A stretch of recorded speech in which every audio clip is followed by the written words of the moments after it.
The Winner by David Baldacci, Part 1, Chapter 1. Jackson studied the shopping mall's long corridor, noting haggard mothers piloting loaded strollers and the senior citizens group walking the mall both for exercise and conversation. Dressed in a gray pinstriped suit, the stocky Jackson stared intently at the north entrance to the shopping mall. That would no doubt be the one she would use, since the bus stop was right in front. She had, Jackson knew, no other form of transportation. Her live-in boyfriend's truck was in the impoundment lot, the fourth time in as many months. It must be getting a little tedious for her, he thought. The bus stop was on the main road. She would have to walk about a mile to get there, but she often did that. What other choice did she have? The baby would be with her. She would never leave it with the boyfriend. Jackson was certain of that. While his name always remained Jackson for all of his business endeavors, next month his appearance would change dramatically from the hefty, middle-aged man he was currently. Facial features, of course, would again be altered. Weight would probably be lost, height added or taken away, along with hair, male or female, aged or youthful. Often the persona would be taken from people whom he knew, either wholly or bits of thread from different ones, sewn together until the delicate quilt of fabrication was complete. In school, biology had been a favorite subject. Specimens belonging to that rarest of all classes, the hermaphrodite, had never ceased to fascinate him. He smiled as he dwelled for a moment on this greatest of all physical duplicities. Jackson had received a first-rate education from a prestigious Eastern school.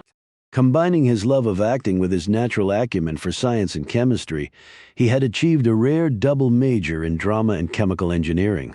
Mornings would find him hunched over pages of complex equations or malodorous concoctions in the university's chemistry lab, while the evenings would have him energetically embroiled in the production of a Tennessee Williams or Arthur Miller classic.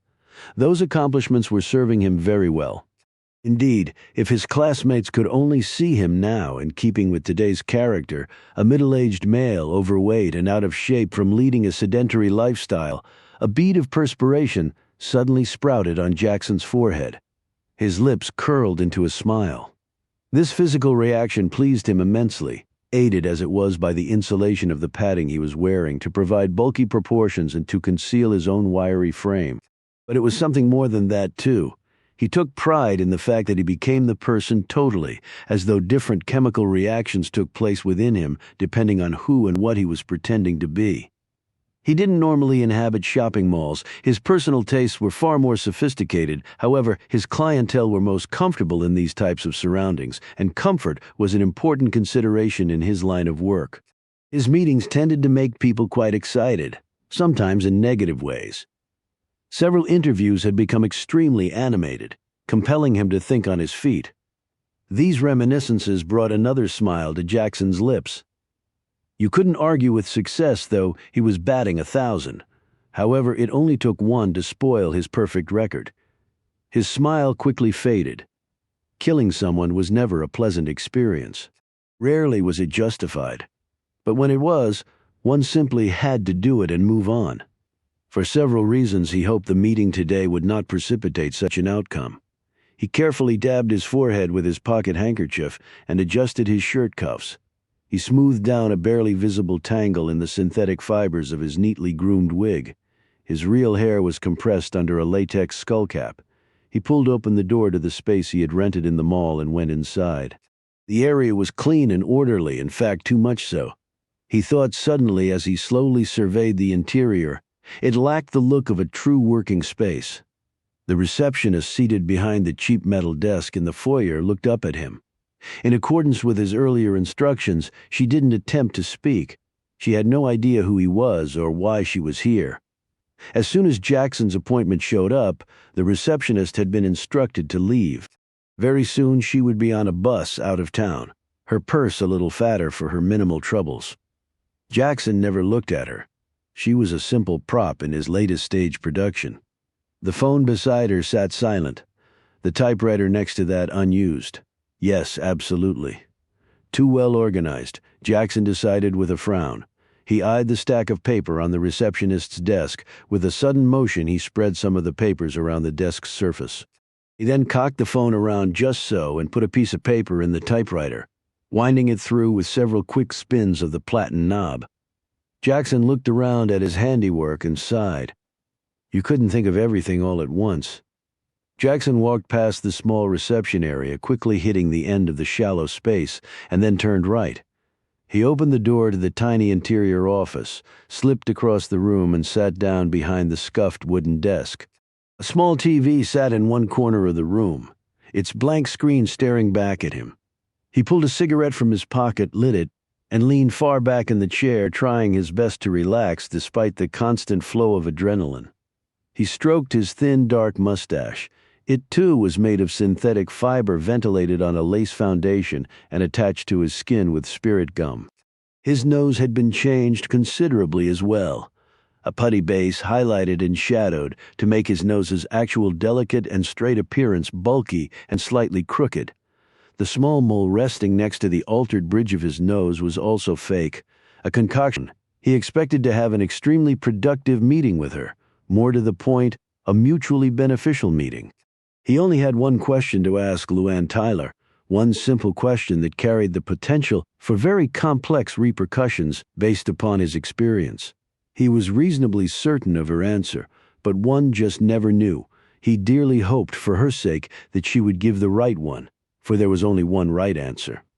If she said no, well, the baby would never have the opportunity to know its mother because the baby would be an orphan. He smacked the desktop with the palm of his hand. She would say yes, all the others had. Jackson shook his head vigorously as he thought it through. He would make her see, convince her of the inescapable logic of joining with him, how it would change everything for her. More than she could ever imagine. More than she could ever hope for. How could she say no? It was an offer that simply no one could refuse if she came. Jackson rubbed his cheek with the back of his hand, took a long, slow drag on the cigarette, and stared absently at a nail pop in the wall. But, truth be known, how could she not come? Chapter 2. The brisk wind sailed straight down the narrow dirt road between the compression of thick woods on either side. Suddenly the road curved north and then just as abruptly dipped to the east. Over a slight rise, the view yielded still more trees.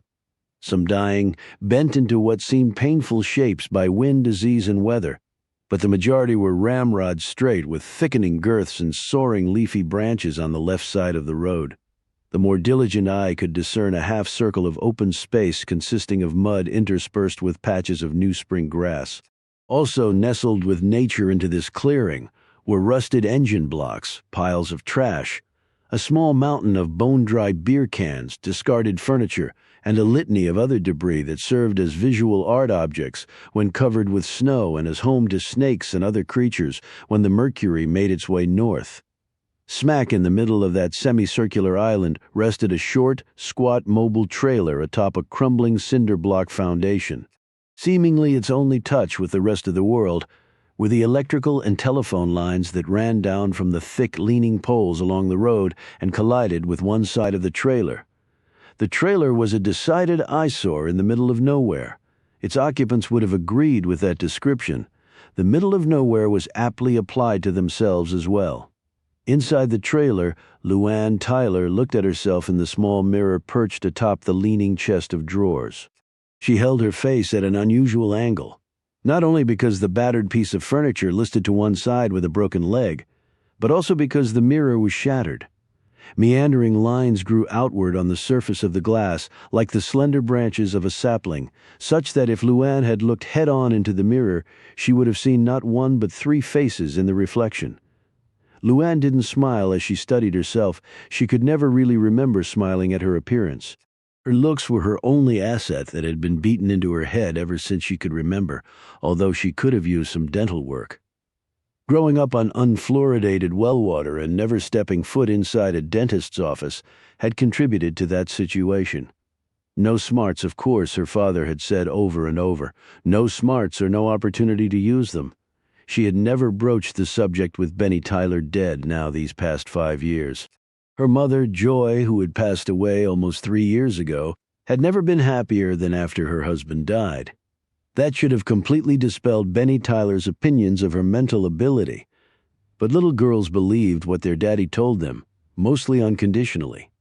She looked over to the wall where the clock hung, It was the only thing she had of her mother's, a family heirloom of sorts, as it had been given to Joy Tyler by her own mother on the day she married Benny. It had no intrinsic value. You could buy one in any pawn shop for $10. Yet Luann treasured it. As a little girl, Luann had listened to the slow, methodical ticks of that clock far into the night. Knowing that in the middle of all the darkness it would always be there, it would always soothe her into sleep and greet her in the morning. Throughout her growing up, it had been one of her few anchoring points. It had a connection, too, in that it went back to her grandmother, a woman Luann had adored. Having that clock around was like having her grandmother around forever. As the years had gone by, its inner workings had worn down considerably so that it produced unique sounds. It had carried Luann through more bad times than good, and right before Joy died, she had told Luann to take it, to take good care of it, and now Luann would keep it for her daughter. She pulled her thick auburn hair straight back, tried a bun, and then dexterously knotted a French braid. Not satisfied with either of these looks, she finally piled her thick tresses on top and secured them with a legion of bobby pins, frequently cocking her head to test the effect. At 5 feet 10 inches tall, she also had to stoop to see herself in the mirror. Every few seconds, she looked over at the small bundle on the chair next to her.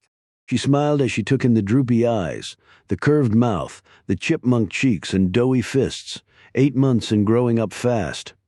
Her daughter had already started to crawl with the funny back-and-forth gyrations of infancy. Walking would soon replace that. Luann stopped smiling as she looked around. It would not take Lisa long to navigate the boundaries of this place.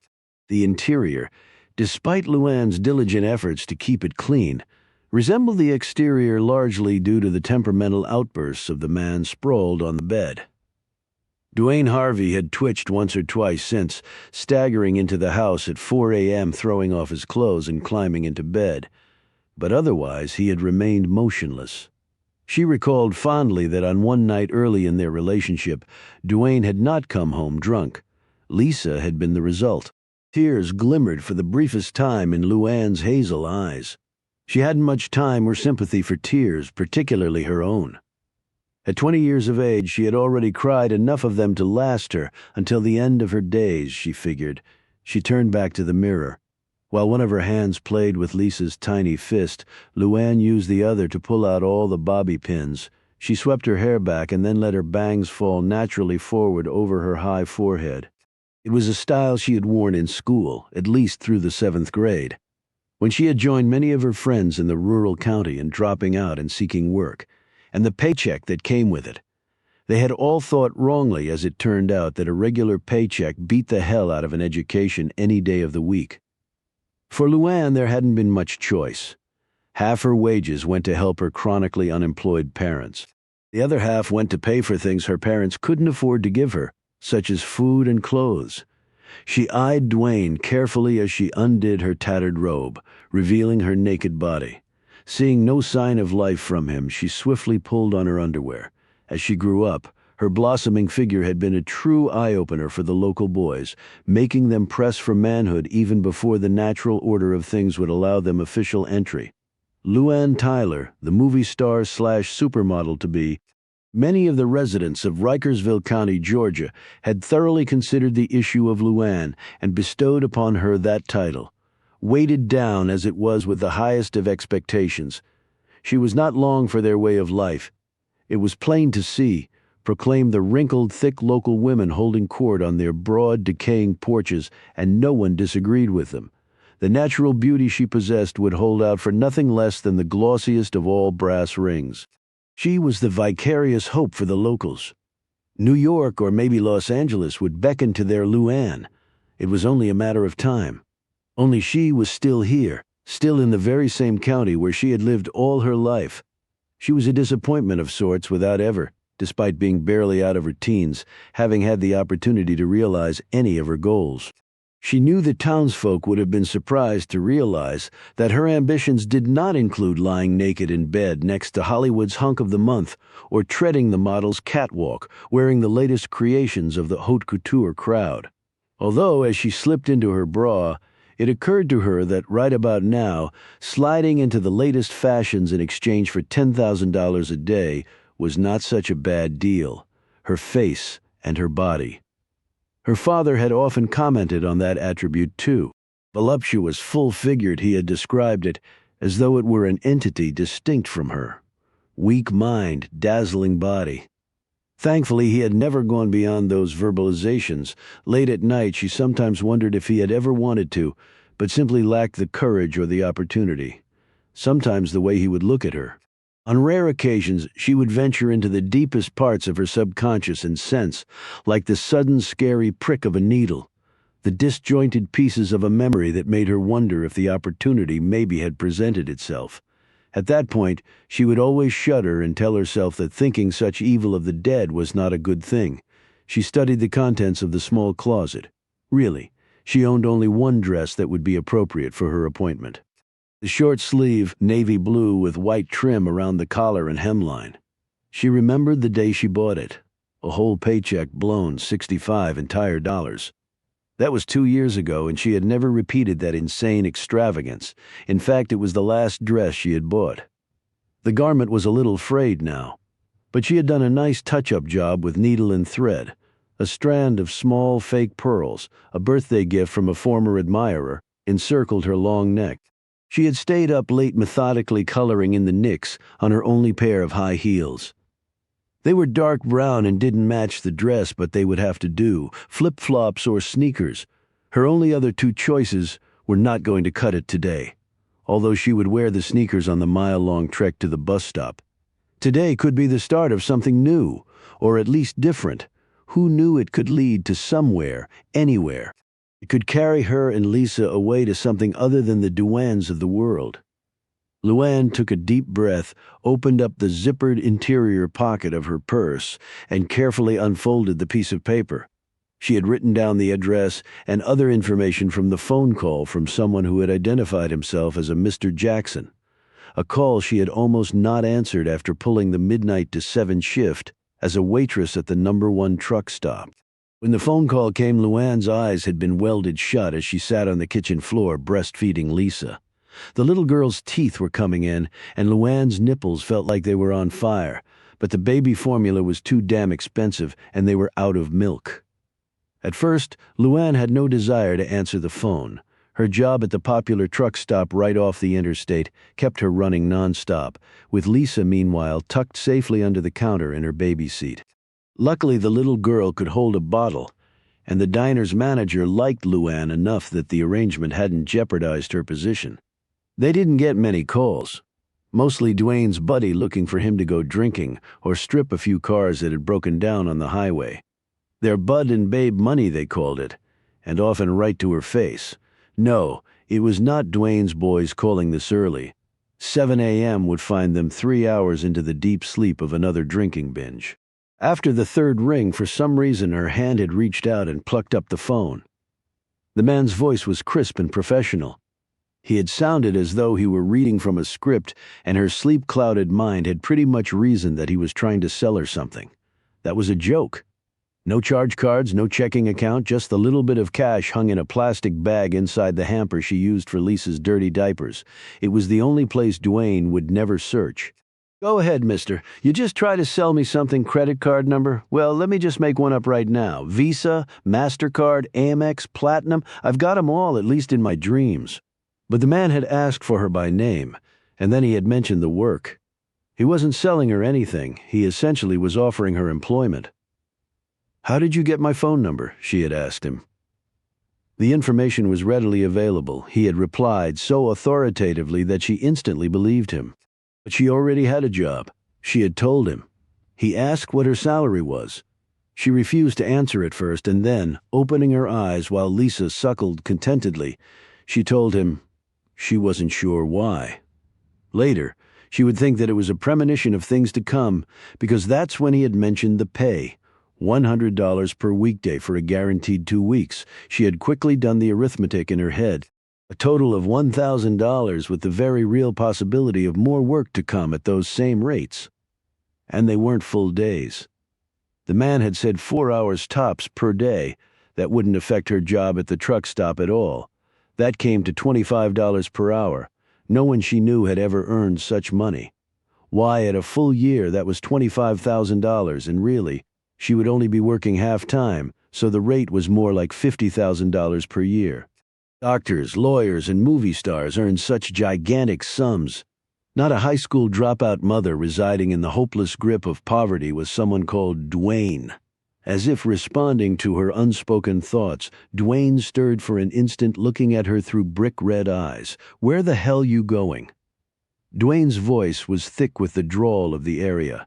It seemed that she had heard those same words, that same tone, all her life from a variety of men.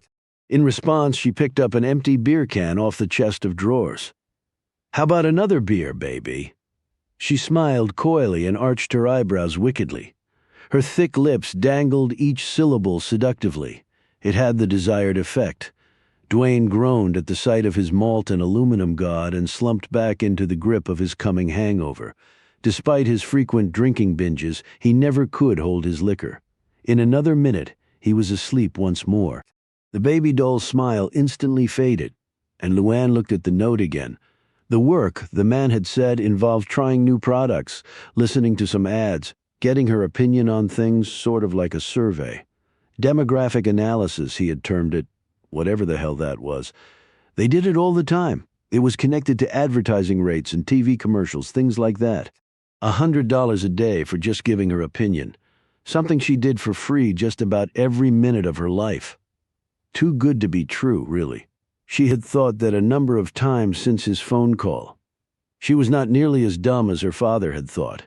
In fact, housed behind her comely face was an intellect far more powerful than the late Benny Tyler could have imagined, and it was coupled with a shrewdness that had allowed her to live by her wits for years now.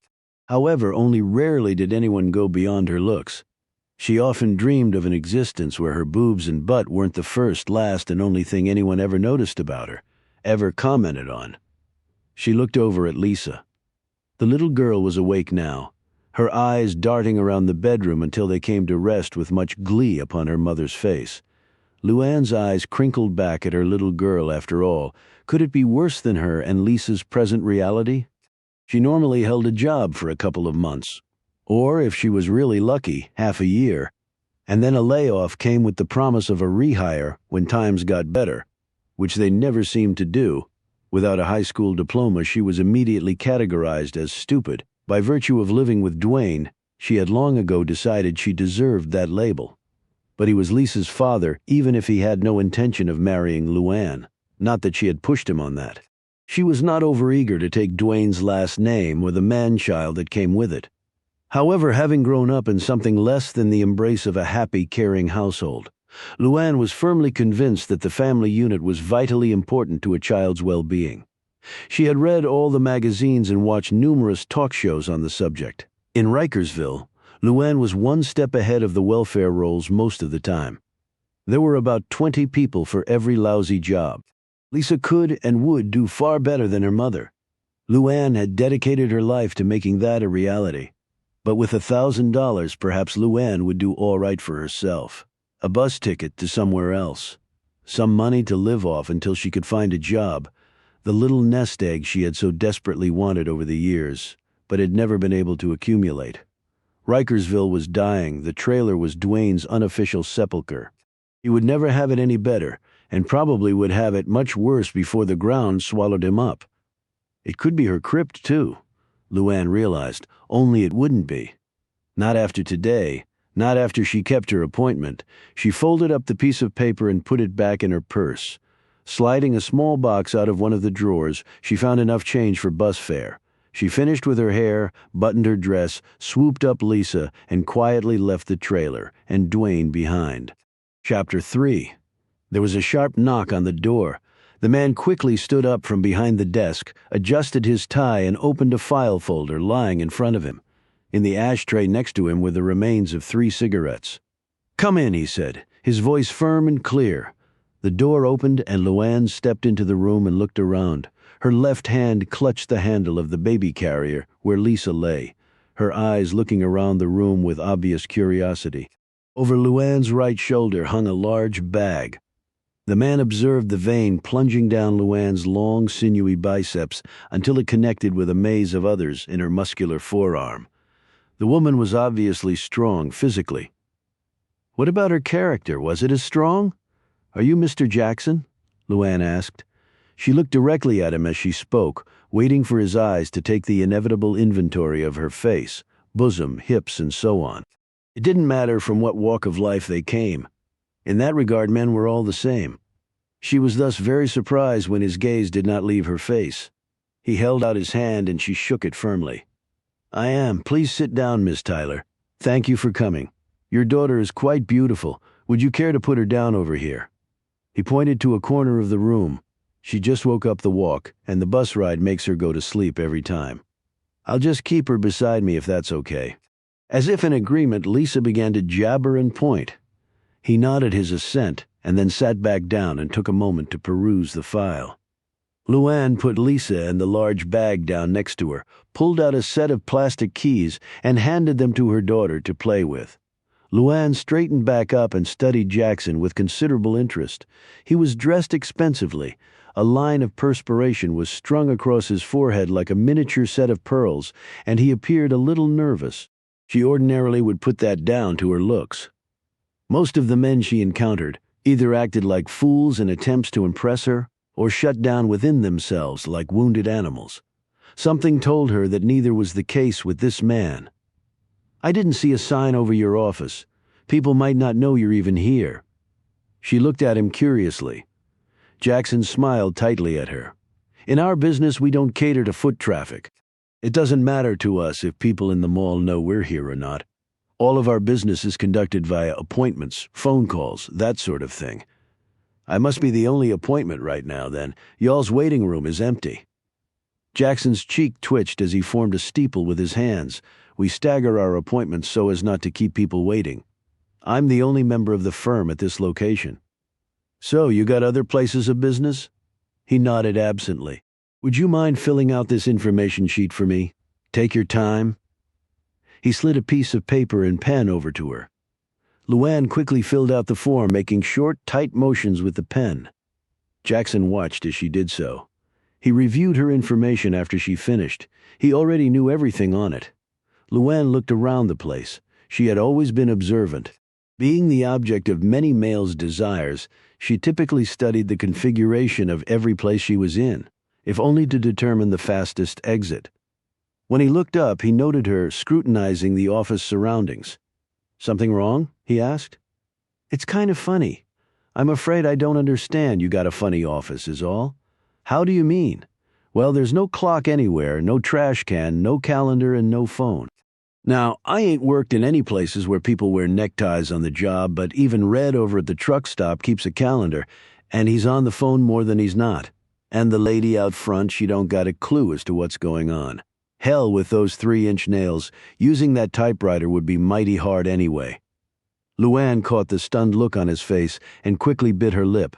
Her mouth had gotten her in trouble before, and this was one job interview she couldn't afford to blow. I don't mean nothing by it, she said quickly. Just talking. Guess I'm a little nervous is all. Jackson's lips moved for an instant, and then he smiled grimly. You're very observant. Got 2 eyes like everybody else. Luann smiled prettily, falling back on the old reliable. Jackson ignored her look and rustled his papers. You recall the terms of employment I gave to you over the phone? She snapped back to business. $100 per day for 2 weeks, with maybe some more weeks at that same pay. I work until 7 in the morning right now. If it's all right, I'd like to come and do this job in the early afternoon, around about 2. And is it okay if I bring my little girl? She takes her big nap around then. She won't be no trouble at all. Cross my heart. With an automatic motion, Luann reached down and picked up the toy keys from the floor where the little girl had flung them and handed them back to Lisa. Lisa thanked her mother with a loud grunt.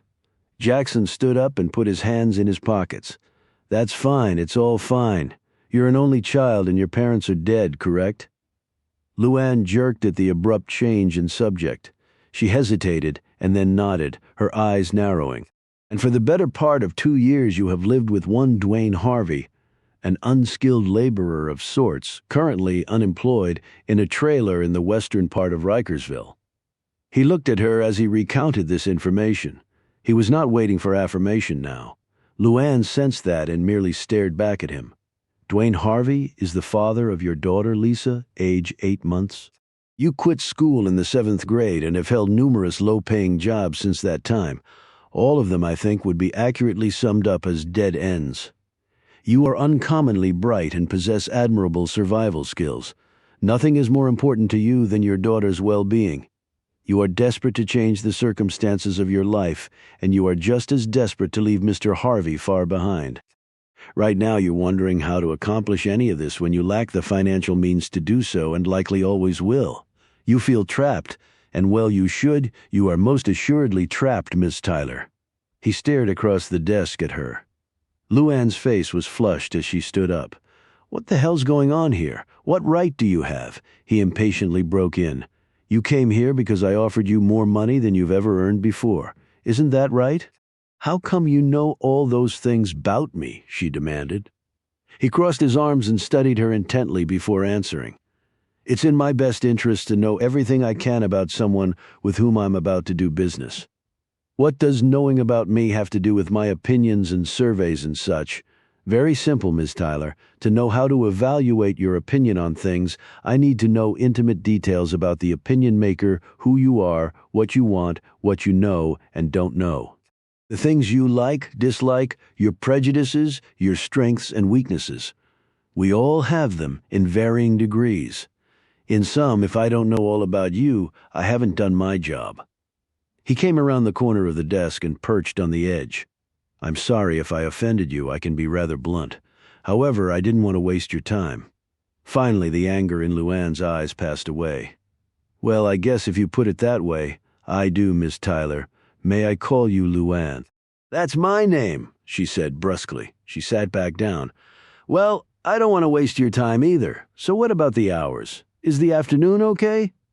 Jackson abruptly returned to his seat and looked down at the desk, rubbing his hands slowly over its cracked surface.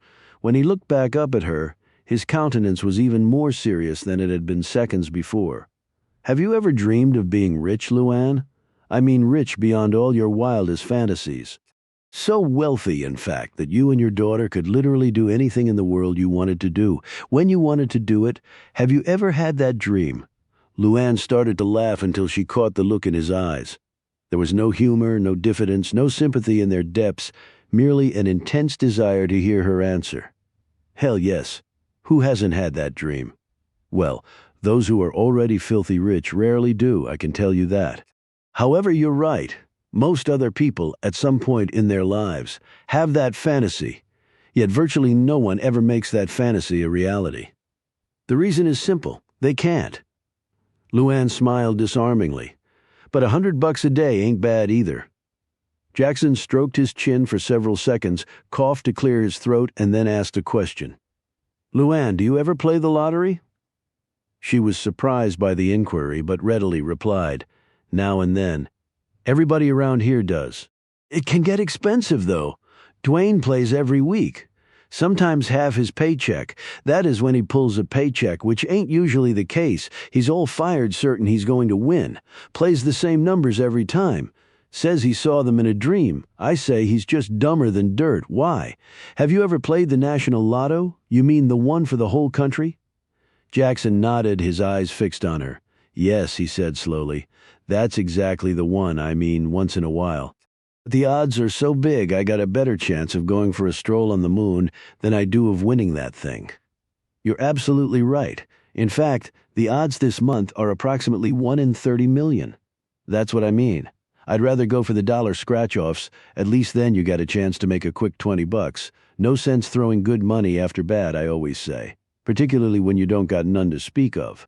Jackson licked his lips and leaned his elbows on the desk as he looked at her.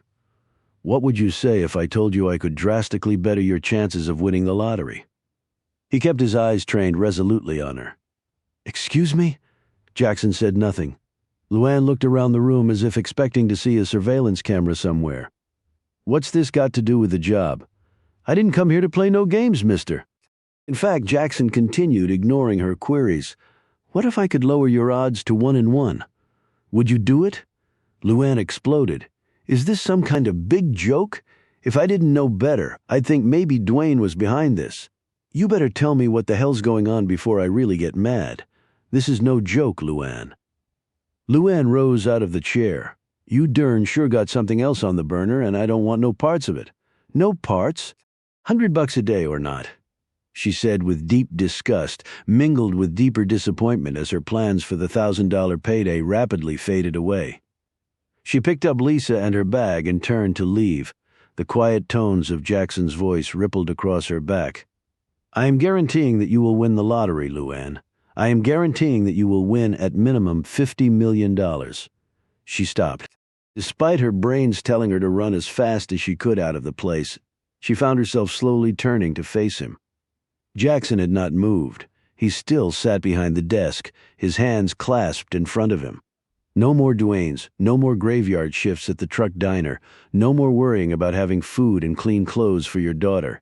Anything you want, you can have. Anywhere you want to go, you can go. Anyone you want to become, you can. His tone remained quiet and steady. "You mind telling me how can you do that?" Had he said $50 million? Lord Almighty, she placed one hand against the door to steady herself. "I need an answer to my question." "What question?" Jackson spread his hands. "Do you want to be rich? Are you a crazy man, or what? I'm strong as all get out, so if you try anything, I'll kick your little butt all the way down the street and leave you with half the brains you started the day with. Do I take that as a no?" he said. Luann tossed her hair to one side and switched Lisa's carrier from her right to her left hand. The little girl was looking back and forth at them, as though absorbed in the heated conversation. "Look, there is no way in hell that you can guarantee me something like that. So I'm just going to walk on out of here and call the nut house to come get you." In response, Jackson looked at his watch and walked over to the TV and turned it on. "In 1 minute, the National Daily Drawing will be held. It's only a $1 million payoff. However, it will serve to illustrate a point nonetheless. Understand, I do not profit from this. It's used only for demonstration purposes to quell your quite understandable skepticism." Luann turned to look at the screen. She watched as the lottery drawing began and the ball machines fired up. Jackson glanced over at her. "The winning numbers will be 8, 4, 7, 11, 9, and 6 in that order." He pulled a pen and paper from his pocket and wrote the numbers down. He handed the paper to Luann. She almost laughed, and a loud snort did escape her mouth. It stopped just as quickly when the first number announced was 8. In rapid succession, the 4, 7, 11, 9, and 6 balls were kicked out and announced as the winning combination. Her face pale, Luann stared down at the paper and then at the winning numbers on the screen. Jackson turned off the TV. "I trust that your doubts about my abilities are now satisfied. Perhaps we can get back to my offer." Luann leaned back against the wall. Her skin seemed to be humming against her bones, as though a million bees had plunged into her body. She looked at the TV.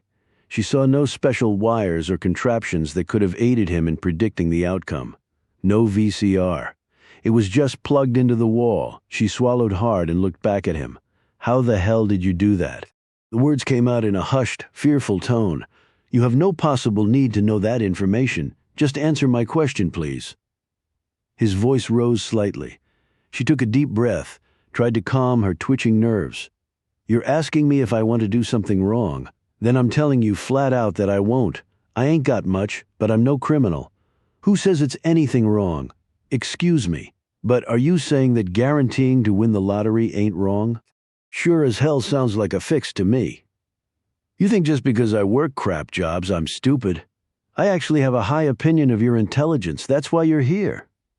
However, someone has to win that money, Luann. Why not you? Because it's wrong. That's why. And who exactly are you hurting?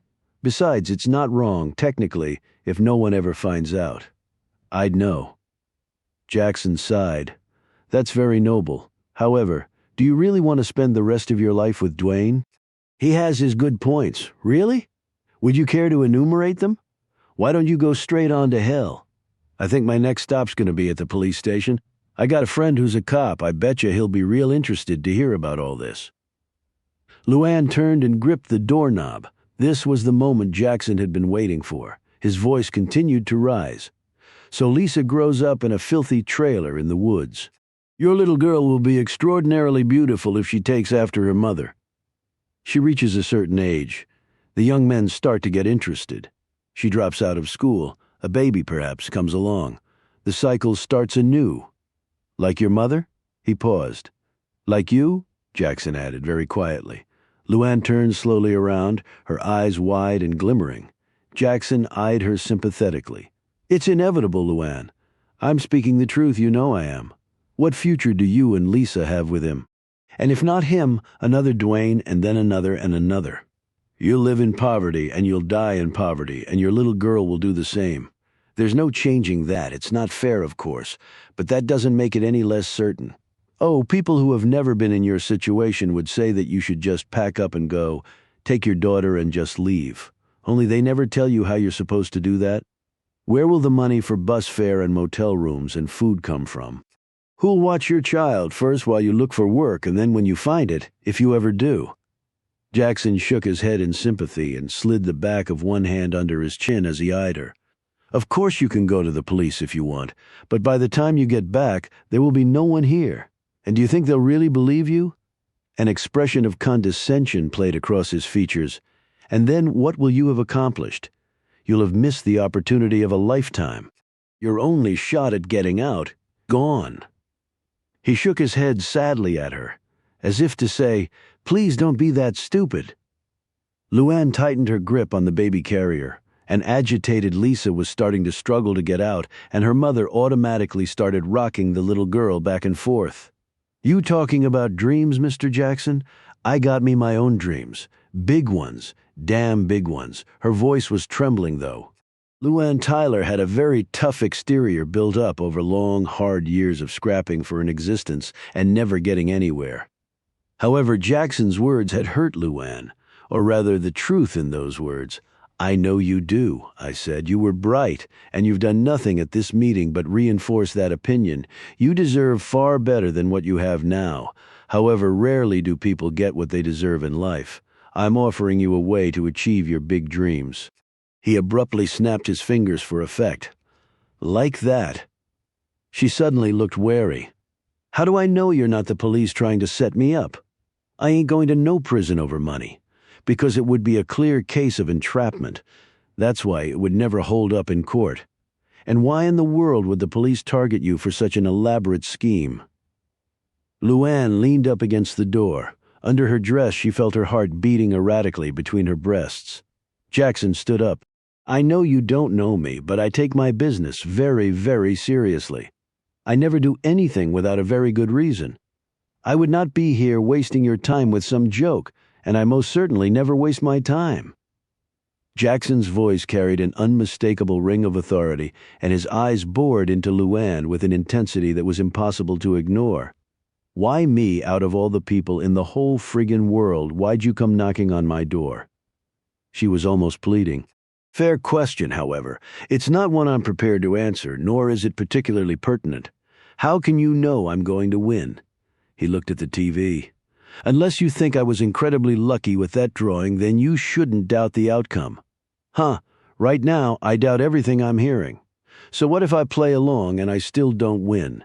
Then what have you lost? The $2 it costs to play, that's what. It might not sound like much money to you, but that's bus fare for almost a whole week. Jackson pulled 4 singles from his pocket and handed them to her. Then consider that risk eliminated and 100% return on top of it. She rubbed the money between her fingers. I want to know what's in it for you. I'm a little too old to believe in good fairies and wishes on a star. Luann's eyes were clear and focused now. Again, a good question, but one that only becomes applicable if and when you agree to participate. You're right, however. I'm not doing this out of the goodness of my heart. A tiny smile escaped his lips. It's a business transaction, and in all good business transactions, both sides benefit. However, I think you'll be pleased at how generous the terms will be. Luann slid the money into her bag. If you need my answer right this very minute, it's going to be a big fat no. I realize that my proposition has certain complexities. Therefore, I will give you some time to think about it. He wrote a toll-free phone number down on a piece of paper and held it out to her. But not too much time. The monthly lottery drawing takes place in 4 days. I have to have your answer by 10 a.m. the day after tomorrow. This number will reach me anywhere. She looked at the paper in his hand. And if I still say no in 2 days, which I probably will, Jackson shrugged. Then someone else will win the lottery, Luann. Someone else will be at least $50 million richer, and they certainly won't waste any time feeling guilty about it. I can assure you. He smiled pleasantly. Believe me when I tell you that a lot of people would gladly take your place. Gladly. He put the paper in her hand and closed her fist around it. Remember, 1 minute past 10 a.m., and the offer to you is gone forever. Jackson, of course, did not mention the fact that if Luann said no, he would have her immediately killed. His tone was almost harsh, but then he quickly smiled again and opened the door for her. Glancing at Lisa as he did so, the little girl stopped thrashing and stared wide-eyed at him. She looks just like you. I hope she got your brains as well as she passed through the doorway. He added, Thank you for coming, Luann, and have a nice day. What makes me think your name ain't Jackson? She said, giving him a piercing stare. I sincerely hope to hear from you soon, Luann. I like to see good things happen to deserving people, don't you? He shut the door softly behind her. Chapter 4. On the bus ride home, Luann clutched both Lisa and the piece of paper bearing the phone number with equal tenacity. She had the very uncomfortable feeling that everyone on the bus was acutely aware of what had just happened to her and was judging her harshly as a result. An old woman wearing a battered coat and droopy, torn knee-high stockings gripped her plastic shopping bags and glared at Luann. Whether she was really privy to Luann's interview or simply resented her youth, looks, and beautiful baby girl, Luann couldn't be sure. She sat back in her seat and let her mind race ahead to examine her life if she said yes or no to the proposal. While declining the offer seemed to carry with it certain consequences, all of them emblazoned with Dwayne-like features, acceptance seemed to bear its own problems. If she actually won the lottery and came into incalculable wealth, the man had said she could have anything she wanted. Anything. Go anywhere. Do anything. God. The thought of such unbridled freedom, only a phone call and 4 days away, made her want to run screaming with joy through the bus's narrow aisle. She had put aside the notion that it was all a hoax or some bizarre scheme. Jackson had asked for no money, not that she had any to give. He had also given no indication that he desired any sexual favors from her, although the full terms had not, as yet, been disclosed. However, Jackson did not strike her as being interested in her sexually. He had not tried to touch her, had not commented on her features, at least not directly, and seemed in every way professional and sincere. He could be a nut. But if he was, he certainly had done an admirable job of feigning sanity in front of her.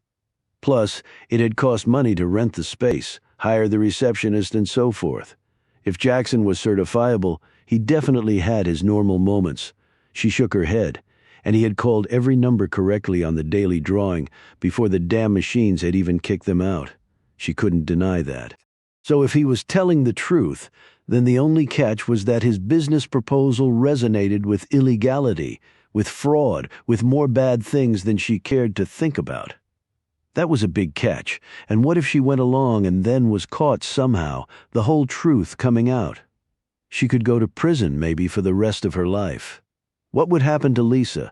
She suddenly felt miserable like most people. She had dreamt often of the pot of gold. It was a vision that had carried her through many a hopeless time when self-pity threatened to overtake her. In her dreams, though, the pot of gold had not been attached to a ball and chain. Damn, she said under her breath. A clear choice between heaven and hell, and what were Jackson's conditions? She was sure the man would exact a very high price in exchange for transforming her from penniless to a princess. So if she accepted and actually won, what would she do? The potential of such freedom was easy to see, taste, hear, feel. The actual implementation of it was something altogether different. Travel the world. She had never been outside Rikersville, which was best known for its annual fair and reeking slaughterhouses. She could count the times on one hand that she had ridden in an elevator.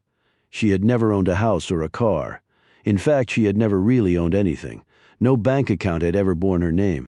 She could read, write, and speak the king's English passably, but she clearly wasn't social register material. Jackson said she could have anything, but could she really? Could you really pluck a toad from the mud in some backwater and deposit it in a castle in France and really believe it could actually work? But she didn't need to do it all, change her life so dramatically, become something in someone that she decidedly wasn't. She shuddered. That was the thing, though. She flipped her long hair out of her face, leaned against Lisa, and played her fingers over her daughter's forehead where the golden hairs drifted across. Luann took a deep breath, filling her lungs with the sweet spring air from the open bus window. The thing was, she wanted desperately to be someone else, anyone other than who she was. Most of her life she had felt, believed, and hoped that one day she would do something about it. With each passing year, however, that hope grew more and more hollow, more and more like a dream that one day would break completely free from her and drift away until finally, when she was the shrunken, wrinkled owner of a quickly fading, unremarkable life, she would no longer remember she had ever possessed such dreams. Every day her bleak future became more and more graphic, like a TV with an antenna finally attached. Now things had abruptly changed. She stared down at the phone number as the bus rolled down the bumpy street, carrying her and Lisa back to the dirt road that would lead to the dirtier trailer, where Dwayne Harvey lurked, awaiting their return in what she was certain would be a foul temper. He would want beer money, but she brightened as she recalled she had 2 extra singles riding in her pocket. Mr. Jackson had already provided her with some benefit. Having Dwayne out of the way so she could think things through would be a start. Tonight was dollar pitcher night at the Squat and Gobble, his favorite hangout. With $2, Dwayne would happily drink himself into oblivion. She looked out the window at the world awakening from winter. Spring was here. A new beginning, perhaps for her as well, to occur at or before 10 a.m. 2 days from now. She and Lisa locked eyes for a long moment, and then mother and daughter exchanged tender smiles. She laid her head gently down on Lisa's chest, not knowing whether to laugh or cry and yet wanting very much to do both. Chapter 5. The busted screen door creaked open and Luann passed through carrying Lisa. The trailer was dark, cool, and quiet. Dwayne might still be asleep. However, as she navigated through the narrow passageway, she kept her eyes and ears on high, alert for movement or sound. She wasn't anything close to being afraid of Dwayne unless he got the drop on her. In a fair fight, she could more than hold her own. She had kicked the crap out of him on more than one occasion when he had been particularly drunk. He normally didn't try anything too outrageous when he was sober, which he would be now, or as close to it as he usually got. It was a strange relationship to have with someone who could be categorized as her significant other. However, she could name 10 other women she knew who had similar arrangements, based more on pure economics, limited options, and in essence inertia, than on anything approaching tender emotions. She had had other offers, but rarely was the grass greener elsewhere. She knew that firsthand.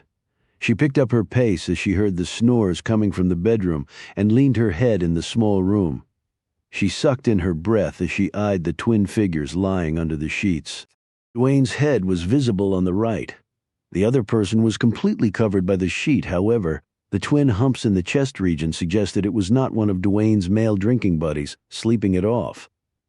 Luann quietly stepped down the hallway and placed an anxious-looking Lisa and her carrier down in the bathroom, then closed the door. Luann didn't want her little girl to be disturbed by what was about to happen. When she again opened the bedroom door, Dwayne was still snoring loudly. However, the body beside him had moved, and the dark red hair was clearly visible now. It only took a second for Luann to clamp a hand around the thick mane, and then she pulled with all her immense strength, and the unfortunate owner of those long locks was hauled out of the bed to crash buck naked against the far wall. "Shit!" the woman bellowed as she landed on her butt and was immediately pulled across the rough, ragged carpet by a grim-looking Luann. "Damn it, Luann, let go!" Luann looked back at her for a split second. "Shirley, you slut around here again and I swear to God I'll break your neck. Dwayne, help me for Chrisakis. She's crazy," Shirley wailed, pulling and clawing at her hair in a futile effort to make Luann let go. Shirley was short and about 20 pounds overweight. Her chubby legs and full wobbly breasts slapped back and forth against each other as the two women made their way to the bedroom door. Dwayne stirred as Luann passed by. "What's going on here?" he said sleepily. "Shut up," Luann snapped back. As his eyes focused on the situation, Dwayne reached across to the nightstand and pulled out a pack of Marlboros from the drawer. He grinned at Shirley as he lit up. "Going home so soon, Shirl?" He wiped his droopy hair out of his face as he sucked contentedly on his cigarette. Facing to the rear as she was, Shirley glared at him, her fat cheeks a deep burgundy. "You're a piece of crap," Dwayne blew her an imaginary kiss. "I love you too, Shirl. Thanks for the visit. Made my morning." He belly laughed and slapped his thigh as he propped himself up on the pillow. Then Luann and Shirley disappeared through the doorway. After depositing Shirley next to a rusted-out Ford engine block in the front yard, Luann turned back to the trailer. Shirley stood up and shrieked, "You pulled half my hair out, you bitch!" Luann kept walking, not looking back. "I want my clothes. Give me my damned clothes, Luann." Luann turned around. "You didn't need 'em while you were here, so I can't see no reason why you'd need 'em now. I can't go home like this. Then don't go home." Luann went up the cinder block steps to the trailer and slammed the door behind her. Dwayne met her in the hallway, dressed in his boxers, an unlit Marlboro dangling from his mouth. "Does a man good to have two alley cats fighting over him? Got my blood going, Luann. How about you stepping up to the plate? Come on, baby, give me a kiss." He grinned at her and tried to slide an arm around her long neck. His next breath was a tortured one as her right fist smashed into his mouth, loosening a couple of his teeth. As painful as that blow was, it did not come close on the hurt scale to the knee that planted itself violently between his legs. Dwayne dropped heavily to the floor.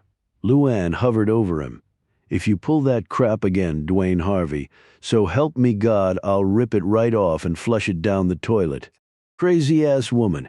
He half sputtered, half whimpered, clutching at his groin. Blood seeped through his lips. She reached down and clamped an iron grip across his cheeks. "No, you're crazy if you think for 1 second I'm gonna put up with that shit. We ain't married." "That's right, but we live together. We got a kid together. And this place is as much mine as it is yours. Shirl don't mean nothing to me. What do you care?" He stared up at her, small tears gathering in the corners of his eyes as he continued to clutch his privates. "Because that little fat piece of bacon is gonna waddle on down to the IGA and the beauty parlor and the damn squat and gobble and tell everybody that will listen all about it, and I'm gonna look like the biggest piece of trash in the world. You shouldn't have left me this morning." He struggled up off the floor. "See this? Here's all your fault. She came by to see you about something. What was I supposed to do?" "I don't know, Dwayne. How about giving her a cup of coffee instead of your dick?" "I don't feel so good, babe. I really don't."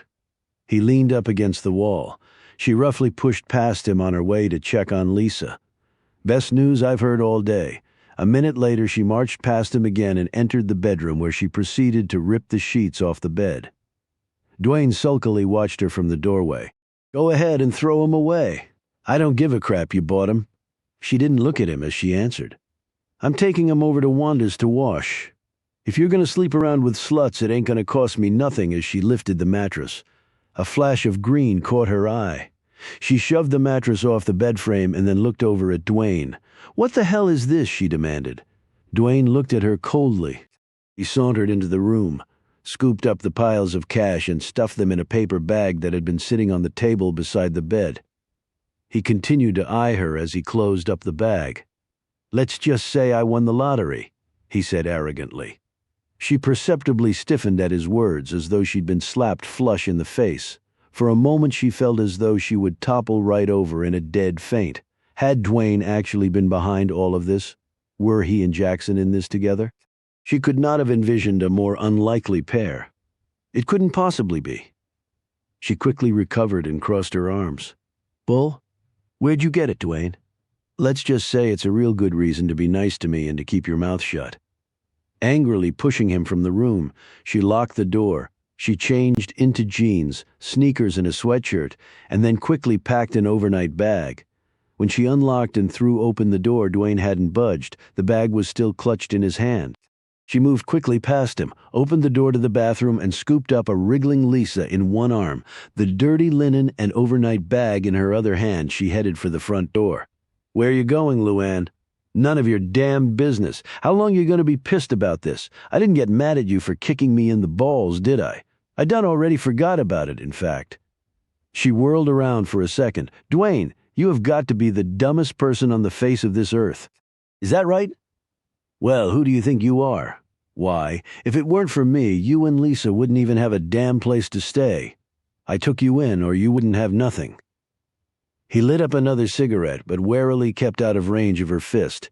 He scrunched the match out on the tattered carpet. "So maybe instead of bitching all the time, you ought to try being nice to me." He held up the paper bag stuffed with cash. "There's plenty more where this came from too, little girl. I ain't gonna be living in this crap hole much longer. You best think about it. You best think real good about that. I ain't taking crap from you or anybody else anymore, you hear me?" She opened the front door. "Dwayne, I'll start being nice to you right now. You know how I'm gonna leave before I kill you." Lisa started to cry at her mother's angry tones, as though she thought they were directed at her. Luann kissed the little girl and cooed in her ear to calm her down. Dwayne watched Luann march across the muddy yard, admiring her soft behind in the tight jeans. For a moment he looked around for Shirley, but she had evidently already made a run for it, naked and all. "I love you, babe," he yelled after Luann, grinning. Go to hell, Dwayne, Chapter 6. The mall was far busier than it had been during her visit the day before. Luann was grateful for the crowds as she made a wide berth around the office she had visited earlier. Though she did glance in its direction as she passed by, through the glass panes on either side of the door it seemed dark inside. She supposed if she tried the door it would be locked. She didn't imagine that Jackson would have hung around long after she had left, and she assumed she had been his sole client. She had called in sick to work and spent a sleepless night at a friend's house, alternating between staring at a full moon and Lisa's tiny mouth as it randomly produced smiles, grimaces, and every expression in between while the little girl slept heavily. She had finally decided not to make a decision on Jackson's proposal until she had some more information. One conclusion had come fairly rapidly. She would not go to the police. She could prove nothing, and who would believe her? There was no upside potential to such a move, and at least 50 million reasons against it. For all her sense of right and wrong, she could not get past that one inescapable temptation. Incredible! Sudden wealth was perhaps staring her in the face. She felt guilty that the decision wasn't more black and white. However, her latest episode with Dwayne had only reinforced to her that Lisa could not be allowed to grow up in such an environment. Something had to give. The mall office was at the end of a corridor on the south side of the building. Luann swung open the door and went in. "Luann?" Luann stared at the source of this exclamation. Behind the counter, the young man was dressed neatly in a short-sleeved shirt, necktie, and black slacks. In his excitement, he repeatedly clicked a pen in his right hand. Luann stared at him, but no recognition was forthcoming. The young man almost vaulted over the counter. "I didn't expect you to remember me. Johnny Jarvis. I go by John now." He extended a hand in a professional manner and then, grinning, he gave her a solid hug and spent a full minute cooing over Lisa. Luann pulled out a small blanket from her bag, set her daughter down on it, and gave her a stuffed animal. "I can't believe it's you, Johnny. I haven't seen you since. What? The 6th grade? You were in the 7th. I was in the 9th. You look good, real good. How long you been working here?" Jarvis grinned proudly. "After high school, I went on to the community college and got my AS. That stands for Associate Degree in Science. Been at the mall for 2 years now. Started out as a data inputter, but now I've moved up to sort of the assistant manager of mall operations." "Congratulations. That's wonderful, Johnny. I mean, John." "Oh, hell, you can call me Johnny? I can't believe you just walked on in that door. When I saw you, I thought I was going to fall over and die. I never thought I'd see you again." "I supposed you'd just gone on to New York City or something." "Nope, still here," she said quickly. "I'm kind of surprised I've never seen you around the mall before then. I don't get up here much. It's a pretty long way from where I live now. Have a seat and tell me what you've been up to? I didn't know you had a baby, didn't even know you were married. I'm not married. Oh." Jarvis's face reddened slightly. You want some coffee or something? I just put on a fresh pot. I'm kind of in a hurry, Johnny. Oh, well, what can I do for you? He suddenly looked surprised. You aren't looking for a job, are you? She looked pointedly at him. What if I was something wrong with that? No, course not. I just meant, I never expected you to hang around here working in no mall, that's all. He smiled. A job's a job, ain't it? You work here. And while we're talking about it, exactly what am I supposed to be doing with my life? Jarvis's smile quickly faded, and he rubbed his hands nervously down the legs of his pants. I didn't mean nothing by it, Luann. I just always thought of you living in some castle somewhere, wearing fancy clothes and driving fancy cars. I'm sorry. Luann's anger faded as she thought back to Jackson's proposition. Castles might be within her reach now. It's okay, Johnny. It's been a long week, you know what I mean? I'm not looking for a job. What I'm looking for is a little information about one of your renters here. Jarvis glanced over his shoulder at the rear office area where the sounds of phones and clattering keyboards could be heard mixed with short bursts of conversation, and then he turned back to her. Information? Yeah. I came by here yesterday morning. Had an appointment? With who? That's what I want you to tell me. It was that business on the right as you come in the mall next to the bus stop. It ain't got no sign or anything, but it's next to the ice cream place. Jarvis looked puzzled for a second. I thought that space was still vacant. We got a lot of that. This mall isn't exactly in the middle of a booming area. Well, it wasn't vacant yesterday. Jarvis walked over to the computer on the counter and started punching buttons. What was the appointment for?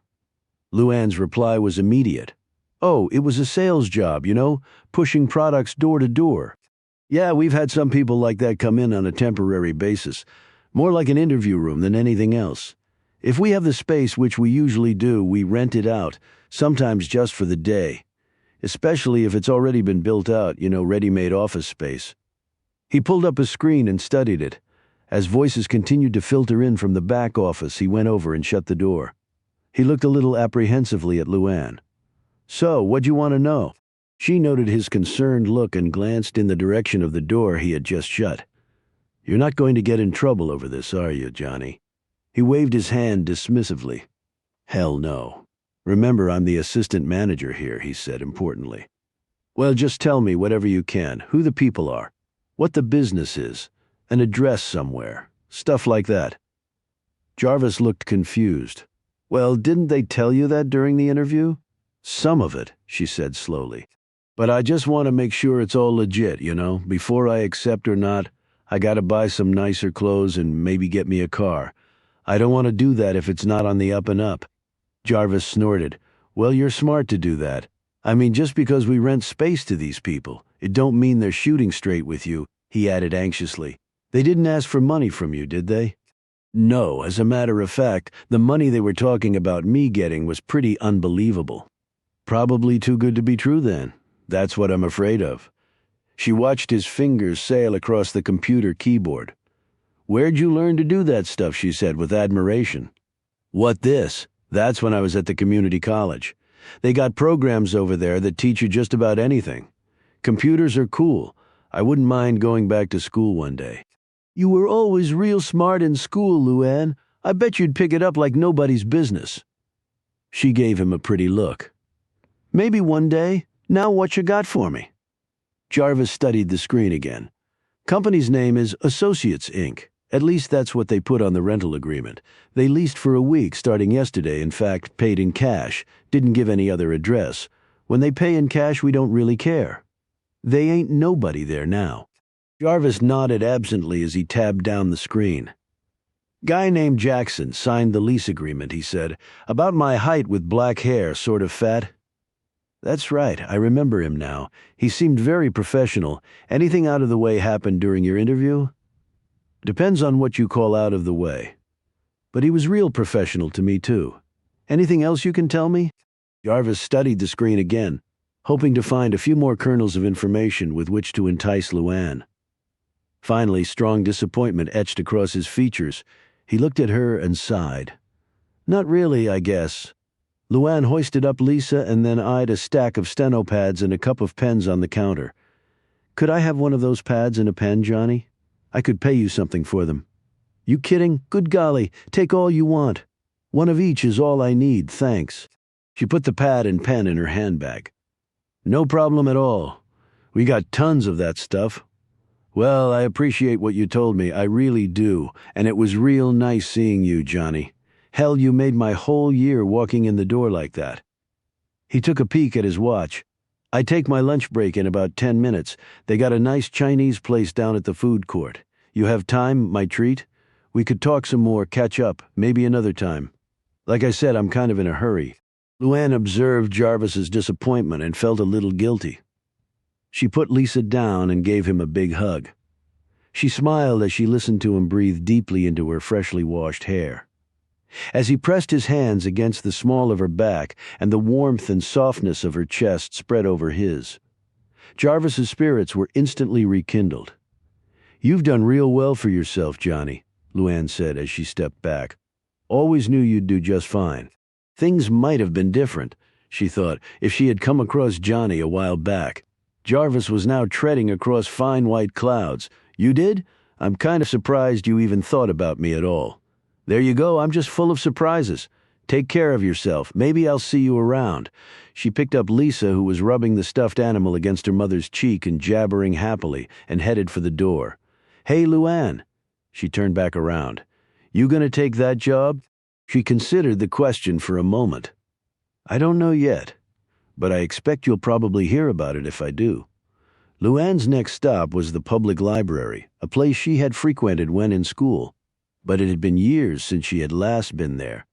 The librarian was very pleasant and complimented Luann on her daughter. Lisa snuggled against her mother while she looked around at all the books. Ooh. She likes books," said Luann. "I read to her every day." "She's got your eyes," the woman said, looking back and forth between mother and child. Luann's hand gently slid against Lisa's cheek. The woman's smile faded when she saw no ring on Luann's finger. Luann noted the look. "Best thing I've ever done. I ain't got much, but this little girl's never going to be hurting for love." The woman smiled weakly and nodded. "My daughter is a single mother. I do what I can to help out, but it's very hard. There's never enough money to go around." "Tell me about it." Luann dug a bottle and a container of water out of her diaper bag, mixed some formula she had gotten from a friend together, and helped Lisa get a grip on it. "If I ever get to the end of a week with more money than I started with, I'm not going to know what to do with myself." The woman shook her head wistfully. "I know they say that money is the root of all evil, but I often think how nice it would be not to have to worry about the bills. I can't imagine the feeling." "Can you?" "I can imagine it. I imagine it must feel pretty darn good." The woman laughed. "Now, how can I help you? You keep copies of different newspapers here on that film stuff, don't you?" The woman nodded. "On microfilm. It's in that room." She pointed to a doorway at the far end of the library. Luann hesitated. "Do you know how to use the microfilm machine? If not, I can show you. It's not very difficult." "That'd be real nice." "Thank you." They entered the room, which was vacant and dark. The woman turned on the overhead light, seated Luann at one of the terminals, and picked out a microfilm spool from one of the files. It only took a minute to insert the spool, and information appeared on the lit screen. The woman worked the controls and lines of text flashed across the screen. Luann watched her carefully as she removed the spool and turned the machine off.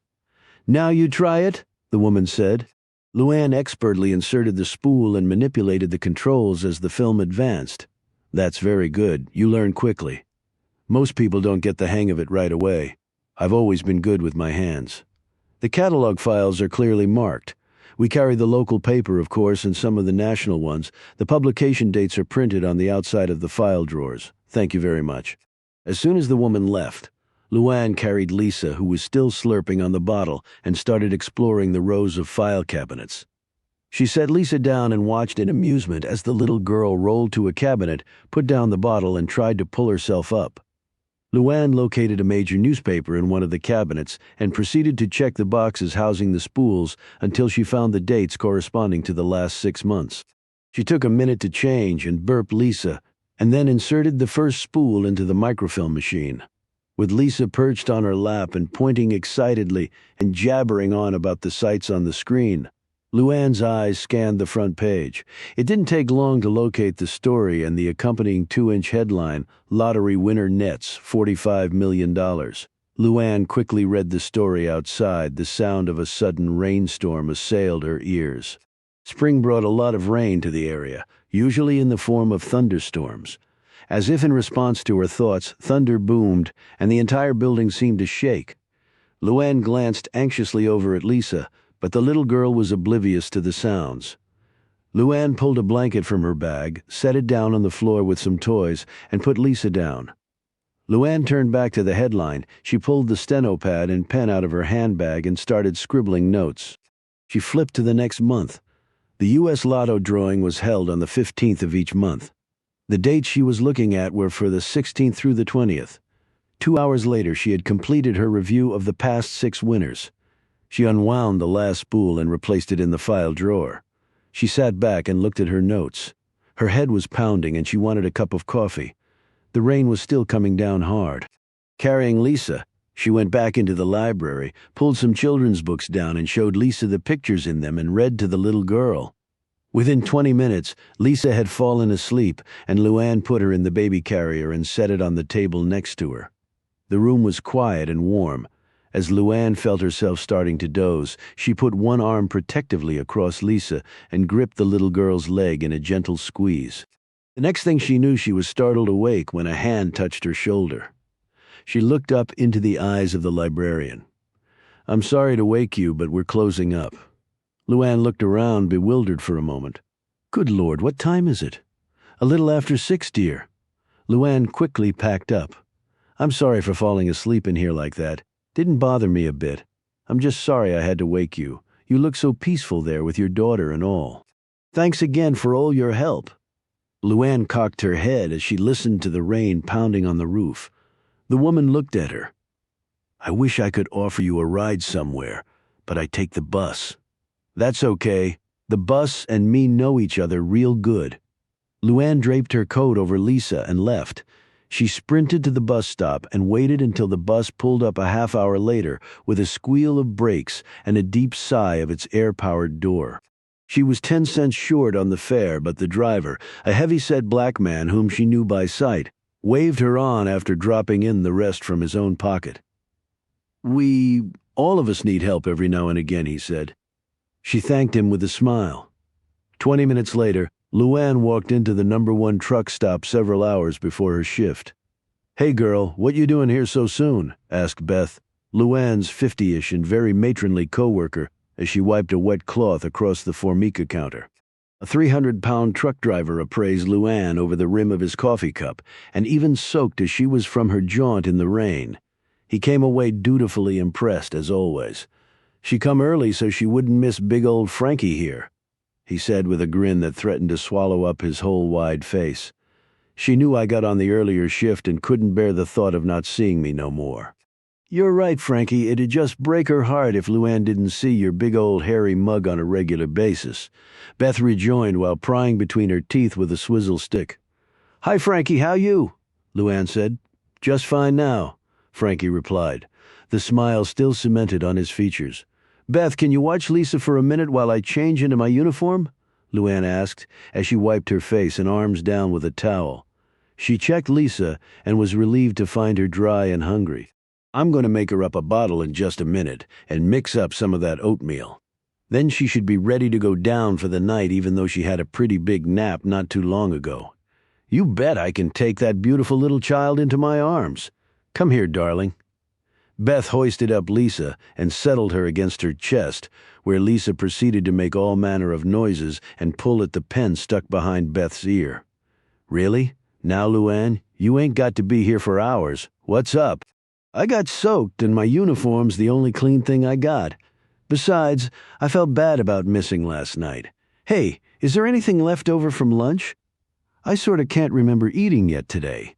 Beth gave Luann a disapproving look and planted one hand on a very full hip. "If you took half as good care of yourself as you do this baby, my lord child, it is almost 8 o'clock. Don't nag, Beth. I just forgot, that's all." Beth grunted. "Right. Dwayne drank your money away again, didn't he? You ought to drop that little sumbitch, Luann, Frankie grumbled. But let me kick his ass first for you. You deserve better than that crap. Beth raised an eyebrow that clearly signaled her agreement with Frankie. Luann scowled at them. Thank you both for your vote on my life now, if you'll excuse me. Later that evening, Luann sat at the far corner booth finishing a plate of food Beth had rounded up for her. She finally pushed the dinner away and sipped a cup of fresh coffee. The rain had started again, and the clattering sound against the diner's tin roof was comforting. She pulled a thin sweater tighter around her shoulders and checked the clock behind the counter. She still had 2 hours before she went on duty. Normally, when she got to the diner early, she'd try to catch a little overtime, but the manager wasn't letting her do that anymore. Hurt the bottom line, he had told Luann. Well, you don't want to know about my bottom line, she had told him right back, but to no avail. But that was okay. He let her bring Lisa in. Without that, there'd be no way she could work at all. And he paid her in cash. She knew he was avoiding payroll taxes that way, but she made little enough money as it was without the government taking any. She had never filed a tax return. She had lived her entire life well below the poverty line and rightly figured she didn't owe any taxes. Lisa was in her carrier across from her. Luann tucked the blanket more snugly around her sleeping daughter. Luann had fed Lisa parts of her meal. Her daughter was taking to solid food real well, but she hadn't made it through the mushed carrots before falling asleep again. Luann worried that her daughter wasn't getting the right kind of sleep, and she wondered, was putting her baby under the counter of a noisy, smoky truck stop every night going to mess up Lisa's head years from now? Lower her self-esteem and do other damage Luann had read about in the magazines or seen on TV. That nightmarish thought had cost Luann more sleep than she could remember. And that wasn't all.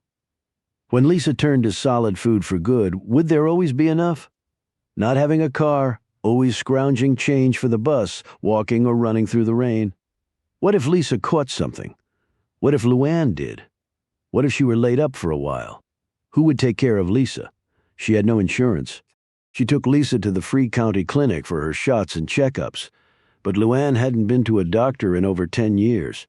She was young, strong, and healthy, but that could change quickly. You never knew. She almost laughed when she thought of Dwayne trying to navigate the endless details of Lisa's daily requirements. The boy would run screaming into the woods after a few minutes, but it really wasn't a laughing matter. While she looked at the tiny mouth opening and closing, Luann's heart suddenly felt as heavy as the semis parked in the diner's parking lot. Her daughter depended on her for everything, and the truth was Luann had nothing. One step from the edge every day of her life, and getting closer all the time. A fall was inevitable. It was only a matter of time. She thought back to Jackson's words. A cycle. Her mother, then Luann. Dwayne resembled Benny Tyler in more ways than she cared to think about. Next up was Lisa, her darling little girl for whom she would kill or be killed, whatever it took to protect her. America was full of opportunity, everybody said. You just had to unlock it. Only they forgot to give out keys for Luann's kind, or maybe they didn't forget at all. Maybe it was intentional. At least that's how she usually saw things when she was more than a little depressed, like now. She shook her head clear and squeezed her hands together. That kind of thinking wasn't going to help her now. Luann pulled her handbag over and slid out the steno pad. What she had found at the library had greatly intrigued her. 6 lottery winners. She had started with the ones last fall and continued up to the present. She had written down their names and backgrounds. The articles had carried a photo of each winner. Their smiles had seemed to stretch across the width of the page. In reverse order of winning they were: Judy Davis, age 27, a welfare mother, with 3 young children, Herman Rudy, age 58, a former truck driver on disability with massive medical bills from an injury on the job. Wanda Tripp, 66, widowed and subsisting on Social Security's safety net of $400 a month. Randy Stith, 31, a recent widower with a young child who had recently been laid off from his assembly line job. Bobby Joe Reynolds, 33, a waitress in New York, who after winning the article said had given up her dream of starring on Broadway to take up painting in the south of France. Finally, there was Raymond Powell, 44, a recent bankrupt who had moved into a homeless shelter. Luann slumped back in her seat, and Luann Tyler, 20 years old, single mother, dirt poor, uneducated, no prospects, no future. She would fit in perfectly with this desperate group. She had only gone back 6 months. How many more of them were there? It made for great stories. She had to admit, people in dire straits hit the jackpot. Old people with newfound wealth. Young children with a suddenly bright future, all their dreams coming true. Jackson's face appeared in her thoughts. Someone has to win. Why not you, Luann? His calm, cool tones beckoned to her. In fact, those two sentences reverberated over and over in her head. She felt herself beginning to slide over the top of an imaginary dam. What was awaiting her in the deep waters below, she was not sure. The unknown both scared her and drew her. Fiercely, she looked at Lisa.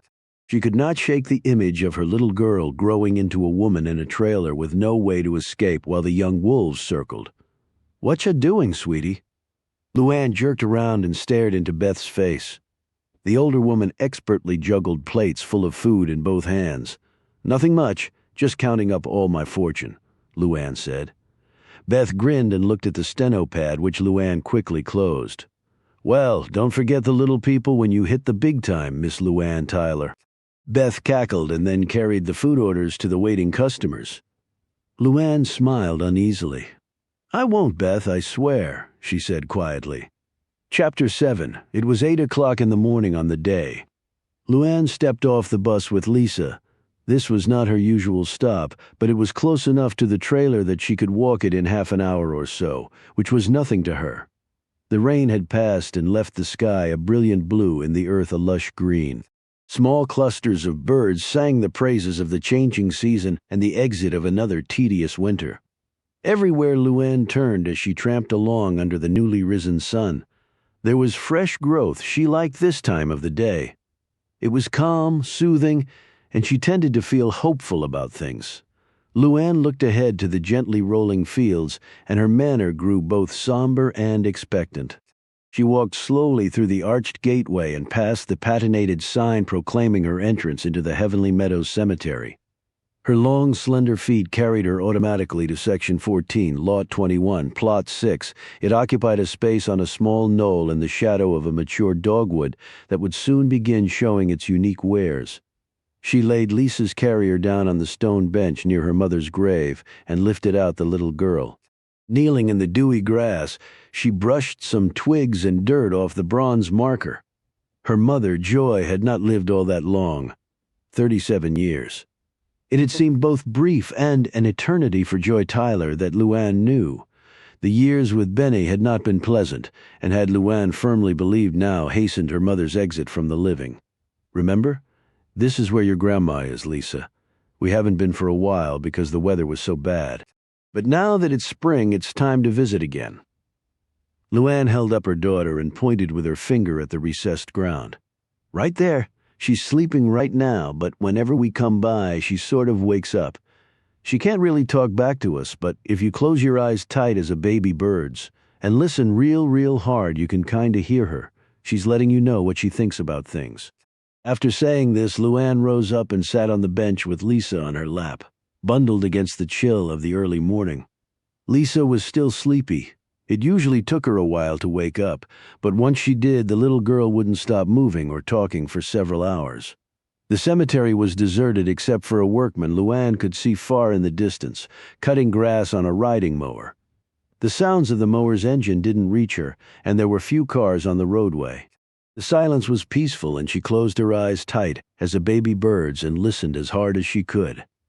At the diner, she had made up her mind to call Jackson right after she got off work. He had said any time, and she figured he would answer the phone on the first ring regardless of the time. Saying yes had seemed like the easiest thing in the world to do, and the smartest. It was her turn. After 20 years filled with grief, disappointment, and depths of despair that seemed to have endless elasticity, the gods had smiled upon her. Out of the masses of billions, Luann Tyler's name had turned the hat trick on the slot machine. It would never happen again. Of that she was dead certain. She was also sure that the other people she had read about in the paper had made a similar phone call. She hadn't read anything about them getting in trouble. That sort of news would have been all over, certainly in as poor an area as she lived in, where everyone played the lottery in a frantic effort to throw off the bitter hopelessness of being a have-not. Somewhere between leaving the diner and stepping on the bus, however, she had felt something very deep inside of her prompting her to not pick up the phone but instead to seek counsel other than her own. She came here often to talk, to lay flowers she had picked, or to spruce up her mother's final resting place. In the past, she had often thought she actually did communicate with her mother. She had never heard voices. It was more levels of feelings, of senses. Euphoria or deep sadness sometimes overtook her here, and she had finally put it down to her mother reaching out to her, letting her opinion on things having to do with Luann seep into her child's body, into her mind. Doctors would probably call her crazy, she knew, but that didn't take away from what she felt. Right now she hoped for something to speak to her, to let her know what to do. Her mother had raised her right. Luann had never told a lie until she had started living with Dwayne. Then the fabrications seemed to just happen. They seemed to be an inextricable part of simply surviving, but she had never stolen anything in her life, never really done anything wrong that she knew of. She had kept her dignity and self-respect through a lot over the years, and it felt good. It helped her get up and face the toil of another day, when that day contained little in the way of hope that the next day and the next would be any different, any better. But today, nothing was happening. The noisy lawnmower was drawing closer and the traffic on the road had picked up. She opened her eyes and sighed. Things were not right. Her mother apparently was not going to be available today of all days. She stood up and was preparing to leave when a feeling came over her. It was like nothing she had ever experienced before. Her eyes were automatically drawn to another section of the cemetery, to another plot that lay about 500 yards away. Something was pulling her there, and she had no doubt what it was. Eyes wide and her legs moving of their own accord, Luann made her way down the narrow, winding asphalt walkway. Something made her clutch Lisa tightly to her bosom, as though if she didn't, the little girl would be snatched away by the unseen force compelling Luann to its epicenter. As she drew nearer to the spot, the sky seemed to turn a terrible dark. The sounds of the mowing were gone. The cars had stopped coming down the road. The only sound was the wind whistling over the flat grass and around the weathered testaments to the dead. Her hair blowing straight back, Luann finally stopped and looked down. The bronze marker was similar in style to her mother's, and the last name on it was identical: Benjamin Herbert Tyler. She had not been to this spot since her father had died. She had tightly clutched her mother's hand at his funeral, neither woman feeling the least bit saddened and yet having to display appropriate emotions for the many friends and family of the departed. In the strange way the world sometimes worked, Benny Tyler had been immensely popular with just about everyone except his own family because he had been generous and cordial with everyone except his own family. Seeing his formal name etched in the metal made her suck in her breath. It was as though the letters were stenciled over an office door, and she would soon be ushered in to see the man himself. She started to draw back from the sunken earth, to retreat from the sharp jabs that seemed to sink in deeper with each step she had taken toward his remains. Then the intense feeling she had not realized beside her mother's grave suddenly overtook her of all places. She could almost see wisps of gauzy membrane swirling above the grave like a spider web picked up by the wind. She turned and ran. Even with Lisa, she hit an all-out sprint, 3 steps into a run that would have made many an Olympian bristle with envy. Without missing a step and gripping Lisa to her chest, Luann snatched up Lisa's baby carrier and flew past the gates of the cemetery. She had not closed her eyes tight like a baby bird. She had not even been listening particularly hard. And yet the immortal speech of Benny Tyler had risen from depths so far down she could not contemplate them, and had made its way ferociously into the tender ear canals of his only child. "Take the money, little girl. Daddy says take it, and damn everyone and everything else. Listen to me. Use what little brain you've got when the body goes. You got nothing. Nothing. When did I ever lie to you, baby doll? Take it, damn it. Take it, you dumb bitch. Daddy loves you. Do it for Big Daddy. You know you want to." The man on the mower paused to watch her race away under a sky of pristine blue that begged to be photographed. The traffic on the road had picked up considerably. All the sounds of life which had disappeared so inexplicably for Luann during those few moments had once again reappeared. The man looked over at the grave from which Luann had fled. Some people just got spooked in a graveyard, he figured, even in broad daylight. He went back to his mowing. Luann was already out of sight. The wind chased the pair down the long dirt road. Sweat drenched Luann's face as the sun bore down on her from gaps in the foliage. Her long legs ate up the ground with a stride that was both machine-like in its precision and wonderfully animalistic in its grace. Growing up, she had been able to outrun just about everybody in the county, including most of the varsity football team. God-given world-class speed, her 7th-grade gym teacher had told her. What exactly she was supposed to do with that gift, no one ever told her.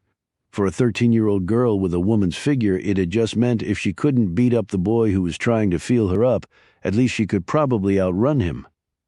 Now her chest was burning for a minute. She wondered if she would keel over from a heart attack, as her father had. Perhaps there was some physical flaw buried deep within all the descendants of the man, just waiting for the opportunity to cleave another Tyler from the ranks. She slowed down. Lisa was bawling now, and Luann finally stopped running and hugged her baby hard, whispering soothing words into the little girl's small pink ear while she made slow, wide circles in the dense shadows of the forest until the cries finally stopped. Luann walked the rest of the way home. The words of Benny Tyler had made up her mind. She would pack what she could from the trailer and send somebody back for the rest. She would stay with Beth for a while. Beth had offered before. She had an old ramshackle house, but it had a lot of rooms, and after the death of her husband, her only companions were a pair of cats that Beth swore were crazier than she was. Luann would take Lisa into the classroom with her if need be, but she was going to get her GED and then maybe take some classes at the community college. If Johnny Jarvis could do it, then she could too, and Mr. Jackson could find somebody else to gladly take her place. All these answers to her life's dilemmas had come roaring in upon her so fast she could barely keep her head from exploding off her shoulders with relief. Her mother had spoken to her, in a roundabout manner perhaps, but the magic had been worked. "Never forget about the dearly departed, Lisa," she whispered to the little girl. "You just never know." Luann slowed as she neared the trailer. Duane had been rolling in money the day before. She wondered how much he had left. He was quick to buy rounds at the Squat and Gobble when he had a few bucks in his pocket. Lord only knew what he had done with the wad he had under the bed. She didn't want to know where he had gotten it. She figured it was only an additional reason to get the hell out. As she rounded the bend, a flock of blackbirds scattered from the trees overhead and scared her. She looked up at them angrily for a moment and then kept walking. As the trailer came into her line of sight, she abruptly stopped. There was a car parked out front. A convertible, big and wide, shiny black with white sidewalls, and on the hood, a huge chrome ornament that from a distance looked vaguely like a woman engaged in some indecent sexual act. Duane drove a battered Ford pickup truck, which had been in the impoundment lot the last Luann had seen it. None of Duane's cronies drove anything like this crazy machine. What in the world was going on? Had Duane gone flat-out loco and bought this boat? She stole up to the vehicle and examined it, keeping one eye on the trailer. The seats were covered in a white leather with inlays of deep burgundy. The inside of the car was spotless, the dashboard clock polished enough to hurt your eye when the sunlight hit it, just so. There was nothing in the front or rear seats to identify the owner. The keys hung in the ignition, a tiny budkin attached to the ring. A phone rested in a device built specifically to hold it and attached to the hump between the front seat and the dashboard. Maybe this thing did belong to Duane, but she figured it would have taken all the cash under his mattress and then some to buy this rig. She moved quickly up the steps and listened for sounds from within before venturing farther. When she didn't hear anything, she decided finally to brave it. She had kicked his butt the last time, she could do it again. "Duane?" She slammed the door loudly. "Duane, what the hell did you do? Is that thing out there yours?" There was still no answer. Luann put an agitated Lisa down in her baby carrier and moved through the trailer. "Duane, are you here? Come on, answer me. Will you, please? I don't have time to play around." She went into the bedroom, but he wasn't there. Her eyes were riveted by her clock on the wall. It took her an instant to stuff it in her bag. She wasn't going to leave it with Dwayne. She exited the bedroom and moved down the hallway, passing Lisa as she did so. She stopped to calm the little girl down and placed her bag next to the baby carrier. She finally saw Dwayne lying on the raggedy couch. The TV was on, but no sound came from the battered box.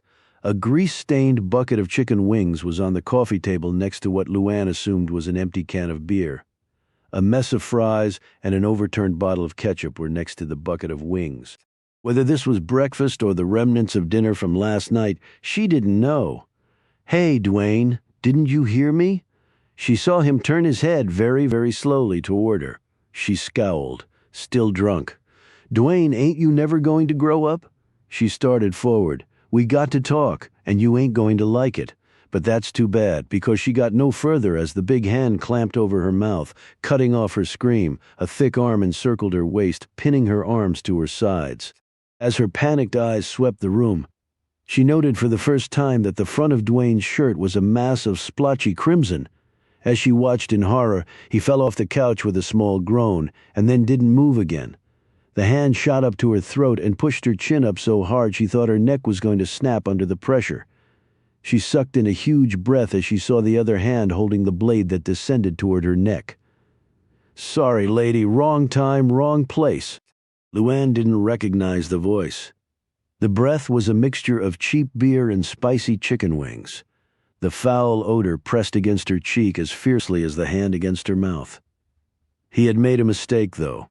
With one hand bracing her chin and the other holding the knife, he had left her arms free. Perhaps he thought she would be paralyzed with fear. She was far from it. Her foot crunched backward against his knee. At the same moment, her bony elbow sunk deep into his flabby gut, hitting right at the diaphragm. The force of her blow caused his hand to jerk suddenly, and the knife slashed her chin. She tasted blood. The man dropped to the floor, spitting and coughing. The hunting knife clattered to the bare carpet next to him. Luann hurtled toward the front door, but her attacker managed to snag a leg as she passed by, and she tumbled to the floor a few feet from him. Despite being doubled over, he clamped thick fingers around her ankle and dragged her back toward him. Finally, she got a good look at him as she turned over on her back, kicking at him with all her might. Sunburned skin, thick caterpillar eyebrows, sweaty, matted black hair, and full cracked lips that were at the moment grimacing in pain. She couldn't see his eyes, which were half closed as his body shrugged off her blows. Luann took in those features in an instant. What was even more evident was that he was twice her size in the grip that tightened around her leg. She knew she had no chance against him, strength-wise. However, she wasn't about to leave Lisa to face him alone, not without a lot more fight than she had already given him. Instead of resisting further, she threw herself toward him, screaming as loudly as she could. The scream and her sudden leap startled him off balance. He let go of her leg. Now she could see his eyes. They were deep brown, the color of old pennies. In another second they were shut tightly again as she planted her index fingers in both of them. Howling again, the man fell backward against the wall, but then he ricocheted off like a bounced ball and slammed blindly into her. They both pitched over the couch. Luann's flailing hand seized an object on the way down. She couldn't see exactly what it was, but it was solid and hard, and that's all she cared about as she swung with all her might and smashed it against his head right before she hit the floor, barely missing Dwayne's limp body, and then she slammed headfirst into the wall. The telephone had shattered into pieces upon impact with the man's thick skull. Seemingly unconscious, her attacker lay face down on the floor. The dark hair was now a mass of red as the blood poured from the head wound. Luann lay on the floor for a moment and then sat up. Her arm tingled where she had hit the coffee table, and then it went numb on her. Her buttocks ached where she had slammed into the floor. Her head pounded where it had struck the wall. "Damn," she said as she struggled to regain her equilibrium. She had to get out of here, she told herself, grab Lisa, and keep running until her legs or lungs gave out. Her vision blurred for an instant, and her eyes rolled up into her head. "Oh, Lord," she moaned as she felt it coming. Her lips parted, and she sank back down to the floor, unconscious. Chapter 8. Luann had no idea how long she had been out. The blood that had poured out of the wound on her chin hadn't yet hardened against her skin, so it couldn't have been all that long. Her shirt was ripped and bloody. One breast hung loose from her bra. She slowly sat up and rearranged herself with her good arm. She wiped her chin and touched the cut. It was jagged and painful. She slowly lifted herself up. She could not seem to catch her breath as lingering terror and physical trauma battered her from within and without. The two men lay side by side. The big man was clearly still breathing. The expansions and contractions of his huge gut were easy to see. Luann wasn't sure about Duane. She dropped to her knees and felt for his pulse, but if it was there, she couldn't find it. His face looked gray, but it was hard to tell in the darkness.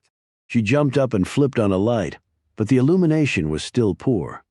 She knelt down beside him again and touched his chest gingerly. Then she lifted his shirt. She quickly pulled it back down, nauseated at the sight of all the blood there. "Oh, Lord, Duane, what have you gone and done? Duane, can you hear me? Duane." In the dim light, she was able to see that no more blood was flowing from his wounds, a sign that his heart was probably no longer beating. She felt his arm. It was still warm to the touch, but she felt his fingers, and they were already beginning to curl and grow cold. She eyed the remnants of the phone. There was no way to call the ambulance now, although it didn't look like Duane was going to need one. She should probably go fetch the police, though. Find out who the other man was, why he had cut up Duane and tried to kill her. When Luann rose to leave, she noticed the small pile of bags that had been hidden behind the greasy bucket of chicken. They had fallen off the table in the scuffle. Luann stooped down and picked one up. It was clear plastic. Inside was a small amount of white powder drugs. Then she heard the whimpering. Oh, God, where was Lisa? But there was another sound. Luann sucked in her breath as she jerked around and looked down. The big man's hand was moving. He was starting to rise. He was coming for her. Oh, sweet Lord, he was coming for her. She dropped the bag and raced to the hallway. Using her good arm to snatch up Lisa, who started screaming when she saw her mother, Luann bolted through the front door, slamming it back against the side of the trailer. She ran past the convertible, stopped, and turned back. The massive wall of flesh she had clocked with the phone didn't explode through the door, at least not yet. Her eyes shifted slightly to the car. The dangling keys glimmered temptingly in the sunlight. She hesitated for only an instant. Then she and Lisa were in the car. Luann gunned the motor and fishtailed out of the muck and onto the road. She took a minute to get her nerves under control before she turned onto the main highway into town. Now Duane's sudden wealth made a lot of sense. Selling drugs was obviously far more lucrative than stripping cars for a living.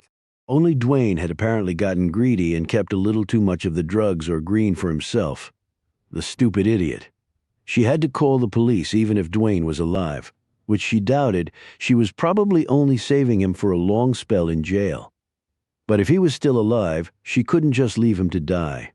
The other fellow she didn't give a damn about. She only wished she had hit him harder. As she sped up, she looked over at Lisa. The little girl sat wide-eyed in her baby carrier, the terror still clearly observable in her quivering lips and cheeks. Luann settled her injured arm over her daughter, biting back the pain this simple movement caused her. Her neck felt as though a car had run over it. Then her eyes alighted on the cellular phone. She pulled off the road and snatched it up. After quickly figuring out how to work it, she started to dial 911. Then she slowly put down the phone. She looked down at her fingers. They were shaking so hard she couldn't make a fist. They were also covered with blood, and probably not just her own. It was suddenly dawning on her that she could easily be implicated in all of this. Despite his starting to move, the guy could have slumped back down, dead, for all she knew. She would have killed him in self-defense, she knew that, but would anyone else? A drug dealer. She was driving his car. This thought made her look around suddenly to see if anyone was watching. Some cars were heading toward her, the top. She had to close the rag top. She jumped into the back seat and gripped the stiff fabric. She pulled upward, and then the big white convertible top descended down upon them like a clam closing up.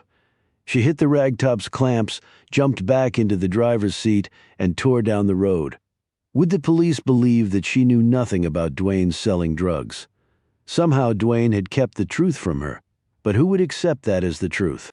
She didn't believe it herself. This reality swept over her like a fire raging through a paper house. There seemed to be no escape, but maybe there was.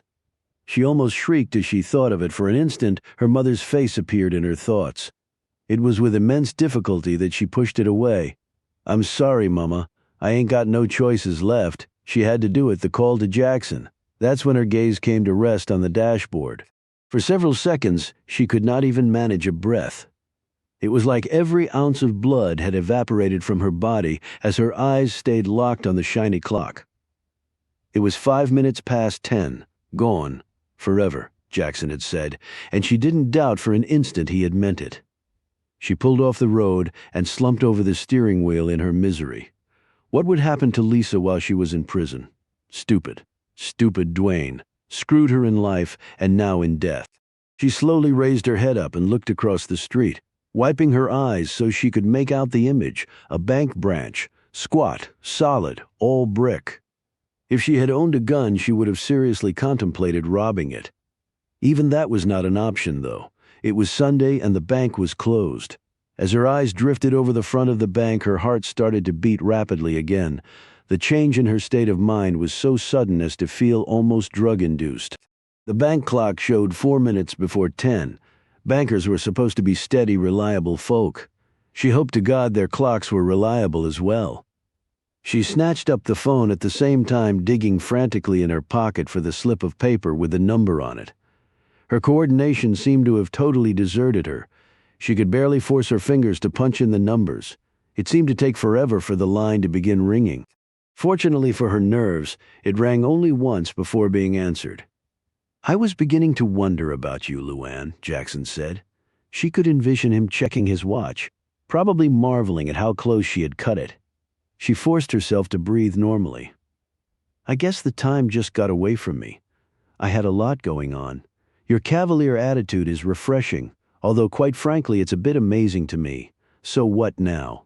Aren't you forgetting something?" Luann looked puzzled. What? Her brain was near serious burnout.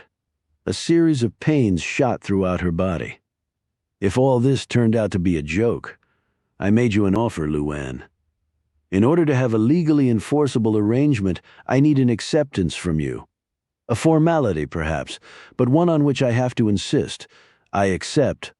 "Wonderful. I can tell you with complete assurance that you will never regret that decision." Luann looked nervously around.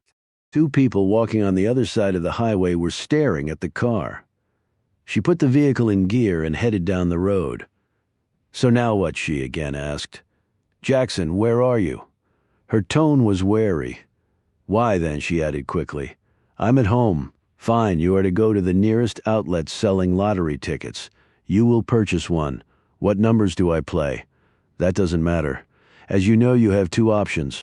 Either accept a ticket with numbers automatically dispensed by the machine or pick whatever numbers you want. They're all fed into the same central computer system with up to the second results, and no duplicate combinations are allowed. That ensures only one winner. If you opt for a personalized combination and your first choice has already been taken, simply pick another combination. But I don't understand. I thought you were going to tell me what numbers to play? The winning numbers. There's no need for you to understand anything, Luann. Jackson's voice had risen a notch higher. You are simply to do what you're told. Once you have the combination, call me back and tell me what the numbers are. I'll take care of the rest. So when do I get the money? There will be a press conference. Press conference. Luann almost flipped the car over. She fought to keep it under control with her good arm as she cradled the phone under her chin. Now Jackson sounded truly exasperated. Haven't you ever watched one of these things? The winner attends a press conference, usually in New York. It's televised across the country, the world. You'll have your photo taken holding a ceremonial check, and then reporters will ask questions about your background, your child, your dreams, what you'll do with the money. Quite nauseating, but the Lottery Commission insists. It's terrific PR for them. That's why ticket sales have been doubling every year for the last 5 years. Everybody loves a deserving winner, if for no other reason than most people believe themselves to be quite deserving. Do I have to do it? Excuse me? I don't want to be on TV. Well, I'm afraid you don't have a choice. Keep in mind that you're going to be at least $50 million richer, Luann. For that kind of money, they expect you to be able to handle one press conference, and frankly, they are right. So I have to go? Absolutely. Do I have to use my real name? Why wouldn't you want to? I've got my reasons, Mr. Jackson, would I? Yes.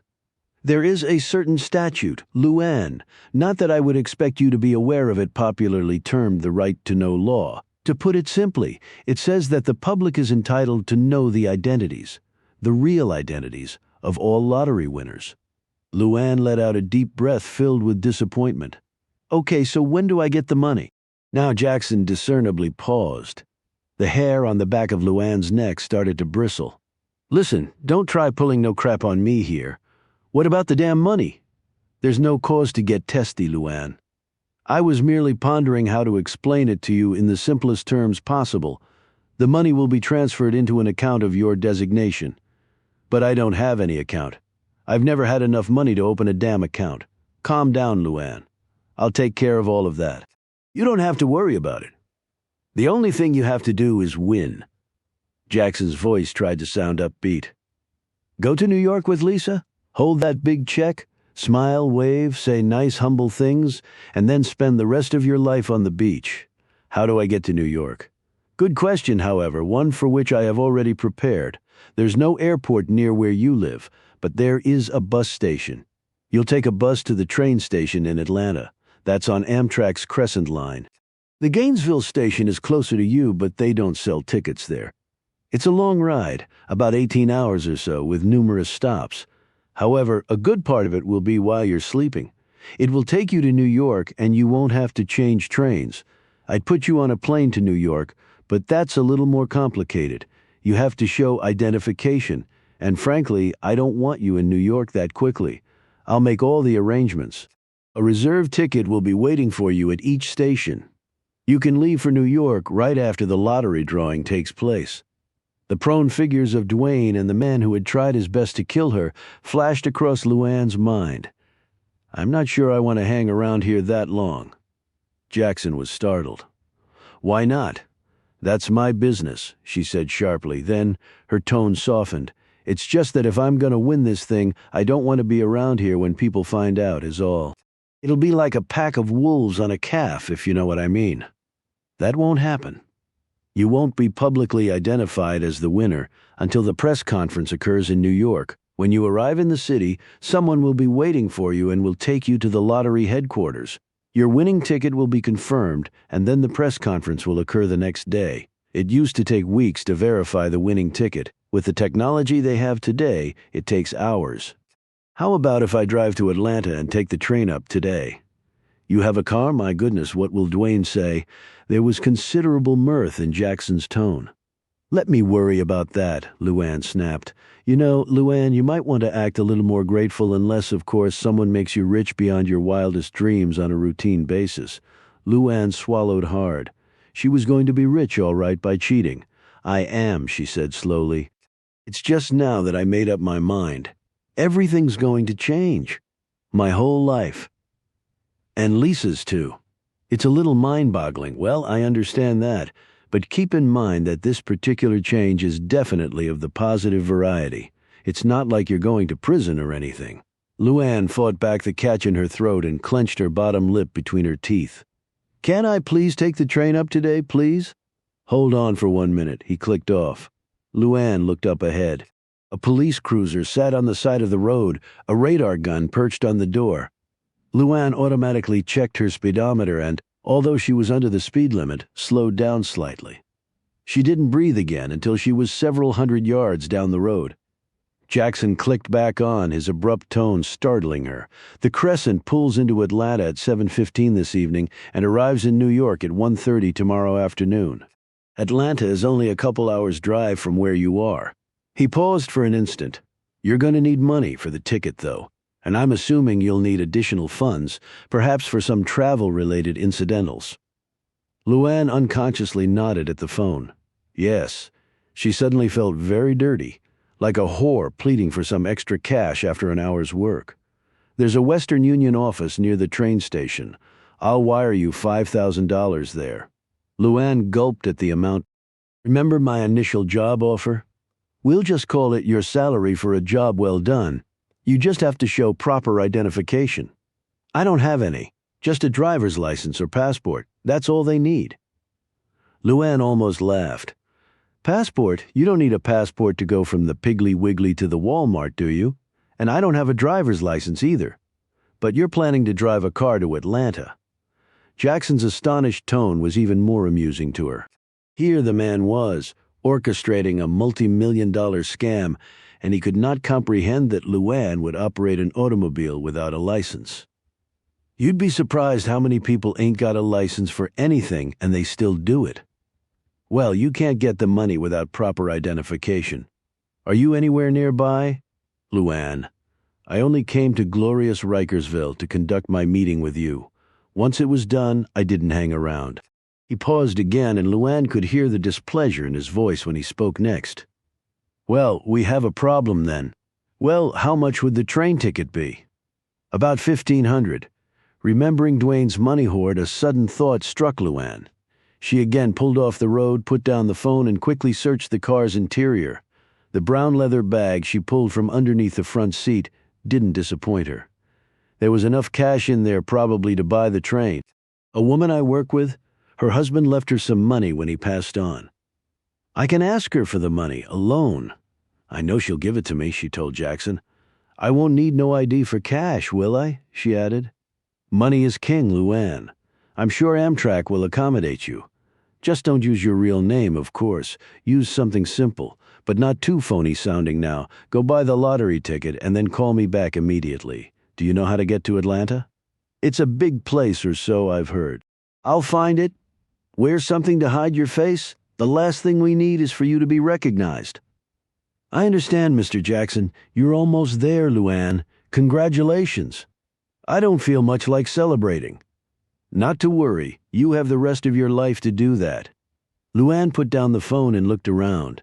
The car windows were tinted, so she didn't think anyone had actually seen her, but that could change. She had to ditch the car as fast as possible. The only question was where. She didn't want to be seen getting out of the car. It would be pretty hard to miss a tall, blood-caked woman hauling a baby out of a car with tinted windows and a chrome figure doing nasty things on the vehicle's hood. An idea finally hit her. A little dangerous, perhaps, but right now she didn't have much alternative. She did a U-turn and headed in the opposite direction. Within 20 minutes, she was pulling slowly down the dirt road and straining to see ahead as she drew nearer to her destination. The trailer finally came into view. She saw no other vehicles, no movement. As she pulled in front of the trailer, cold dread poured over her, as she once again felt the man's hands around her throat, as she watched the blade swooping toward her. You see that man coming out that house? Luann said out loud to herself. You're going to run right over his butt. Let his lips kiss the oil pan on this thing. She rolled down the passenger window so she could check for sounds coming from within, but heard nothing. She pulled a diaper wipe out of Lisa's bag and methodically rubbed down all of the car's surfaces that she had touched. She had watched a few episodes of America's Most Wanted. If it hadn't been too dangerous, she would have gone back inside the trailer and wiped down the telephone. But she had lived there for almost 2 years. Her fingerprints would be all over the place anyway. She climbed out of the car, stuffing as much cash from the bag as she could under the liner of Lisa's baby seat. She pulled her torn shirt together as best she could. She noiselessly closed the car door, and holding Lisa with her good arm, she quickly made her way back down the dirt road. From within the trailer, the pair of dark eyes watched Luann's hasty departure, taking in every detail. When she suddenly glanced around, the man stepped back into the shadow of the trailer's interior. Luann didn't know him, but he wasn't taking any chances at being observed. His dark leather jacket was zipped halfway up the front, the butt of a 9mm visible sticking out of the inside pocket. He stepped quickly over the 2 men lying on the floor, careful to avoid the pools of blood. He had happened along at an opportune time. He was left with the spoils of a battle he had not even had to fight. What could be better? He scooped the drug packets off both the coffee table and the floor and deposited them in a plastic bag that the man pulled from his jacket. After thinking about it for a moment, he put half the stash back where he had found it. No sense being greedy. And if the organization these boys worked for got wind that no drugs had been discovered by the police in the trailer, they might start looking for who took it. If only part of the stash was missing, they'd probably assume the cops had sticky fingers. He eyed the fight scene and then noted the torn fabric on the floor. Recognition spread across his features. It was from the woman's shirt. He put it in his pocket. She owed him now. He looked at the remnants of the phone, the position of each man's body, the knife and the dents in the wall. She must have walked right into the middle of this, he deduced. Fat Man got the little man, and Luann somehow got the fat man. His admiration for her increased as he noted the man's bulk. As if he sensed this observation, the fat man started to stir again slowly. Not waiting for the fat man to recover further, the other man stooped down, used a cloth to snatch up the knife, and then plunged it repeatedly into the man's side. The dying man grew momentarily stiff, his fingers digging into the threadbare carpet, hanging on to the last seconds of his life, desperately unwilling to let go. After a few moments, though, his entire body shook for an instant and then slowly relaxed, his fingers uncurled and splayed out, his palms flush against the floor. His face was turned to the side. One lifeless, blood-filled eye stared up at his killer. Next, he roughly flipped over Dwayne, squinting in the dim light as he tried to determine if the chest was moving up or down. Just to be safe, he used several carefully aimed thrusts to make certain Dwayne Harvey joined the fat man in the hereafter. He tossed the knife down.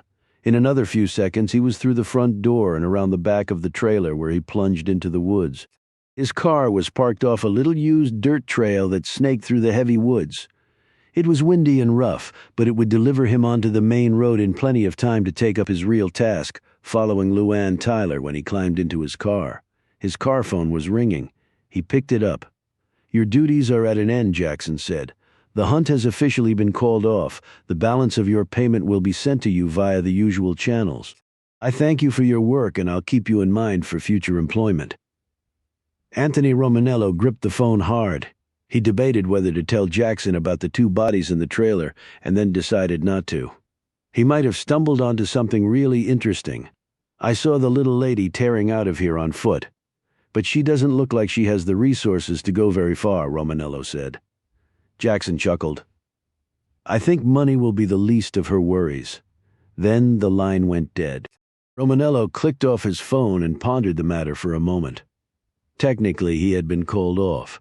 His work was at an end and he could just return home and wait for the rest of his money. But there was something screwy going on here.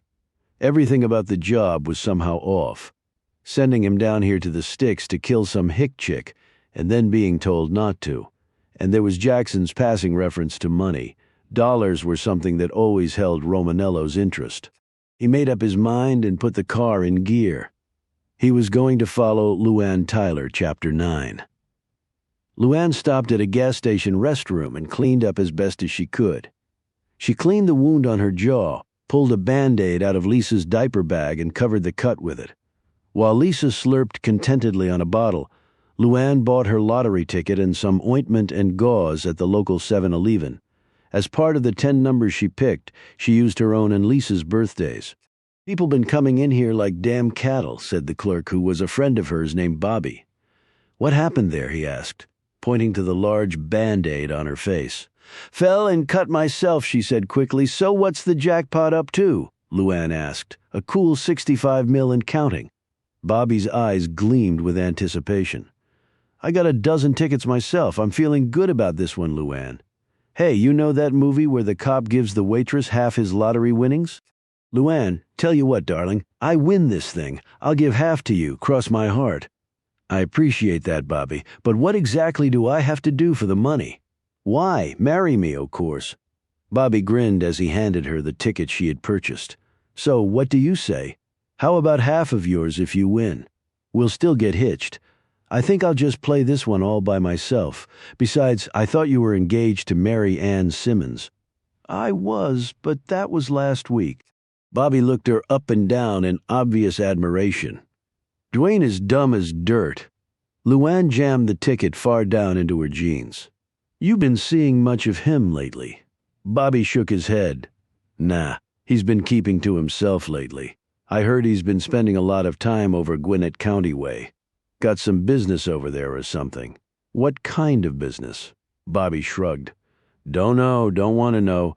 Got better things to do with my time than worry about the likes of him. Dwayne come into some money that you know of? Come to think of it, he was flashing some cash around the other night. I thought maybe he won the lottery. If he did, I think I'll just go kill myself right now. Damn, she looks just like you. Bobby gave Lisa's cheek a gentle rub. You change your mind about splitting the pot or marrying me, you just let me know, sweet cheeks. I get off at 7. I'll see you around, Bobby. At a nearby payphone, Luann dialed the number again, and once again Jackson picked it up on the first ring. She gave him the 10 digits from her ticket, and she could hear him rustling paper on the other end of the line as he wrote them down. Read them to me once more slowly, he said. As you can understand, we can't have any mistakes now. She read them again, and he read them back to her. Good, he said, very good. Well, now the hard part is over. Get on the train, do your little press conference, and sail away into the sunset. I'm going to the train station right now. Someone will meet you at Penn Station and take you to your hotel. I thought I was going to New York. That's the name of the train station in New York, Luann. Jackson said impatiently. The person meeting you will have a description of you and Lisa. He paused. I'm assuming you're bringing her. She don't go. I don't go. That's not what I meant, Luann. Of course you can bring her. However, I trust you did not include Dwayne in the travel plans. Luann swallowed hard as she thought back to the bloodstains on Dwayne's shirt, how he had fallen off the couch and never moved again. Dwayne won't be coming, she said. Excellent, Jackson said. Enjoy your trip. The bus dropped off Luann and Lisa at the train station in Atlanta. After her phone call with Jackson, she had stopped at the Walmart and purchased some essentials for herself and Lisa, which were in a bag slung over her shoulder. Her own torn shirt had been replaced with a new one. A cowboy hat and a pair of sunglasses hid her face. She had thoroughly cleaned and dressed the knife wound in the rest room. It felt a lot better. She went to the ticket counter to purchase her train ticket to New York. And that's when Luann made a big mistake. Name, please, the agent said. Luann was fiddling with a fussing Lisa and thus answered automatically, Luann Tyler. She caught her breath as soon as she said it. She looked at the clerk who was busily typing the information into her computer. Luann couldn't change it now. That would obviously make the woman suspicious. She swallowed hard and hoped to God the slip would not come back to haunt her. The woman recommended the deluxe sleeping car accommodations since Luann was traveling with a baby. There's one available, and it has a private shower and all, the woman said.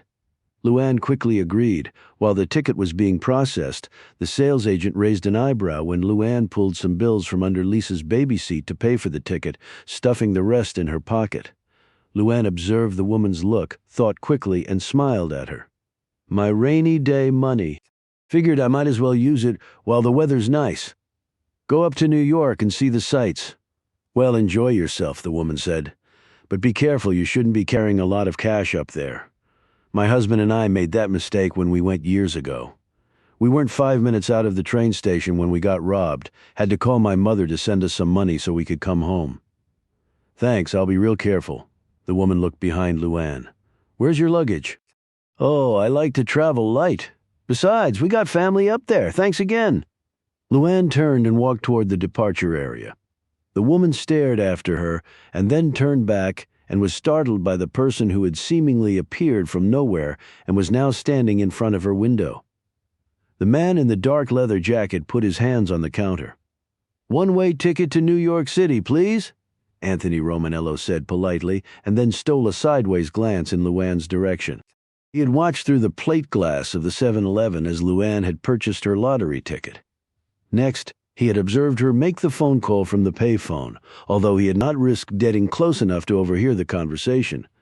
The fact that she was now on her way to New York had piqued his curiosity to the maximum. He had many reasons for wanting to leave the area as quickly as possible anyway. Even though his assignment was over, finding out what Luann Tyler was up to and why she was going to New York was just an added inducement. It was all the more convenient because he happened to live there. It could be she was simply running from the bodies in the trailer, or it could be more. much more. He took the train ticket and headed toward the platform. Luann stood well back from the tracks when the train came noisily into the station a bit behind schedule. With the aid of a conductor, she found her compartment. The deluxe Viewliner sleeping compartment had a lower bunk, an upper bunk, an armchair, sink, toilet, and private shower. Because of the lateness of the hour, and with Luann's permission, the attendant changed the compartment to its sleeping configuration. After he was finished, Luann closed the door to the room, sat down in the armchair, pulled out a bottle, and started feeding Lisa. As the train slid smoothly out of the station half an hour later, the train gathered speed, and soon Luann was watching the countryside sail by through the two large picture windows. She finished feeding Lisa and cradled the little girl against her chest to burp her. That accomplished, Luann turned Lisa around and started playing with her, doing patty cake and singing songs, which the delighted little girl joined in on in her own unique fashion. They passed an hour or so playing together until Lisa finally grew tired and Luann put her in the baby carrier. Luann sat back and tried to relax. She had never been on a train before, and the gliding sensation and rhythmic click of the wheels was making her drowsy as well. It was hard to remember the last time she had slept, and she started to drift off. Luann awoke with a start several hours later. It must be nearly midnight, she thought. She suddenly recalled that she hadn't eaten all day. It hadn't seemed important with everything that had happened.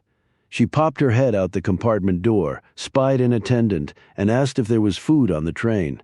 The man looked a little surprised and glanced at his watch. "They made the last call for dinner several hours ago, ma'am.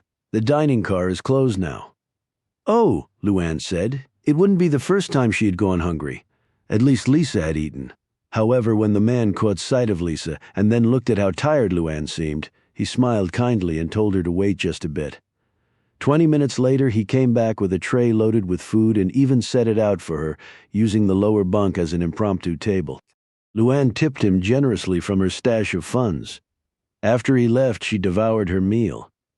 She wiped off her hands and reached carefully into her pocket and pulled out the lottery ticket. She looked over at Lisa. The little girl's hands were gently swaying in her slumber. A smile played across the small features. Must be a nice dream, Luann thought, smiling at the precious sight. Luann's features grew softer, and she leaned down and spoke quietly into Lisa's tiny ear. "Mama's going to be able to take care of you now, baby, like I should have been doing all along? The man says we can go anywhere, do anything." She stroked Lisa's chin and nuzzled her cheek with the back of her hand. "Where you want to go, baby doll? You name it, we'll go. How's that sound? That sound good?" Luann locked the door and laid Lisa down on the bed, checking to make sure the straps on the baby seat were tight. Luann lay back on the bed and curled her body protectively around her daughter. While the train made its way to New York City, she stared out the window into the darkness, wondering mightily about what was going to come next. Chapter 10. The train had been delayed at several points along the route, and it was nearly 3:30 in the afternoon when Luann and Lisa emerged into the frenzy of Penn Station.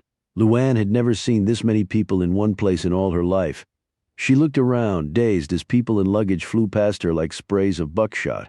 She tightened her grip on Lisa's carrier as the train ticket agent's warning came back to her.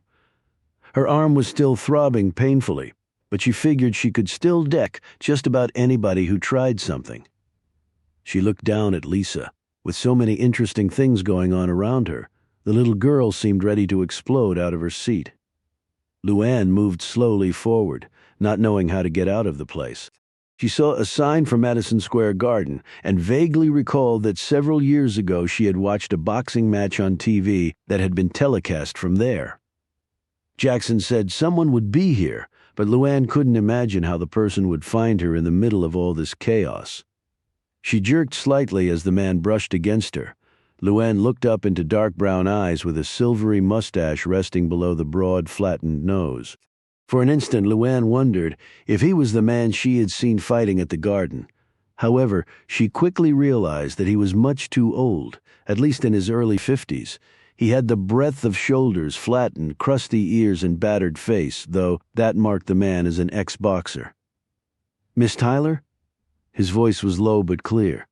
"Mr. Jackson sent me to pick you up." Luann nodded and put out her hand. Call me Luann. What's your name? The man started for an instant. That's not really important. Please follow me. I have a car waiting. He started to walk away. I really like to know people's names, Luann said without budging.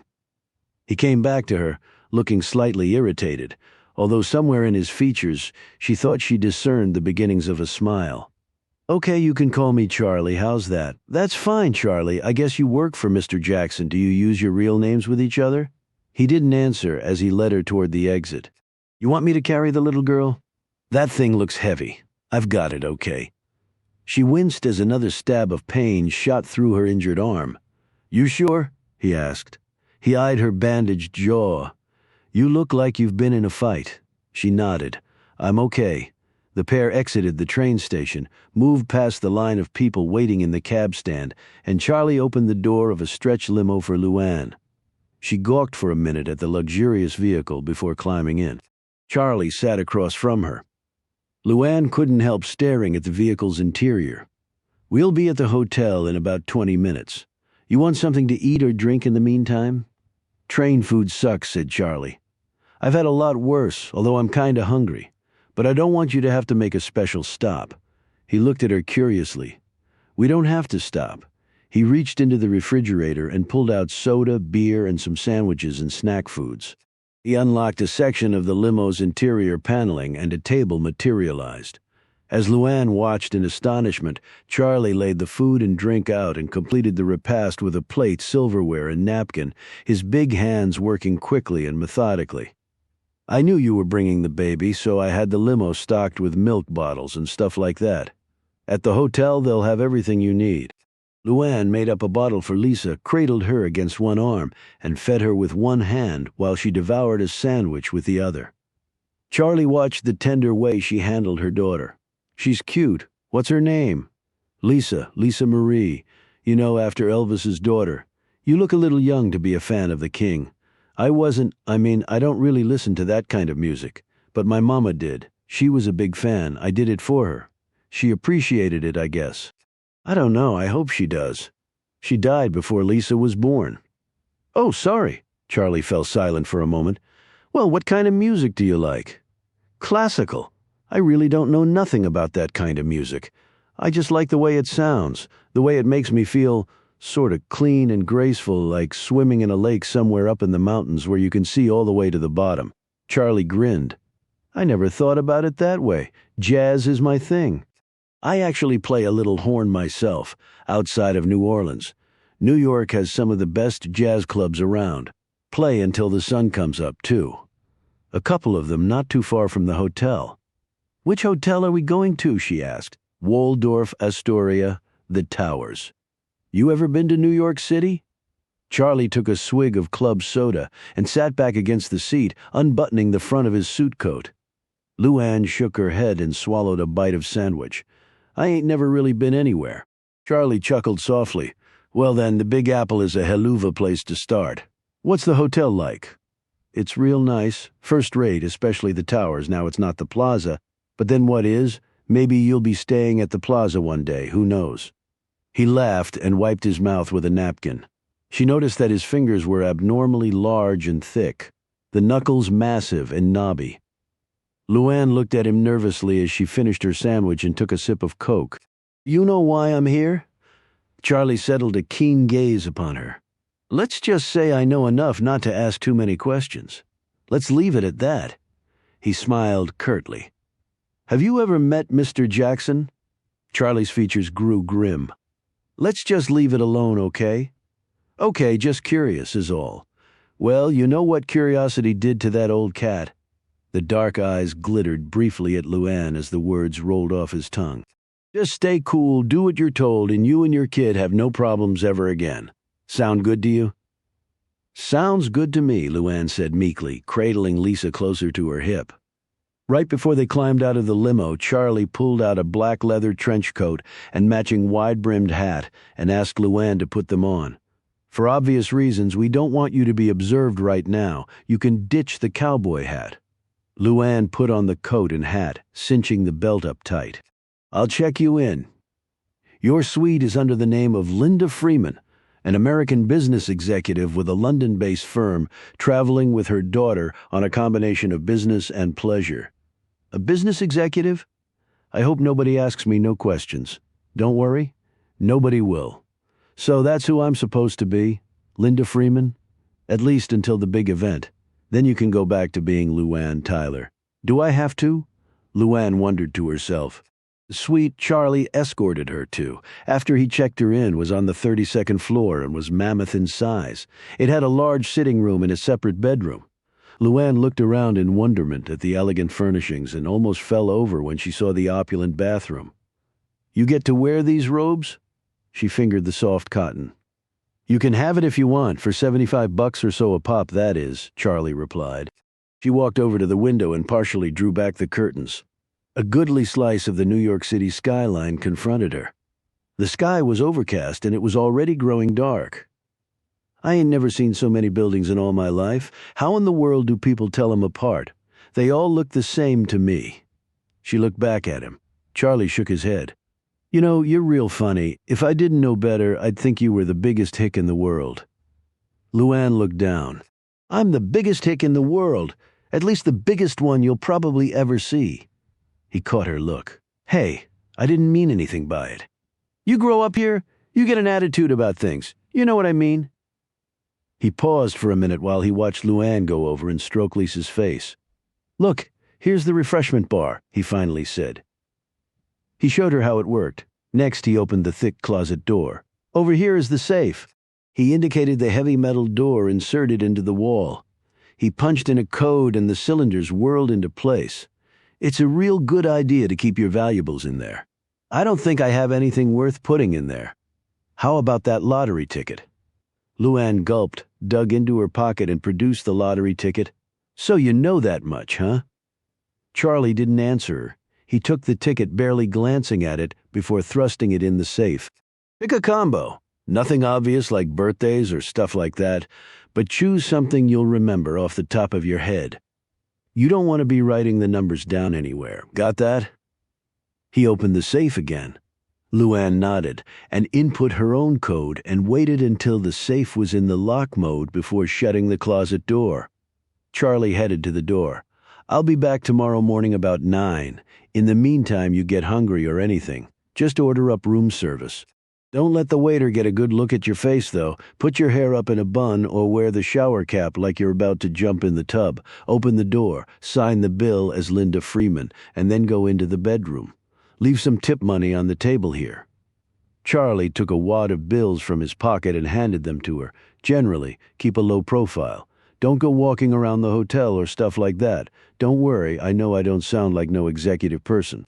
Luann pulled her hair out of her eyes and tried to sound flippant, although her low self-esteem was as plain as the hurt tones in Charlie's response. That's not it, Luann. I didn't mean. He finally shrugged. Look, I barely finished high school. I never went to college and I did okay for myself, so neither one of us could pass as a Harvard grad, so who the hell cares? He touched her lightly on the shoulder. Get a good night's sleep. When I come back tomorrow, we can go out and see some of the sights and you can talk your head off. How about that? She brightened. Going out would be nice. It's supposed to be chilly tomorrow, so dress warmly. Luann suddenly looked down at her wrinkled shirt and jeans. These are all the clothes I have. I left home kind of quick. She looked embarrassed. Charlie said kindly, that's all right, no luggage, no problem. He sized her up quickly. What, you're about 5'10", right? Size 8. Luann nodded and blushed slightly.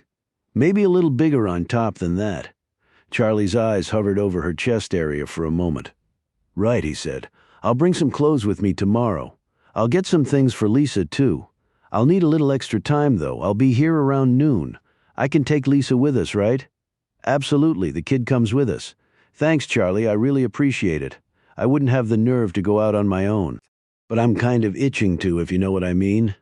I never seen a place this big in my whole life. I bet you there's probably more people in this one hotel than in my whole hometown. Charlie laughed. Yeah, I guess being from here, I kind of take it for granted. But I see what you mean. I see it exactly. After he left, Luann gently lifted Lisa out of her carrier and laid her in the middle of the king-size bed, stroking her hair as she did so. She quickly undressed her, gave her a bath in the oversized tub, and dressed Lisa in her pajamas. After laying the little girl back down on the bed, covering her with a blanket, and propping big pillows on either side of her so she wouldn't roll off, Luann debated whether to venture into the bathroom and perhaps give the tub a try as well to work the pains out of her body. That's when the phone rang. She hesitated for an instant, feeling guilty and trapped at the same time. She picked it up. "Hello? Miss Freeman?" "Sorry, Luann mentally kicked herself. "Yes, this is Miss Freeman," she said quickly, trying to sound as professional as possible. "A little faster next time, Luann," Jackson said. "People rarely forget their own names. How are things? Are you being taken care of?" "Sure am. Charlie's wonderful." "Charlie, yes, of course, you have the lottery ticket. It's in the safe. Good idea. Do you have pen and paper?" Luann looked around the room and then pulled a sheet of paper and a pen from the drawer of the antique-looking desk against the window. Jackson continued, "Jot down what you can. Charlie will have all the details as well. You'll be happy to know that everything is in place. At 6 p.m. the day after tomorrow, the winning ticket will be announced nationwide. You can watch it on TV from your hotel room. All the major networks will be carrying it. I'm afraid there won't be much drama in the proceedings for you, however." Luann could almost envision the tight little smile on his lips as he said this. "Then the entire country will eagerly wait for the winner to come forward. You won't do it immediately.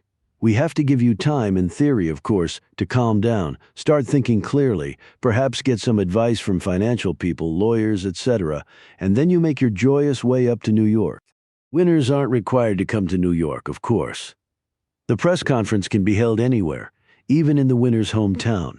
However, many past winners have voluntarily made the trek and the Lottery Commission likes it that way. It's far easier to hold a national press conference from here.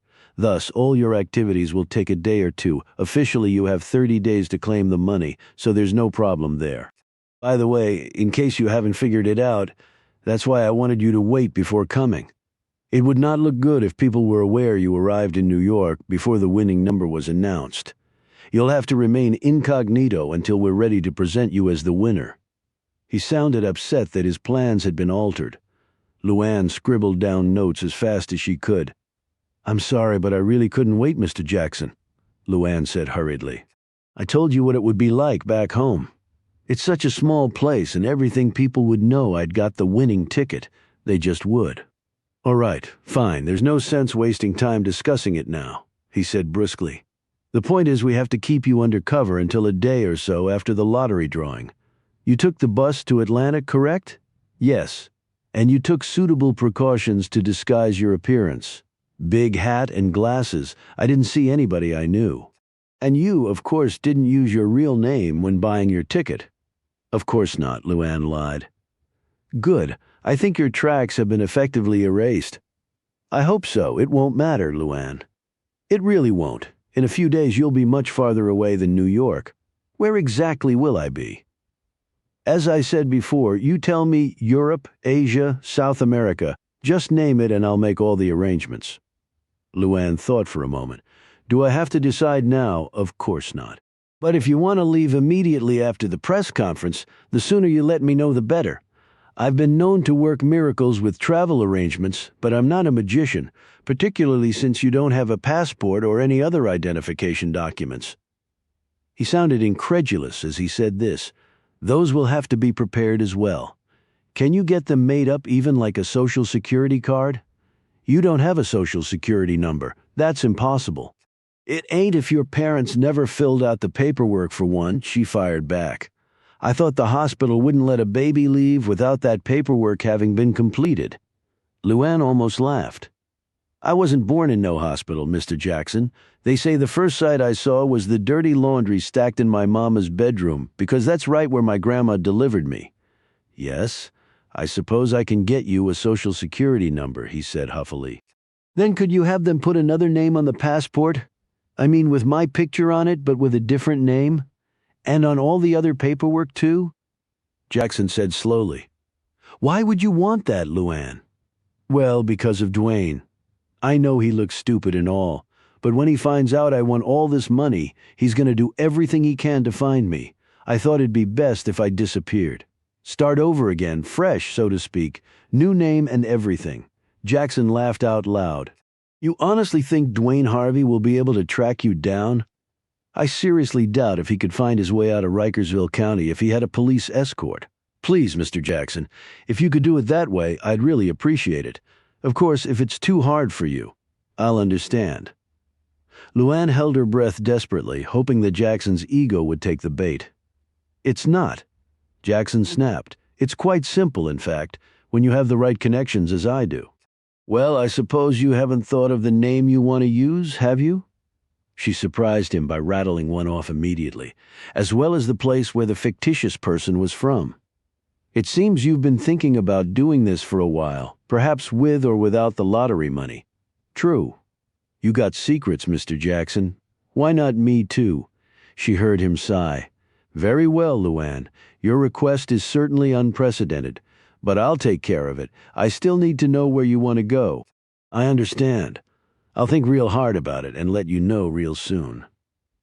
"Why am I suddenly worried that I will regret having selected you for this little adventure?" There was a hint of something in his tone that caused Luann to shudder. "I'll be in touch after the lottery drawing to let you know the rest of the details. That's all for now. Enjoy your visit to New York. If you need anything, just tell Charlie." "Charlie? Right?" Jackson hung up. Luann went immediately to the wet bar and uncapped a bottle of beer. Lisa started to make noise, and Luann let her down on the floor. Luann watched with a big smile on her face as Lisa moved around the room. Just in the last few days, her little girl had started to really get the hang of crawling, and now she was exploring the large dimensions of the suite with considerable energy. Finally, Luann got down on the floor and joined her. Mother and daughter made the circuit of the hotel room for about an hour until Lisa grew tired, and Luann put her down for the night. Luann went into the bathroom and started running water in the tub, while she checked the cut on her jaw in the mirror. It was healing okay, but it would probably leave a scar. That didn't bother her. It could have been a lot worse. She got another beer from the refrigerator and walked back into the bathroom. She slid into the hot water and took a sip of the cold beer. She figured she would need plenty of both alcohol and steamy, soothing water to get through the next couple of days. Promptly at 12 o'clock, Charlie arrived with several bags from Bloomingdale's and Baby Gap. During the next hour, Luann tried on several outfits that made her tingle all over. "You certainly do those clothes justice. More than justice," Charlie said admiringly. "Thank you. Thanks for all this stuff. You got the size just right. Hell, you got the height and figure of a model. They make these clothes for people like you. You ever think about doing that for a living? Modeling, that is?" Luann shrugged as she put on a cream-colored jacket over a long pleated black skirt. "Sometimes when I was younger. Younger? My God, you can't be far out of your teens. I'm 20, but you feel older after having a baby. I guess that's true. No, I ain't cut out for modeling. Why not?" She looked at him and said simply, "I don't like getting my picture taken, and I don't like looking at myself." Charlie just shook his head. "You are definitely one strange young woman. Most girls your age, with your looks, you couldn't drag them away from the mirror. Narcissus personified." "Oh, but you need to wear those big sunglasses and keep the hat on," Jackson said, "to keep you under wraps. We probably shouldn't be going out, but in a city of 7 million, I don't think we're going to have a problem." He held up a cigarette. "You mind?" She smiled. "Are you kidding? I work in a truck diner. They don't even let you in unless you got your smokes and plan to use them. Most nights the place looks like it's on fire. Well, no more truck diners for you? I guess not." She pinned a wide-brimmed floppy hat to her hair. "How do I look?" she posed for him. "Better than anything in Cosmo, that's for sure." "You ain't seen nothing yet. You just wait till I dress my little girl," she said proudly. "Now that is something I dream about a lot." An hour later, Luann put Lisa, who was decked out in the latest Baby Gap fashions, in her baby carrier and hefted it. She turned to Charlie. "You ready?" "Not just yet." He opened the door to the suite and then looked back at her. "Why don't you close your eyes? We might as well do the whole production." Luann looked strangely at him. "Go on, just do it," he said, grinning. She obeyed. A few seconds later, he said, "Okay, open them up." When she did, she was staring at a brand new and very expensive baby carriage. "Oh, Charlie, you keep lugging that thing around much longer," he said, pointing at the baby carrier. "Your hands are going to scrape the ground." Luann gave him a big hug, loaded Lisa in, and they were off. Chapter 11.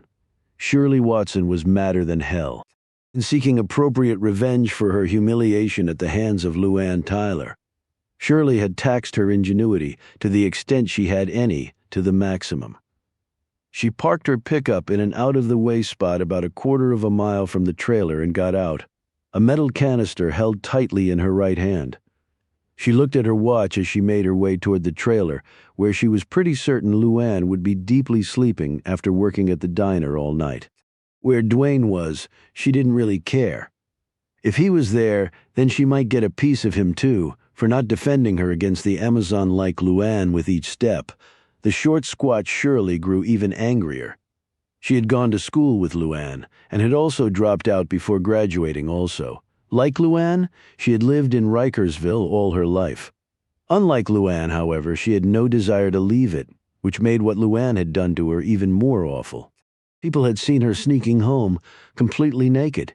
She had never been more humiliated. She had gotten more crap than she knew how to deal with. She was going to have to live with that the rest of her life. Stories would be told again and again until she would be the laughingstock of her hometown. The abuse would continue until she was dead and buried. Maybe even then it wouldn't stop. Luann Tyler was going to pay for that, so she was screwing around with Dwayne. So what? Everybody knew Dwayne had no intention of marrying Luann. And everyone also knew that Luann would probably kill herself before she would ever walk down the aisle with that man. Luann stayed because she had nowhere else to go, or lacked the courage to make a change. Shirley knew that. At least she believed she did, for a fact. Everyone thought Luann was so beautiful, so capable. Shirley fumed and grew even more flushed in the face despite the cool breeze flickering across the road. Well, she was going to love to hear what people had to say about Luann's looks after she got done with her. When she drew close to the trailer, Shirley bent low and made her way from tree to tree. The big convertible was still parked in front of the trailer. Shirley could see the tire marks in the hardened mud where something had spun out. She passed the car, taking a moment to peer inside before continuing her stealthy approach. What if somebody else was there? She suddenly smiled to herself. Maybe Luann was getting some on the side while Dwayne was away. Then she could pay Luann back even Stephen. She smiled even more broadly as she envisioned a naked Luann running screaming from the trailer. Suddenly, everything became very quiet, very still, as if on cue. Even the breeze stopped. Shirley's smile disappeared and she looked around nervously. She gripped the canister even more firmly and reached in her jacket pocket and pulled out the hunting knife. If she missed with the battery acid she was carrying in the canister, then she most assuredly wouldn't miss with the knife. She had been cleaning game and fish most of her life and could wield a blade with the best of them. Luann's face would get the benefit of that expertise, at least in the areas the acid missed. "Damn," she said, as she moved up to the front steps and the smell hit her right in the face. She looked around again. She hadn't experienced such an odor even when working a brief stint at the local landfill. She slipped the knife back in her pocket, unscrewed the top to the canister, and then took a moment to cover her nose with a handkerchief. She had come too far to turn back now, smell or not. She silently moved into the trailer and made her way down to the bedroom. Edging open the door, she looked in. Empty. She closed the door softly and turned to head down the other way. Maybe Luann and her beau were asleep on the couch there. The hallway was dark, and she felt her way along the wall. As she drew closer, Shirley steeled herself to strike. She lurched forward and instead stumbled over something and fell to the floor, coming face to face with the decaying source of the stench. Her scream could be heard almost to the main road. "You sure didn't buy much, Luann." Charlie surveyed the few bags on the chaise lounge in her hotel room. Luann came out of the bathroom where she had changed into a pair of jeans and a white sweater, her hair done up in a French braid. "I just like looking. That was fun enough. Besides, I flat out can't believe the prices up here. Good God."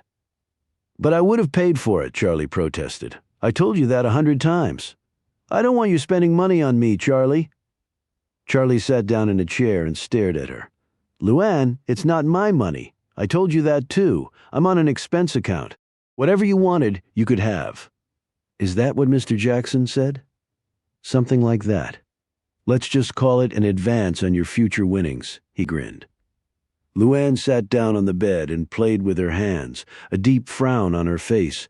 Lisa was still in her baby carriage, playing with some toys. Charlie had bought her. Her happy sounds filled the room. Here. Charlie handed Luann a package of photos from their day in New York for the memory book. Luann looked at the photos, and her eyes crinkled. I never thought I'd see a horse and buggy in this city. It was lots of fun riding around that big old park. Smack dab in the middle of all them buildings, too. Come on, you'd never heard of Central Park? Sure I had heard, leastways, only I just thought it was all made up. Luann handed him a double photo of herself that she picked out of the pack. Whoops, thanks for reminding me, said Charlie. That's for my passport? He nodded as he slipped the photo into his jacket pocket. Don't Lisa need one? He shook his head. She's not old enough. She can travel under yours. Oh, so I understand you want to change your name. Luann put the photos away and started fiddling with the packages. I thought it'd be a good idea. A fresh start. That's what Jackson said you said. I guess if that's what you want. Luann suddenly plopped down on the chaise lounge and put her head in her hands. Charlie looked keenly at her. Come on, Luann. Changing your name isn't that traumatic. What's bothering you? She finally looked up. Are you sure I'm going to win the lottery tomorrow? He spoke carefully.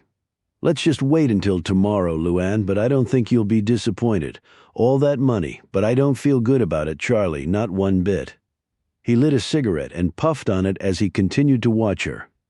I'm going to order up some room service, 3 courses, a bottle of wine. Some hot coffee, the works. You'll feel better after you've eaten. He opened up the hotel services book and began to peruse the menu. Have you done this before? I mean, looked after people that Mr. Jackson has met with? Charlie looked up from the menu. I've worked with him for a while. Yeah, I've never met him in person. We communicate solely over the phone. He's a smart guy, a little anal for my tastes, a bit paranoid but real sharp. He pays me well, real well. And babysitting people in fancy hotels and ordering room service isn't such a bad life.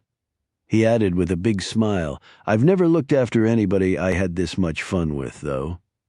She knelt down beside the baby carriage and pulled out a gift-wrapped package from the storage bin underneath. She handed it to him. Charlie's mouth gaped in surprise. What's this? I got you a present. Actually, it's from me and Lisa. I was looking for something for you. And she started pointing and squealing at it. When did you do this? Remember while you were over looking at the men's clothing? Luann, you didn't have to. I know that, she said quickly. That's why it's called a gift. You're not supposed to have to. Charlie gripped the box tightly in his hands, his eyes riveted on her.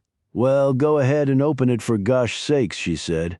While Charlie carefully pulled off the wrapping paper, Luann heard Lisa stir. She went over and picked up the little girl. They both watched Charlie as he took off the box top. Damn.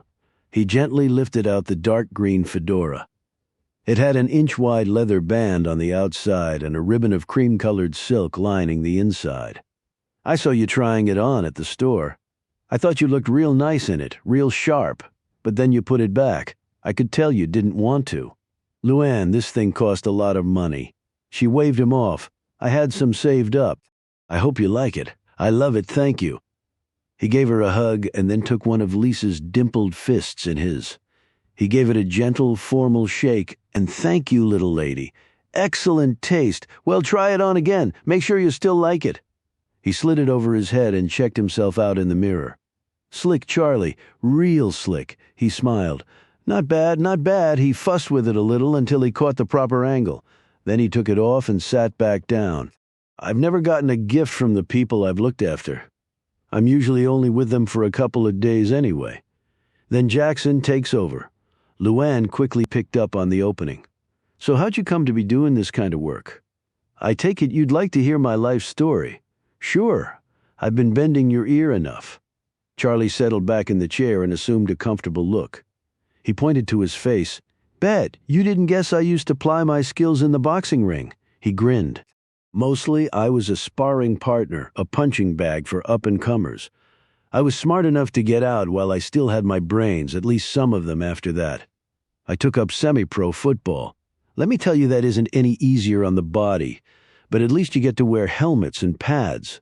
I'd always been athletic, though, and to tell you the truth, I like making my living that way. You look like you're in real good shape." Charlie slapped his hard stomach. Not bad for being almost 54. "Anyway, after football, I coached a little, got married, floated around here and there, never finding anything that fit, you know," Luann said. "I know that feeling real good. Then my career path took a big turn." He paused to crush out his cigarette and immediately lit another. Luann took the opportunity to put Lisa back in the baby carriage. "What you do?" "I spent some time as a guest of the U.S. government." Luann looked at him curiously, not getting his meaning. "I was in a federal prison, Luann." She looked astonished. "You don't look the type, Charlie." He laughed. "I don't know about that. Besides, there are lots of different types doing time, Luann, let me tell you. So what you do? Income tax evasion. Or fraud, I guess they'd call it. At least the prosecutor did, and he was right.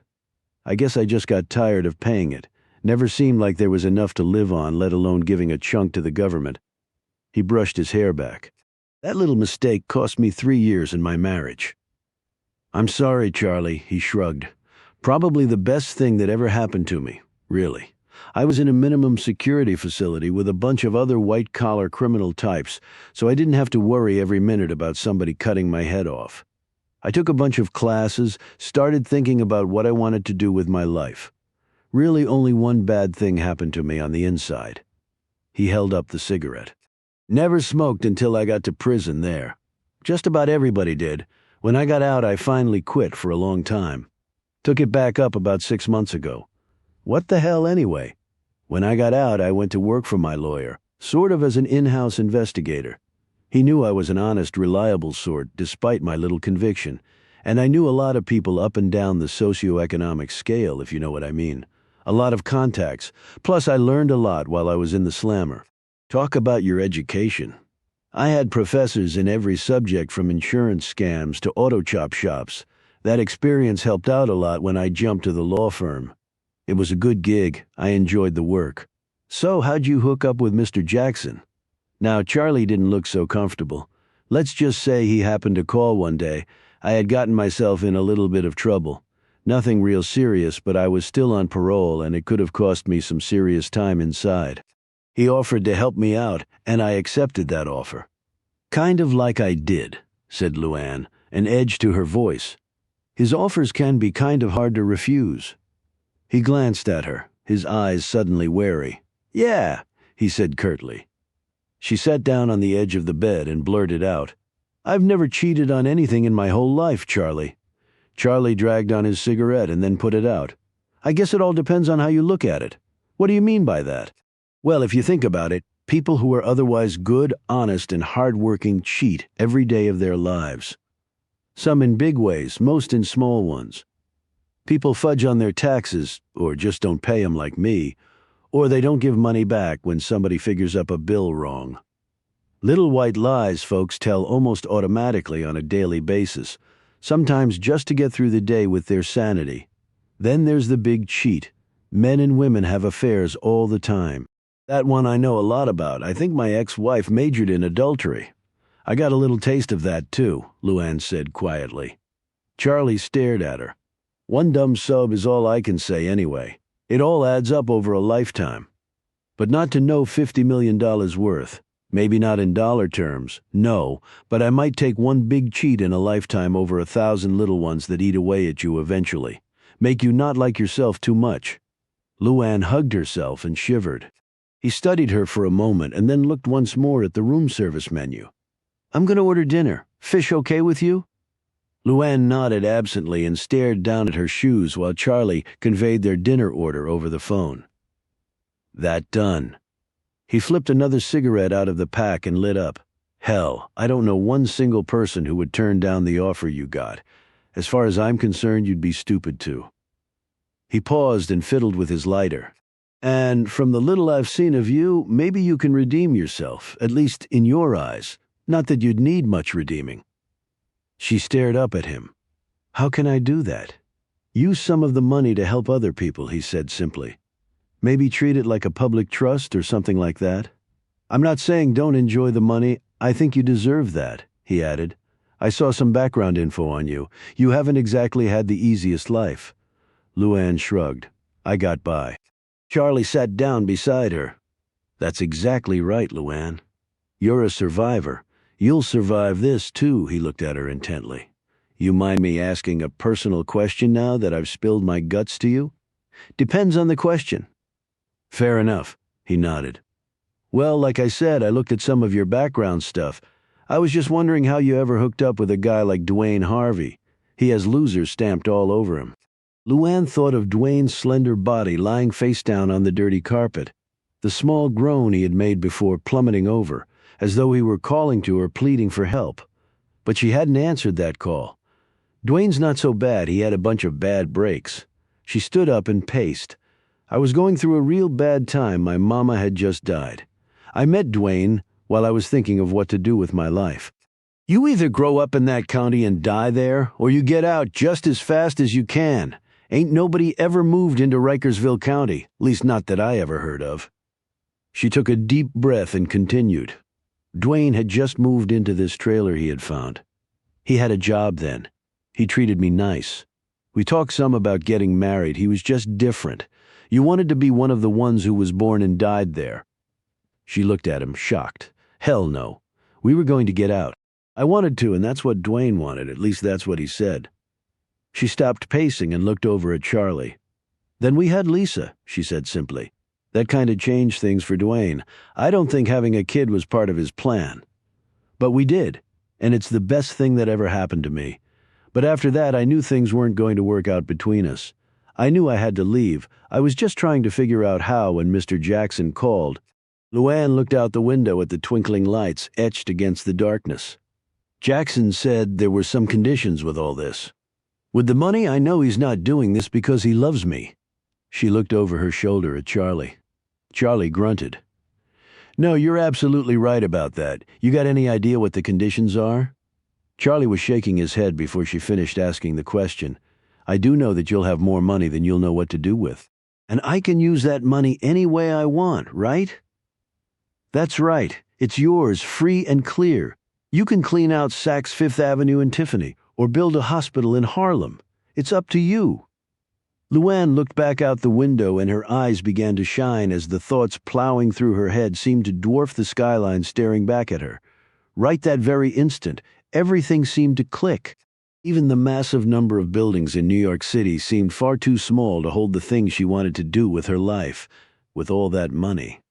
Chapter 12. We should have just stayed at the hotel and watched it from there.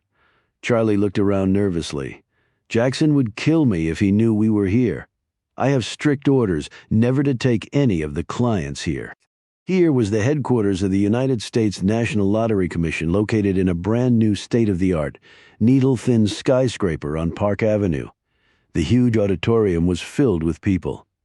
Network news correspondents were scattered throughout, microphones clamped in their fists, as were representatives from magazines, newspapers, and cable TV. Near the front of the stage, Luann cradled Lisa against her chest.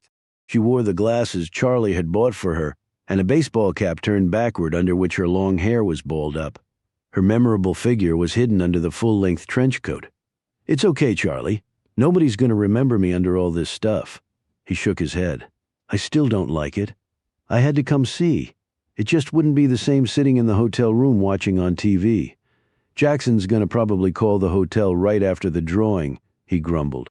"I'll just tell him I fell asleep and didn't hear the phone." "Right?" He lowered his voice. "You're going to win at least $50 million and you fall asleep?" "Well, if I already know I'm going to win, what's so exciting about it?" she shot back.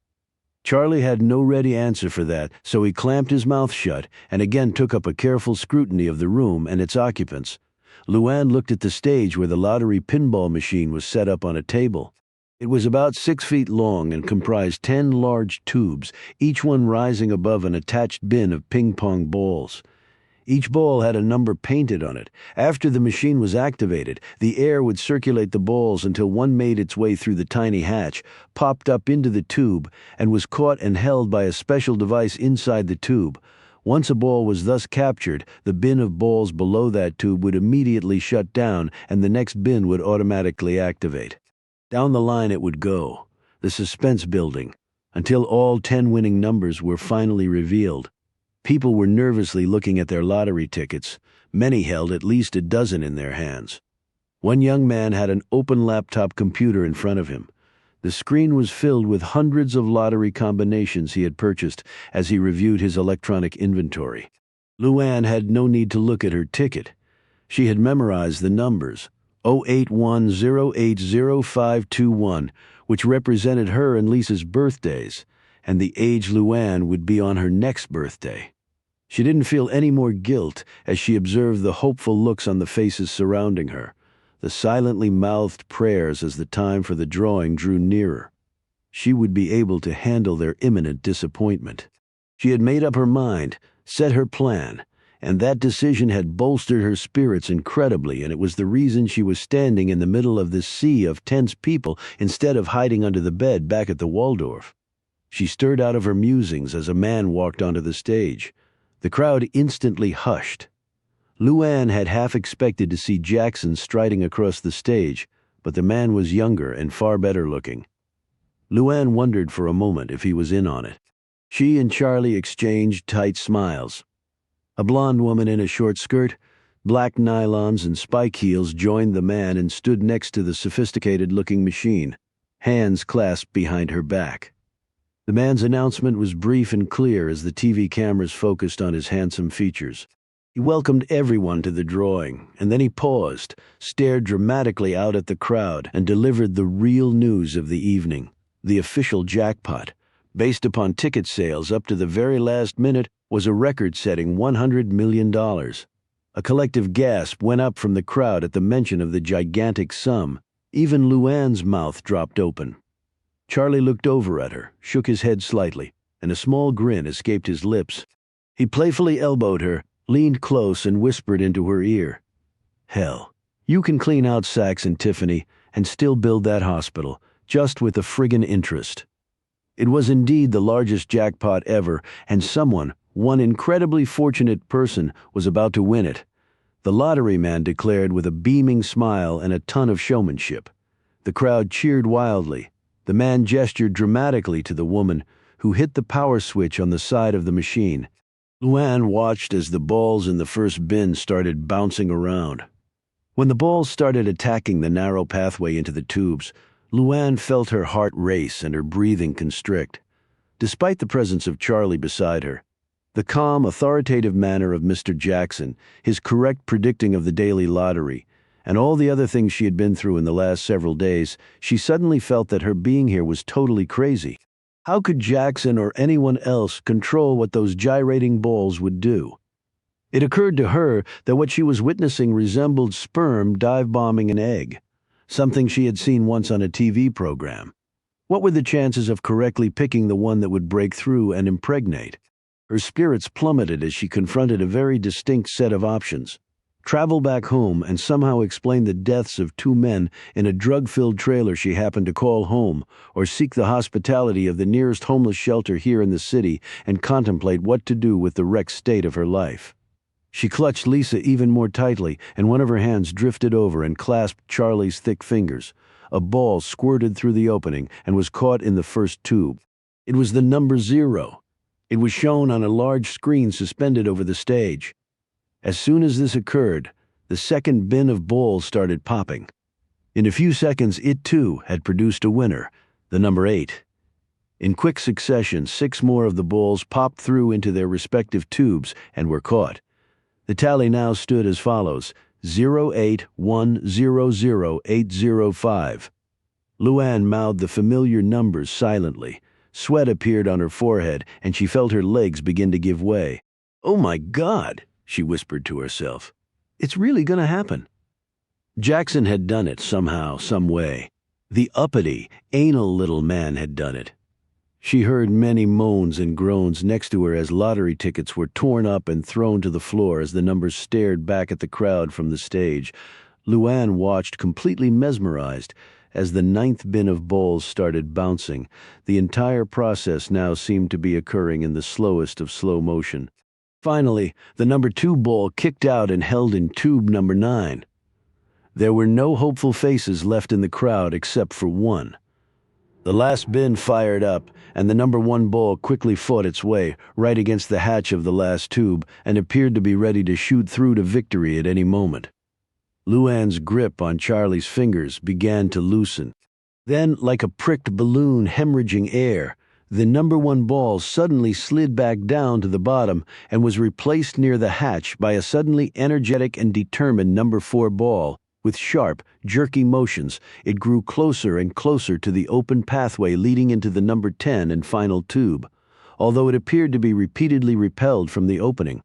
The blood slowly drained from Luann's face, and for a moment she thought she would end up on the floor. "Oh shit," she said out loud, although not even Charlie could hear her over the crowd noise. Luann squeezed Charlie's fingers so tightly he almost yelled out in pain. Charlie's own heart was racing as if in sympathy for Luann. He had never known Jackson to fail, but, well, you never knew. What the hell, it couldn't hurt, he thought. He moved his free hand up and quietly felt under his shirt for the thick silver crucifix he had worn for as long as he could remember. He rubbed it for good luck. Ever so slowly, even as Luann's heart threatened to cease beating, the 2 balls, as though carefully choreographed, again swapped places with each other in the swirling spray of hot air, even ricocheting off one another at one point. After this momentary collision, the number 1 ball, mercifully for Luann, finally shot through the opening and was caught in the 10th and final tube. It was all Luann could do not to scream out loud from pure relief, rather than from the excitement of having just become $100 million richer. She and Charlie looked at each other, their eyes wide, both bodies shaking, faces drenched with perspiration, as though they had just finished making love. Charlie inclined his head toward her, his eyebrows arched as if to say, "You won, didn't you?" Luann nodded slightly, her head swaying slowly, as if to the tunes of a favorite song. Lisa kicked and squirmed as though she sensed her mother's exhilaration.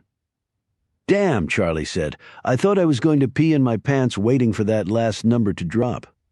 He led Luann out of the room, and in a couple of minutes they were walking slowly down the street in the direction of the hotel. It was a beautiful, brisk night. The cloudless sky housed a stretch of stars that seemingly had no end. It matched Luann's mood precisely. Charlie rubbed at his hand. "God, I thought you were going to snap my fingers off. What was that all about?" "You don't want to know," said Luann firmly. She smiled at him, sucked in huge amounts of the sweet, chilly air, and gave Lisa a tender kiss on the cheek. She suddenly elbowed Charlie in the side, a mischievous grin on her face. "Last one to the hotel pays for dinner." She took off like a blue streak, the trench coat billowing out like a parachute in her wake. Even as she left him in the dust, Charlie could hear her shrieks of joy flowing back to him. He grinned and then bolted after her. Neither one would have been so happy had they seen the man who had followed them to the lottery drawing and was watching from across the street. Romanello had figured that tailing Luann might result in some interesting developments, but even he had to admit that his expectations had so far been exceeded. Chapter 13. "You're certain that's where you want to go, Luann?" Luann spoke earnestly into the phone. "Yes, sir, Mr. Jackson. I've always wanted to go to Sweden. My mama's people came from there a long time ago. She always wanted to go there but never had the chance, so I'd sort of be doing it for her. Is that much trouble?" "Everything is trouble, Luann. It's just a matter of degrees. But you can get it done, can't you?" "I mean, I'd like to go to other places, but I'd really like to start in Sweden," Jackson said testily. "If I can arrange for someone like you to win $100 million, then I can certainly take care of travel plans." "I appreciate it. I really do." Luann looked over at Charlie, who was holding Lisa and playing with her. She smiled at him. "You look real good doing that." "What's that?" Jackson asked. "I'm sorry, I was talking to Charlie." "Put him on." We need to arrange for your visit to the lottery office so they can confirm the winning ticket. The sooner that's accomplished, the sooner we can get on with the press conference, and then you can be on your way." "The conditions you talked about," Luann began. Jackson interrupted. "I'm not ready to discuss that right now. Put Charlie on. I'm in a hurry." Luann swapped the phone for Lisa. She watched closely as Charlie spoke in low tones into the phone, his back to her. She saw him nod several times, and then he hung up. "Everything okay?" Her tone was anxious as she held a rambunctious Lisa. He looked around the room for a moment before his eyes finally met hers. "Sure. Everything's okay. You have to go over to see the lottery people this afternoon. Enough time has passed. Will you go with me?" "I'll go over in the cab with you, but I won't go in the building. I'll hang around outside until you come out." "What all do I have to do?" "Just present the winning ticket. They'll validate it and issue you an official receipt. There'll be witnesses there and all. You'll be confirmed every which way from Sunday. They go over the ticket with a high-tech laser to verify it's authentic. They got special fiber threads in the tickets, some of them right under the row of numbers. Kind of like U.S. currency to prevent counterfeiting. It's impossible to duplicate, especially in a short time frame. They'll call the outlet where you bought the ticket to confirm that lottery number was indeed purchased at that site. They'll ask for background info on you. Where you're from, kids, parents, that sort of thing. It takes a few hours. You don't have to wait. They'll get in touch when the process is complete. Then they'll release a statement to the press that the winner has come forward. But they won't release your name until the press conference, Keep the suspense building. That stuff really sells tickets for the next drawing. You don't have to hang around for that either. The actual press conference will be the next day. Do we come back here? Actually, Linda Freeman is checking out today.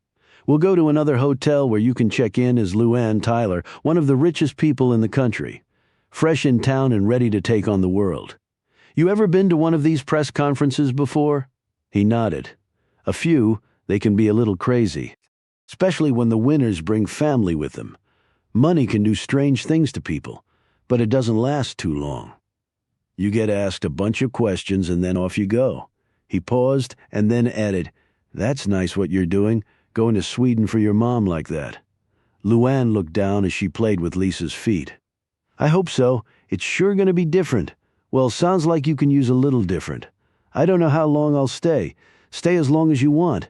Hell, you can stay forever if you want to." "I'm not sure I can do that. I don't think I'd fit in." He gripped her shoulders and looked her in the face. "Listen, Luann, give yourself some credit, okay? So you don't have a bunch of fancy degrees, but you're sharp. You take great care of your kid, and you got a good heart in my book. That puts you ahead of about 99% of the population. I don't know how good I'd be doing right now if you weren't here helping me out." He shrugged. "Hey, like I said, it's part of the job." He let go of her shoulders and fished a cigarette out of his pack. "Why don't we have some quick lunch and then you go claim your prize? What do you say, you ready to be filthy rich lady?" Luann took a deep breath before answering. "I'm ready." Luann emerged from the Lottery Commission building, walked down the street, and turned a corner where she met Charlie at a prearranged spot. He had kept Lisa for her while she had gone in. "She's been watching everything going by. She's a real alert kid," he said. "Won't be long before I'm running every which way after her. She was doing her best to get down and crawl off, swear to God." Charlie smiled and put a very exuberant Lisa back in her carriage. "So how'd it go?" "They were real friendly, treated me real special. You want coffee, Miss Tyler? You want a phone to make calls?" One woman asked me if I wanted to hire her as my personal assistant. She laughed. "You better get used to that. You have the receipt?" "Yep, in my purse." "What time's the press conference?" "Tomorrow at 6 o'clock, they said." She eyed him. "What's wrong?" As they walked, Charlie had glanced surreptitiously over his shoulder a couple of times. He looked over at her. "I don't know, when I was in prison and then doing the PI stuff, I developed this kind of built-in radar that tells me when somebody's paying a little too close attention to me. My alarm's going off right now." Luann started to look around, but he cut her off. "Don't do that. Just keep walking. We're fine. I checked you in at another hotel. It's another block down. Let's get you and Lisa in, okay? And then I'll snoop around a little. It's probably nothing." Luann looked at the worry creases around his eyes and concluded his words did not match his feelings.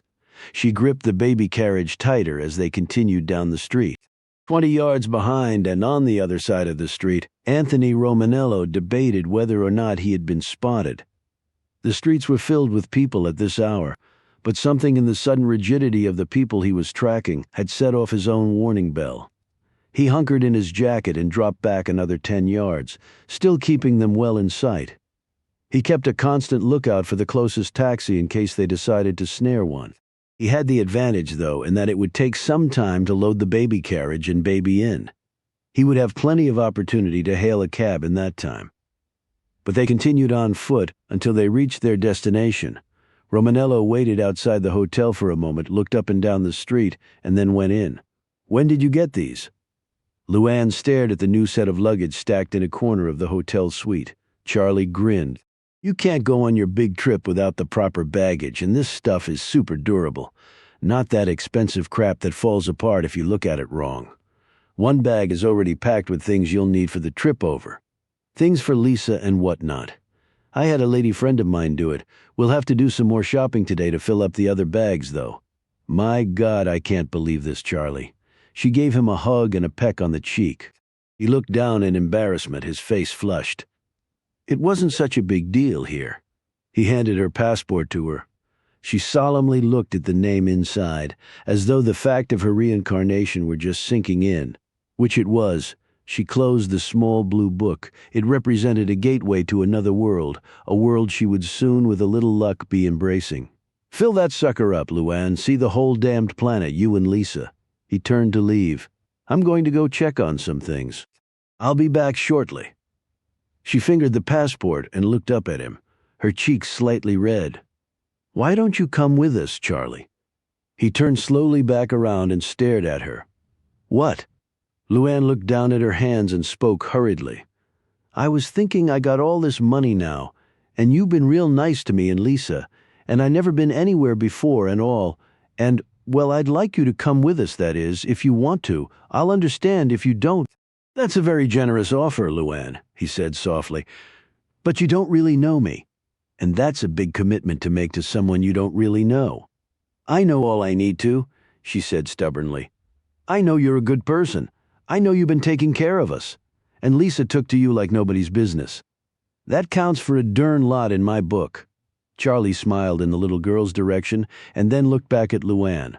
"Why don't we both think on it, Luann? Then we'll talk, okay?" She shrugged and slid several strands of hair out of her face. "I ain't proposing marriage to you, Charlie, if that's what you think. Good thing since I'm almost old enough to be your grandfather." He smiled at her. "But I really like having you with me. I ain't had that many friends, least that I can count on. I know I can count on you. You're my friend, ain't you?" There was a catch in his throat when Charlie answered, "Yes." He coughed and assumed a more businesslike tone. "I hear what you're saying, Luann. We'll talk about it when I get back. Promise." When the door closed behind him, Luann got Lisa ready for her nap. While the little girl drifted off to sleep, Luann restlessly walked the parameters of the hotel suite. She looked out the window in time to see Charlie exit the building and head down the street. She followed him with her eyes until he was out of sight. She had not seen anyone who appeared to be tracking him, but there were so many people around, she couldn't be sure. She sighed and then frowned. She was out of her element here. She just wanted to see him back safe and sound. She began to think about the press conference, but as she envisioned a bunch of strangers asking her all sorts of questions, her nerves began to jangle too much, and she quit thinking about it. The knock at the door startled her. She stared at the door, unsure what to do. "Room service," the voice said. Luann went to the door and squinted through the peephole. The young man standing there was indeed dressed in a bellman's uniform. "I didn't order anything," she said, trying hard to keep her voice from quaking. "It's a note and package for you, ma'am." Luann jerked back. "Who from?" "I don't know, ma'am. A man in the lobby asked me to give it to you." "Charlie?" Luann thought. "Did he ask for me by name?" "No, he pointed you out when you were walking to the elevator and just said, 'Give it to you.' Do you want it, ma'am?" he said patiently. "If not, I'll just put it in your box behind the registration desk." Luann opened the door slightly. "No, I'll take it." She stuck out her arm and the bellman put the package in it. She immediately closed the door. The young man stood there for a moment, upset that his errand and patience had not resulted in a tip. However, the man had already rewarded him handsomely for it, so it had worked out okay. Luann tore open the envelope and unfolded the letter. The message was brief and written on hotel stationery. "Dear Luann, how's Dwayne feeling lately? And the other guy, what'd you hit him with anyway? Dead as a doornail. Sure hope the police don't find out you were there. Hope you enjoy the story, a little hometown news. Let's chat in 1 hour. Take a cab to the Empire State Building. It's truly a landmark worth seeing. Leave the big guy and the kid at home. XXXOOOs." Luann ripped off the brown packing paper and the newspaper fell out. She picked it up and looked at it. It was the Atlanta Journal and Constitution. It had a page marked with a yellow piece of paper. She opened to that page and sat down on the sofa. In her agitation at seeing the headline, she jumped up. Her eyes fed voraciously on the words, occasionally darting to the accompanying photo. If possible, the trailer looked even dingier, captured in grainy black and white. In fact, it looked like it had actually collapsed and was merely awaiting the dump truck to cart it and its occupants away for burial. The convertible was also in the photo. Its long hood and obscene ornament pointed straight at the trailer like some hunting dog telling its master, "There's the kill."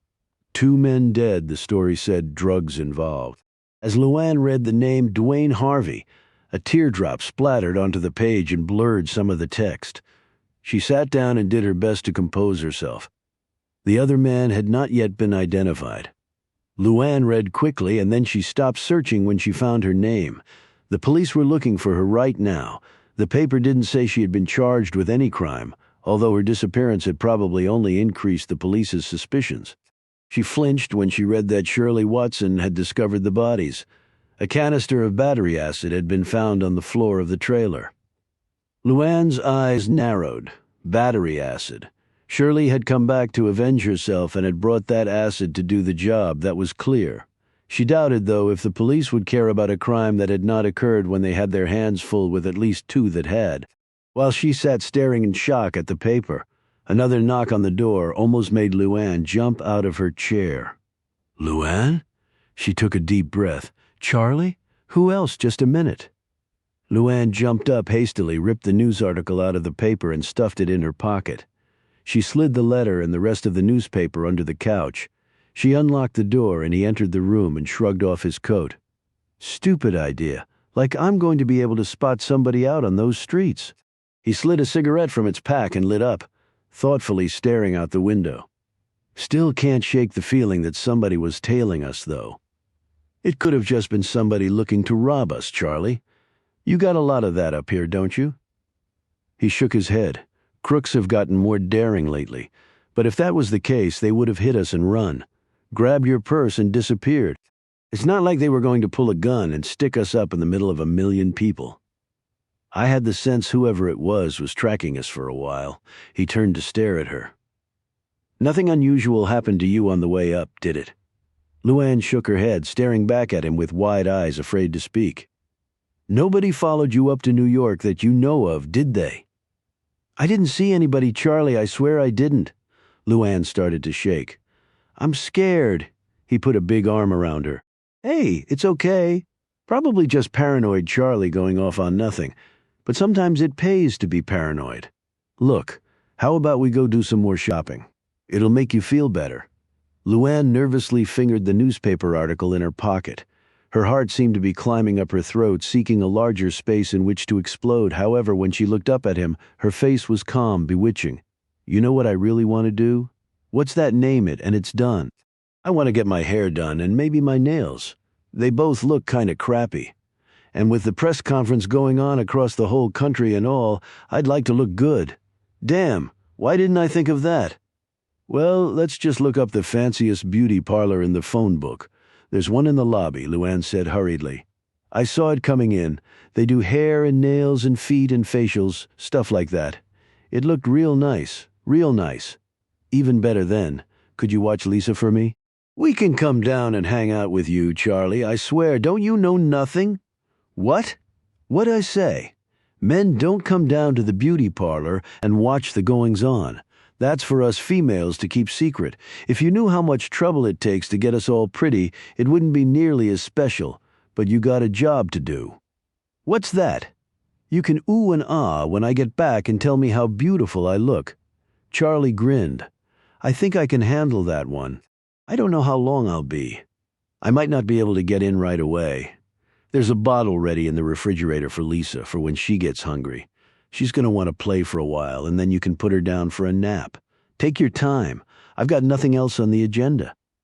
A beer and cable TV. He went over and lifted Lisa out of the baby carriage and the company of this little lady, and I'm a happy man. Luann picked up her coat. Charlie said, "What do you need that for?" "I need to buy some personal things. There's a drugstore across the street. You can just get them in the gift shop in the lobby. If they're anything like the prices at the last hotel, I'll go across the street and save myself some money, thank you very much. Luann, you're one of the richest women in the world. You could buy the whole damned hotel if you wanted. Charlie, I've been scraping pennies all my life. I can't change overnight." She opened the door and glanced back at him, trying her best to hide the rising anxiety she was experiencing. "I'll be back as soon as I can." Charlie moved over to the door. "I don't like it. If you go out, I'm supposed to go with you. Charlie, I'm a grown woman. I can take care of myself. Besides, Lisa's going to have to take a nap soon, and we can't leave her here by herself, can we?" "Well, no, but—" Luann slid an arm across his shoulder. "You look after Lisa, and I'll be back as soon as I can." She gave Lisa a kiss on the cheek and Charlie a gentle squeeze on the arm.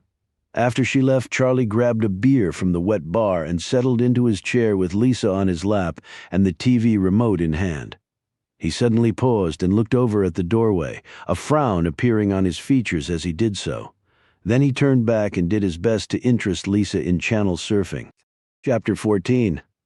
When Luann stepped from the cab, she looked up at the towering presence of the Empire State Building. She didn't have long to dwell upon the architecture, though, as she felt the arm slide around hers. "This way we can talk." The voice was smooth, comforting, and it made every hair on her neck stiffen. She pulled her arm free and looked at him.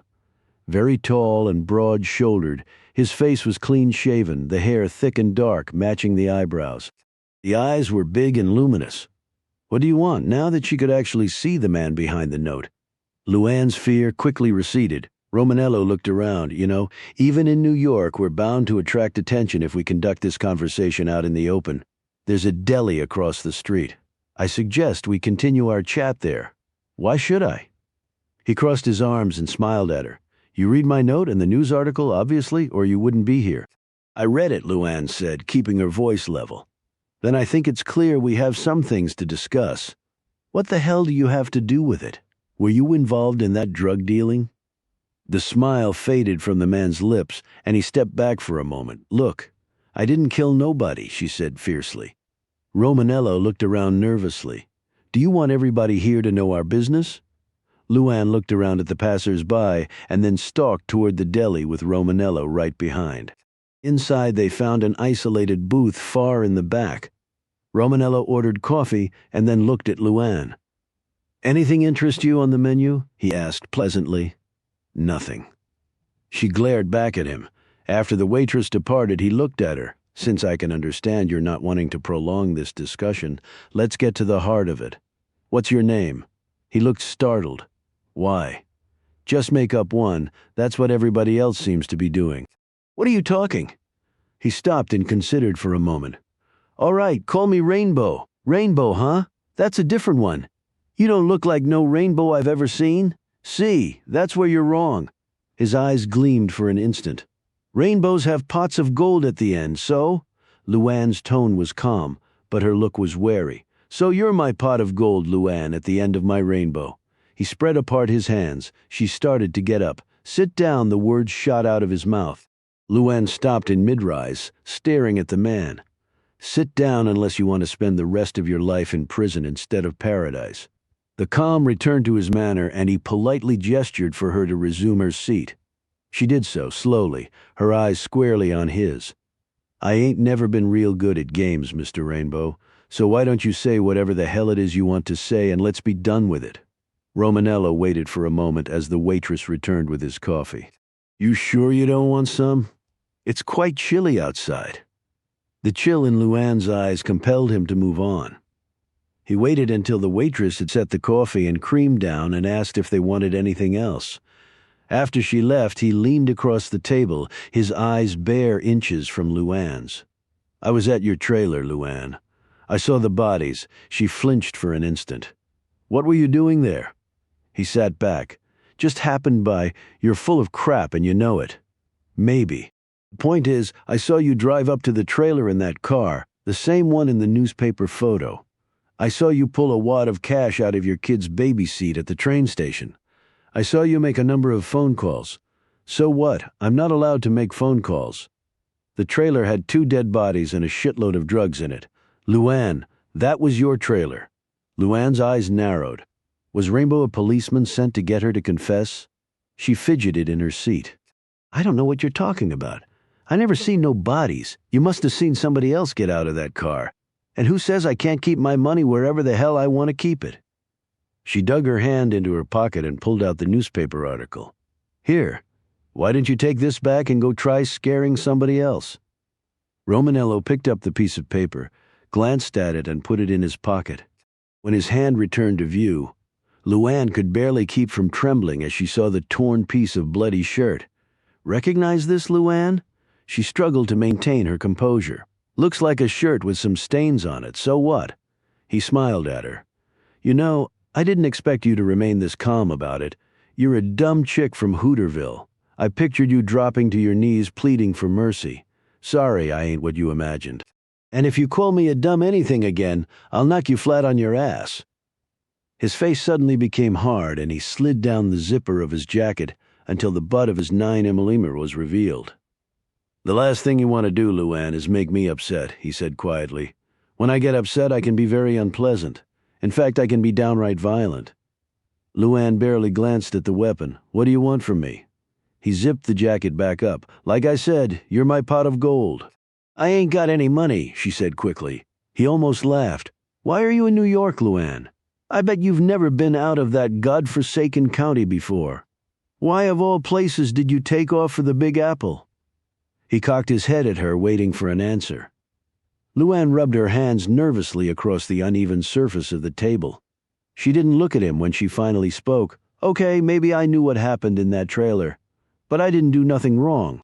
I had to get out, though, because I knew it might look real bad for me. New York seemed as good as any place. She looked up to test his reaction to her explanation. The mirth was still there. What are you going to do with all the money, Luann? She nearly crossed her eyes. What are you talking about? What money in the baby seat? I would hope you weren't going to try and stuff $100 million in a baby seat. He eyed her chest. Or, despite its obvious capacity, your bra. She just stared at him, her mouth open a notch. Let's see, he continued. What's the going price for blackmail these days? 10%? 20%? 50%? I mean, even at half. You're still talking millions in your bank account. That'll keep you and the kid in jeans and sneakers for life, right? He took a sip of his coffee and sat back, idly fingering the edges of his napkin while he watched her. Luann clamped a fist around the fork in front of her. For a moment she thought about attacking him, but that impulse subsided. You're crazy, mister, you really are. The press conference is tomorrow, Luann. What press conference? You know, that's where you're going to hold that big old check and smile and wave to the disappointed masses? I've got to go. His right hand shot across and gripped her arm. I don't think you can spend that money from a prison cell. I said, I gotta go. She jerked her hand free and stood up. Don't be a fool, Luann. I saw you buy the lottery ticket. I was at the lottery drawing. I saw the big smile on your face the way you ran down the street whooping and hollering, and I was inside the lottery building when you went to get your winning ticket validated. So don't try to bullshit with me. You walk out of here and the first thing I'm going to do is place a call to that Podunk County and that Podunk sheriff and tell them everything I saw. And then I'm going to send them this piece of shirt. You can't believe the high-tech stuff they've got in the lab these days. They'll start piecing it together. And when I tell them you just won the lottery and maybe they should grab you before you disappear, then you can just kiss your new life goodbye. Although I guess you can afford to put your kid up somewhere nice while you rot in jail. I didn't do nothing wrong. No. What you did was stupid, Luann. You ran. And when you run, the cops always figure you're guilty. It's how cops think. They'll believe you were in it up to your pretty little ass. Right now they haven't gotten around to you, but they will. It's up to you to decide whether they start focusing on you 10 minutes from now or 10 days from now. If it's 10 minutes, you're dead. If it's 10 days, I figure your plan is to disappear forever, because that's what I intend to do. You only pay me once, that I'll guarantee. I couldn't spend all that money even if I tried, and neither could you. We all win that way. The other way, you lose. Slam dunk. So what's it gonna be? She stood frozen for a moment halfway out of her chair. Slowly, inch by inch, she sat back down. Very smart of you, Luann. I can't pay you half. His face darkened. Don't be greedy, lady. It's got nothing to do with that. I can pay you, I just don't know how much, but it'll be a lot, enough for you to do whatever the hell you want to. I don't understand, he began. Luann interrupted, borrowing phraseology from Jackson. You don't have to understand nothing, but if I do this, I want you to answer one question for me, and I want the truth, or you can just go and call the cops. I don't care. He eyed her cautiously. What's the question? Luann leaned across the table, her voice low but intense. What were you doing in that trailer? You just didn't happen on by. I know that sure as I'm sitting here. Look, what does it matter why I was there? He threw his arm up in a casual motion. Luann reached out as quickly as a striking rattler and grabbed his wrist. He winced as she squeezed it with a strength he had not anticipated. Big and strong as he was, it would have taken all his might to break that grip. I said I wanted an answer, and it better be the right one. I earn my living. He smiled and corrected himself. I used to earn my living by taking care of little problems for people. Luann continued to grip the wrist. What problems? Did this have to do with the drugs Dwayne was dealing? Romanello was already shaking his head. I didn't know anything about the drugs. Dwayne was already dead. Maybe he was holding out on his supplier, or maybe skimming off the top and the other guy cut him up. Who knows? Who cares? What happened to the other guy? You were the one who hit him, weren't you? Like I said in the note, dead as a doornail. Luann didn't answer. He paused and took a breath. You can let go of my wrist any time now. You haven't answered my question, and unless you answer it, you can just go call the sheriff, because you ain't getting 1 red cent from me. Romanello hesitated, but then his greed won out over his better judgment. I went there to kill you, he said simply. She slowly let go of his wrist after giving it one more intense ratchet. He took a minute to rub the circulation back in. Why?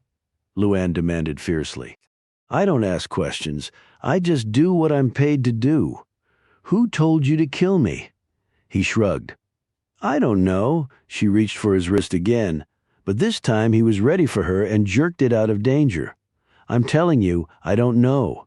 My clients don't just drop by and have coffee and chat about who they want me to take out. I got a call, I got half the money up front, half when the job was done, all through the mail. I'm still alive. That's right, but only because I got called off. By who? By whoever hired me. When did you get the call? I was in your trailer. I saw you get out of the car and take off. I went to my car and got the call then, around 10:15. Luann sat back as the truth dawned on her. Jackson, so that's how he took care of those who refused to go along. When she didn't say anything, Romanello leaned forward. So now that I've answered all your questions, why don't we discuss the arrangements for our little deal? Luann stared at him for a full minute before speaking. If I find out you're lying to me, you won't like it one bit. You know, somebody who kills for a living usually strikes a little more fear into people than what you're showing, he said, his dark eyes flickering at her. He partially unzipped his jacket again so that the butt of the 9mm was once more visible. Don't push it, his tone was menacing. Luann glanced at the pistol with contempt before settling her eyes back on his. I growed up surrounded by crazy people, Mr. Rainbow. Rednecks getting drunk and pointing 12-gauge shotguns in people's faces and then pulling the trigger just for fun or cutting somebody up so bad their mama wouldn't have knowed them and then betting on how long they'd take to bleed to death. Then there was the black boy who ended up in a lake with his throat slashed and his private parts gone because somebody thought he was too uppity hanging around a white girl. I'm pretty sure my daddy had something to do with that. Not that the police down there gave a damn, so your little gun and your big man bullshit don't mean crap to me. Let's just get this over with, and then you can get the hell out of my life. The danger in the depths of Romanello's eyes rapidly dissipated. All right, he said quietly, zipping his jacket back up. Chapter 15. A half hour later, Romanello and Luann exited the deli. Luann climbed into a cab and headed back to her hotel, where to follow through on her cover story to Charlie. She would spend the next several hours at the beauty salon. Romanello walked down the street in the opposite direction, silently whistling to himself. Today had been a very good day. The arrangements he had made with Luann weren't 100% foolproof, but his gut told him she would honor the deal she had made. If the first installment of the money wasn't in his account by close of business 2 days from now, then he would be on the phone to the police in Rikersville. She would pay. Romanello was sure of that. Why bring all that grief on yourself? Since he was in a festive mood, he decided to stop and buy a bottle of Chianti on the way to his apartment. His thoughts were already focused on the mansion he would buy in some faraway land to replace it.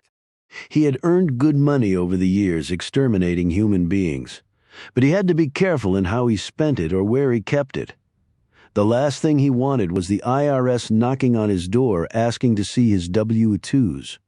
Now that problem was behind him. Instant massive wealth allowed one to soar beyond the reach of the revenue boys and everyone else. Yes, it had been a great day, Romanello concluded. Not finding a cab handy, he opted for the subway. It was very crowded, and he could barely find standing room in one of the train cars. He rode the subway for a number of stops before pushing through the masses and once again hitting the street. He turned the key in his door, closed and locked it, and walked into the kitchen to drop off the bottle. He was about to take off his jacket and pour himself a glass of Chianti when someone knocked at the door. He squinted through the peephole. The brown uniform of the UPS man filled his line of vision. "What's up?" he asked, through the door. "Got a delivery for an Anthony Romanello, this address." The UPS man was busily scanning the package, an 8 by 11-inch container that bulged out at the center. Romanello opened the door. "You Anthony Romanello?" He nodded. "Just sign right here, please." He handed Romanello a pen attached to what looked to be an electronic clipboard. "You're not trying to serve me with legal papers, are you?" Romanello grinned as he signed for the package. "They couldn't pay me enough to do that," the UPS man replied. "My brother-in-law used to be a process server up in Detroit.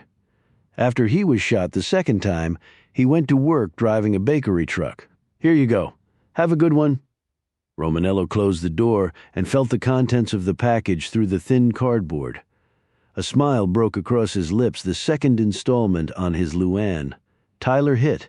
He had been told of the possibility of being called off, but his employer had assured him that the rest of the money would be forthcoming regardless. The smile froze on his face as it suddenly struck him that the payment should have been mailed to his post office box.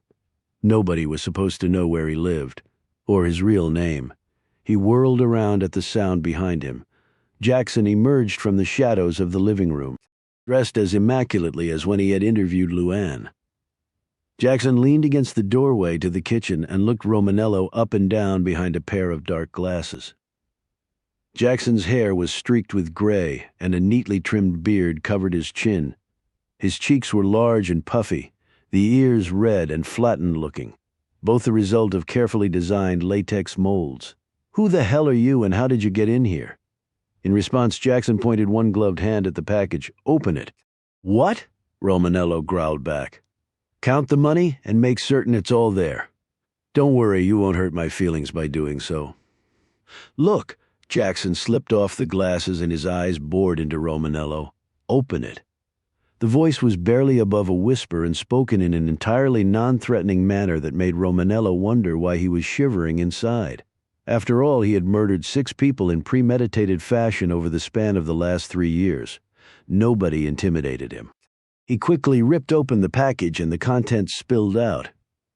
Romanello watched as the cut-up newspaper drifted to the floor.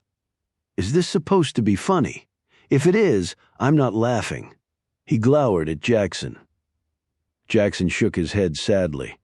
As soon as I hung up with you, I knew my little slip over the phone would prove to be serious. I made mention of Luann Tyler and money, as you well know, makes people do strange things. What exactly are you talking about, Mr. Romanello? You were hired to perform a job for me. Once that task was called off, your participation in my affairs was at an end.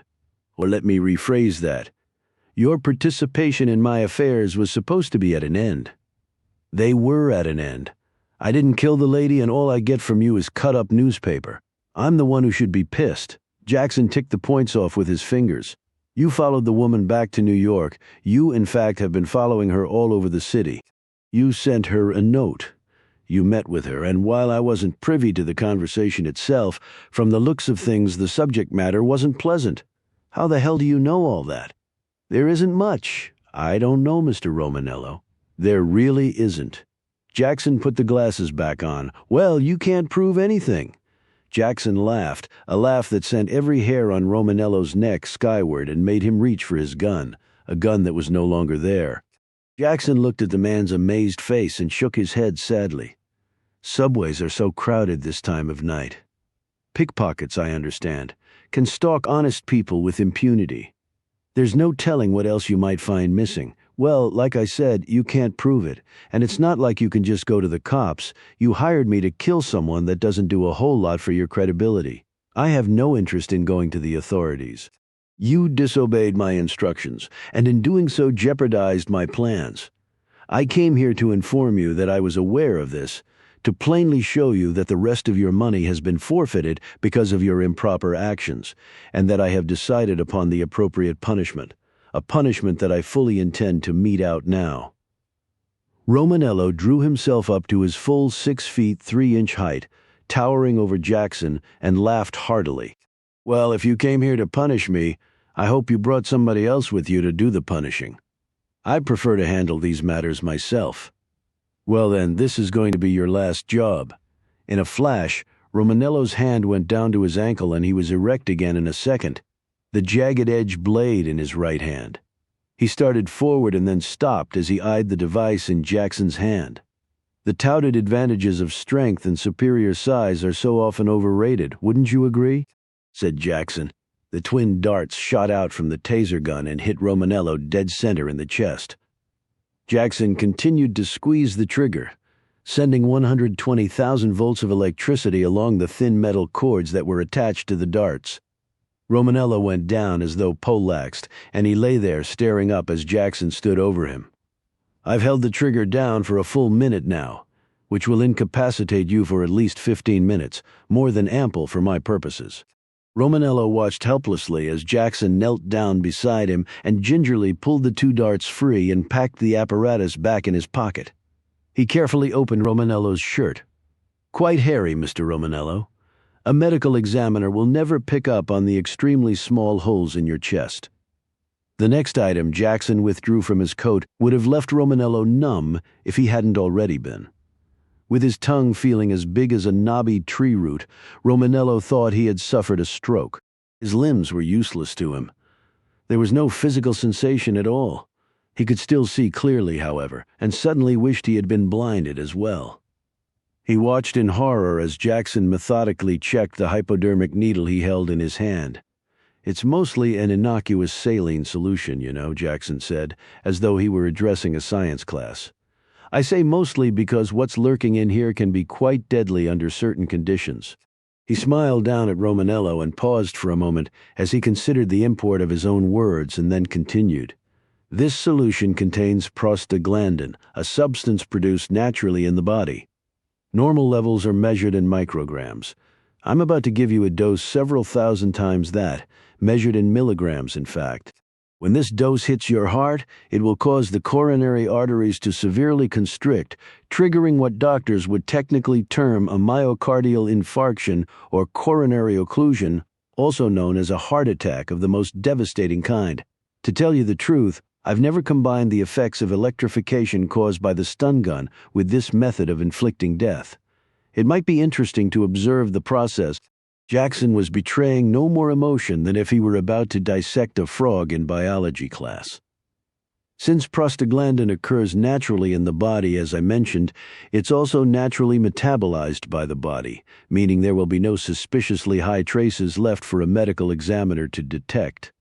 I'm currently working on a poison to which I will attach an enzyme encapsulated by a special coating. The protective cover is quickly broken down by the components in the bloodstream.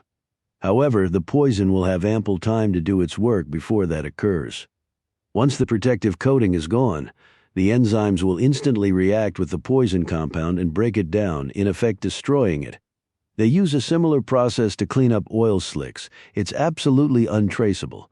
I was planning to use it on you tonight. However, the process is not yet perfected, and I hate to rush things of that nature. Chemistry, after all, requires patience and precision. Hence the fallback to the old reliable prostaglandin. Jackson held the needle very close to Romanello's neck, seeking the perfect entry site.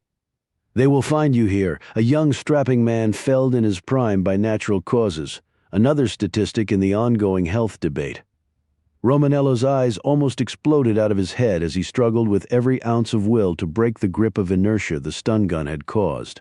The veins stood out on his neck with the effort he was exerting, and Jackson quietly thanked him for providing such a convenient place, right before the needle plunged into the jugular vein and its contents poured into his body. Jackson smiled and gently patted Romanello on the head as his pupils shot back and forth like a metronome from his bag. Jackson extracted a razor blade. Now, a sharp-eyed medical examiner might pick up on the hypodermic's entry site, so we will have to address that. Using the razor, Jackson nicked Romanello's skin at the precise place the needle had gone in. A drop of blood floated to the surface of the skin. Jackson replaced the razor in the bag and pulled out a Band-Aid. He pressed it across the fresh cut and sat back to study his handiwork, smiling as he did so. I'm sorry that it's come to this, as your services might have been useful to me in the future. Jackson picked up one of Romanello's limp hands and made the sign of the cross over the stricken man's chest. I know that you were raised Roman Catholic, Mr. Romanello, he said earnestly, although you obviously have strayed from the teachings of the Church. But I'm afraid a priest to administer last rites is out of the question.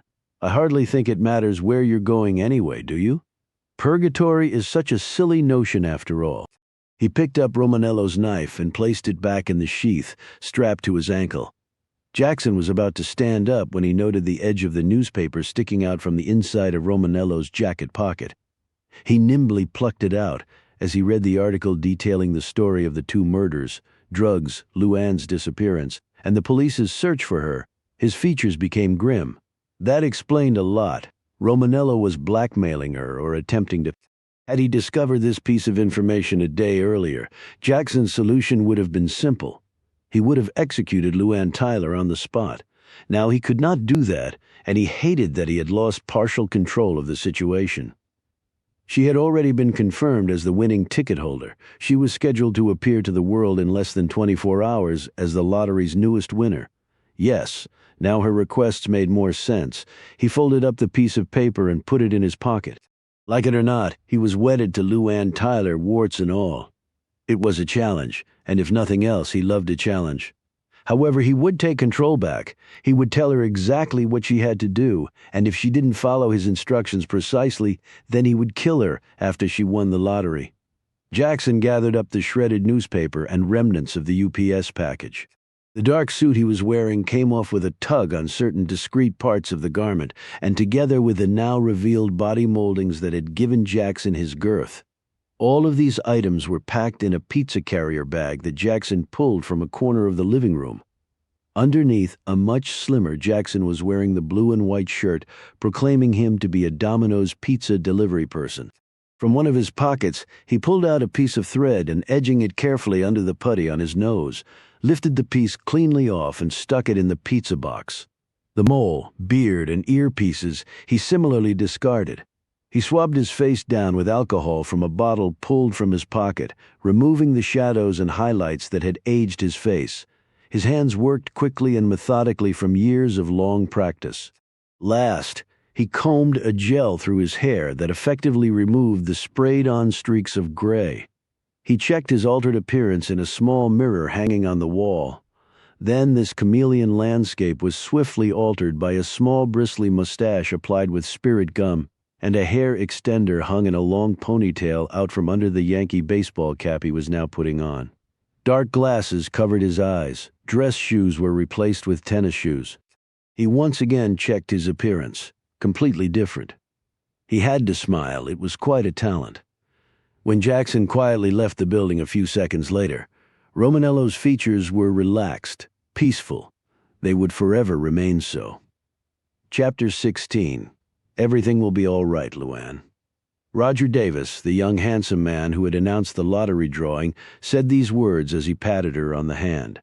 I know you have to be nervous, but I'll be right there with you. We'll make it as painless as possible for you. I give you my word, he said gallantly. They were in a plush room inside the lottery building, just down the corridor from the large auditorium where a mass of press and regular folk awaited the latest lottery winner's arrival. Luann wore a pale blue knee-length dress with matching shoes, her hair and makeup impeccable thanks to the in-house staff at the Lottery Commission. The cut on her jaw had healed enough that she had opted for makeup instead of the bandage. You look beautiful, Luann, said Davis. I can't remember a winner looking so ravishing, I mean that. He sat down right next to her, his leg touching hers. Luann flashed him a quick smile, slid a couple of inches away and turned her attention to Lisa. I don't want Lisa to have to go out there. All them lights and people would just scare her to death. That's fine, she can stay in here. We'll have someone watching her, of course, every minute. Security is very tight here, as you can imagine. He paused while he once again took in Luann's shapely form. We'll announce that you have a daughter, though. That's why your story is so great. Young mother and daughter, all this wealth. You must be so happy. He patted her on the knee and then let his hand linger for a moment before pulling it away. She wondered again whether he was in on all of it, whether he knew she had won an enormous fortune by cheating. He looked the type, she concluded, the kind who would do anything for money. She imagined he would be very well paid for helping to pull off something this big. How long until we go out there? She asked. About 10 minutes. He smiled at her again and then said, as casually as possible, you weren't exactly clear on your marital status. Will your husband? I'm not married, Luann said quickly. Oh, well, will the father of the child be attending? He added quickly.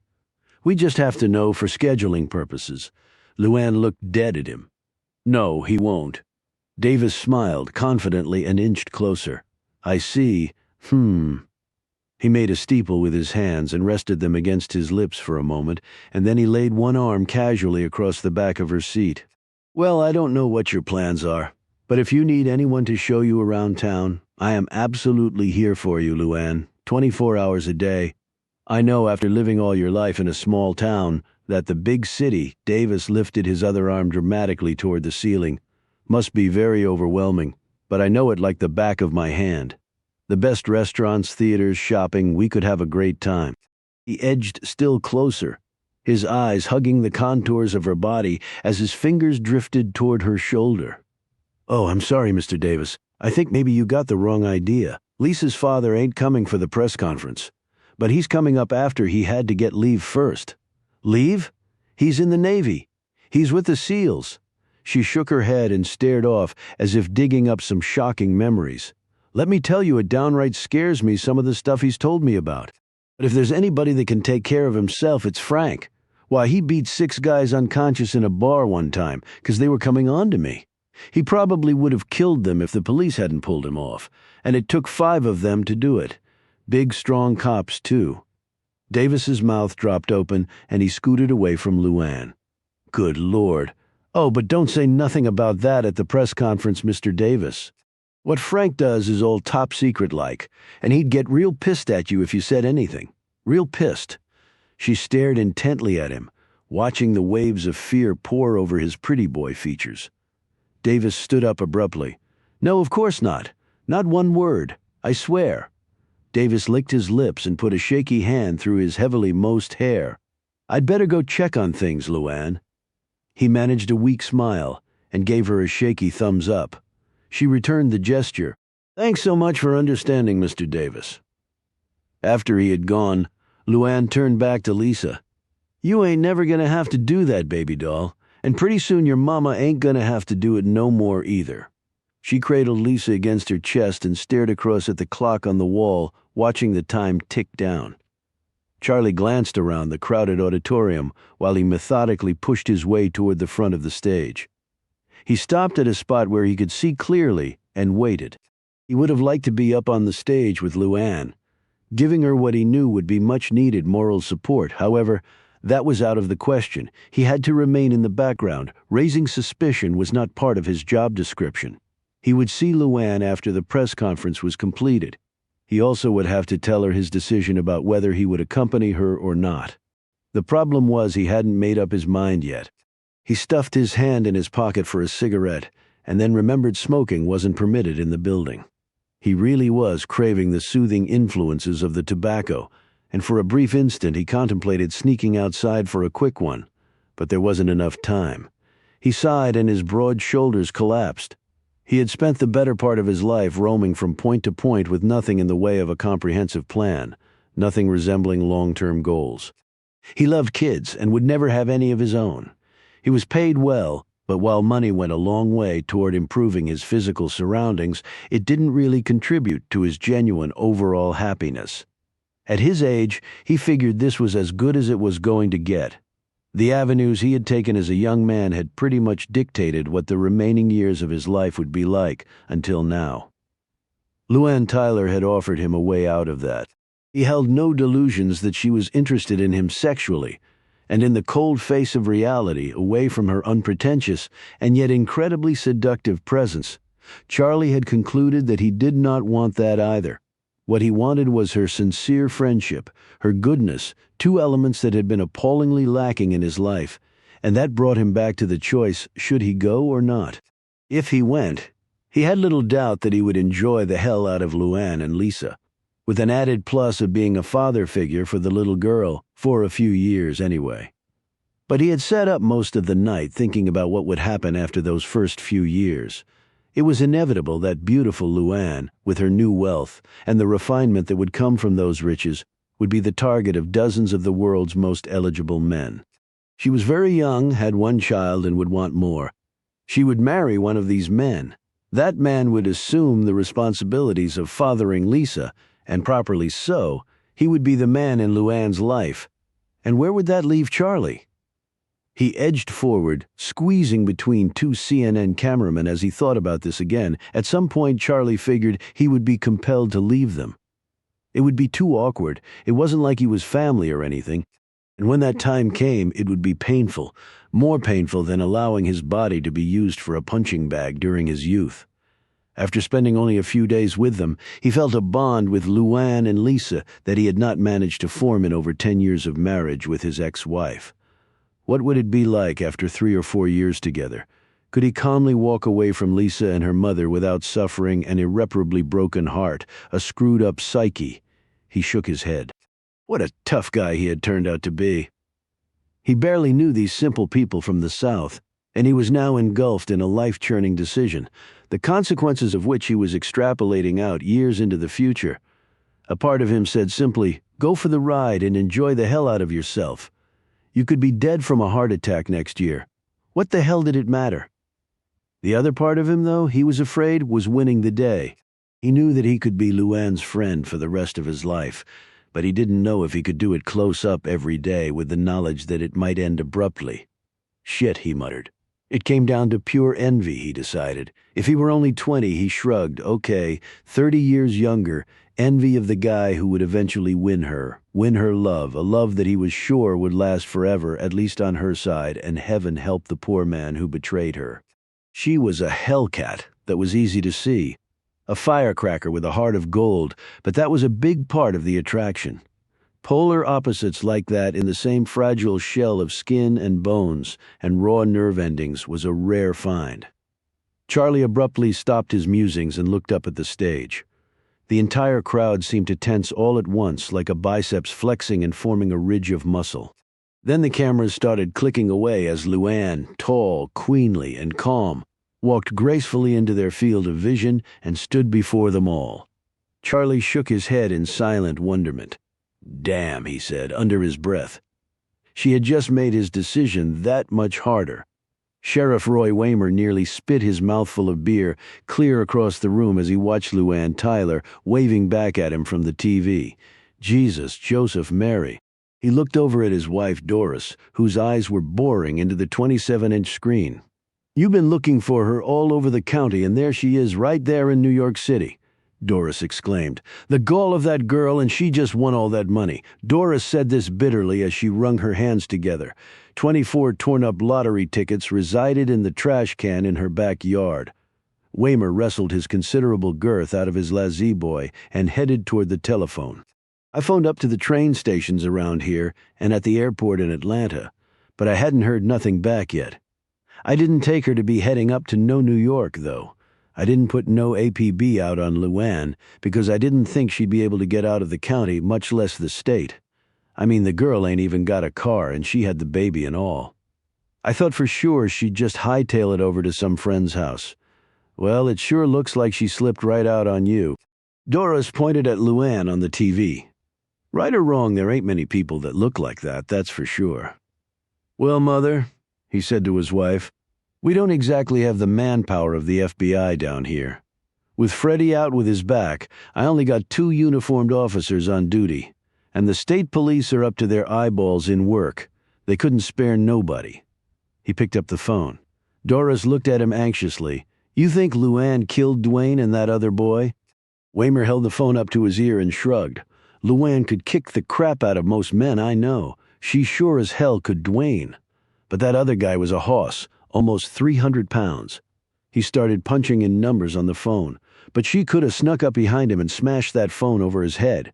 She'd been in a fight. More than one person saw her with a bandage on her chin that day.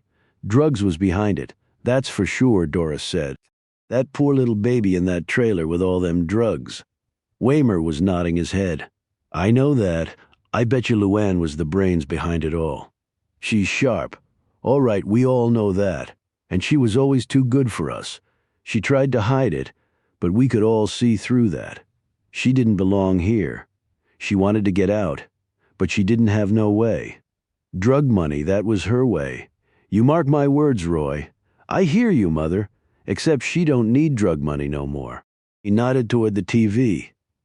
"You best hurry up then before she gets away. I'll contact the police up in New York to go pick her up. Think they'll do that?" "Mother, she's a possible suspect in a double murder investigation," he said importantly. "Even if she ain't done nothing wrong, she's probably going to be what they call a material witness. Yeah, but you think those Yankee police up in New York going to care about that, huh? Police is police, Doris, north or south. The law's the law." Unconvinced of the virtues of her northern compatriots, Doris snorted and then suddenly looked hopeful. "Well, if she's convicted, wouldn't she have to give back the money she won?" Doris looked back at the TV at Luann's smiling face, wondering whether to go out to the trash and try to reconstruct all those lottery tickets. She sure as heck wouldn't need all that money in prison, would she? Sheriff Waymer didn't answer. He was now trying to get through to the NYPD. Luann held the big check, waved and smiled at the crowds, and answered a barrage of questions thrown at her from all sides of the vast room. Her picture was transported across the United States and then across the world. Had she definitive plans for the money? If so, what were they? "You'll know," Luann answered. "You'll see, but you'll just have to wait." There were a series of predictably stupid questions such as, "Do you feel lucky?" "Incredibly," she responded. "More than you'll ever know." "Will you spend it all in one place?" "Not likely unless it's a really, really big place." "Will you help your family?" "I'll help all the people I care about." 3 times her hand was sought in matrimony. She answered each suitor differently and with polite humor, but the bottom line was always no. Charlie silently fumed at these exchanges, and then checking his watch, he made his way out of the room. After more questions, more photos, and more laughter and smiles, the press conference was finally over, and Luann was escorted off the stage. She returned to the holding room, quickly changed into slacks and a blouse, erased all the makeup from her face, piled her long hair under a cowboy hat, and picked up Lisa. She checked her watch. Barely 20 minutes had passed since she had been introduced to the world as the new lottery winner. She expected that the local sheriff would be contacting the New York police by now. Everyone from Luann's hometown watched the lottery drawing religiously, including Sheriff Roy Waymer. The timing would be very tight. Davis leaned his head in the door. Miss Tyler, there's a car waiting for you at the rear entrance to the building. I'll have someone escort you down if you're ready." Ready as I'll ever be. When he turned to leave, Luann called after him, "If anybody shows up asking for me, I'll be at my hotel." Davis looked at her coldly. "Are you expecting anyone?" "Lisa's father, Frank." Davis's face tightened. "And you're staying at? The Plaza, of course? But please don't tell anybody else where I am. I haven't seen Frank in a while. He's been on maneuvers for almost 3 months, so we don't want to be disturbed."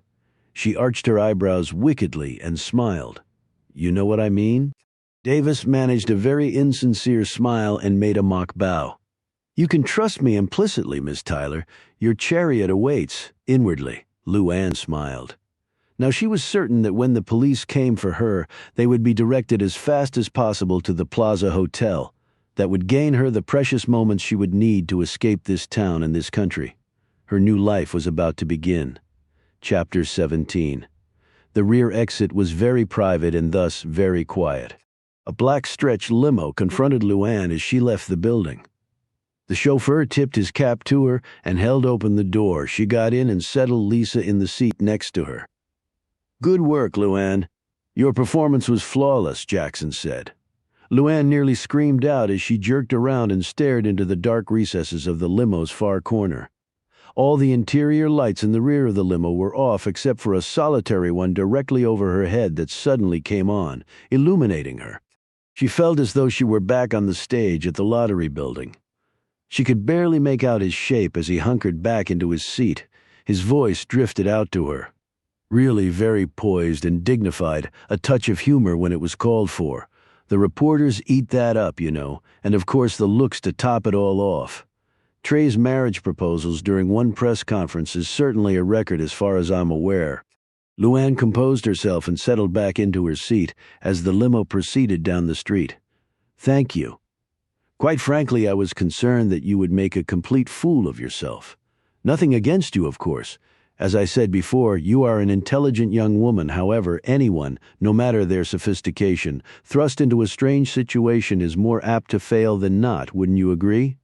I've had a lot of practice. Excuse me?" Jackson leaned forward slightly but still remained hidden from her view.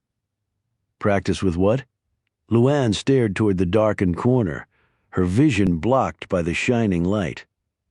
"Strange situations? You know, Luann, you really do amaze me sometimes. You really do. In some limited instances, your perspicacity rivals my own, and I don't say that lightly." He stared at her for several more seconds and then opened a briefcase lying on the seat next to him and pulled out several pieces of paper.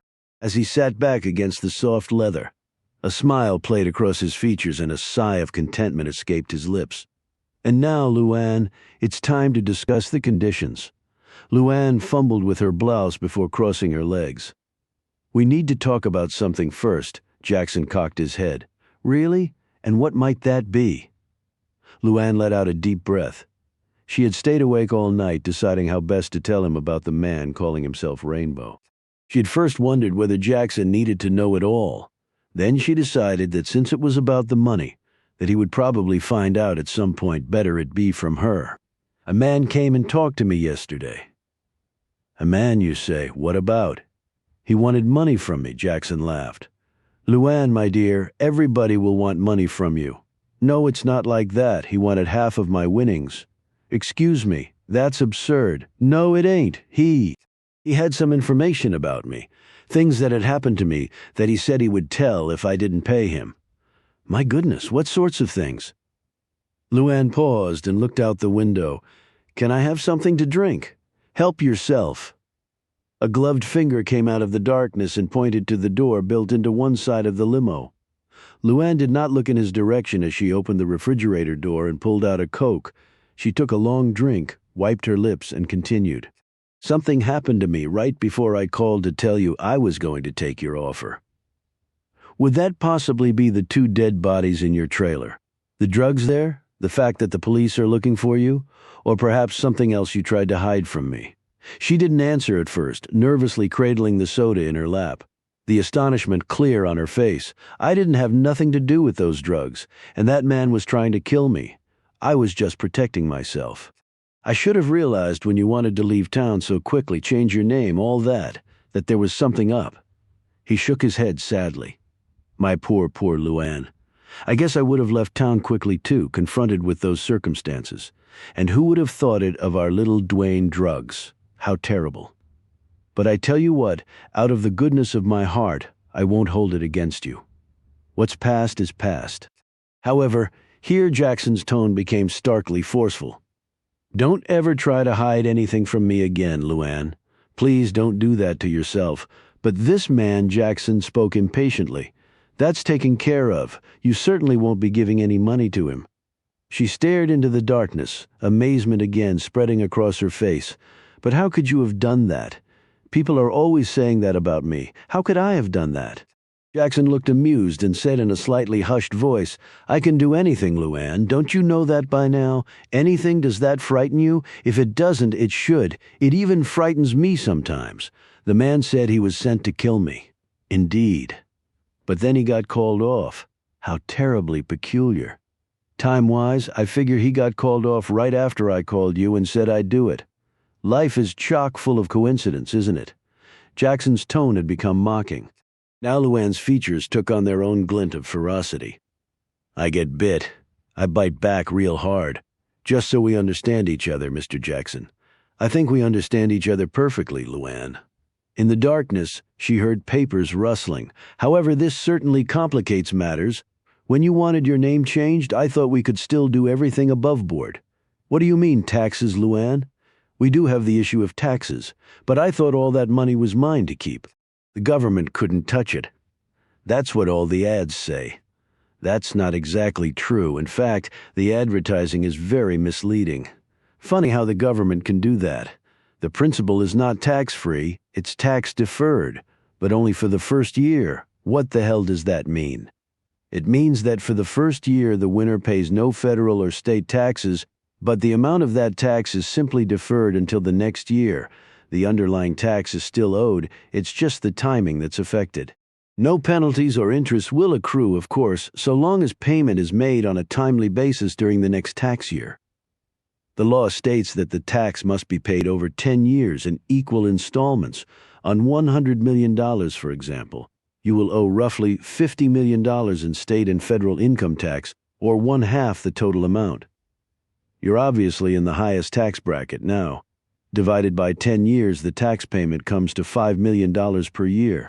In addition to that, generally speaking, any money you earn from the principal amount is taxable without any type of tax-deferred status.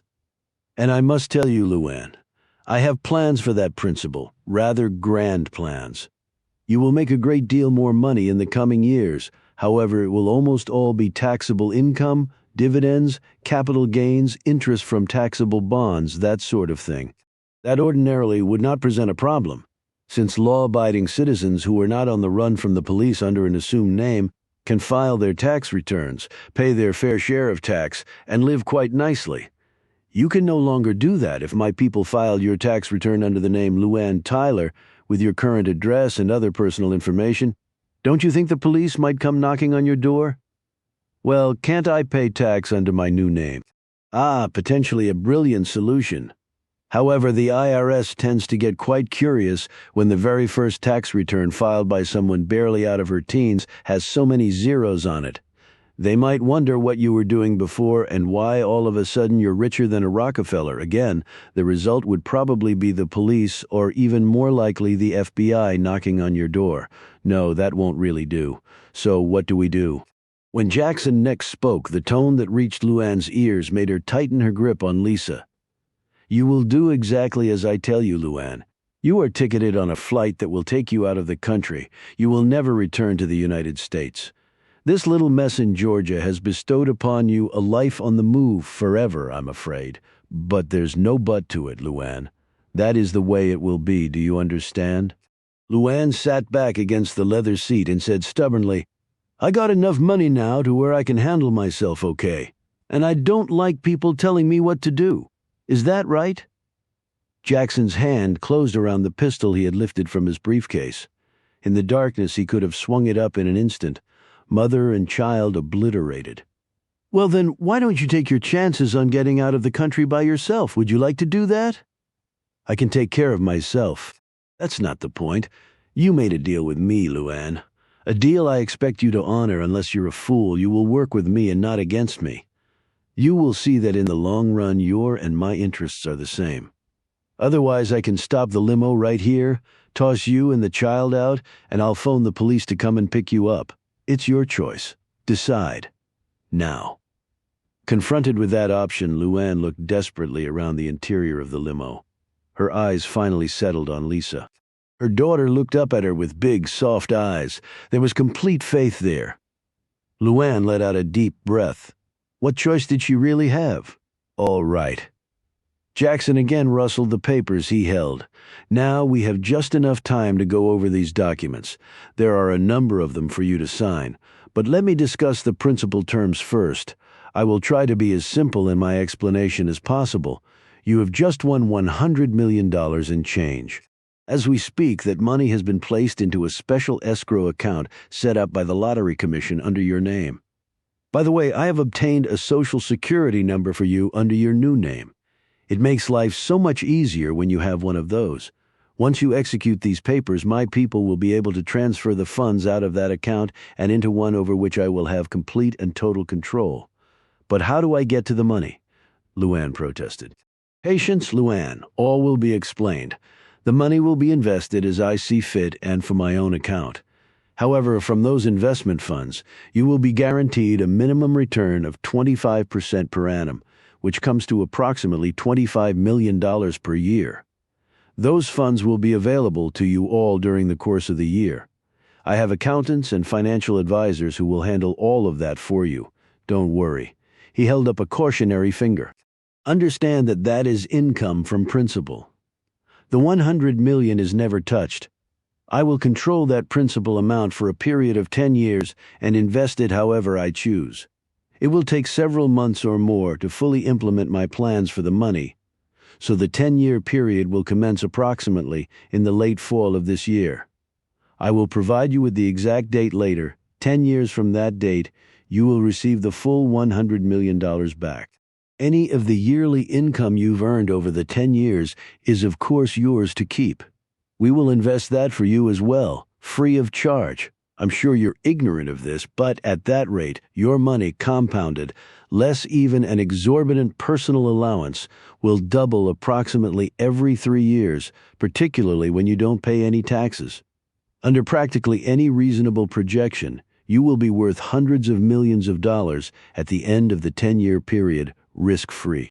Jackson's eyes sparkled as he rattled off the figures. "It's positively intoxicating, isn't it, Luann? It just beats the hell out of $100 a day, doesn't it? You've come a long way in less than a week. You truly have." He laughed heartily. "To start you off, I will advance you the sum of $5 million interest-free. That should be sufficient to keep you until the investment earnings come rolling in." Luann swallowed hard at the mention of the gigantic sums. "I don't know nothing about investing, but how can you guarantee me so much money each year?"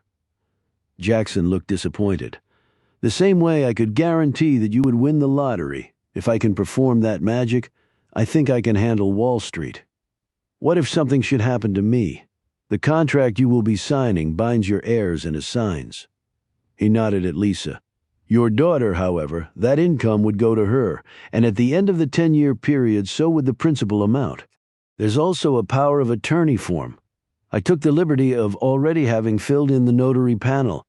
I'm a man of many talents." He chuckled lightly.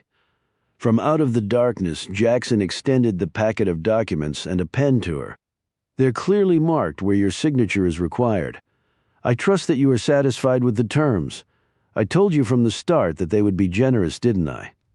Luann hesitated for an instant. Is there a problem, Luann? Jackson asked sharply. She shook her head, quickly signed the documents, and handed them back. Jackson took the documents and slid open a compartment in the console of the limo. Luann heard Jackson make some tapping sounds, and a loud screech ensued, and then stopped. Jackson said, "Faxes are wonderful things, especially when time is of the essence. Within 10 minutes, the funds will be wired into my account." He picked the papers up as they slid out of the machine and placed them back into his briefcase. "Your bags are in the trunk. I have your plane tickets and hotel reservations with me. I have planned your itinerary out for the first 12 months. It will be a great deal of travel, however. I think the scenery will be pleasant enough. I have honored your request to travel to Sweden, the land of your maternal ancestors. Think of it all as an extremely long vacation. I may have you end up in Monaco. They have no personal income tax. However, out of an abundance of caution, I'm putting together and thoroughly documenting an intricate cover story for you. In sum, you left the States as a very young girl. You met and married a wealthy foreign national. The money will all be his as far as the IRS is concerned.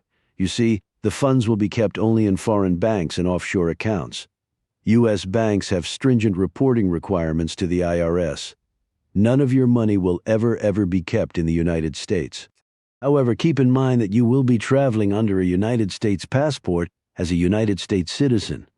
Some accounts of your wealth may well trickle back here. We have to be prepared for that. However, if the money is all your husband's, who is not an American citizen, who does not reside at any time in this country, who earns no income directly in America or from investments or business endeavors connected to this country, then generally speaking, the IRS cannot touch you. I won't bore you with the complex tax rules having to do with U.S. source income such as interest on bonds issued by U.S. concerns, dividends paid by U.S. corporations, other transactions and sales of property having some tangible connection to the United States that could trip up the unwary. My people will take care of all that, believe me when I say it won't be a problem. Luann reached out for the tickets. Not quite yet, Luann. We have some steps to take, the police, he said pointedly. I took care of that. Oh, did you now? His tone was one of amusement. Well, I would be very surprised if New York's finest weren't stationing themselves at every airport, bus, and train station right this very minute.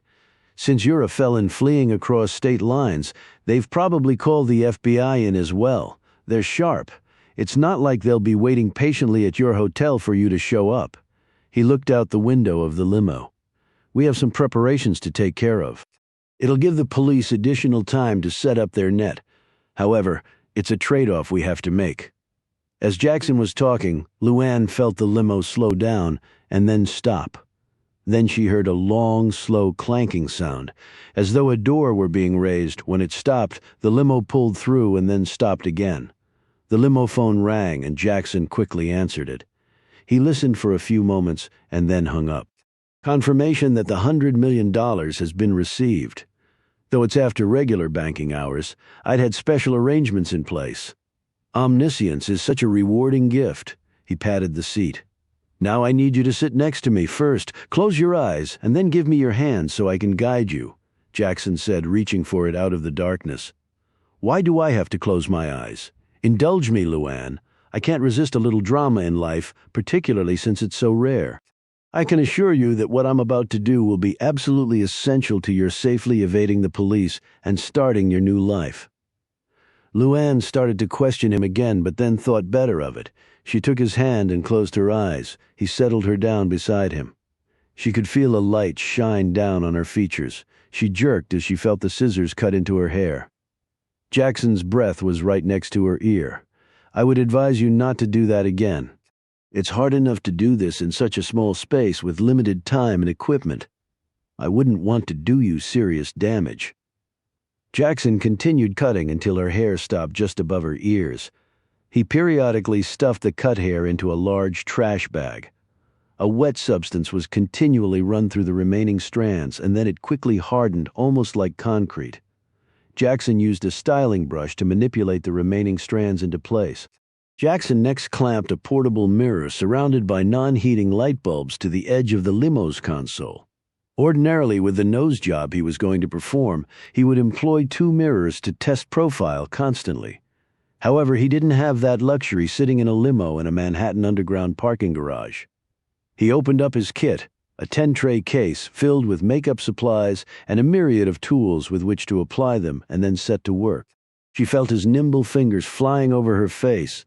He blocked out her eyebrows with Creolan's eyebrow plastic, covered them with a sealer, dressed the area with a creme stick, and then powdered it. Then he created totally new ones using a small brush. He thoroughly cleansed the lower part of her face with rubbing alcohol. He applied spirit gum to her nose and let it dry. While it did so, he applied KY lubricating jelly to his fingers so the putty he was going to use wouldn't stick to them. He let the putty heat up in his hand and then commenced applying the malleable substance to her nose, methodically kneading and pressing until a satisfactory shape was created. "Your nose is long and straight. Luann. Classic, really." However, a little putty, a little shadowing and highlighting, and voila, we have a thick, crooked piece of cartilage that isn't nearly as becoming. However, it's only temporary. Everyone, after all, is only temporary. He chuckled lightly at this philosophical statement as he went through the process of stippling the putty with a black stipple sponge, powdering the surface, stippling in a foundation color, and adding rouge to the nares to give a natural appearance. Using subtle shadowing and highlights, he made Luann's eyes seem closer together and made her chin and jawline seem less prominent with the aid of powders and creams. Rouge was placed skillfully on the cheekbones to lessen their impact on her overall appearance. She felt him gently examining the wound on her jaw. "Nasty cut. Souvenir from your trailer experience?" When Luann didn't answer, he said, "You know, this will require some stitching. Even with that, it's deep enough that it probably will scar. Don't worry, after I'm done it will be invisible. But eventually you may want to consider plastic surgery." He chuckled again and added, "In my professional opinion, next." Jackson carefully painted her lips. "A little thinner, I'm afraid, than the classical model, Luann. You may want to consider collagen at some point." It was all Luann could do not to jump up and run screaming from him. She had no idea what she was going to look like. It was as though he were some mad scientist bringing her back from the dead. "I'm stippling in freckles now along the forehead, around the nose and cheeks. If I had time, I'd do your hands as well, but I don't. No one would notice anyway. Most people are so unobservant." He spread open the collar of her shirt and applied foundation and stippling around her neck. Then he buttoned her shirt up, repacked his equipment, and guided her back to her seat. "There's a small mirror in the compartment next to you," Jackson informed her. Luann slowly pulled out the mirror and held it up in front of her face. She gasped. Looking back at her was a red-headed woman with short, spiky hair, a very light, almost albino complexion, and an abundance of freckles. Her eyes were smaller and closer together, her chin and jawline less prominent, the cheeks flat and oval. Her lips were a deep red and made her mouth look huge. Her nose was much broader and bore a distinctive curve to the right. Her dark eyebrows were now tinted a much lighter color. She was completely unrecognizable to herself. Jackson tossed something on her lap. She looked down. It was a passport. She opened it. The photo staring back at her was the same woman whom she had looked at in the mirror. "Wonderful work, wouldn't you say?" Jackson said. As Luann looked up, Jackson hit a switch and a light illuminated him, or her rather. As Luann received a second jolt, sitting across from her was her double, or the double of the woman she had just become. The same short red hair, facial complexion, crooked nose, everything. It was as though she had suddenly discovered a twin. The only difference was she was wearing jeans and her twin was wearing a dress. Luann was too amazed to speak. Jackson quietly clapped his hands together. "I've impersonated women before, but I believe this is the first time I've impersonated an impersonation. That photo is of me, by the way, taken this morning. I think I hit it rather well, although I don't think I did your bust justice. Well, even twins needn't be identical in every respect." He smiled at her shocked look. "No need to applaud, however, I do think that, considering the working conditions, it does deserve some degree of acclaim." The limo started moving again. They exited the garage in a little more than half an hour later. They arrived at JFK before the driver opened the door. Jackson looked sharply at Luann. Don't put on your hat or your glasses, as that suggests attempting to hide one's features, and you could conceivably mess up the makeup. Remember rule number 1 when trying to hide. Make yourself as obvious as possible. Put yourself right out in the open. Seeing adult twins together is fairly rare, however, but while people, the police included, will notice us, perhaps even gawk, there will be no levels of suspicion. In addition, the police will be looking for one woman. When they see two together, and twins at that, even with a child, they'll discount us entirely, even as they stare at us. It's just human nature. They have a lot of ground to cover and not much time. Jackson reached across for Lisa. Luann automatically blocked his hand, looking at him suspiciously. Luann, I'm trying my best to get you and this little girl safely out of the country. We will shortly be walking through a squadron of police and FBI agents who will be doing their best to apprehend you. Believe me, I have no interest in keeping your daughter, but I do need her for a very specific reason. Finally, Luann let go. They climbed out of the limo. In high heels, Jackson was a little taller than Luann. She noted that he had a long, lean build that she had to admit looked good in the stylish clothing. He put a black coat on over his dark dress. "Come on," he said to Luann. She stiffened at the new tone of his voice. Now he also sounded exactly like her. "Where's Charlie?" Luann asked, as they entered the terminal a few minutes later, a chubby skycap with the bags in tow. "Why?" Jackson said quickly. He expertly maneuvered in the high heels. Luann shrugged. "Just wondering. He'd been taking me around before. I thought I'd see him today. I'm afraid Charlie's duties with you are at an end. Oh, don't worry, Luann, you're in much better hands." They entered the terminal and Jackson glanced up ahead. "Please, act natural. We're twin sisters if anyone asks, which they won't. However, I have identification to support that cover just in case they do. Let me do the talking." Luann looked up ahead and swallowed quickly as she eyed the quartet of police officers carefully scrutinizing each of the patrons at the crowded airport. They passed by the officers who did indeed stare at them. One even took a moment to check out Jackson's long legs as the coat he was wearing flapped open. Jackson seemed pleased at the attention. Then, just as Jackson had predicted, the police quickly lost interest in them and focused on other persons coming into the terminal. Jackson and Luann stopped near the international flight check-in for British Airways. "I'll check in at the ticket counter for you while you wait over near that snack bar." Jackson pointed across the broad aisle of the terminal. "Why can't I check in myself? How many times have you flown overseas?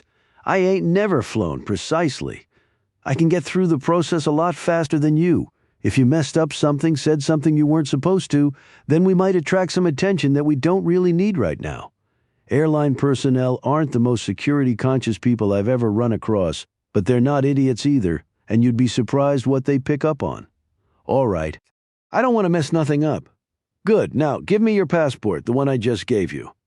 Luann did so and watched as Jackson, the skycap behind him, swung Lisa's baby carrier in one hand as he sauntered over to the ticket counter. Jackson had even picked up that mannerism of hers. Luann shook her head in awe and moved over to the spot designated by Jackson. Jackson was in the very short first-class line and it moved very quickly. He rejoined Luann in a few minutes. "So far, so good. Now, I wouldn't recommend changing your appearance for several months. You can wash the red dye out, of course, although, frankly, I think the color works well on you." His eyes twinkled. "Once things die down and your hair grows out, you can use the passport I originally made up for you." He handed a second U.S. passport to her, which she quickly put in her bag. From the corner of his eye, Jackson watched as two men and a woman all dressed in suits moved down the aisle, their eyes sweeping the area. Jackson cleared his throat and Luann glanced in their direction and then away again. Luann had spied in one of their hands a piece of paper. On it was a picture of her, no doubt, taken at the press conference. She froze until she felt Jackson's hand inside hers. He gave it a reassuring squeeze. "Those are FBI agents. But just remember that you don't look anything like that photo now. It's as if you're invisible." His confident tones assuaged her fears. Jackson moved forward. "Your flight leaves in 20 minutes. Follow me." They went through security and down to the departure gate and sat down in the waiting area. "Here." Jackson handed her the passport along with a small packet. "There's cash, credit cards, and an international driver's license in there, all in your new name. And your new appearance with respect to the driver's license." He took a moment to toy with her hair in a completely clinical fashion. He scrutinized her altered features and came away duly impressed with himself again. Jackson took a moment to grip her by the hand and even patted her shoulder. "Good luck. If you find yourself in difficulty at any time, here's a phone number that will reach me anywhere in the world, day or night. I will tell you, though, that unless there's a problem, you and I will never meet or speak to each other again." He handed her the card with the number on it. "Isn't there something you want to say to me, Luann?" Jackson was smiling pleasantly. She looked at him curiously and shook her head. "Like what?" "Perhaps thank you," he said, no longer smiling. "Thank you," she said very slowly. It was difficult pulling her gaze away from him. "You're welcome," he said very slowly back, his eyes riveted to hers. Finally, Luann nervously looked down at the card. She hoped she would never have to use it. If she never looked upon Jackson's face again, it would be all right with her. The way she felt around the man was too close to the feeling she had experienced at the cemetery when her father's grave had threatened to swallow her up. When she looked up again, Jackson had disappeared into the crowd. She sighed. She was already tired of running, and now she was about to start a lifetime of just that. Luann took out her passport and looked at its blank pages. That would soon change. Then she turned back to the first page and stared at the strange photo and the stranger name underneath it. A name that would not be so unusual after a while. Catherine Savage, from Charlottesville, Virginia. Her mother had been born in Charlottesville before moving as a young girl into the Deep South. Her mother had spoken to Luann often of the good times she had as a child in the beautiful rolling countryside of Virginia. Moving to Georgia and marrying Benny Tyler had abruptly ended those good times. Luann thought it appropriate that her new identity should call that city her hometown as well. Her new name had been well thought out too. A savage she was, and a savage she would remain despite an enormous fortune at her command. She looked at the photo again, and her skin tingled as she remembered that it was Jackson staring back at her. She quickly closed the passport and put it away. She touched her new face gingerly and then looked away after she eyed another policeman making his way toward her. She couldn't tell if he was one of the ones who might have seen Jackson check in for her. If so, what if he watched her get on the plane instead of Jackson? Her mouth went dry, and she silently wished that Jackson hadn't left. Her flight was called. As the policeman approached, Luann willed herself to stand. As she picked up Lisa, her packet of documents tumbled to the floor. Her heart trembling, she bent down to retrieve them with one hand, at the same time awkwardly balancing Lisa in her car seat with her other. She suddenly found herself staring at a pair of black shoes. The cop bent down and looked her over. In one hand he held a photo of her. Luann froze for an instant as his dark eyes bored into hers. A kindly smile emerged on his face. "Let me help you, ma'am. I've got kids of my own. Traveling with them is never easy." He scooped up the papers, replaced them in the packet, and handed it to her. Luann thanked him, and he tipped his cap to her before moving off. Luann was sure that if someone had cut her at that instant, no blood would have come out. It was all frozen inside her. Since first-class passengers could board at their leisure, Luann took some time to look around. However, her hopes were fading. It was clear that Charlie wasn't coming. She walked down the jet walk, and the flight attendant greeted her warmly while Luann marveled at the interior size of the Boeing 747. "Right this way, Miss Savage. Beautiful little girl." Luann was led up a spiral staircase and escorted to her seat, with Lisa in the seat next to her. Luann accepted a glass of wine from the cabin attendant. She again looked around the lavish space in awe and noted the built-in TV and phone at each seat. She had never been on a plane before. This was quite a princely way to experience it for the first time. The darkness was rapidly gathering as she looked out the window. For now, Lisa was content to look around the cabin, and Luann used the time to think while she sipped on her wine.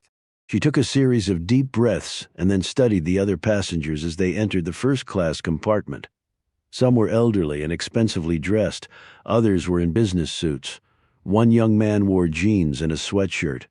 Luann thought she recognized him as a member of a big-time rock band. She settled back in her seat and then jumped a bit as the plane pushed back from its moorings. The flight attendants went through their pre-flight safety drill, and within 10 minutes the giant plane was lumbering down the runway. Luann held onto the sides of her seat and gritted her teeth as the plane rocked and swayed while it gathered speed. She didn't dare look outside the window. Oh Lord, what had she done? One of her arms flew protectively over Lisa, who appeared far calmer than her mother. Then, with a graceful motion, the plane lifted into the air and the lurching and swaying stopped. Luann felt as though she were floating into the sky on an enormous bubble. A princess on a magic carpet.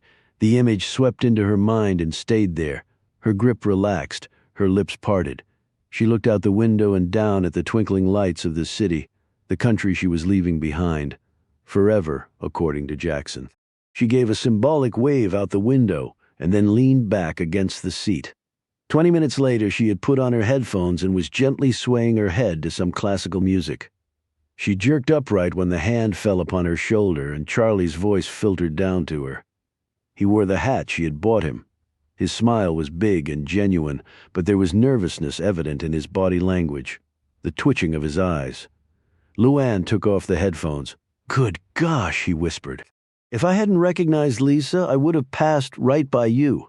What the hell happened?" A long story.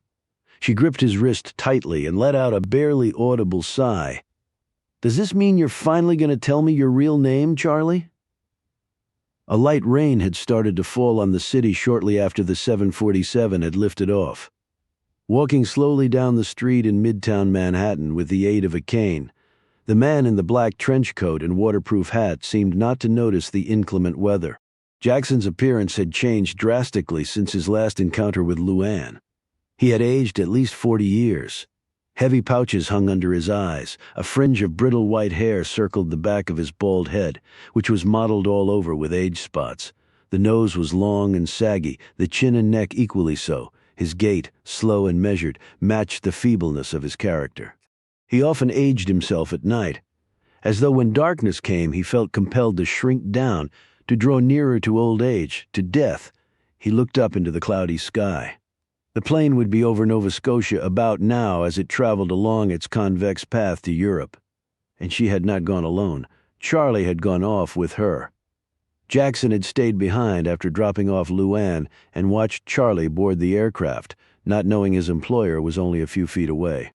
That arrangement might work out all right after all. Jackson thought he had doubts about Luann. Serious doubts. She had withheld information from him, usually an unpardonable sin. He had managed to avoid a serious problem by eliminating Romanello, and he had to concede that the difficulty had been partially his in the making. He had, after all, hired Romanello to kill his chosen one if she had failed to accept his offer. However, he had never before had a winner on the run from the police. He would do what he always did when confronted with a possible disaster. He would sit back and observe. If things continued to run smoothly, he would do nothing at the slightest sign of trouble, however. He would take immediate and forceful action. So, having capable Charlie along with her might prove to be a good thing. Luann was different from the others, that was certain. Jackson pulled his collar up and slowly ambled down a side street. New York City in the darkness and rain held no terror for him. He was heavily armed and expertly skilled in innumerable ways of killing anything that breathed. Anyone targeting the old man as easy pickings would painfully realize the mistake. Jackson had no desire to kill. It was sometimes necessary, but he took no pleasure in it. Only the attainment of money, power, or ideally both would suffice as justification in his mind.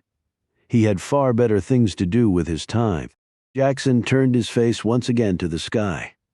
The light rain fell on the latex folds of his face. He licked at them. They were cool to the touch, felt good against his real skin. "Godspeed to you both," he said under his breath, and then smiled. "And God help you if you ever betray me." He continued down the street, thinking intently and whistling while he did so. It was now time to plan for next month's winter. Part 2. 10 years later, Chapter 18. The small private jet landed at the airstrip at Charlottesville-Albemarle Airport and taxied to a halt. It was nearly 10 o'clock at night, and the airport had pretty much shut down for the day. The Gulfstream V was the day's last incoming flight, in fact. The limousine was waiting on the tarmac. 3 people quickly exited the plane and climbed into the limo, which immediately drove off, and a few minutes later was heading south on Route 29. Inside the limo, the woman took off her glasses and laid her arm across the young girl's shoulder. Then Luann Tyler slumped back against the seat and took a deep breath. Home. Finally, they were back in the United States. All the years of planning had finally been executed. She had thought about little else for some time now. She glanced over at the man who sat in the rear-facing seat. His eyes stared straight ahead. His thick fingers drummed a somber rhythm across the car's window. Charlie looked concerned, and he was concerned, but he still managed to smile, a reassuring grin. If nothing else, he had always been reassuring for her over the last 10 years. He put his hands in his lap and cocked his head at her. "You scared?" he asked. Luann nodded, and then looked down at 10-year-old Lisa, who had immediately slumped over her mother's lap and fallen into an exhausted sleep. The trip had been a long and tedious one. "How about you?" she asked back. He shrugged his thick shoulders. "We prepared as well as we could. We understand the risks. Now we just live with it." He smiled again, this time more broadly. "We'll be okay." She smiled back at him, her eyes deep and heavy. They had been through a lot over the last decade. If she never climbed aboard another airplane, never passed through another customs post, never again wondered what country she was in, what language she should be trying to muddle through, it would be perfectly fine with her. The longest trip she wanted to take for the rest of her life was strolling down to the mailbox to pick up her mail, or driving down to the mall to go shopping. God, if it could only be that easy. She winced slightly and rubbed in a distracted fashion at her temples. Charlie quickly picked up on this. Over the years, he had acquired a heightened sensitivity to the subtle tracks of her emotions. He scrutinized Lisa for a long moment to make sure she was indeed sleeping. Satisfied, he undid his seatbelt, sat down next to Luann, and spoke in soft tones. "He doesn't know we've come back. Jackson doesn't know." She whispered back to him. "We don't know that, Charlie. We can't be sure. My God, I don't know what's scaring me the most, the police or him." "No, that's a lie. I know it's him. I'd take the police over him any day. He told me never to come back here." "Never. Now I'm back. We all are." Charlie laid his hand on top of hers and spoke as calmly as he could. "If he knew, do you think he'd have let us get this far? We took about as circuitous a route as anybody could take. 5 plane changes, a train trip, 4 countries. We zigzagged halfway across the world to get here. He doesn't know. And you know what? Even if he does, he's not going to care. It's been 10 years. The deal's expired. Why should he care now? Why should he do any of the things he's done, you tell me? He does them because he wants to." Charlie sighed, undid his jacket button, and lay back against the seat. Luann turned to him and gently rubbed his shoulder. "We're back, you're right. We made the decision, and now we're going to live with it. It's not like I'm going to announce to the whole world that I'm around again. We're going to live a nice, quiet life, in considerable luxury." "You saw the photos of the house?" Luann nodded. "It looks beautiful. An old estate, about 10,000 square feet. Been on the market for a long time, but with an asking price of $6 million, can't say I'm surprised. Let me tell you, we got a deal at 3.5 mil, but then I drive a hard bargain. Although, of course, we dumped another $1 million into renovation. About 14 months worth, but we had the time, right? And secluded? Very. Almost 300 acres, plus or minus, as they say. About 100 of those acres are open, gently rolling land. That description was in the brochure. Growing up in New York, I never saw so much green grass, beautiful Piedmont, Virginia, or so the realtor kept telling me on all those trips I took over here to scout for homes. And it was the prettiest home I saw. True, it took a lot of work to get it in shape, but I got some good people, architects and whatnot, representing our interests. It's got a truckload of outbuildings, caretaker's house, 3-stall horse barn, A couple of cottages, all vacant, by the way. I don't see us taking in renters. Anyway, all those big estates have that stuff. It's got a pool. Lisa will love that. Plenty of room for a tennis court. The works. But then there's dense forest all around.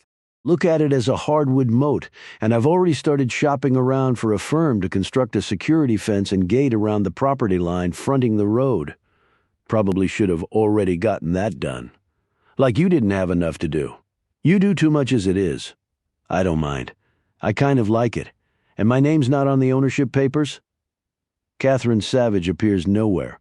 We used a straw man for the contract and closing. Deed was transferred into the name of the corporation I had set up. That's untraceable back to you. I wish I could have changed my name again, just in case he's on the lookout for it. That would have been nice, except the cover story he built for you. The same one we used to appease the IRS, has you as Catherine Savage. It's complicated enough without adding another layer to it. Geez, the death certificate we had made up for your late husband was hell to get. I know. She sighed heavily. He glanced over at her. Charlottesville, Virginia, home to lots of rich and famous, I hear. Is that why you picked it? Private? You can live like a hermit, and nobody'll care? That was one of two reasons, and the other. My mother was born here, Luann said, her voice dropping a notch as she delicately traced the hem of her skirt. She was happy here, at least she told me she was, and she wasn't rich either. She fell silent, her eyes staring off. She jolted back and looked at Charlie, her face reddening slightly. Maybe some of that happiness will rub off on us? What do you think? I think so long as I'm with you and this little one, he said gently, stroking Lisa's cheek. I'm a happy man. She's all enrolled in the private school? Charlie nodded. St. Anne's Belfield. Pretty exclusive low student-to-teacher ratio, but hell, Lisa's educational qualifications are outstanding. She speaks multiple languages, been all over the world. Already done things most adults will never do their whole life. I don't know, maybe I should have hired a private tutor. Come on, Luann. She's been doing that ever since she could walk. She needs to be around other kids. It'll be good for her. It'll be good for you, too. You know what they say about time away? She suddenly smiled at him slyly. Are you feeling claustrophobic with us, Charlie? You bet I am. I'm going to start staying out late. Might even take up some hobbies like golf or something. He grinned at Luann to show her he was only joking. It's been a good 10 years, hasn't it? Her voice was touched with anxiety. Wouldn't trade him for anything, he said. Let's hope the next 10 are just as good, Luann said to herself.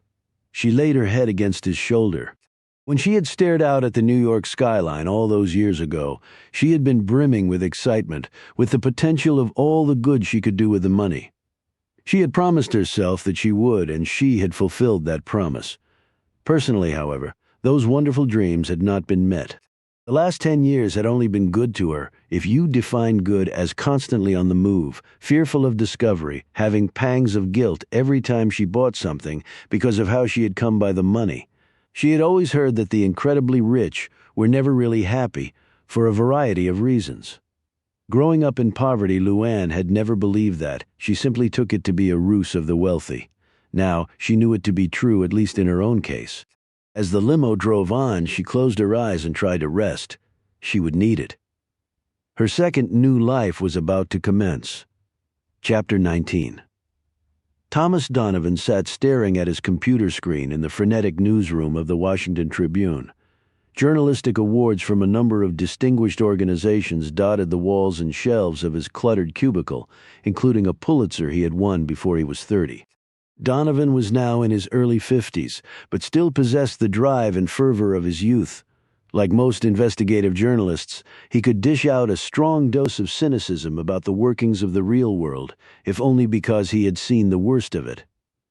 What he was working on now was a story the substance of which disgusted him. He was glancing at some of his notes when a shadow fell across his desk. Mr. Donovan? Donovan looked up into the face of a young kid from the mailroom. Yeah, this just came in for you. I think it's some research you had requested. Donovan thanked him and took the packet. He dug into it with obvious zeal. The lottery story he was working on had so much potential. He had already done a great deal of research. The national lottery took in billions of dollars each year in profits, and the amount was growing at more than 20% a year. The government paid out about half its revenue in prize money, about 10% to vendors and other operating costs, and kept 40% as profit, a margin most companies would kill for. Surveys and scholars had argued for years about whether the lottery amounted to a regressive tax with the poor the chief loser. The government maintained that demographically, the poor didn't spend a disproportionate share of their income on the game. Such arguments didn't sit well with Donovan. He knew for a fact that millions of the people who played the game were borderline poverty levels, squandering Social Security money, food stamps, and anything else they could get their hands on to purchase the chance at the easy life, even though the odds were so astronomically high as to be farcical, and the government advertisements were highly misleading when it came to detailing precisely what those odds were. But that wasn't all. Donovan had turned up an astonishing 75% bankruptcy rate per year for the winners. 9 out of every 12 winners each year subsequently had declared bankruptcy. His angle had to do with financial management companies and other scheming, sophisticated types getting hold of these poor people and basically ripping them off. Charities calling up and hounding them relentlessly. Purveyors of every type of sybaritic gratification, selling them just about anything they didn't need, calling their wares must-have status items for the nouveau's riches, and charging 1,000% markup for their troubles. It didn't stop there. The sudden wealth had destroyed families and lifetime friendships as greed supplanted all rational emotions, and the government was just as much to blame, Donovan felt, for these financial crashes. About 12 years ago, they had bestowed the initial prize in one lump sum and given it tax-deferred status for 1 year to attract more and more players. The advertisements had played up this fact dramatically, touting the winnings as tax-free in the large print and counting on the fine print to inform the public that the amounts were actually tax-deferred and only for 1 year. Previously, the winnings had been paid out over time and taxes taken out automatically. Now, the winners were on their own as far as structuring the payment of taxes went. Some, Donovan had learned, thought they owed no tax at all, and went out and spent the money freely. All the earnings on that principle were subject to numerous taxes as well, and hefty ones. The feds just hung the winners out there with a pat on the back and a big check. And when the winners weren't astute enough to set up sophisticated accounting and financial systems, the tax boys would come after them and take every last dime they had, under the guise of penalties and interest and whatnot, and leave them poorer than when they started out. It was a game designed for the ultimate destruction of the winner, and it was done under the veil of the government's doing good for its people. It was the devil's game, and our own government was doing it to us. Donovan was firmly convinced.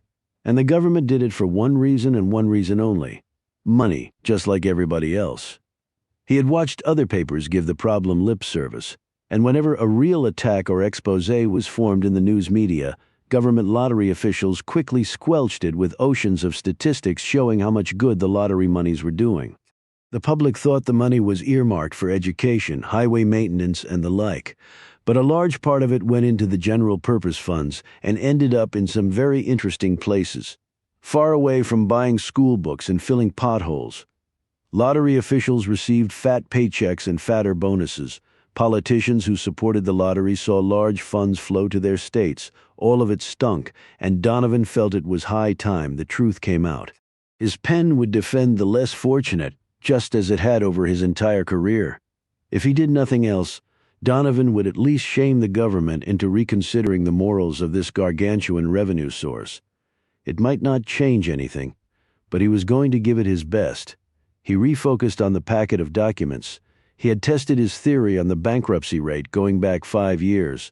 The documents he was holding took those results back another 7 years. As he paged through year after year of lottery winners, the results were almost identical, the ratio staying at virtually 9 out of 12 a year declaring personal bankruptcy absolutely astonishing. He happily thumbed through the pages. His instincts had been dead on. It was no fluke. Then he abruptly stopped and stared at one page, his smile disappearing. The page represented the list of 12 consecutive lottery winners from exactly 10 years ago. It couldn't be possible. There must be some mistake. Donovan picked up the phone and made a call to the research service he had engaged to do the study. No, there was no mistake, he was told. Bankruptcy filings were matters of public record. Donovan slowly hung up the phone and stared again at the page. Herman Rudy, Bobby, Joe Reynolds, Luann, Tyler, the list went on and on, 12 winners in a row. Not one of them had declared personal bankruptcy, not one. Every 12-month period for the lottery except this one had resulted in 9 bankruptcies. Most reporters of Thomas Donovan's caliber lived or died by 2 intangibles: perseverance and instincts. Donovan's instinct was that the story he might be onto right now would make his other angles seem about as exciting as an article on pruning. He had some sources to check, and he wanted to do them in more privacy than the crowded newsroom allowed. He threw the file in his battered briefcase and quickly left the office. In non-rush hour traffic, he reached his small apartment in Virginia in 20 minutes. Twice divorced with no children, Donovan led a life focused solely on his work. He had a relationship slowly percolating with Alicia Crane, a well-known Washington socialite from a wealthy family, which had once been politically well-connected. He had never been fully comfortable moving in these circles. However, Alicia was supportive and devoted to him, and truth be known, flitting around the edges of her luxurious existence wasn't so bad. He settled into his home office and picked up the phone. There was a definite way to obtain information on people, particularly rich people, no matter how guarded their lives.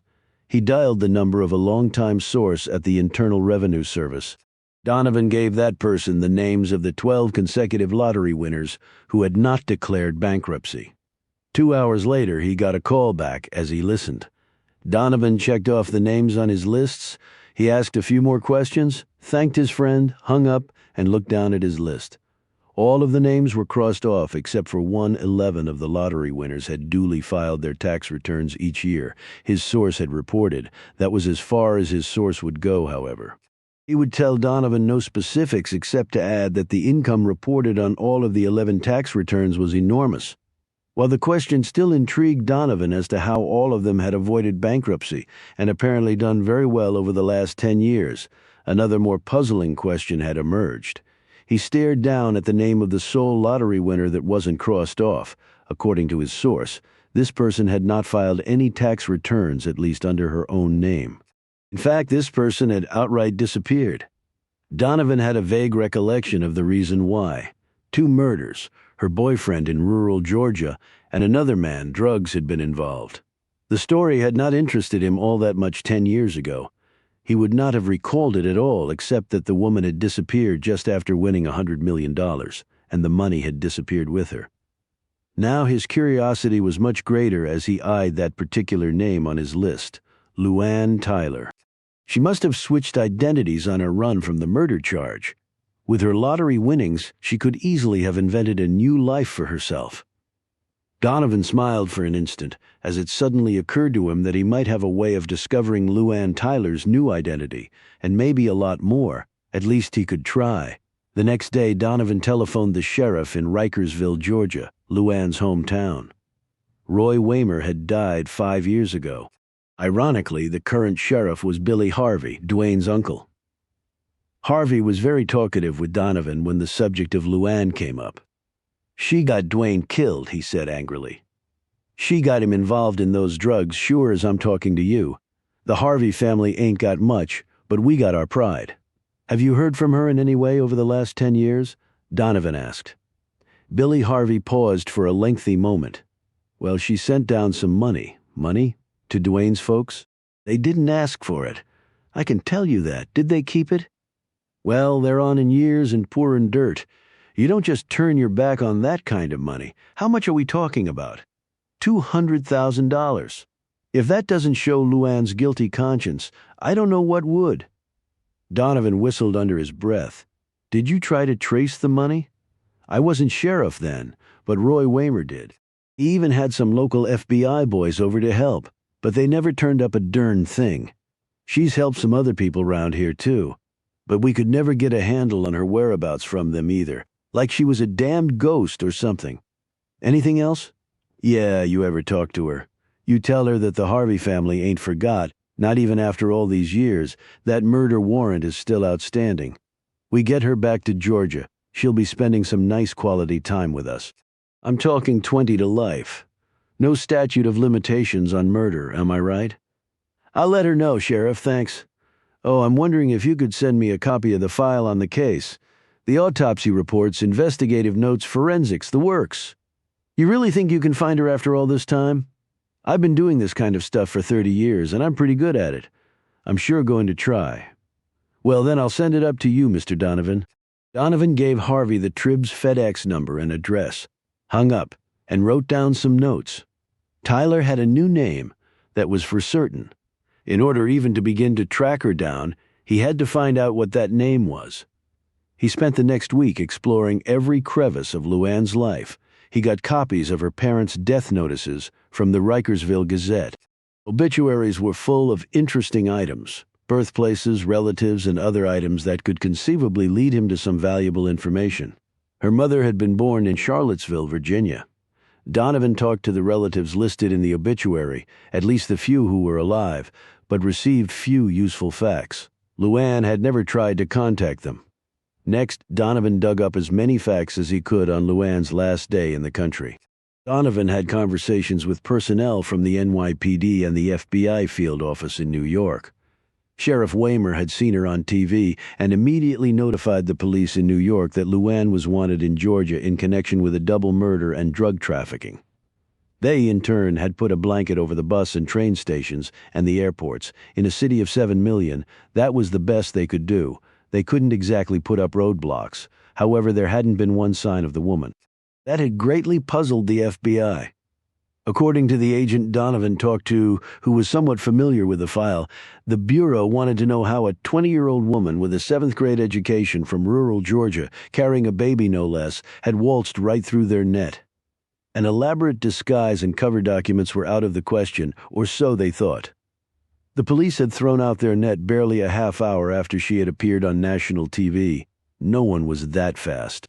And all the money had disappeared as well. At the time, some at the FBI had wondered whether she had had help. But that lead had never been followed up, as other crises of more national importance had swallowed up the Bureau's time and manpower. They had officially concluded that Luann Tyler had not left the country, but had simply driven out of New York, or taken the subway to a suburb and then lost herself somewhere in the country, or perhaps Canada. The NYPD had reported its failure to Sheriff Waymer, and that had been the end of it. Until now. Now Donovan was greatly intrigued. His gut told him that Luann Tyler had left the country. Somehow she had gotten past the law. If she had gotten on a plane, then he had something to work with. He could narrow the list down in any event. He had a certain day to work with, even a block of hours on that day. Donovan would begin with the premise that Luann Tyler had fled the country. He would focus on international flights departing from JFK during that time frame, 10 years ago. If the records at JFK turned up nothing, he would focus on LaGuardia and then Newark International Airport. At least it was a start. There were far fewer international flights than domestic. If he had to start checking domestic flights, he concluded he would have to try another angle. There were simply too many. As he was about to start this process, a package arrived from Sheriff Harvey. Donovan munched on a sandwich at his cubicle while he looked through the files. The autopsy photos were understandably gruesome. However, they didn't faze the veteran reporter. He had seen far worse in his career. After an hour of reading, he laid the file aside and made some notes. From the looks of it, he believed Luann Tyler to be innocent of the charges for which Harvey wanted to arrest her. He had done some independent digging of his own into Rikersville, Georgia.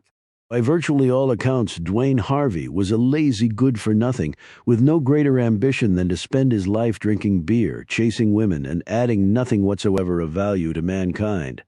Luann Tyler, on the other hand, had been described to him by several persons who had known her as hard-working, honest, and a loving, caring mother to her little girl.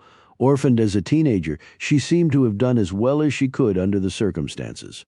Donovan had seen photos of her, had even managed to dig up a videotape of the press conference announcing her as the lottery winner 10 years ago. She was a looker, all right, but there was something behind that beauty. She hadn't scraped by all those years on her physical assets alone. Donovan finished his sandwich and took a sip of his coffee. Dwayne Harvey had been cut up badly. The other man, Otis Burns, had also died from knife wounds to his upper torso. There had been serious but non-fatal head trauma also present, and the clear signs of a struggle. Luann's fingerprints had been found on the broken phone receiver and also all over the trailer. No surprise since she happened to live there.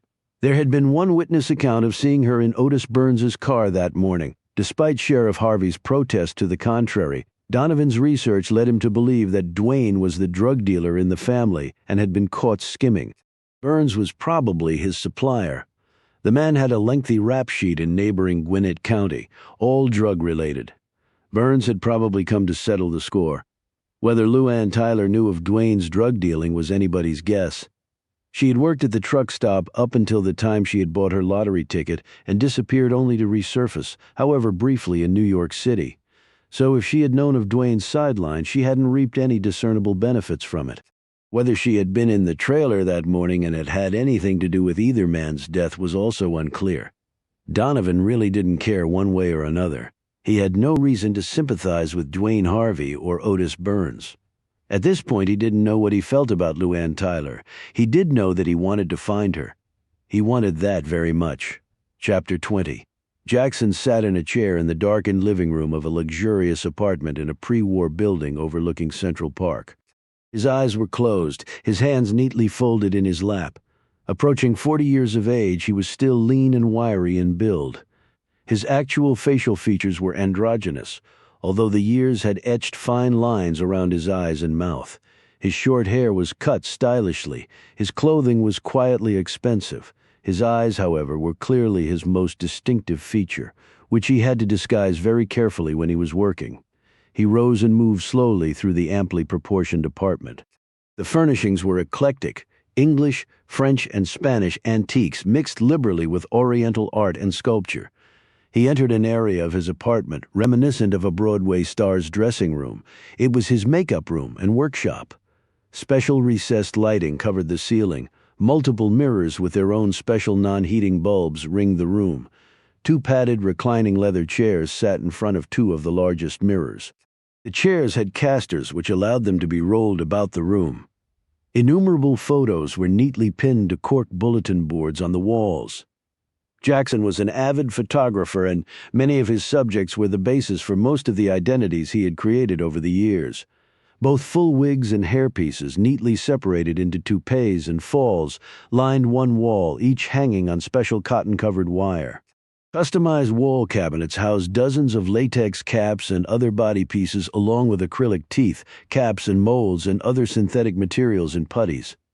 One massive storage unit contained absorbent cotton, acetone, spirit gum, powders, body makeup, large, medium, and small brushes with bristles of varying rigidity, cake makeup, modeling clay, collodion to make scars and pockmarks, crepe hair to make beards, mustaches, and even eyebrows, derma wax to alter the face, creme makeup, gelatin, makeup palettes, netting, toupee tape, sponges, ventilating needles to knot hair into net or gauze for beards and wigs, and hundreds of other devices, materials, and substances designed solely to reshape one's appearance. There were 3 racks of clothing of all descriptions and several full-length mirrors to test the effect of any disguise. In a specially built case with multiple drawers were over 50 complete sets of identification documents that would allow Jackson to travel the world as a man or a woman. Jackson smiled as he noted various articles in the room. This was where he was most comfortable. Creating his numerous roles was the one constant pleasure in his life. Acting out the part, however, ran a close second as his favorite endeavor. He sat down at the table and ran his hand along its top. He stared into a mirror. Unlike anyone else looking into a mirror, Jackson didn't see his reflection staring back at him. Instead, he saw a blank countenance, one to be manipulated, carved, painted, covered, and massaged into someone else. Although he was perfectly content with his intellect and personality, why be limited to one physical identity one's whole life, he thought, when there was so much more out there to experience? Go anywhere, do anything. He had told that to all 12 of his lottery winners, his baby ducklings all in a row, and they had all bought it, completely and absolutely, for he had been dead right. Over the last 10 years, he had earned hundreds of millions of dollars for each of his winners and billions of dollars for himself. Ironically, Jackson had grown up in very affluent circumstances. Old money his family had been. His parents were long dead. The old man had been, in Jackson's eyes, a typical example of those members of the upper class whose money and position had been inherited rather than earned. Jackson's father had been both arrogant and insecure, a politician and insider in Washington for many years. The old man had taken his family connections as far as he could until his decided lack of merit and marketable skills had done him in, and the escalator had stopped moving upward. And then he had spent the family money in a futile attempt to regain that upward momentum, and then the money was gone. Jackson, the eldest, had often taken the brunt of the old man's wrath over the years. Upon turning 18, Jackson discovered that the large trust fund his grandfather had set up for him had been raided illegally so many times by his father that there wasn't anything left. The continuing rage and physical abuse the old man had wielded after Jackson had confronted him with this discovery had left a profound impression on the son. The physical bruises eventually had healed. The psychological damage was still with Jackson, and his own inner rage seemed to grow exponentially with each year, as though he were trying to outdo his elder in that regard. It might seem trite to others. Jackson understood that. Lost your fortune? So what? Who gives a damn? But Jackson gave a damn. Year after year he had counted on that money to free him from his father's tyrannical persecution. When that long-held hope was abruptly torn away, the absolute shock had carved a definite change in him. What was rightfully his had been stolen from him, and by the one man who shouldn't have done it, by a man who should have loved his son and wanted the best for him, respected him, wanted to protect him. Instead, Jackson had gotten an empty bank account and the hate-filled blows of a madman, and Jackson had taken it up to a point. But then he hadn't taken it anymore. Jackson's father had died unexpectedly. Parents killed their small children every day, never with good reason. By comparison, children killed their parents only rarely, usually with excellent purpose. Jackson smiled lightly as he thought of this, an early chemical experiment administered through his father's beloved scotch, the rupturing of a brain aneurysm the result. As with any occupation, one had to start somewhere. When those of average or below average intelligence committed crimes such as murder, they usually did so clumsily, with no long-range planning or preparation. The result was typically swift arrest and conviction. Among the highly intelligent, serious crimes evolved from careful planning, long-term approaches, many sessions of mental gymnastics. As a result, arrests were rare, convictions even rarer. Jackson was definitely in the latter category. The eldest son had been compelled to go out and earn the family fortune back. A college merit scholarship to a prestigious university and graduation at the top of his class had been followed by his careful nurturing of old family contacts, for those embers could not be allowed to die out if Jackson's long-range plan was to succeed. Over those years, he had devoted himself to mastering a variety of skills, both corporeal and cerebral, that would allow him to pursue his dream of wealth and the power that came with it. His body was as fit and strong as his mind, the one in precise balance with the other, however ever mindful of not following in his father's footsteps. Jackson had set a far more ambitious goal for himself. He would do all of it while remaining completely invisible from scrutiny. Despite his love of acting, he did not crave the spotlight as his politician father had. He was perfectly content with his audience of one, and so he had built his invisible empire, albeit in a profoundly illegal manner. The results were the same regardless of where the dollars had originated. Go anywhere, do anything, it didn't only apply to his ducklings. He smiled at this thought as he continued to move through the apartment. Jackson had a younger brother and sister. His brother had inherited their father's bad habits and consequently expected the world to offer up its best for nothing of comparable value in return. Jackson had given him enough money to live a comfortable but hardly luxurious existence. If he ran through that money, there would be no more. For him, that well was dry. His sister was another matter. Jackson cared deeply for her, although she had adored the old man with the blind faith a daughter often shows to her father. Jackson had set her up in grand style but never visited her. The demands on his time were too immense. One night might find him in Hong Kong, the next in London. Moreover, visits with his sister would necessitate conversation, and he had no desire to lie to her about what he had done and continued to do for a living. She would never be a part of that world of his.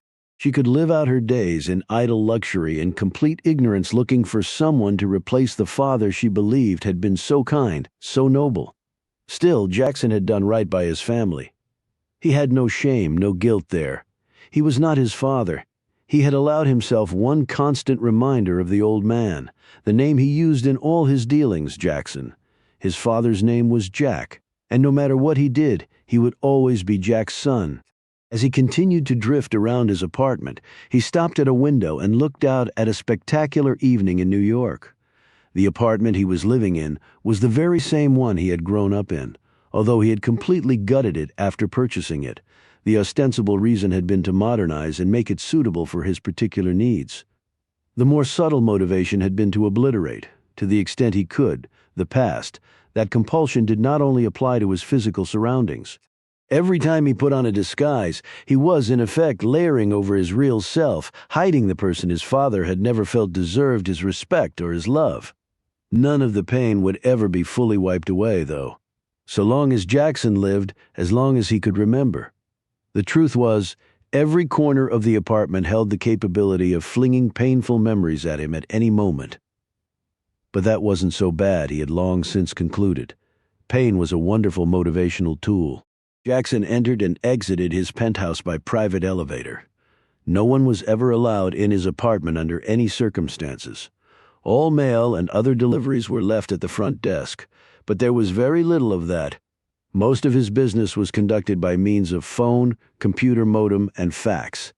He did his own cleaning, but with his traveling schedule and Spartan habits, these were not overly time-consuming chores and were certainly a small price to pay for absolute privacy. Jackson had created a disguise for his real identity and used it whenever he left his apartment. It was a worst-case scenario plan in the event the police ever came calling at his door. Horace Parker, the elderly doorman who greeted Jackson each time he left his apartment, was the same one who had tipped his cap to the shy, bookish boy clutching his mother's hand all those years ago. Jackson's family had left New York when he was a teenager, because his father had fallen on bad times, so the aged Parker had accepted Jackson's altered appearance as simply maturation. Now, with the fake image firmly in people's minds, Jackson was confident that no one could ever identify him. For Jackson, hearing his given name from Horace Parker was comforting and troubling at the same time. Juggling so many identities was not easy, and Jackson occasionally found himself not responding when he heard his real name uttered. It was actually nice being himself at times, however, since it was an escape of sorts where he could relax and explore the never-ending intricacies of the city. But no matter which identity he assumed, he always took care of business. Nothing came before that. Opportunities were everywhere, and he had exploited them all.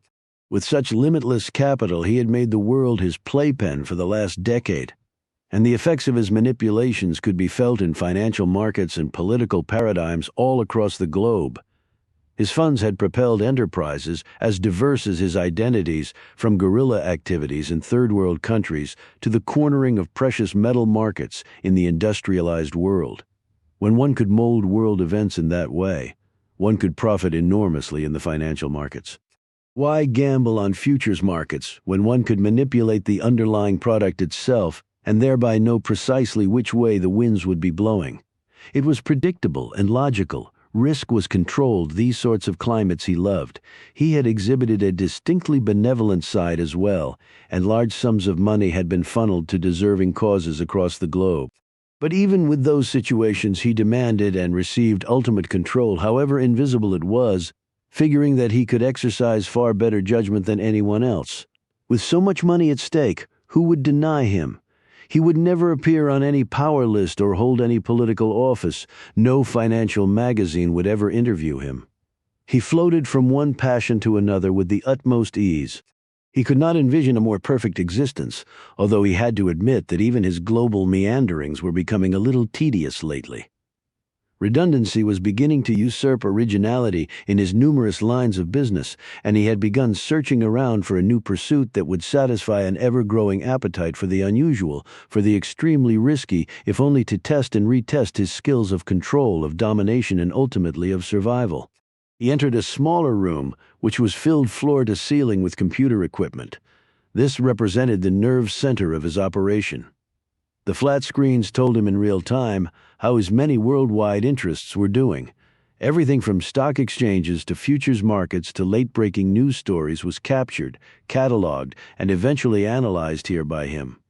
He craved information, absorbed it like a 3-year-old learning a foreign language. He only needed to hear it once, and he never forgot it. His eyes scanned each of the screens, and from long habit he was able to separate the important from the mundane, the interesting from the obvious in a matter of minutes. Investments of his colored and soft blue on the screens meant he was doing very well. Those mired and harsh red meant he was doing less well.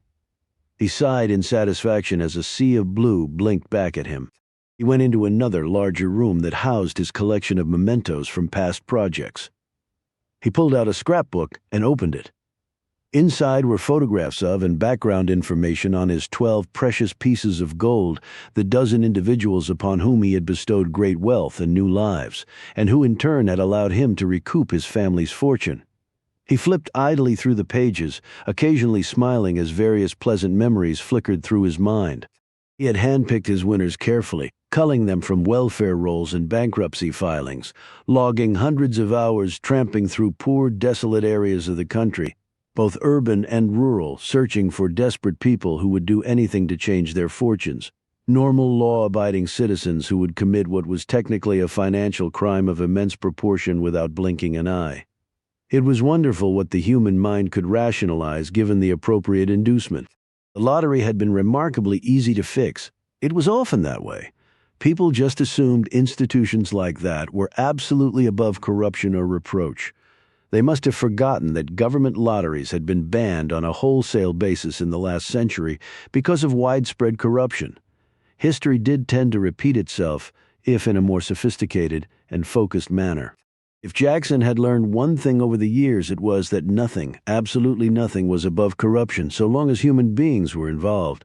Because in truth, most people were not above the lure of the dollar or other material enticements, particularly when they worked around vast sums of money all day.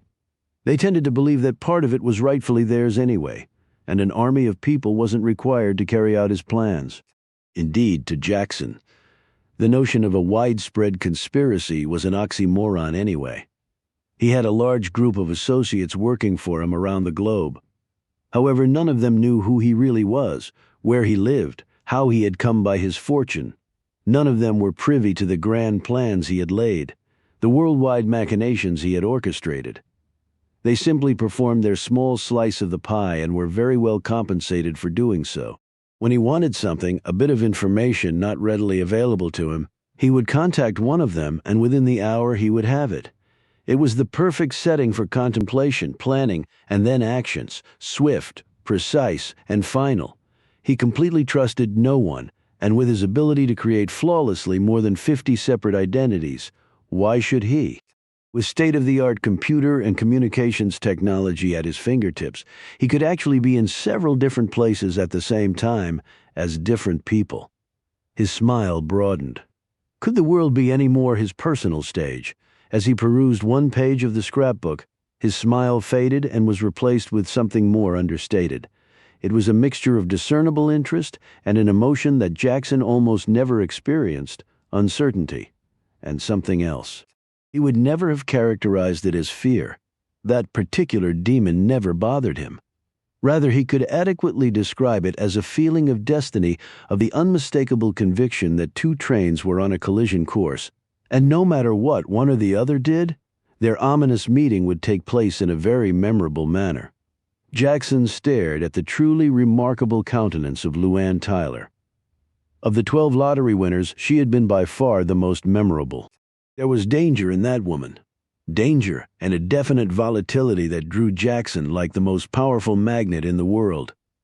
He had spent several weeks in Rikersville, Georgia, a locale he had picked for one simple reason: its irreversible cycle of poverty, of hopelessness. There were many such places in America, so well documented by the government under such categories as lowest per capita income levels, below standard health and education resources, negative economic growth. Stark fiscal terms that did little or nothing to enlighten anyone as to the people behind the statistics, to shed light on a large segment of the population's free fall into misery, ever the capitalist. Jackson surprisingly did not mind the added element of his actually doing some good here. He never picked rich people to win, although he had no doubt most of them would have been far easier to persuade than the poor he solicited. He had discovered Luann Tyler as she rode the bus to work. Jackson had sat across from her, in disguise, of course, blending into the background in his torn jeans, stained shirt, and Georgia Bulldog's cap, a scruffy beard covering the lower part of his face, his piercing eyes hidden behind thick glasses. Her appearance had struck him immediately. She seemed out of place down here. Everyone else looked so unhealthy, so hopeless, as though the youngest among them were already counting the days until burial. He had watched her play with her daughter, listened to her greet the people around her, and watched their dismal spirits noticeably lifted by her thoughtful comments. He had proceeded to investigate every element of Luann's life, from her impoverished background to her life in a trailer home with Dwayne Harvey. He had visited that trailer several times while Luann and her boyfriend had not been there. He had seen the small touches Luann had employed to keep the place neat and clean despite Dwayne Harvey's slovenly lifestyle. Everything having to do with Lisa was kept separate and immaculate by Luann. Jackson had seen that clearly. Her daughter was her life, disguised as a truck driver. He had spent many a night in the roadside diner where Luann worked. He had watched her carefully, seen the terms of her life grow more and more desperate, observed her stare woefully into her infant daughter's eyes, dreaming of a better life. And then, after all this observation, he had chosen her as one of the fortunate few a decade ago. And then he had not seen or spoken to her in 10 years. However, a rare week went by that he did not at least think of her. At first he had kept quite a watchful eye on her movements. But as the years went by and she continued to move from country to country in accordance with his wishes, his diligence had lessened considerably. Now she was pretty much off his radar screen entirely. The last he had heard, she was in New Zealand. Next year could find her in Monaco, Scandinavia, China. He well knew she would float from one locale to the next until she died. She would never return to the United States. Of that he was certain. Jackson had been born to great wealth, to every material advantage, and then it had all been taken away. He had had to earn it back through his skill, his sweat, his nerve. Luann Tyler had been born to nothing, had worked like a dog for pennies, no way out. And look at her now. He had given Luann Tyler the world, allowing her to become who she had always wanted to be, someone other than Luann Tyler. Jackson smiled. With his complete love of deception, how could he not appreciate that irony? He had spent most of his adult life pretending to be other people. Luann had spent the last 10 years of hers living another life, filling in the dimensions of another identity. He stared into the lively hazel eyes, studied the high cheekbones, the long hair.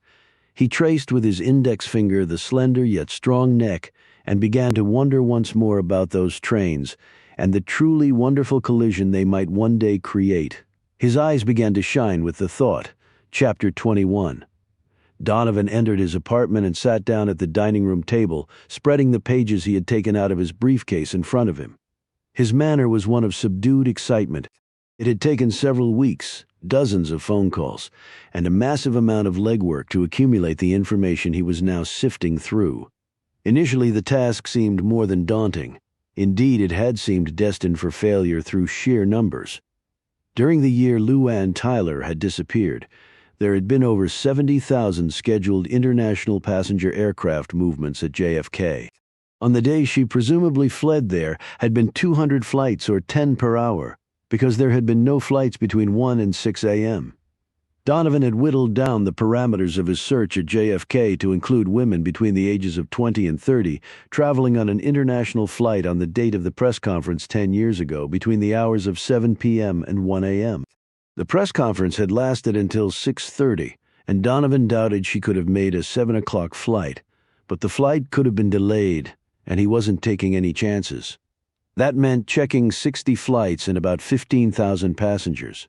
Donovan had learned during his investigation that most airlines kept active records of passengers going back 5 years. After that, the information was archived.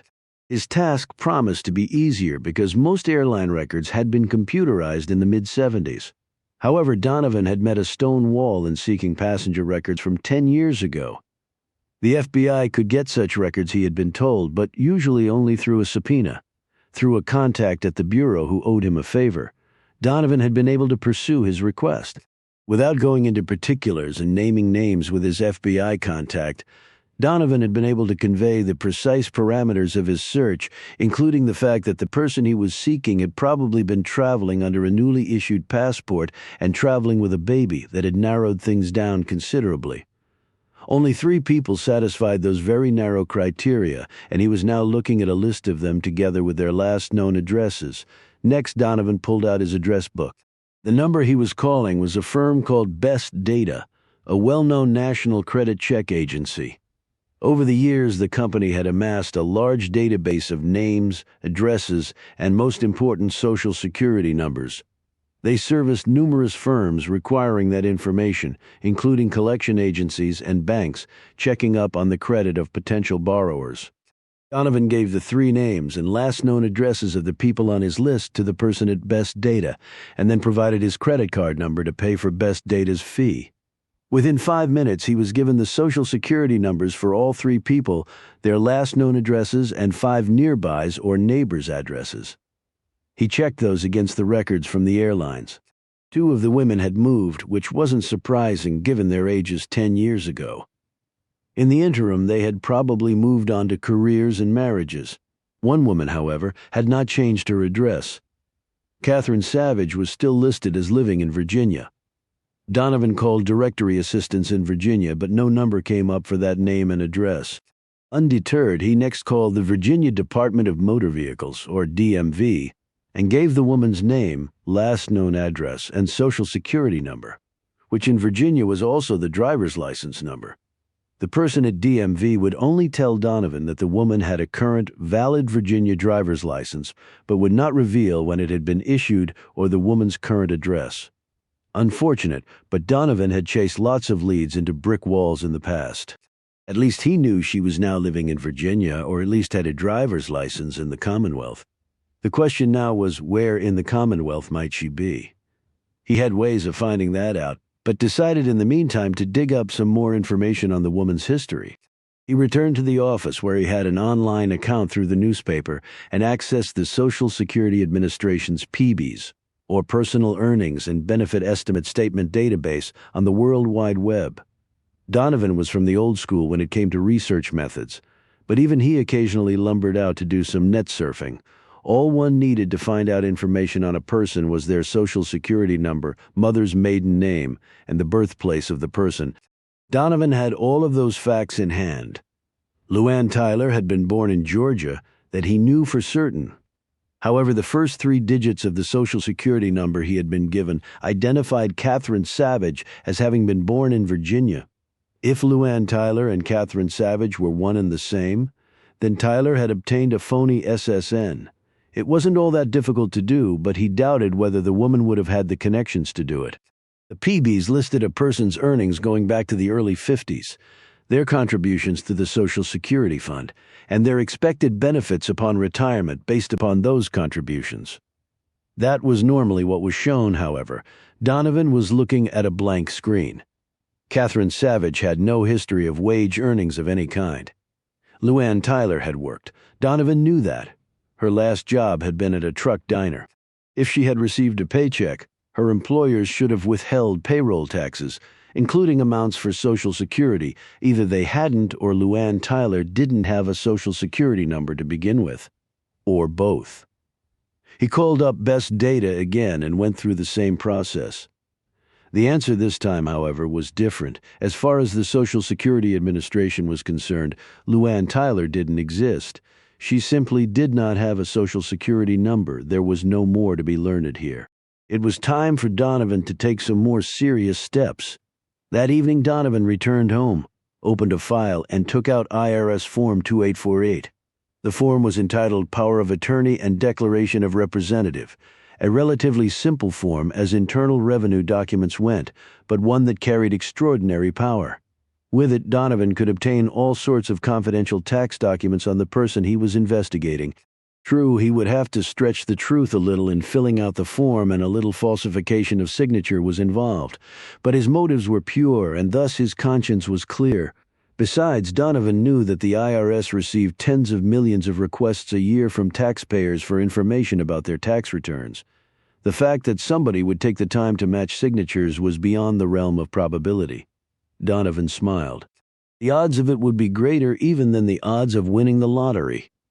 He filled out the form, listing the woman's name and last known address, put in her Social Security number, listed himself as the woman's representative for tax purposes, and requested the woman's federal income tax returns for the last 3 years, and mailed it off. It took 2 months and numerous prodding phone calls, but the wait was worth it. Donovan had devoured the contents of the package from the IRS when it finally came. Catherine Savage was an awfully wealthy woman, and her tax return from the prior year, at a full 40 pages in length, reflected that wealth and the financial complexities that level of income bore. He had requested her last 3 years' worth of returns, but the IRS had only sent one for the simple reason that she had only filed one return. The mystery behind that had been cleared up quickly, because Donovan, as Catherine Savage's tax representative, had been able to contact the IRS and ask virtually every question that he wanted about the taxpayer. Donovan had learned that Catherine Savage's tax situation had sparked a great deal of initial interest with the IRS, a U.S. citizen with such an extraordinary level of income. Filing a tax return for the first time at age 30 was enough to jumpstart even the most drone-like of revenue agents into action.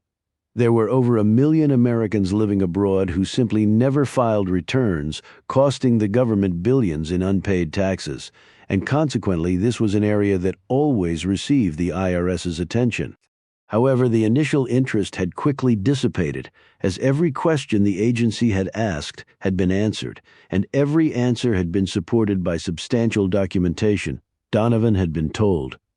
Donovan looked at his notes from the conversation with the IRS agent. Catherine Savage had been born in the United States, in Charlottesville, Virginia, in fact, and then left the country as a young girl when her father's business had taken him overseas. As a young woman living in France, she had met and married a wealthy German businessman who was a resident of Monaco at the time. The man had died a little over 2 years ago, and his fortune had duly passed to his young widow. Now, as a U.S. citizen with control of her own money, all of which was passive, unearned income, she had begun paying her income taxes to her homeland. The documents in the file were numerous and legitimate, the IRS agent had assured Donovan. Everything was above board. As far as the IRS was concerned, Catherine Savage was a responsible citizen who was lawfully paying her taxes, although residing outside the United States. Donovan leaned back in his chair and studied the ceiling, his hands clasped behind his head. The agent had also provided Donovan with another piece of interesting news. The IRS had very recently received a change of address form for Catherine Savage. She was now in the United States.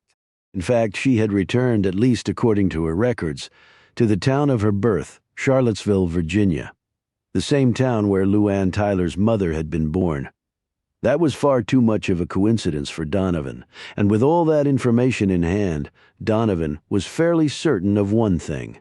Luann Tyler had finally come home, and now that he was so intimately familiar with virtually every facet of her life, Donovan felt it was time that they actually meet.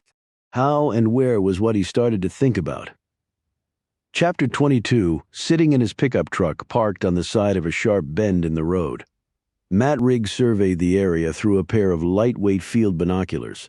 The tree-filled, steeply graded land was, to his experienced eye, impenetrable. The half-mile of winding asphalt private road running to his right formed a T-intersection with the road he was on. Beyond that, he knew, sat a grand country estate with beautiful vistas of the nearby mountains. However, the estate, surrounded by thick woods, couldn't be seen from anywhere except overhead, which made him wonder again why the owner would want to pay for an expensive perimeter security fence in the first place. The estate already had the very best of nature's own handiwork for protection. Riggs shrugged and bent down to slip on a pair of overland boots, then pulled on his coat. The chilly wind buffeted him as he stepped from his truck. He sucked the fresh air in and put a hand through his unkempt dark brown hair, working a couple of kinks out of his muscular frame before donning a pair of leather gloves. It would take him about an hour to walk the front location of the fence. The plans called for the fence to be 7 feet high, made of solid steel painted glossy black, with each post set in 2 feet of concrete. The fence would have electronic sensors spaced randomly across its frame and would be topped by dangerously sharp spike finials. The front gates, set on 6-foot-high, 4-foot-square concrete monuments with a brick veneer, would be of similar style and construction. The job also called for a video camera, intercom system, and a locking mechanism on the huge gates that would ensure that nothing less than the head-on impact of an Abrams tank could ever open it without the permission of the owner. From what he could tell, Riggs didn't expect such permission to be granted very often. Ordered by Nelson County on the southwest, Greene County to the north, and Fluvanna and Louisa counties on the east, Albemarle County, Virginia, was home to many wealthy people, some famous and some not. However, they all had one thing in common. They all craved privacy and were more than willing to pay for it. Thus, Riggs was not entirely surprised at the precautions being undertaken here. All the negotiations had been handled through a duly authorized intermediary.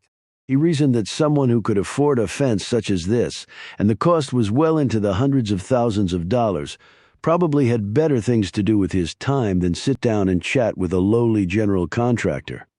Binoculars dangling around his neck, he dutifully trudged down the road until he found a narrow pathway into the woods. The two most difficult parts of the job were clear to him: getting the heavy equipment up here and having his men work in such cramped surroundings.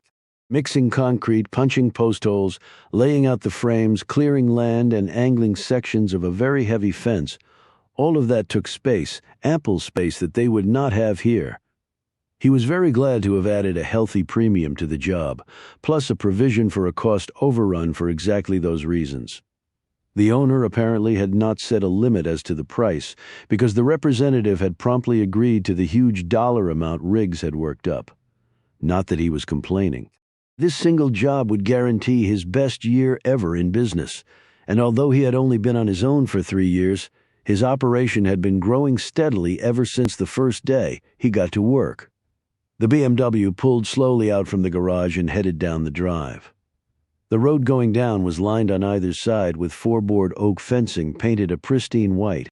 Most of the cleared land was surrounded by the same style of fencing, the white lines making a stunning contrast to the green landscape. It was not quite 7 in the morning, and the stillness of the day remained unbroken. These early morning drives had become a soothing ritual for Luann. She glanced back at the house in her rearview mirror.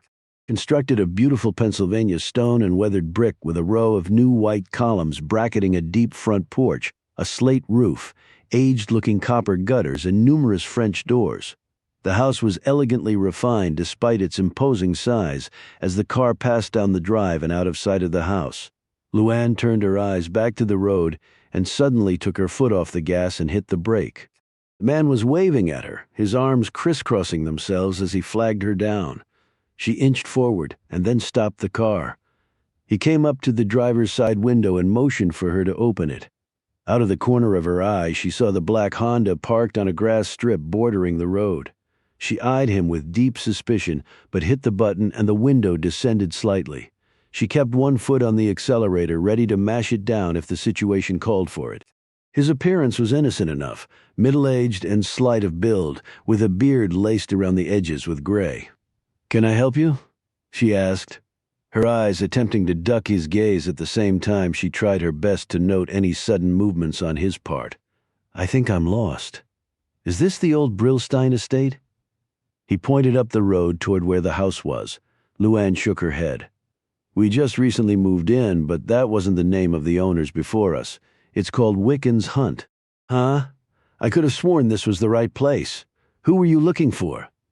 The man leaned forward so that his face filled her window. "Maybe you know her. The name is Luann Tyler from Georgia." Luann sucked in a mouthful of air so quickly she almost gagged. There was no hiding the astonishment on her face. Thomas Donovan, his face full of satisfaction, leaned even closer, his lips right at her eye level. "Luann, I'd like to talk to you." "It's important." And she hit the accelerator, and Donovan had to jump back to avoid having his feet crushed by the car tires. "Hey!" he screamed after her. The car was almost out of sight. Donovan, his face ashen, ran to his car, started it up, and roared off down the road. "Christ," he said to himself. Donovan had tried directory assistance in Charlottesville, but they had no listing for Catherine Savage. He would have been shocked if they had. Someone on the run all these years didn't ordinarily give out her phone number. He had decided after much thought that the direct approach would be, if not the best, at least the most productive. He had watched the house for the last week, noted her pattern of early morning drives, and chosen today to make contact. Despite being almost run over, he had the satisfaction of knowing that he had been right. Throwing the question at her out of the blue like that, he knew was the only sure way to get the truth, and now he had it. Catherine Savage was Luann Tyler. Her looks had changed considerably from the video and photos he had seen from 10 years ago. The changes were subtle, no one single alteration really dramatic, yet the cumulative effect had been marked. Except for the look on her face and her abrupt departure, Donovan wouldn't have known it was her. He now focused on the road ahead. He had just glimpsed the gray BMW. It was still far ahead, but on the curvy mountain road his smaller and more agile Honda was gaining. He didn't like playing the daredevil role. He had disdained it in his younger days when covering dangerous events halfway around the world, and he disliked it even more now. However, he had to make her understand what he was trying to do. He had to make her listen, and he had to get his story. He hadn't worked 20-hour days the last several months, tracking her down simply to watch her disappear again. Matt Riggs stopped for a moment and again studied the terrain. The air was so clean and pure up here, the sky so blue, the peace and quiet so ethereal. He again marveled at why he had waited so long to chuck the big city and come to calmer, if less exciting parts. After years of being in the very center of millions of tense, increasingly aggressive people, he now found being able to feel like you were all alone in the world for even a few minutes was more soothing than he could have imagined. He was about to pull the property survey out of his jacket to study in more detail the dimensions of the property line when all thoughts of work amid the peaceful countryside abruptly disappeared from his mind. He jerked his head around and whipped the binoculars up to his eyes to focus on what had suddenly destroyed the morning's calm. He quickly located the origin of the explosion of sound through the trees. He spied 2 cars hurtling down from the road where the country estate was situated. Their respective engines at full throttle, the car in front was a big BMW sedan. The car behind it was a smaller vehicle. What the smaller car lacked in muscle power to the big Bimmer, it more than made up for in agility around the winding road. At the speeds the two were doing, Riggs thought it most likely they would both end up either wrapped around a tree or upside down in one of the steep ditches that bordered either side of the road. The next 2 visuals he made through his binoculars made him turn and run as fast as he could back to his truck. The look of raw fear on the woman's face in the Bimmer, the way she looked behind to check her pursuer's progress, and the grim countenance of the man apparently chasing her were all he needed to kick-start every instinct he had ever gained from his former life. He gunned the engine, unsure exactly what his plan of action would be, not that he had much time to come up with one. He pulled onto the road, strapping his seatbelt across him as he did so. He normally carried a shotgun in the truck to ward off snakes, but he had forgotten it this morning. He had some shovels and a crowbar in the truck bed, although he hoped it wasn't going to come to that. As he flew down the road, the 2 cars appeared in front of him on the main road. The Bimmer took the turn almost on 2 wheels before stabilizing, the other car right behind it.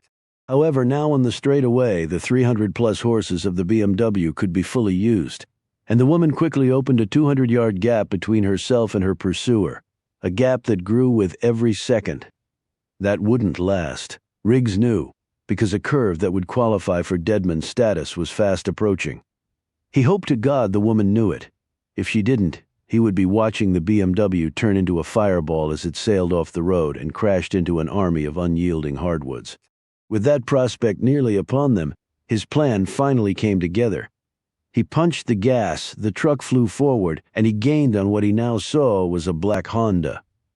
The man apparently had all of his attention focused on the BMW because when Riggs passed him on the left, the man didn't even look over. However, he took abrupt and angry notice when Riggs cut in front of him and immediately slowed down to 20 miles an hour. Up ahead, Riggs saw the woman glance back in her rearview mirror, her eyes riveted on Riggs and his fortuitous appearance on the scene as the truck and Honda fought a pitched battle for supremacy of the road. Riggs tried to motion to her to slow down, to make her understand what he was trying to do. Whether she got the message or not, he couldn't tell. Like the coils of a sidewinder, the truck and the Honda swayed back and forth across the narrow roadway, coming dangerously close to the sheer drop on the right side. Once the truck's wheel partially skidded in the gravel shoulder, and Riggs braced himself for the plunge over before he barely managed to regain control. The driver of the Honda tried mightily to pass, leaning on the horn the whole time. But in his past career, Riggs had done his share of dangerous high-speed driving, and he expertly matched the other man maneuver for maneuver. A minute later, they rounded the almost V-shaped curve, a wall of sheer jutting rock on his left and an almost vertical drop to the right. Riggs anxiously looked down that steep slope for any sight of the Bimmer's wreckage. He breathed a sigh of relief as he saw none. He looked up the once again straight road. He saw the glint of a bumper far up ahead, and then the big sedan was completely out of sight. Admiration was his first thought. The woman hadn't slowed down much, if any, coming around that curve. Even at 20 miles an hour, Riggs hadn't felt all that safe. Damn. Riggs reached across to his glove box and pulled out his portable phone. He was just about to punch in 911 when the Honda now took the very aggressive tack of ramming his truck from behind. The phone flew out of his hand and smashed into several pieces against the dashboard. Riggs cursed, shook off the impact, clenched the wheel hard, shifted into low gear and slowed down even more as the Honda repeatedly smashed into him. What he was hoping would happen eventually did as the Honda's front bumper and the truck's heavy-duty rear one locked together. He could hear the gears grinding in the Honda as the driver tried to extricate his vehicle without success. Riggs peered into the rear-view mirror, and he saw the man's hand slide over to his glove compartment. Riggs wasn't going to wait around to see whether a weapon emerged from it or not. He jerked the truck to a stop, slammed the gear in reverse, and the two vehicles roared backward down the road. He watched with satisfaction as the man in the Honda jerked back upright and gripped the steering wheel in a panic. Riggs slowed as he came to the curve, cleared it, and then shot forward again. As he came to a straightaway, he cut the wheel sharply to the left and slammed the Honda into the rocky side of the road. The force of that collision uncoupled the two vehicles. The driver appeared unhurt. Riggs slammed the truck into drive and quickly disappeared down the road in pursuit of the BMW. He continually looked back for several minutes, but there was no sign of the Honda. Either it had been disabled upon impact, or the driver had decided not to pursue his reckless actions further. The adrenaline continued to course through Riggs's body for several minutes until it finally dissipated. 5 years removed from the dangers of his former profession, Riggs was aware that this morning's 5-minute episode had reminded him vividly of how many close calls he had survived. He had neither expected nor ever wanted to rekindle that anxious feeling in the sleepy morning mists of central Virginia, his damaged bumper clanking loudly. Riggs finally slowed down as further pursuit of the BMW was hopeless.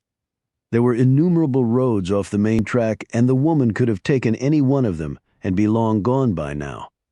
Riggs pulled off the road and stopped, plucked a pen from his shirt pocket, and wrote the license plate numbers of the Honda and BMW down on the pad of paper he kept affixed to his dashboard. He ripped the paper off the pad and tucked it in his pocket. He had a pretty good idea who was in the Bimmer, someone who lived in the big house. The same big house he had been hired to surround with a state-of-the-art security fence. Now the owner's request started to make a whole lot more sense to Riggs, and the question he was most interested in now was why.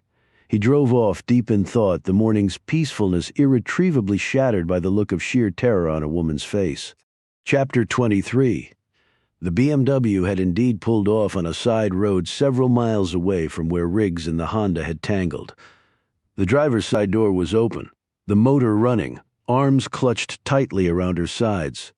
Luann walked in tight, frenetic circles in the middle of the road, shooting frosty breaths skyward in her agitation. Anger, confusion, and frustration raced across her features. All traces of fear were gone, however. The present emotions were actually far more damaging to her. Fear almost always passed. These other mental battering rams did not retreat so easily.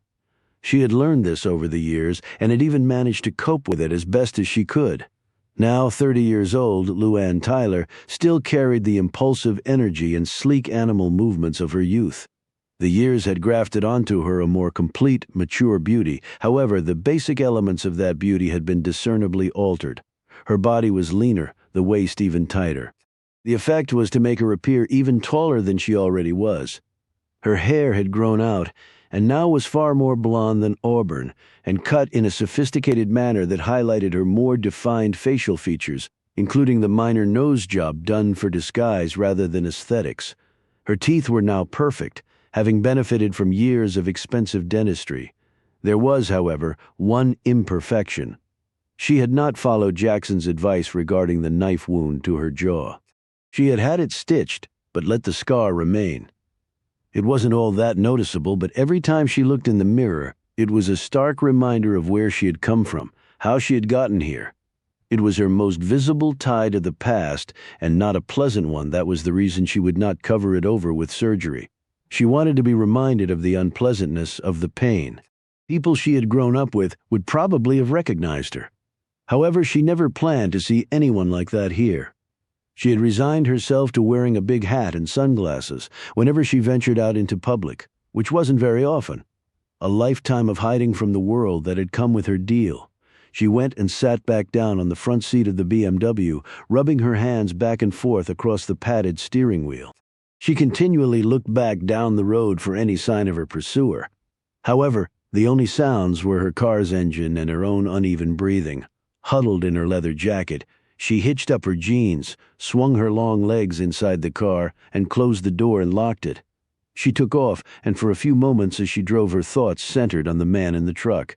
He had obviously helped her. Was he just a good Samaritan who had happened along at the right time? Or was he something else? Something more complex than that? She had lived with this paranoia for so long now that it was like an exterior coating of paint. All observations had to pass through its screening. First, all conclusions were based in some way upon how she perceived the motivation of anyone colliding unexpectedly with her universe. It all came down to one grim fact: fear of discovery. She took one long, deep breath and wondered for the 100th time if she had made a grievous mistake by returning to the United States. Riggs drove his battered truck up the private road. He had kept a close eye out for the Honda on his return down the road, but the car and driver had not reappeared. Going up to the house, he figured, was the quickest way to find a telephone and perhaps also seek an explanation of sorts for this morning's events. Not that he deserved one, but his intervention had helped the woman, and he felt that was worth something. In any event, he couldn't exactly let it rest now. He was surprised that no one stopped him on the drive up. There was no private security, apparently. He had met with the owner's representative in town. This was his first visit to the estate, which had been christened Wiccan's Hunt long ago. The home was one of the most beautiful in the area. It had been constructed in the early 1920s with craftsmanship that was simply non-existent today. The Wall Street magnate, who had had it built as a summer retreat, had jumped off a New York skyscraper during the stock market crash of '29. The home had passed through several hands and had been on the market 6 years before being sold to the current owner. The place had required substantial renovation. Riggs had talked to some of the subcontractors employed to do that work.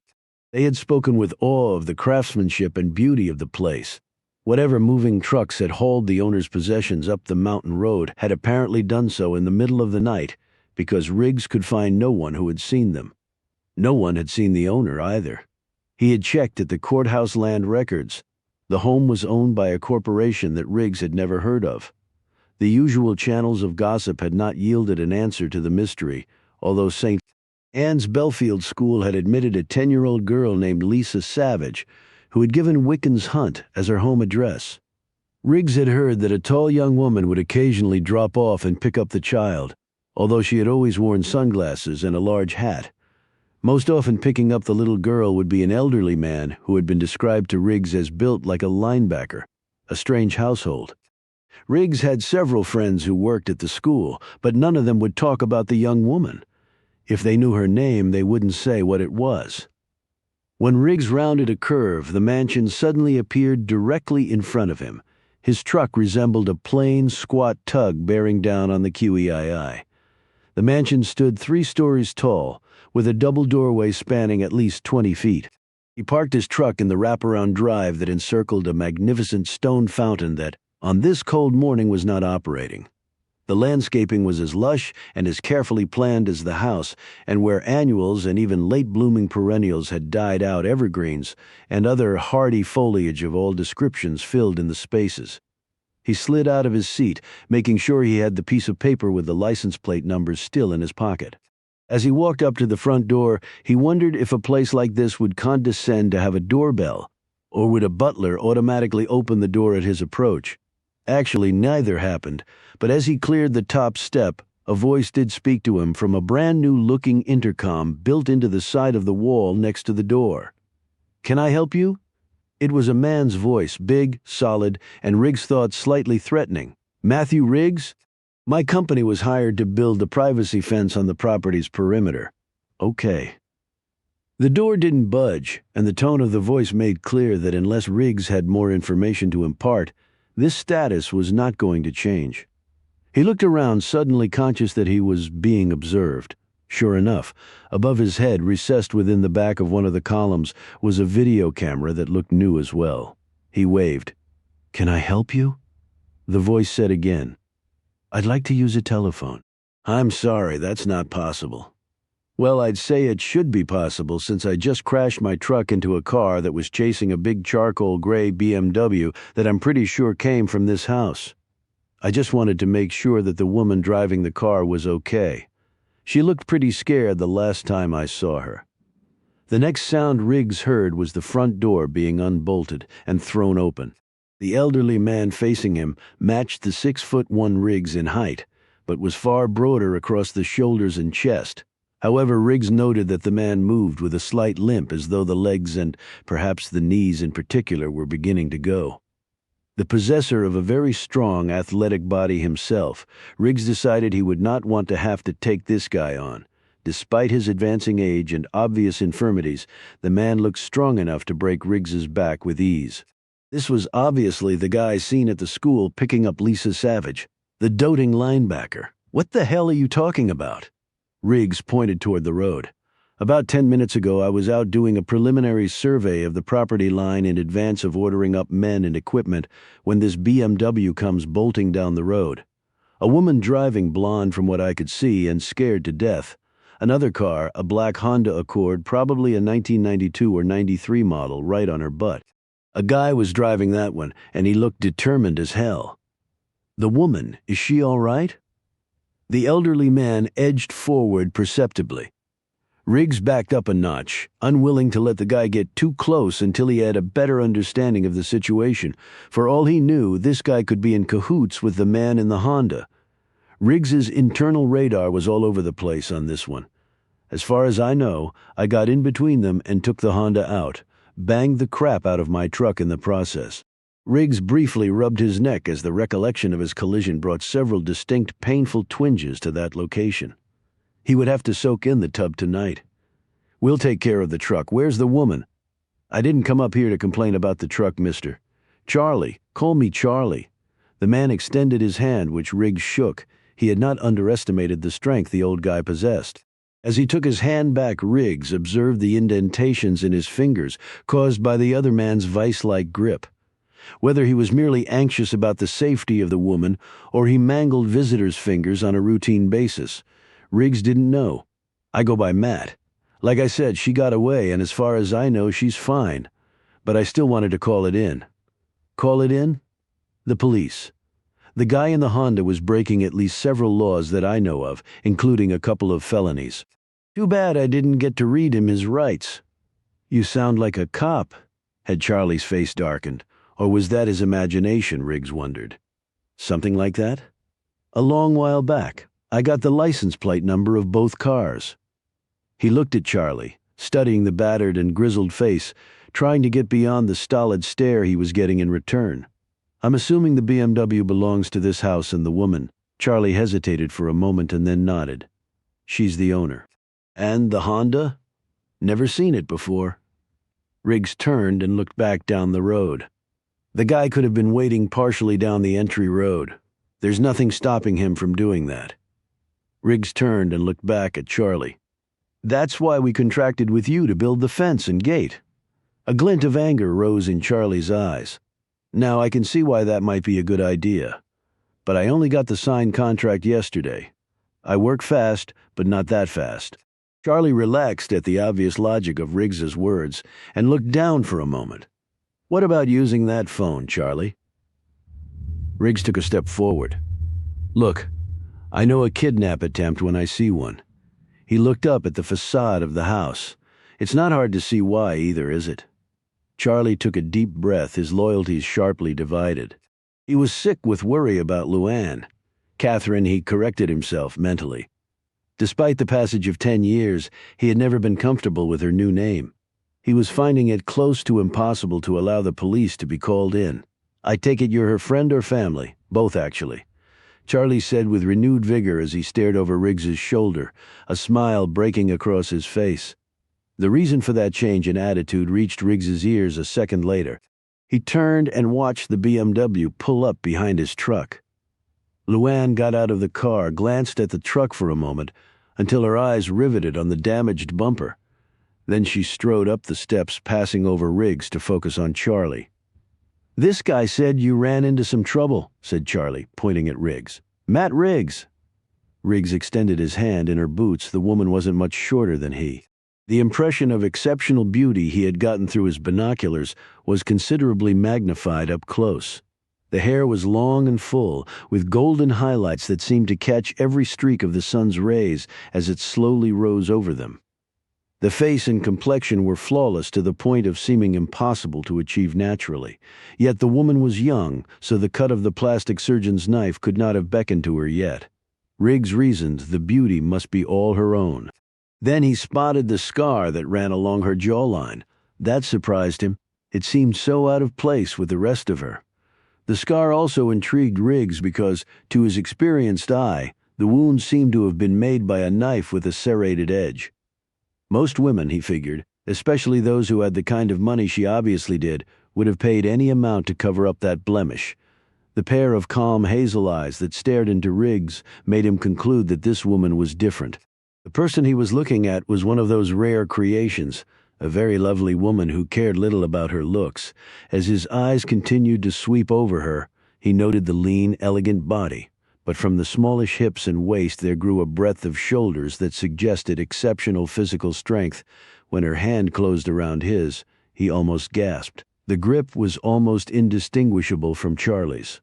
I hope you're okay, said Riggs. I got the plate number of the Honda. I was going to call it in to the cops, but my cell phone got broken when the guy hit me.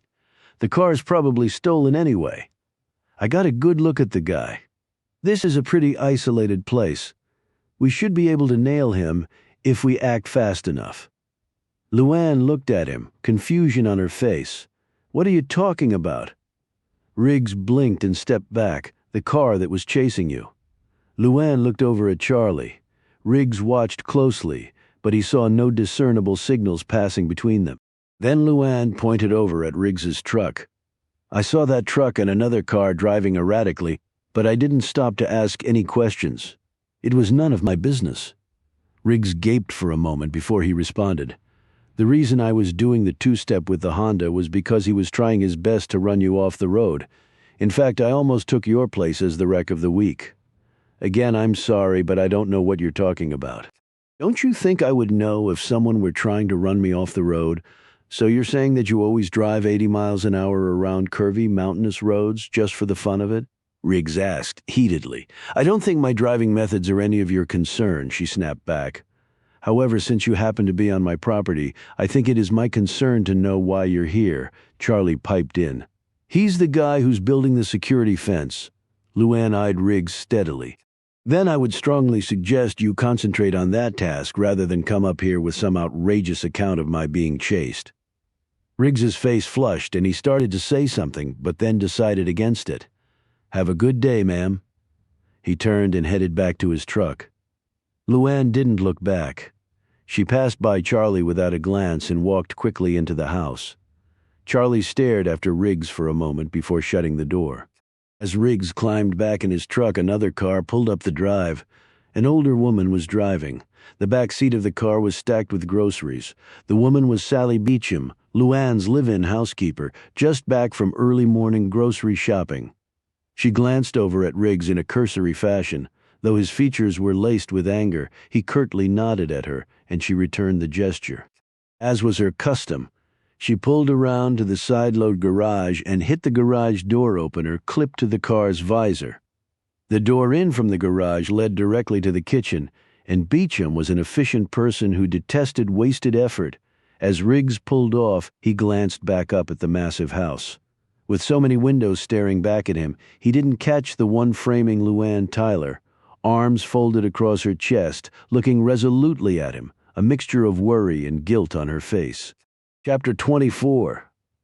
The Honda slowed down, turned off the back road, then made its way over a rustic wooden bridge spanning a small creek, and then disappeared into the thickness of the surrounding forest. The antenna clipped some of the overhanging branches, sending a shower of dewdrops onto the windshield. Up ahead, under an umbrella of oak trees, a small ramshackle cottage was visible. The Honda pulled into the tiny backyard and then into a small shed located behind the cottage. The man closed the doors of the shed and walked up to the house.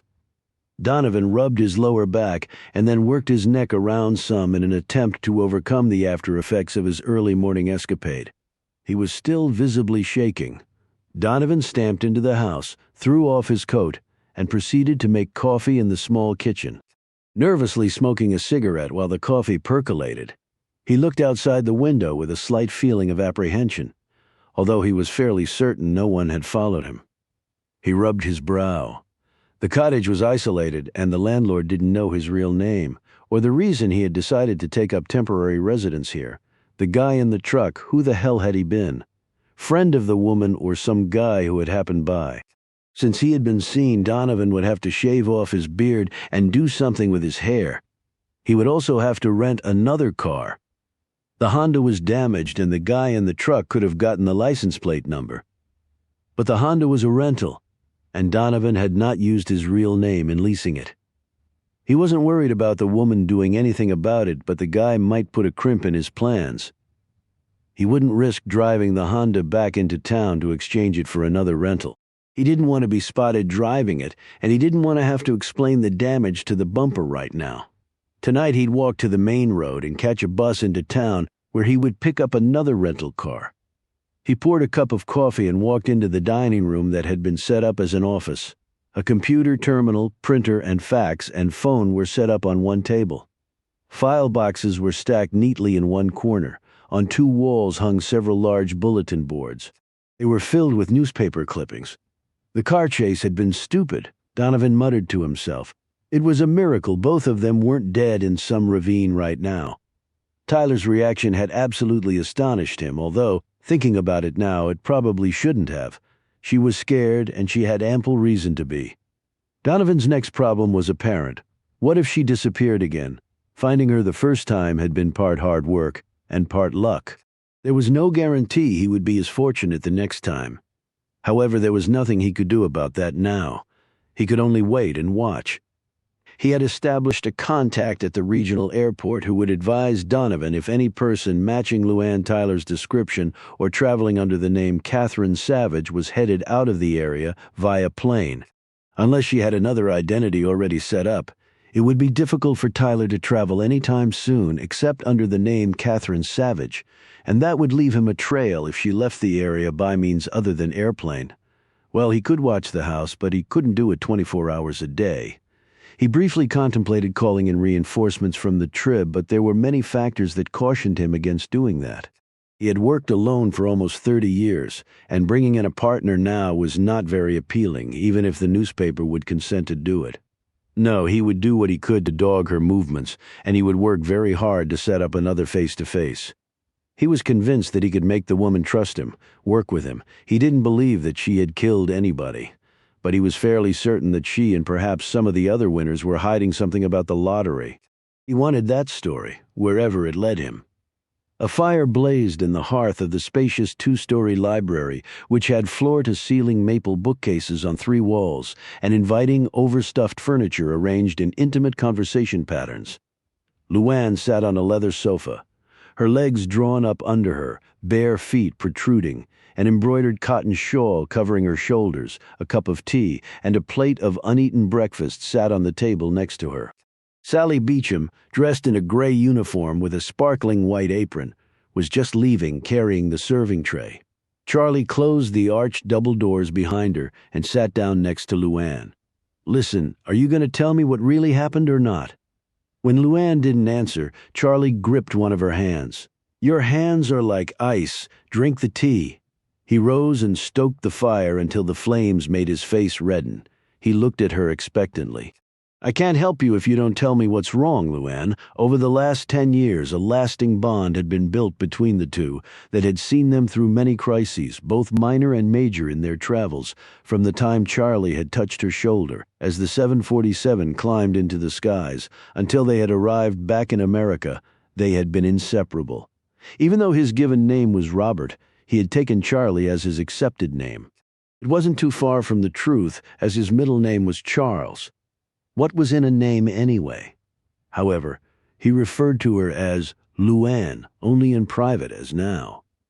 He was her closest friend and confidant, really her only one, since there were things she could not even tell her daughter. As he sat back down, Charlie winced in pain.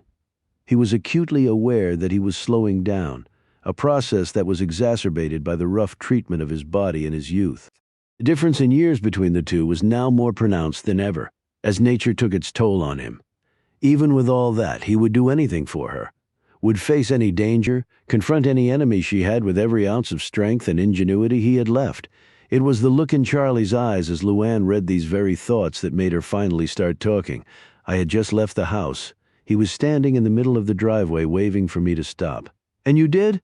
Charlie's tone was incredulous. "I didn't get out of the car. I couldn't exactly run over the man. If he tried anything or pulled a gun, you can bet I would have done just that."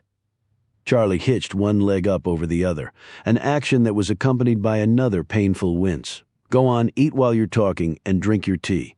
Your face is white as a sheet."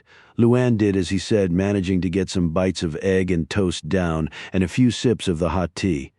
Putting the cup back down, she wiped her mouth with a napkin. "He motioned for me to roll the window down. I cracked it a bit and asked him what he wanted. Wait a minute, what'd he look like? Medium height, full beard, a little gray at the edges, wire-rimmed glasses.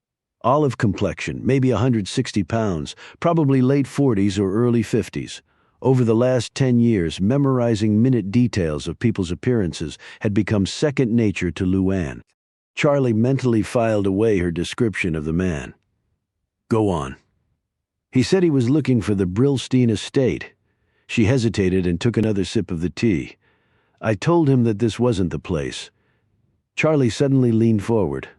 What'd he say then?" Now Luann was perceptibly shaking. "He said he was looking for somebody." "Who? Who?" Charlie asked again as Luann's blank stare dropped to the floor. She finally looked up at him. "Luann Tyler from Georgia." Charlie sat back. After a decade, they had pretty much put the fear of exposure on the back burner, though it was still there and always would be. Now that flame had just been rekindled. "Did he say anything else?" Luann rubbed the napkin across her dry lips and then sat back up. "He said something about wanting to talk to me then. I just went blank, slammed the accelerator, and almost ran over him." She let all the air drain out of her after speaking. She looked over at Charlie. "And he chased you?" She nodded. "I've got strong nerves, Charlie, you know that. But they have their limits. When you're going out for a relaxing early morning drive and you get hit with something like that instead?" She cocked her head at him. God, I was just starting to feel comfortable here. Jackson hasn't shown up. Lisa loves school. This place is so beautiful. She fell silent. What about the other guy? Riggs? Is his story true? Suddenly agitated, Luann stood up and paced the room. She stopped and ran her hand fondly along a row of finely bound novels resting on the shelves. Over the years, she had read just about every book in the room. 10 years of intensive education with some of the finest private tutors had produced an articulate, polished, cosmopolitan woman far removed from the one who had run from that trailer from those bodies. Now those bloody images would not budge from her mind. Yes, he just jumped right into the middle of it. I probably would have lost the guy anyway, she added quietly. But he did help me, and I would have liked to have thanked him. But I couldn't exactly do that, could I? She threw up her hands in frustration and sat back down. Charlie rubbed his chin as he pondered the situation. You know, legally, the lottery scam amounts to a bunch of felonies, but the statute of limitations has expired on all of them. The guy can't really hurt you there. What about the murder charge? There's no statute of limitations on that. I did kill the man, Charlie. I did it in self-defense. But who the hell would believe me now? True. But the police haven't pursued that case in years. Okay, do you want me to go turn myself in? I'm not saying that. I just think you might be blowing this out of proportion. Luann trembled. Going to jail over the money or the killing was not her biggest concern. She put her hands together and looked over at Charlie. My daddy probably never said one word to me that was true. He did his best to make me feel like the most worthless piece of trash in the world. And any time I built up some confidence, he'd come along and tear it down. The only thing I was good for, according to him, was making babies and looking pretty for my man. I know you had it rough, Luann. I swore to myself that I would never ever do that to any child of mine.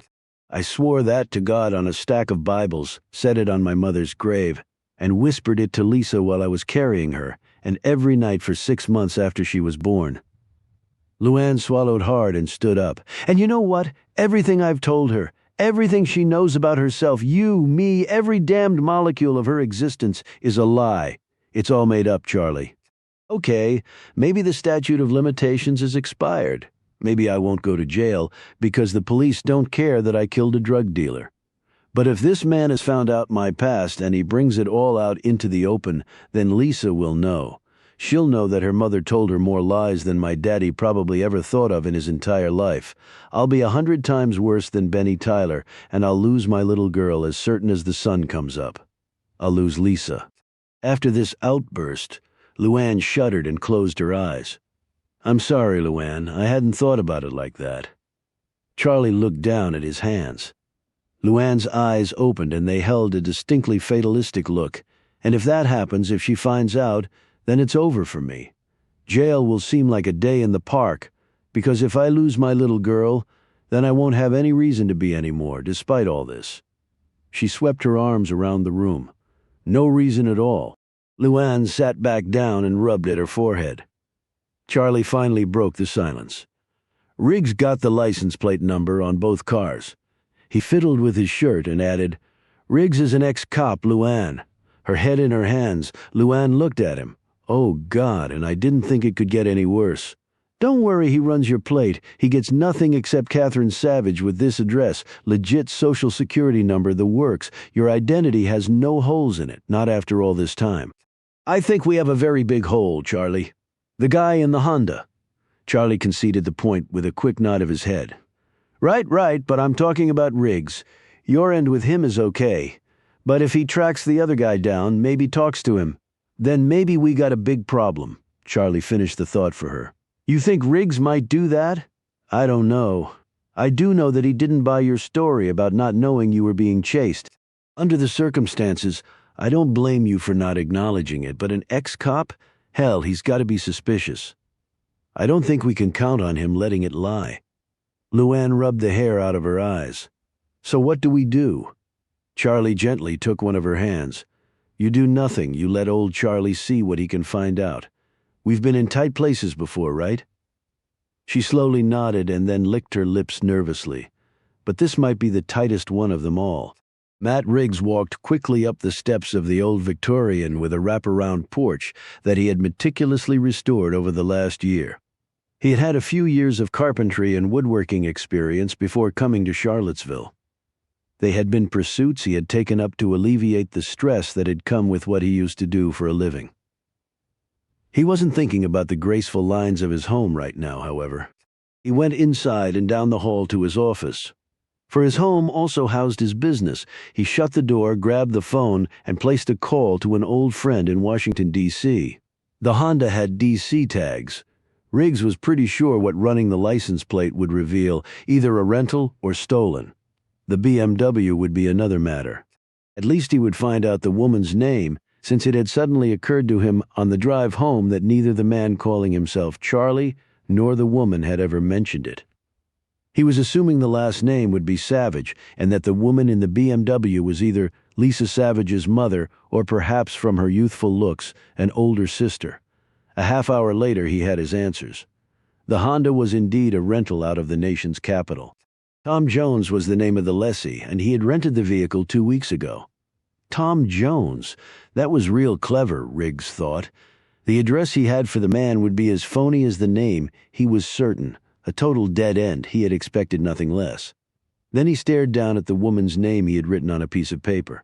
Catherine Savage, born in Charlottesville, Virginia, age 30. Social security number had checked out. Current address was correct. Wickens Hunt, unmarried. Excellent credit. No priors. No red flags at all in her background. He had a good slice of her past right there in his hand in less than half an hour. Computers were wonderful, and yet... He looked at her age again. 30 years old. He thought back to the house and substantial grounds, 300 acres of prime Virginia real estate. He knew the asking price for Wickens Hunt had been $6 million. If she had struck a wonderful deal, Ms. Savage could conceivably have gotten it for between $4 and $5 million, but from what he heard, the renovation work had easily run to 7 figures. Where the hell does a woman that young get that kind of money? She wasn't a movie star or rock star. The name Catherine Savage meant nothing to him, and he wasn't that far out of the loop on popular culture. Or was it Charlie who had the bucks? They weren't husband and wife, that was clear. He had said he was family, but something was off there too. He leaned back in his chair, slid open a drawer of his desk, and popped a couple of aspirin as his neck threatened to stiffen up again. It could be she had inherited serious family money or been the extraordinarily rich widow of some old duffer. Recalling her face, he could easily see that. A lot of men would shower her with everything they had. So what now? He looked out the window of his office at the beauty of the surrounding trees with their vibrant fall colors. Things were going well for him. An unhappy past behind him. A thriving business in a place he loved. A low-key lifestyle that he figured would add lots of quality years to his life. And now this. He held the piece of paper with her name on it up to eye level. Despite having no material incentive to care at all about her, Riggs's curiosity was at a high pitch. "Who the hell are you, Catherine Savage? Chapter 25. You about ready, honey?" Luann peeked in the door and cast her gaze fondly on the back of the young girl who was finishing dressing. Lisa looked around at her mother almost. With a face and athletic build that mirrored Luann's, Lisa Savage was the one immovable landmark in her mother's life. Luann stepped into the room, closed the door, and settled on the bed.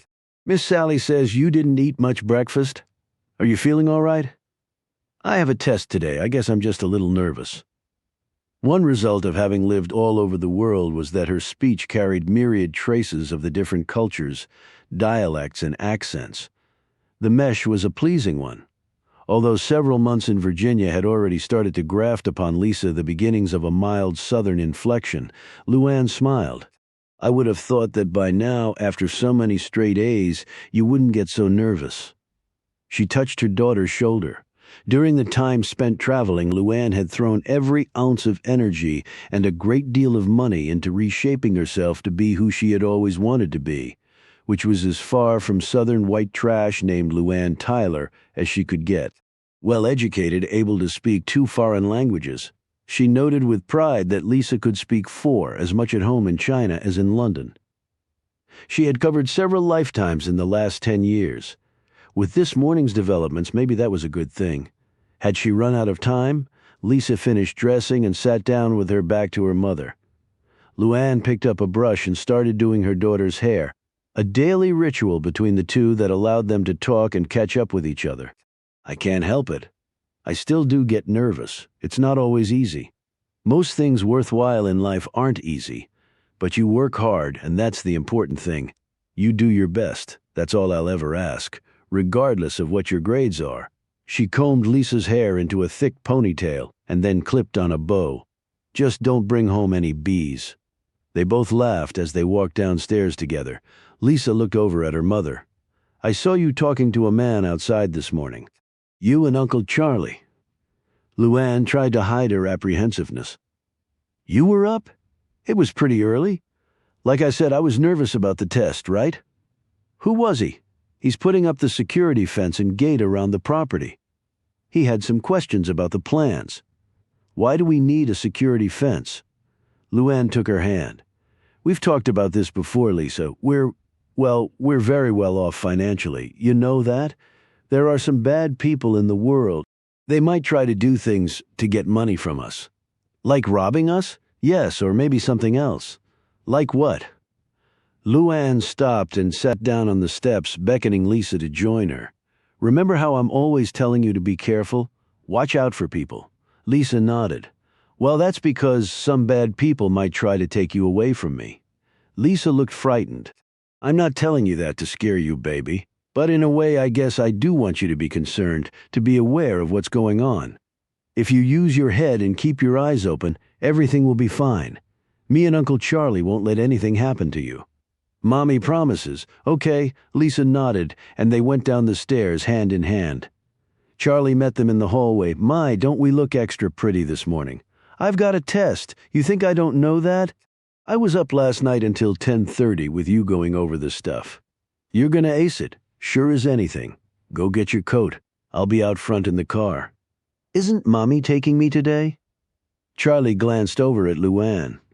I'm going to give your mom a break this morning. Besides, it'll give us one more time to go over the test stuff, right? Lisa beamed. Right. After Lisa had gone, Charlie turned a very serious face to Luann. I'm going to check some things out in town after I drop Lisa off. You think you can find this guy? Charlie shrugged as he buttoned up his overcoat. Maybe, maybe not. It's not a big town, but it's got lots of hiding places. One reason we picked it, right? Luann nodded. What about Riggs? I'll save him for later. I go knock on his door now. He might get more suspicious than he already is. I'll call from the car if I find out anything. Luann watched the two climb into Charlie's Range Rover and drive off. Deep in thought, she pulled on a heavy coat, walked through the house and out the back. She passed the Olympic-sized pool with surrounding flagstone patio and 3-foot-high brick wall. At this time of year, the pool was drained and protected by a metal cover. The tennis court would probably go in next year. Luann cared little for either activity. Her underprivileged childhood had yielded no opportunities to idly hit a yellow ball around or lounge in chlorinated water. But Lisa was an avid swimmer and tennis player, and upon arriving at Wiccan's Hunt, she had pressed eagerly for a tennis court. Actually, it was nice to know she was going to be around in one spot long enough to plan something like the construction of a tennis court down the road. The one activity Luann had picked up in her travels was what she was heading to do right now. The horse barn was about 500 yards behind the main house and surrounded on 3 sides by a thick grove of trees. Her long strides took her there quickly. She employed several people full-time to care for the grounds and horse barn, but they were not yet at work. She pulled the gear from the tack room and expertly saddled her horse, Joy, named for her mother. She snagged a wide-brimmed Stetson hat and leather gloves off the wall and swung herself up onto her ride. She had had Joy for several years now. The horse had traveled with them to several countries, not an easy task, but one that was quite manageable when your pocketbook was bottomless. Luann and company had arrived in the United States via plane. Joy had made the crossing by boat. One reason she and Charlie had decided upon the property was its myriad of riding trails, some probably dating from Thomas Jefferson's days. She started off at a good pace and soon left the house behind. Twin clouds of breath escorted the pair as they made their way down a gradual decline and then around a curve, the trees hugging either side of the trail. The morning's briskness helped to clear Luann's head, let her think about things. She had not recognized the man, not that she had expected to. Counterintuitively, she had always expected discovery to come from unknown quarters. He had known her real name. Whether that was a recent discovery on his part or he had found out long ago, she had no way of knowing. Many times she had thought about going back to Georgia and telling the truth, just making a clean breast of it and attempting to put all of it behind her. But these thoughts had never managed to work themselves into cohesive actions, and the reasons were clear. Although she had killed the man in self-defense, the words of the person calling himself Mr. Rainbow had continually come back to her. She had run. Thus, the police would assume the worst. On top of that, she was vastly rich, and who would have any sympathy or compassion for her now? Especially people from her hometown. The Shirley Watsons of the world were not so rare. Added to that was the fact that she had done something that was absolutely wrong. The horse she was riding, the clothes she was wearing, the home she was living in, the education and worldliness she had obtained over the years for herself and Lisa. All had been bought and paid for with what amounted to stolen dollars. In stark fiscal terms, she was one of the biggest crooks in history. If need be, she could endure prosecution for all that, but then Lisa's face sprung up in her thoughts. Almost simultaneously, the imagined words of Benny Tyler that day at the graveyard came filtering back to her. "Do it for Big Daddy. When did I ever lie to you, baby doll? Daddy loves you." She pulled Joy to a halt and sunk her head in her hands as a painful vision entered her head. "Lisa, sweetheart, your whole life is a lie. You were born in a trailer in the woods because I couldn't afford to have you anywhere else. Your father was a no-account loser who got murdered over drugs. I used to stick you under the counter at the #1 truck stop in Rikersville, Georgia, while I waited tables. I've killed a man and run from the police over it. Mommy stole all this money, more money than you could dream of. Everything you and I have came from that stolen money. When did Mommy ever lie to you, baby doll? Mommy loves you." Luann slowly dismounted and collapsed on a large stone that jutted at an angle from the ground. Only after several minutes did she slowly come around, her head swaying in long, slow movements as though she were drunk. She finally rose and took a handful of pebbles from the ground. She idly skipped the stones across the smooth surface of a small pond, sending each one farther and farther with quick, graceful flicks of her wrist. She could never go back now. There was nothing to go back to. She had given herself a new life, but it had come with a terrifyingly high cost. Her past was total fabrication, thus her future was uncertain. Her day-to-day existence vacillated between fear of total collapse of the flimsy veneer shrouding her true identity and immense guilt for what she had done. But if she lived for anything, it was to ensure that Lisa's life would not be harmed in any way by her mother's past or future actions. Whatever else happened, her little girl would not suffer because of her. Luann remounted Joy, cantering along until she slowed the mare down to a walk as they passed through some overhanging tree branches. She guided Joy to the edge of the trail and watched the swift, powerful thrust of the swollen creek that cut a jagged path across her property. There had been recent heavy rains, and early snow in the mountains had turned the usually docile water into a dangerous torrent. She backed Joy away from the edge and continued on. 10 years ago, just after she, Charlie, and Lisa had landed in London, they had immediately boarded a plane for Sweden. Jackson had given them detailed marching orders for the first 12 months, and they had not dared to deviate from them. The next 6 months had been a whirlwind zigzag through Western Europe, and then several years in Holland, and then back to Scandinavia, where a tall, light-haired woman would not seem so out of place. They had also spent time in Monaco and surrounding countries. The last 2 years had them in New Zealand, where they had all enjoyed the quiet, civilized, and even somewhat old-fashioned lifestyle. While Lisa knew multiple languages, English had been her primary one. Luann had been firm on that. Luann was an American despite spending so much time away. It had indeed been fortunate that Charlie was a seasoned traveler. It had been largely through his efforts that potential disaster had been avoided at several different times. They had not heard from Jackson, but both assumed that he knew Charlie was with her. Thank God he was. If he hadn't gotten on that plane, Luann didn't know what she would have done as it stood now. She couldn't function without him. And he wasn't getting any younger. She shook at the thought of life without the man. To be robbed of the one person in her life who shared her secret, who loved her and Lisa. There was nothing Charlie wouldn't do for them. And when his life ended, and that void erupted, she drew in a deep breath. Their new identities had been cemented over the years as Luann had taken great pains to establish the history Jackson had concocted for her and her daughter. The toughest part by far had been Lisa. Lisa believed her father to have been an extremely wealthy European financier who had died when Lisa was very young and who had left behind no family other than them. Charlie's role, while never fully explained, was clearly one of family, and the uncle label had seemed a natural one. There were no photographs of Mr. Savage. Luann had explained to Lisa that her father was very reclusive and a touch eccentric and had allowed none to be taken. Luann and Charlie had long debated whether actually to create a man, photos and all, but had decided that it would be too dangerous.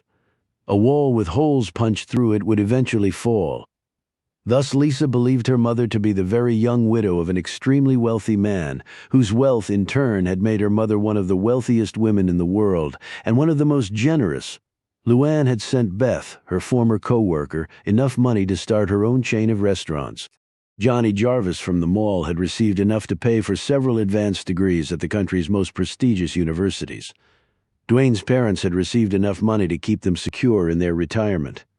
Luann had even sent money to Shirley Watson, a guilty reaction to having lashed the woman with a negative reputation in the only place where Shirley would ever have the ambition or courage to live. Finally, Luann's mother's gravesite was now marked with a far more elaborate monument. The police, she was sure, had done all they could to track her down through this largesse, but without success. Jackson had hidden the money well, and there had been absolutely no trace for the authorities to follow. In addition, half her yearly income had been donated anonymously to a number of charities and other good works that she and Charlie had identified over the years. They were ever on the lookout for more deserving homes for the lottery money. Luann was determined to do as much good as she could with the money to atone, at least in part, for the manner in which she had acquired it. Even with all that, the money came in far faster than they could dispose of it. Jackson's investments had paid off more handsomely than even he had envisioned, and the anticipated $25 million in earnings each year had actually exceeded $40 million per annum. All money unspent by Luann had also been reinvested by Jackson, and the surplus had kept compounding until the assets Luann now held in her own name were almost $500 million. She shook her head at the thought of the staggering sum, and the original lottery prize money, $100 million, was to be returned to her very shortly, the 10-year period having expired, as her contract with Jackson had stated. That mattered little to Luann. Jackson could keep it. It wasn't as though she needed it, but he would return it. The man, she had to admit, had been utterly faithful to his promise. Over all these years, every quarter the detailed financial statements had arrived, no matter where they happened to be in the world. But since only the papers and never the man showed up, Luann's anxiety finally had passed. The letter accompanying all the financial packets was from an investment company with a Swiss address. She had no idea of Jackson's ties to this firm, nor did she care to explore that area further.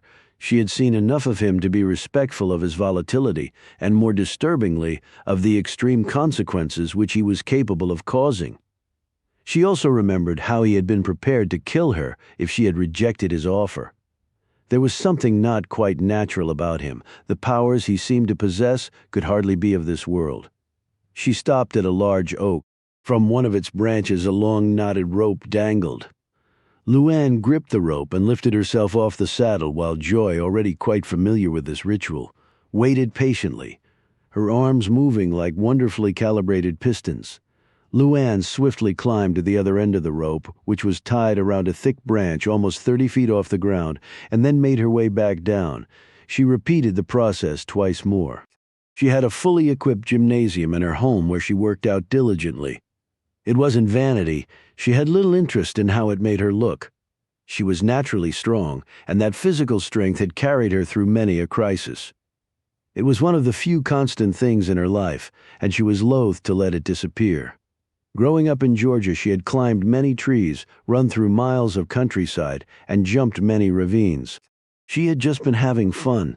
The concept of exercise hadn't come into the equation, and so in addition to pumping the iron, she had built a more natural exercise course across her extensive grounds. She pulled herself up the rope one more time, the muscle cords in her arms and back tight as rebar. Breathing hard, she settled lightly back into the saddle and made her way back to the horse barn. Her heart lightened and her spirits raised by the invigorating ride through the countryside and the strenuous rope climb.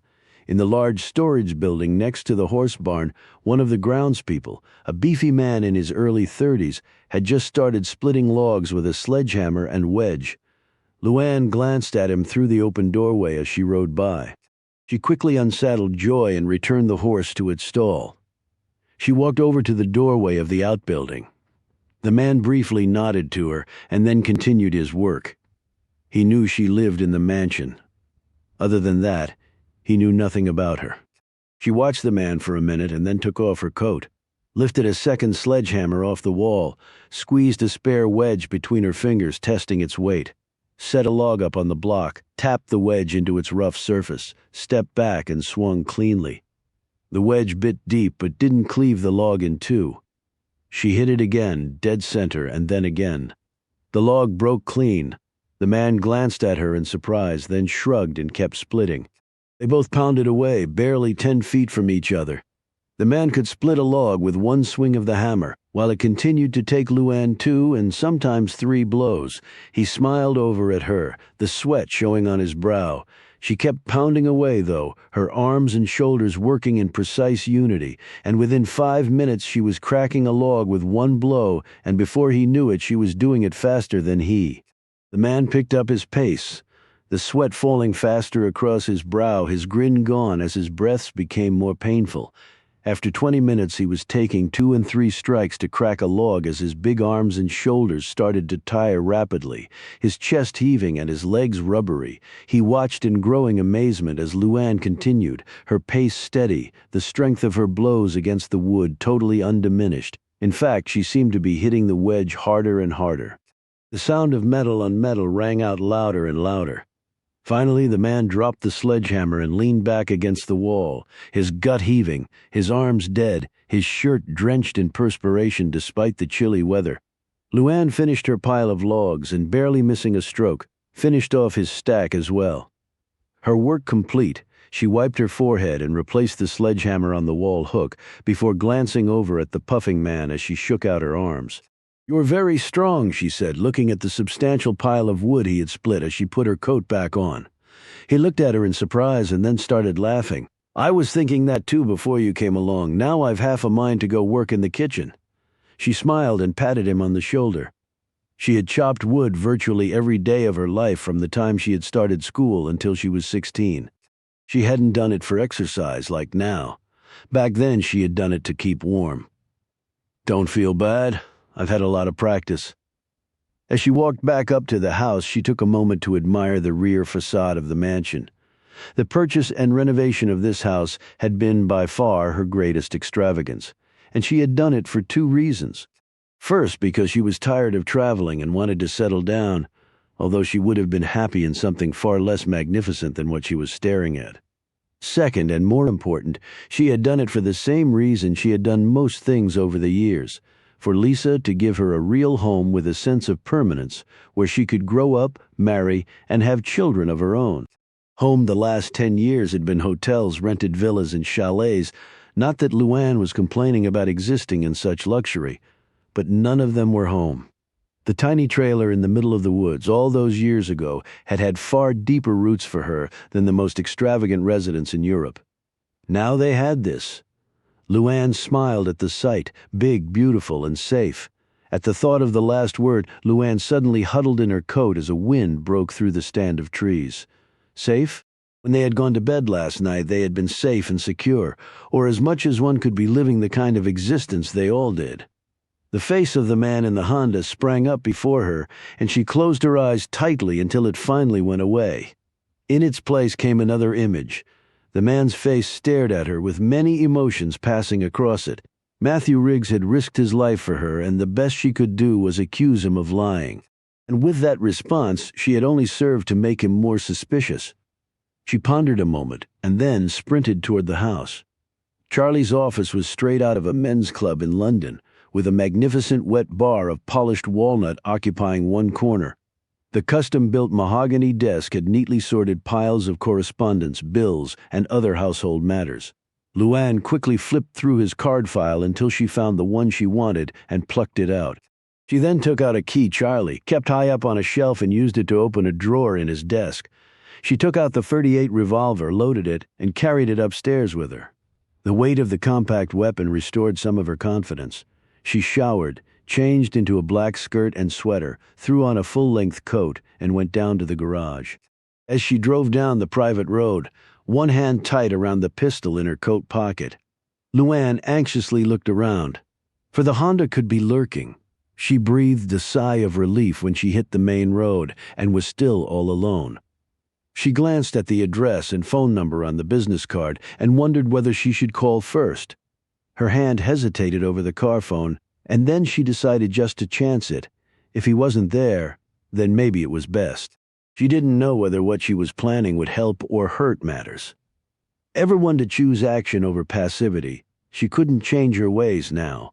Besides, it was her problem, not anyone else's. She would have to deal with it eventually. Eventually, she would have to deal with it all. Chapter 26. Jackson had just arrived back from a cross-country trip and was in his makeup room divesting himself of his most recent disguise when the phone rang. It was not his residential phone. It was his business line, an untraceable communications linkage, and it almost never rang.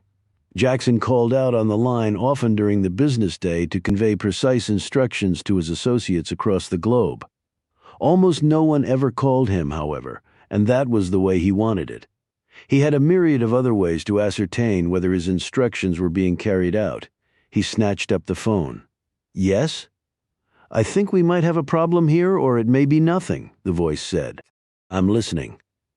Jackson sat down and used a long piece of string to lift the putty off his nose.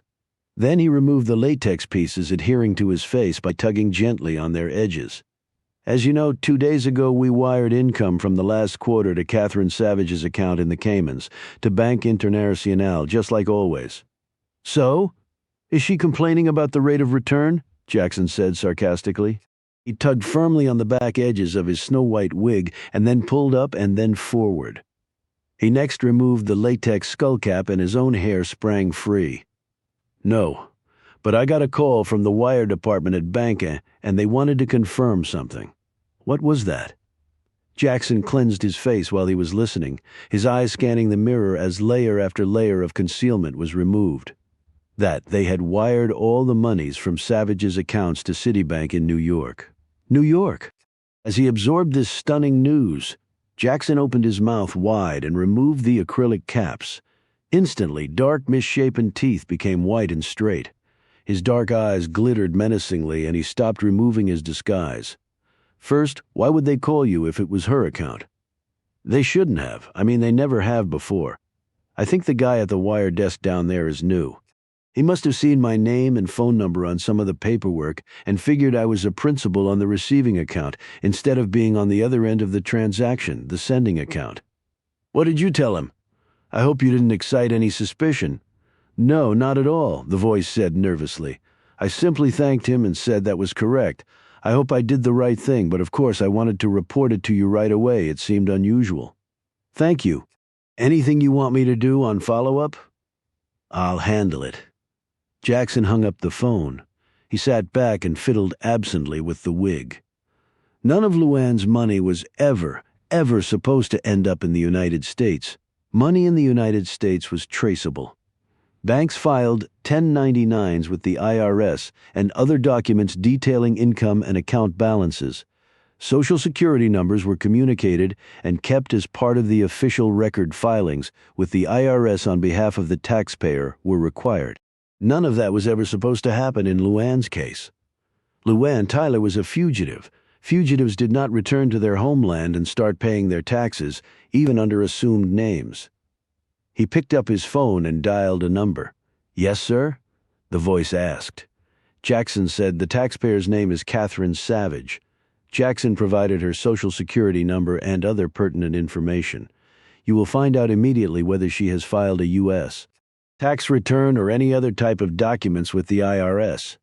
Use all the sources at your disposal, but I need this information within the hour. He hung up again. For the next 45 minutes, he walked around his apartment wearing the portable phone and headset, a requirement when you like to pace and your apartment was as large as Jackson's was. Then the phone rang again. The voice was crisp. Catherine Savage filed an income tax return last year. I couldn't get full particulars in such a short time frame. However, according to my source, the income reported was substantial. She also recently filed a change of address form with the IRS. Give it to me? Jackson wrote the Charlottesville, Virginia address down on a piece of paper and put it in his pocket. One more thing, the voice said. My source pulled up a very recent filing in connection with Savage's tax account by her. No, it was a Form 2848. It gives a third party a power of attorney to represent the taxpayer with respect to just about anything having to do with their tax matters. Who was the requesting party? A fellow named Thomas Jones. According to the file, he's already received information on her account, including her change of address and last year's income tax return. I was able to get a facsimile of the 2848 form he filed. I can send it to you right now. Do so. Jackson hung up, and a minute later had the fax in his hands. He looked at Catherine Savage's signature on the form.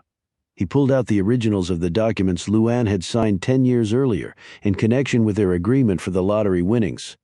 The signatures weren't even close, not that the IRS, cumbersome institution that it was, would ever have taken the time to compare signatures. A forgery. Whoever the man was, he had filed this document without the woman's knowledge. Jackson studied the address and phone number that Tom Jones had given for himself. Jackson called the number. It was no longer in service. The address was a P.O. box. Jackson was certain that would also be another dead end. The man was privy to Catherine Savage's tax situation and her new address, and his background was a complete sham. That startling fact was not what annoyed Jackson the most, troubling as it was. He sat down in a chair and studied the wall as his mind moved in ever-expanding circles of thought. Luann had come back to the United States. Despite his explicit instructions to the contrary, she had disobeyed him. That was bad enough. The problem was compounded by the fact that someone else was now interested in her. For what reason? Where was this person now? Probably the same place Jackson was just about to head to, Charlottesville, Virginia. The lights of the two trains were becoming clearer. The possibility of that collision with Luann Tyler crept closer and closer to reality. Jackson went back to his makeup room. It was time for another creation. Chapter 27, after dropping Lisa off at St. Anne's, taking care to walk her directly into the classroom, as was his and Luann's practice, Charlie had wheeled the Range Rover out of the parking lot and headed into town. Over the last few months, while Luann had remained reclusive inside their mountainside fortress, Charlie had been the point man meeting with prominent townsfolk, making the rounds of businesses and charities and university officials. He and Luann had decided that they could not keep secret her wealth and presence in this small, albeit cosmopolitan town, and any attempt to do so would invite more suspicion rather than less. Thus, Charlie's task was to lay the groundwork with the town's leaders for the eventual emergence of Luann into their society. However, it would only be a very limited emergence. Everyone could understand the need for privacy of the extremely wealthy, and there were many organizations very eager to receive donations from Luann, so that maximum cooperation and understanding would likely be forthcoming. That pipeline had already been opened, as Luann had donated over $100,000 to several local causes. As he headed down the road, Charlie shook his head wearily. All these plans, strategies, and whatnot, being phenomenally wealthy was a big pain in the ass. Sometimes he yearned for the old days, a few bucks in his pocket, a beer nearby, and a pack of smokes when he wanted it. A fight on the tube. He smiled wryly. Luann had finally gotten him to stop smoking about 8 years ago, and he knew that had prolonged his life considerably. But he was allowed an occasional cigar. She wasn't about to mother him to death. Charlie's earlier forays into Charlottesville society had produced one contact in an extremely useful position, a contact that he now intended to pump for information that would allow him and Luann to check out her pursuer and, if possible, forestall any real problem. If the man wanted money, that was one thing. Money was not an issue. Luann's pocketbook was more than sufficient to satisfy even the most outrageous blackmailer.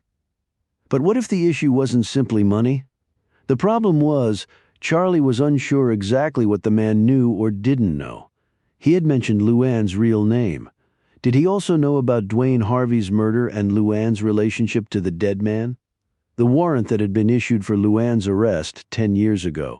And how had he tracked Luann down after all these years? The next issue was even more critical. Did the man know about the lottery fix? Luann had told Charlie all about the man calling himself Rainbow. Rainbow might have figured it out. He had followed her, watched her buy a lottery ticket, leave immediately for New York, and win a fortune had the man known it was rigged, and had he told anyone, Luann had not been sure. And what had happened to Rainbow?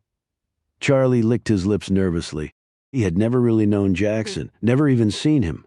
But while he had worked for him, he had talked to the man often. The tones of Jackson's voice had been unremarkable even, calm, direct, supremely confident. Charlie had known people just like that. These men weren't the blusterers, the ones who always said a hell of a lot more than they ever had the courage or ability to back up in reality. They were the ones who looked you dead in the eye, said precisely what they intended to do with little fanfare or hyperbole, and then simply did it. These types would efficiently disembowel you and not lose any sleep over it. Jackson Charlie had long ago decided, was one of those. Despite his own toughness and strength, Charlie shivered slightly. Wherever Rainbow was, it wasn't among the living. That was for damn sure. Charlie drove on, lost in thought. Chapter 28. Luann pulled her car into the driveway and stopped in front of the house. She didn't see the pickup truck anywhere. He probably was off at another job. She was about to leave, but the simple beauty of Matt Riggs's home made her stop.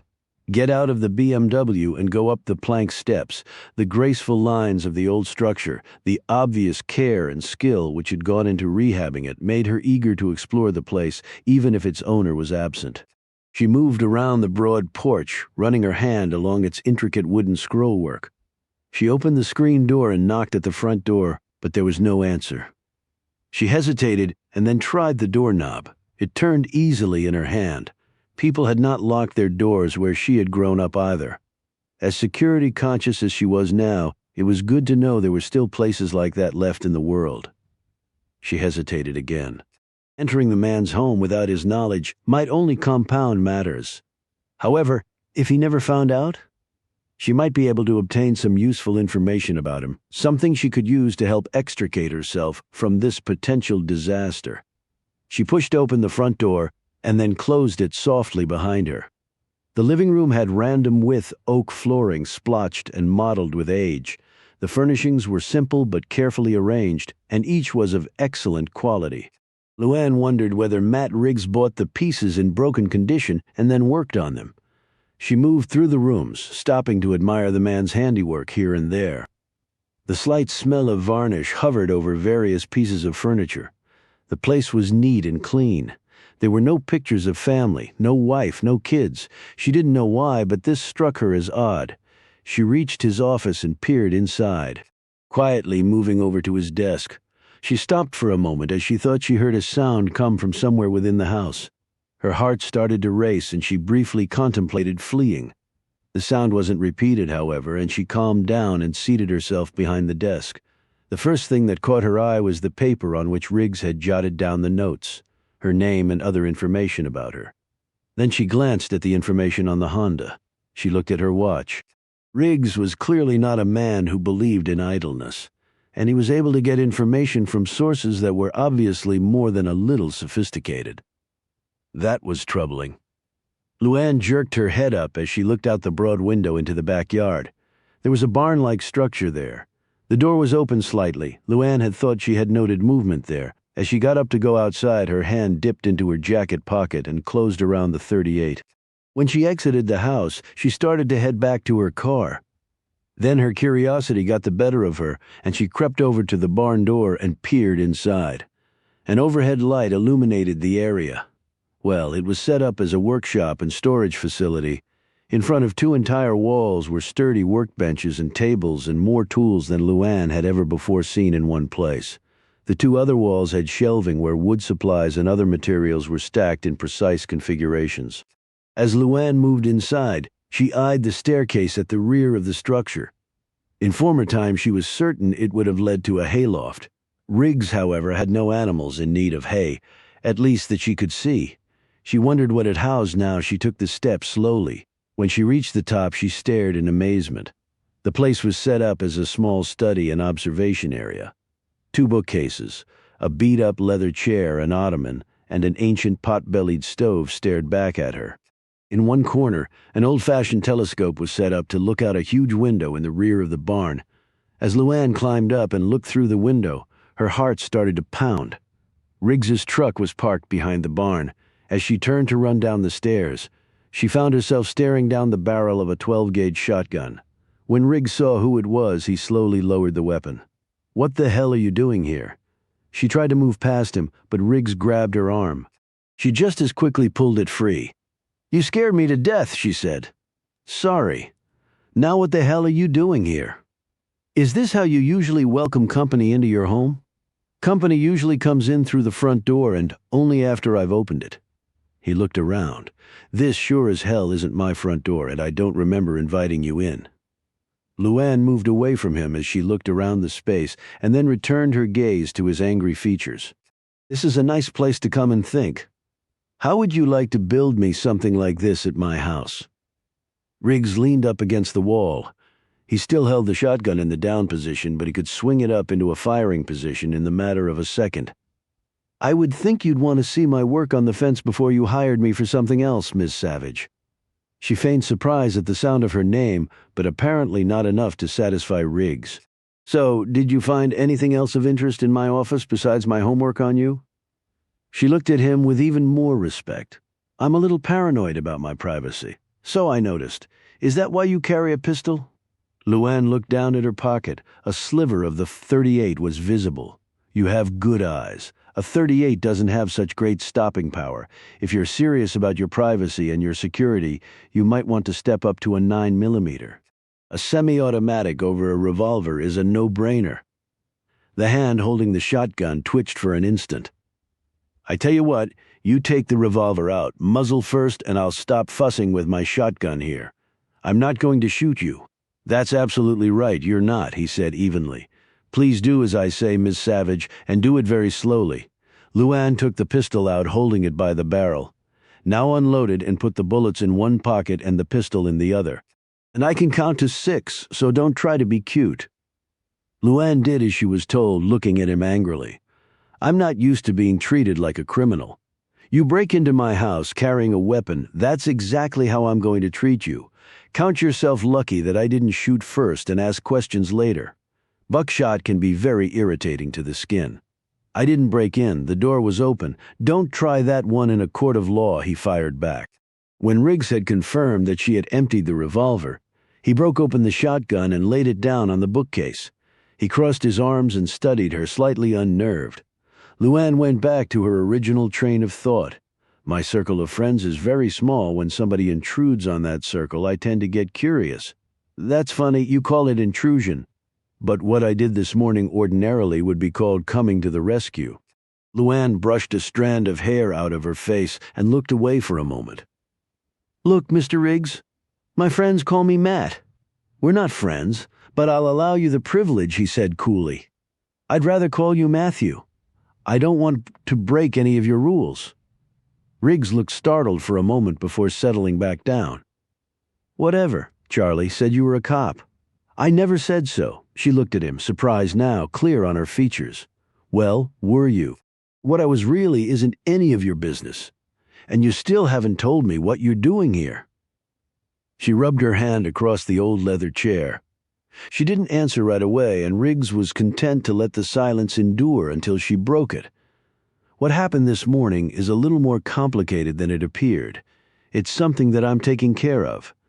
She paused and looked up at him. her eyes searching his. "I appreciate what you did. You helped me and you didn't have to. I came here to thank you." Riggs relaxed a little bit. "Okay, although I didn't expect any thanks, you needed some help, and I was around to give it. One human being to another. The world would be a hell of a lot better place if we all lived by that rule. I also came to ask a favor."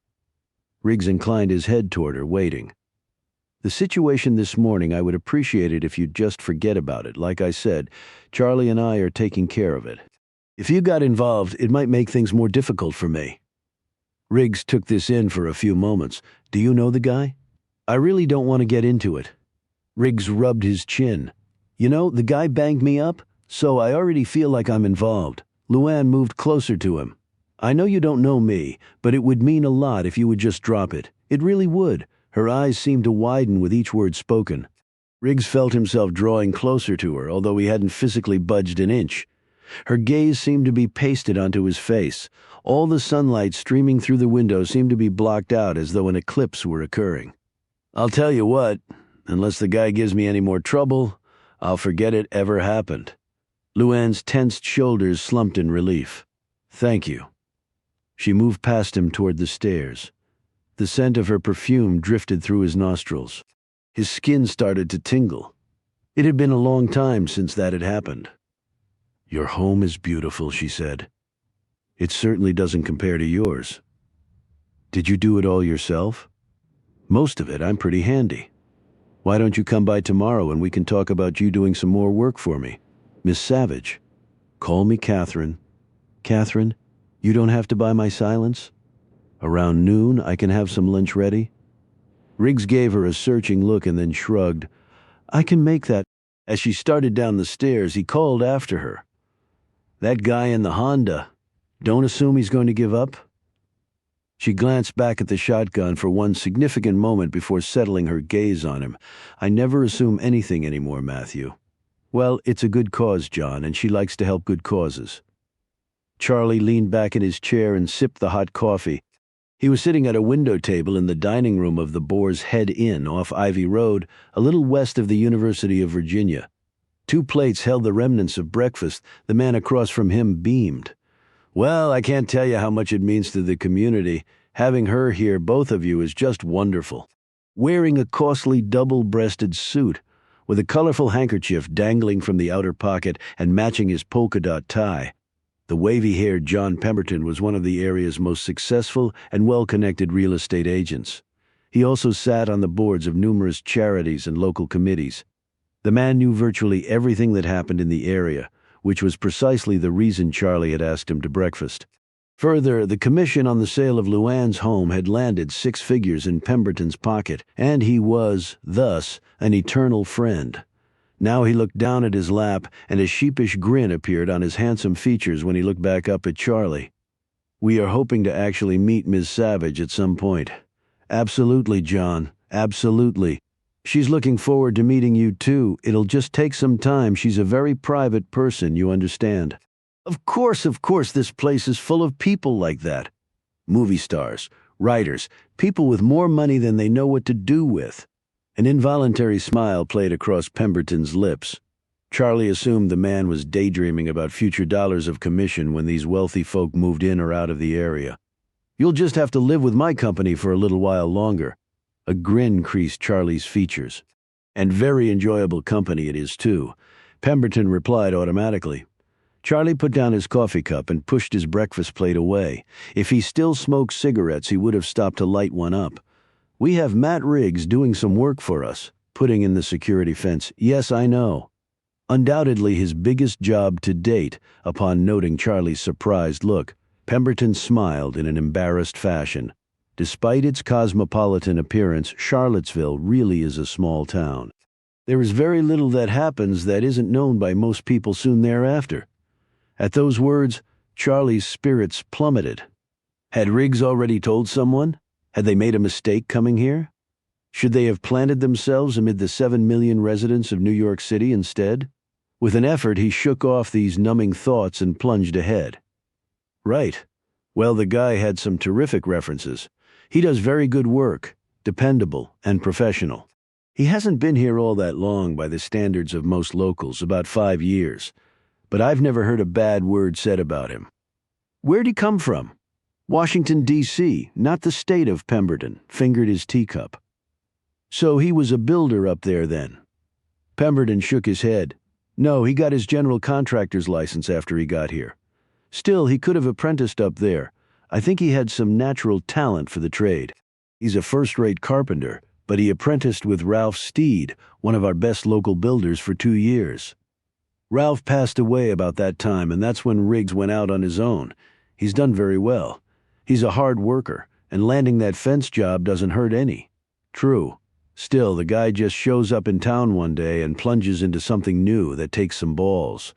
I mean, I've met him, and it wasn't like he would have been fresh out of college when he came here. No, he wasn't. Pemberton looked around the small dining area. When he spoke next, it was with a lowered voice. You're not the first person who has been curious about Riggs's origins? Charlie leaned forward, adding to the conspiratorial image of the pair. Is that right? What do we have here, a little local intrigue? Charlie tried to make his tone appear light and unconcerned. Of course, rumors come and go, and you know the questionable veracity of most of them. Still, I have heard from various sources that Riggs held some important position in Washington. Pemberton paused for effect. In the intelligence community. Behind the stone mask, Charlie fought the urge to abruptly give back his breakfast. Although Luann had had the good luck to be one of the recipients of Jackson's control of the lottery, she might have just matched that luck with a dose of incredibly bad fortune. In intelligence, you say, like a spy. Pemberton threw up his hands. Who knows? Secrets are a way of life with people like that. Torture them, and they won't say a thing. Probably bite on their cyanide pill or whatever, and go peacefully into the night. Pemberton obviously enjoyed a touch of the dramatic mixed in with elements of danger and intrigue, particularly at a safe distance. Charlie rubbed at his left knee. I had heard he was a cop. Who told you that? I don't recall. Just heard it in passing. Well, if he was a policeman, that's something that can be checked. If he was a spy, there'd be no record of it, would there? So he never talked to anyone here about his past. Only in vague terms. That's probably why you heard he was a policeman. People hear bits and pieces. They start to fill in the holes themselves. Well, son of a gun. Charlie sat back, trying hard to appear calm. Still, he's an exceptional builder. He'll do good work for you. Pemberton laughed. Just so long as he doesn't start snooping around. You know, if he was a spy, those habits probably die hard. I've led a pretty squeaky clean life, but everybody has skeletons in their closet, don't you think? Charlie cleared his throat before answering. Some more than others. Charlie leaned forward again, his hands clasped in front of him on the table. He was quite eager to change the subject and had the vehicle to do so. John, Charlie's voice dipped low. John, I've got a small favor to ask of you. Pemberton's smile broadened. Just ask it, Charlie, and consider it done. A man came by the house the other day asking for a donation to a charitable foundation, he said. He headed. Pemberton looked startled. What was his name? He wasn't local, Charlie said quickly. He gave me a name, but I'm not sure it was his real one. It all seemed suspicious. You understand what I'm saying? Absolutely. Someone in Miss Savage's position has to be careful. There are a lot of scams out there. Don't I know it? How upsetting. Right. Well, anyway, the guy said he was staying in the area for a while, asked for a follow-up meeting with Miss Savage. I hope you're not going to agree to that. I haven't yet. The guy left a phone number, but it's not a local one. I called it. It was an answering service. What was the name of the foundation? I don't remember exactly, but it had something to do with medical research of some kind. That's so easy to concoct, Pemberton said knowingly. Of course, I have no personal experience with frauds like that, he added huffily, but I understand that there is a proliferation of them. That was exactly my read. Well, to make a long story short, since the guy said he was going to be around a while, I thought it probable that he was renting someplace hereabouts instead of sacking out at a hotel. That gets to be expensive after a while, especially if you're living scam to scam. And you want to know if I can find out where he might be staying? Exactly. I wouldn't ask it if it weren't real important. With things like this, I'm never too careful. I want to know who I'm dealing with in case he shows up again." "Of course. Of course." Pemberton let out a shallow breath and sipped at his tea. "I'll certainly look into it for you. My sympathies lie with you and Ms. Savage, and we will be very grateful for any assistance you can give us. I've mentioned several of the other charities you head up to Ms. Savage, and she spoke very positively about all of them and your work with them." Pemberton was glowing now. "Why don't you give me a description of the man? I have the morning free and I can start my own little investigation. If he's within 50 miles of here, with my connections, I'm certain I can find him." Charlie described the man, laid some cash on the table for the meal, and stood up. "We really appreciate it, John." Chapter 29. Thomas Donovan scanned the city streets for a parking spot. Georgetown was not known for its abundance of places to leave one's vehicle. He was driving a new rental car, a late model Chrysler. He turned right from M Street onto Wisconsin Avenue, and finally managed to snag a spot on a side street not too far from where he was heading. A light rain began to fall as he walked down the street. The quiet area he soon found himself in harbored an elite neighborhood of towering brick and clapboard residences which were home to high-ranking businessmen and political types. He eyed some of the homes as he walked along. In the lights visible through intricately designed windows, Donovan could make out well-dressed owners settling down in front of warm fires, coddling drinks, and exchanging light kisses as they went through their rituals of relaxation after another day of perhaps changing the world or merely adding to their already hefty investment portfolios. So much wealth and power rested in this area that an energy seemed to wash up from the brick sidewalks and hurtle Donovan along at a furious clip. Money and power had never been overriding ambitions of his. Despite that, his occupation often placed him in close proximity to those who held the attainment of one or both of these prizes above all else. It was a wonderful position from which to play the altruistic cynic, and Donovan often played that role to the fullest for the simple reason that he genuinely believed in what he did for a living. The irony of this was not lost on him, for without the rich and powerful and their evil ways, at whom would he throw his sharp-edged stones? Donovan finally stopped at one formidable residence, a 100-year-old three-story brick townhouse sitting behind a waist-high brick wall topped by black steel wrought-iron fencing of a style found throughout the area. He inserted a key into the gate's lock and went up the sidewalk. Another key allowed him entry through the massive wooden front door, and he shook off his coat. The housekeeper appeared immediately and took the wet coat from him. She wore a traditional maid's uniform and spoke with a practiced degree of deference. "I'll tell the missus you're here, Mr. Donovan." He nodded quickly and moved past her into the drawing room where he took a moment to warm himself before the blazing fire and then looked around with contentment. His upbringing had been decidedly blue-collar, but he did not attempt to hide his pleasure at occasionally dabbling in luxury. It was an incongruity in his nature that had bothered him greatly in his youth, but much less so now. Some things did become better as one aged, he mused, including layers of personal guilt that one ended up shedding like peeling an onion. By the time he had mixed himself a drink from the stock housed behind a cabinet in one corner of the drawing room, the woman had appeared. She moved quickly to him and gave him a deep kiss. He took her hand and caressed it lightly. "I missed you," she said. He led her over to the large sofa against one wall.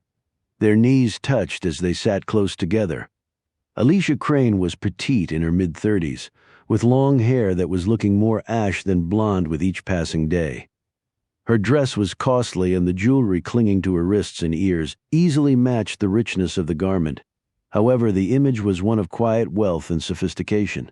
Her features were delicate, the nose so small as to be barely noticeable between the deep luster of the dark brown eyes.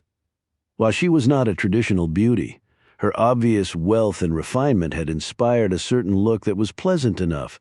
On her best days she would be described as very well put together. Her cheek trembled slightly as he stroked it.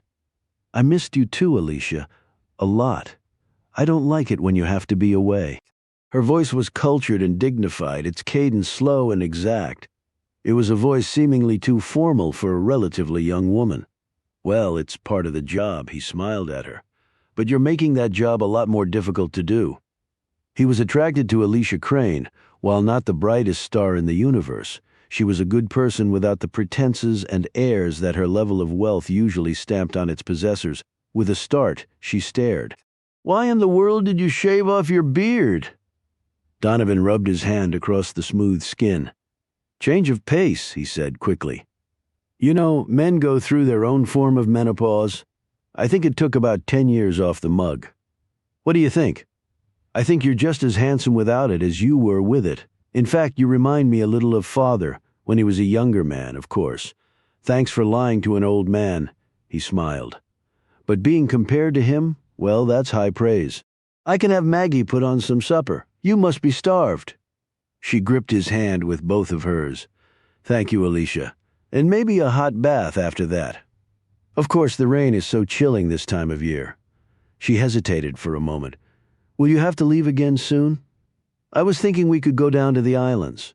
It's so beautiful this time of year." "That sounds wonderful, but I'm afraid it'll have to keep. I have to leave tomorrow." Her disappointment shone through on her face before her gaze dropped.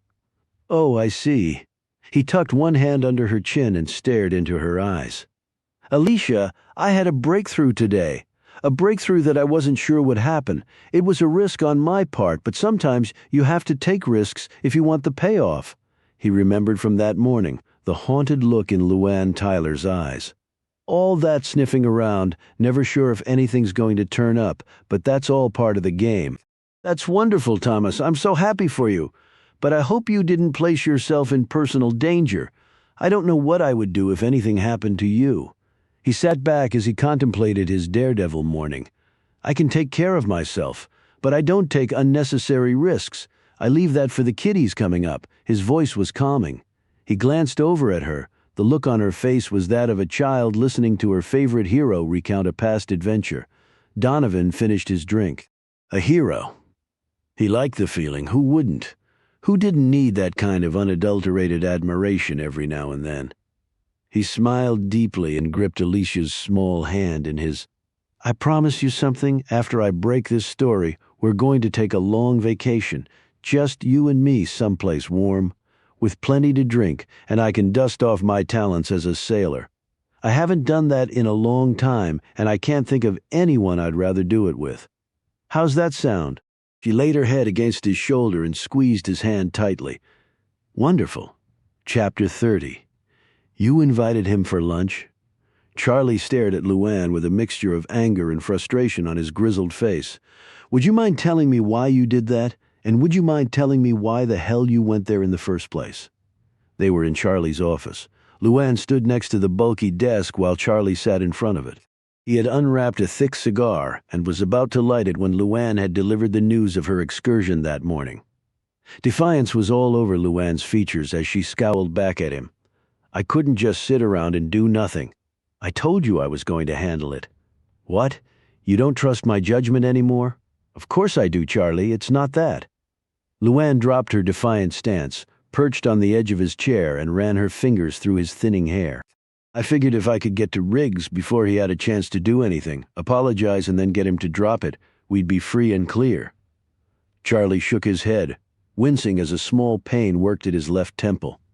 He took a deep breath and put an arm around her waist. "Luann, I had a very informative conversation with John Pemberton this morning." "Who?" "Real estate agent guy who sold us the house. That's not important. What is relevant is the fact that Pemberton knows everybody and everything that goes on in this town. He's trying to track down the guy in the Honda for us right now." Luann jerked back. "You didn't tell him." "I concocted a cover story and fed it to him. He slurped it up like it was the sweetest ice cream in the world." "We both have gotten real good with making up stuff over the years, haven't we?" "Sometimes too good," Luann said gloomily. "It's getting harder and harder to remember what's true and what's not. I also talked to Pemberton about Riggs, trying to get some of the guy's history out, to try and get a feel for the guy." "He's not a cop," I asked him, and he said he wasn't. "You said he was? I know, a screw-up on my part, but Riggs led me to believe he was. So what the heck was he, and why all the secrecy?" "A funny question coming from you." Luann jabbed an elbow playfully into Charlie's side. Her smile disappeared with Charlie's next words. "Pemberton thinks Riggs was a government spy." "A spy? Like the CIA?" Who the hell knows? It's not like the guy's going to advertise what outfit he was with. Nobody really knows for sure. His background is kind of a blur as far as Pemberton can tell. Luann shuddered, remembering the info Riggs had gathered on her so quickly. Now it perhaps made sense, but she was still unconvinced, and now he builds fences in rural Virginia. I didn't think they ever let spies retire. You've been watching too many mob movies. Even spies change jobs or retire, especially with the Cold War ending. And there are a lot of specialties in intelligence gathering. Not all of them involve trench coats, pistols up the sleeve, and assassination plots against foreign dictators. He could have been just some schlep working in an office looking at aerial photos of Moscow. Luann recalled her meeting with Riggs at his home. The way he had handled the shotgun, his observation skills, and his knowledge of firearms. And finally, his confident and cool demeanor. She shook her head firmly. He doesn't strike me as the office type. Charlie sighed deeply. Me either. So how did it go? Luann stood back up and leaned against the door jamb, her fingers hooked through the belt loops on the jeans she had changed into. He had already dug up some info on me and the Honda. The cover stuff came up on me, so we're okay there. Anything on the Honda? Luann shook her head. Rental up in D.C. name looked phony. Probably a dead end. Riggs moves fast. How'd you find that out? I did a little snooping around his office. When he caught me, he was holding a shotgun. Good gosh, Luann. If the guy was a spy, you're lucky he didn't blow your head off. It didn't seem so risky while I was doing it. It turned out all right anyway. You and your risk-taking, like going to the drawing that night in New York. I should really start putting my foot down around here. What else? I admitted to him that the car chase was something we were concerned about and that we were handling it. And he accepted that? No questions? Charlie's tone was skeptical. I was telling the truth, Charlie, she said heatedly. I get kind of tingling all over when the rare occasion happens along that I can do that. Okay. I didn't mean to put a stick in your spokes. God, we sound like an old married couple here. Luann smiled. We are an old married couple. We just have a few more secrets to share than most. Charlie flashed her a quick grin and took a moment to light his cigar. So you really think Riggs is okay? He won't keep nosing around? I think he's very curious, and he should be, but he told me he wasn't going to pursue it, and I believe him. I'm not exactly sure why, but I do. There doesn't appear to be much BS in the man. And him coming over for lunch tomorrow? I take it you want to get to know him a little better? Luann studied Charlie's face for a moment. Was there a touch of jealousy there? She shrugged her shoulders. Well, it's a way to keep an eye on him, and maybe learn a little more about him. Maybe he's got some secrets too. It certainly sounds like it anyway. Charlie puffed on his cigar. So if things are cool with Riggs, then we got only the guy in the Honda to worry about. Isn't that enough? It's better than two headaches at one time. If Pemberton can trace him, maybe we have clear sailing. Luann looked nervously at him. If he finds him? What are you going to do? I've been thinking about that. I think I've decided to play straight with the man. Call his hand and see what the hell he wants. If it's money, maybe we see what we can work out. And if it's not just money he wants, she had difficulty getting the next part out. What if he knows about the lottery? Charlie took the cigar from his mouth and stared at her. I can't see how he could. But in the 1,000,000,000 chance he does, there are a lot of other places in the world we can live, Luann. We could be gone tomorrow if need be. On the run again, she said, her tone bone-tired. Consider the alternative. It's not pleasant.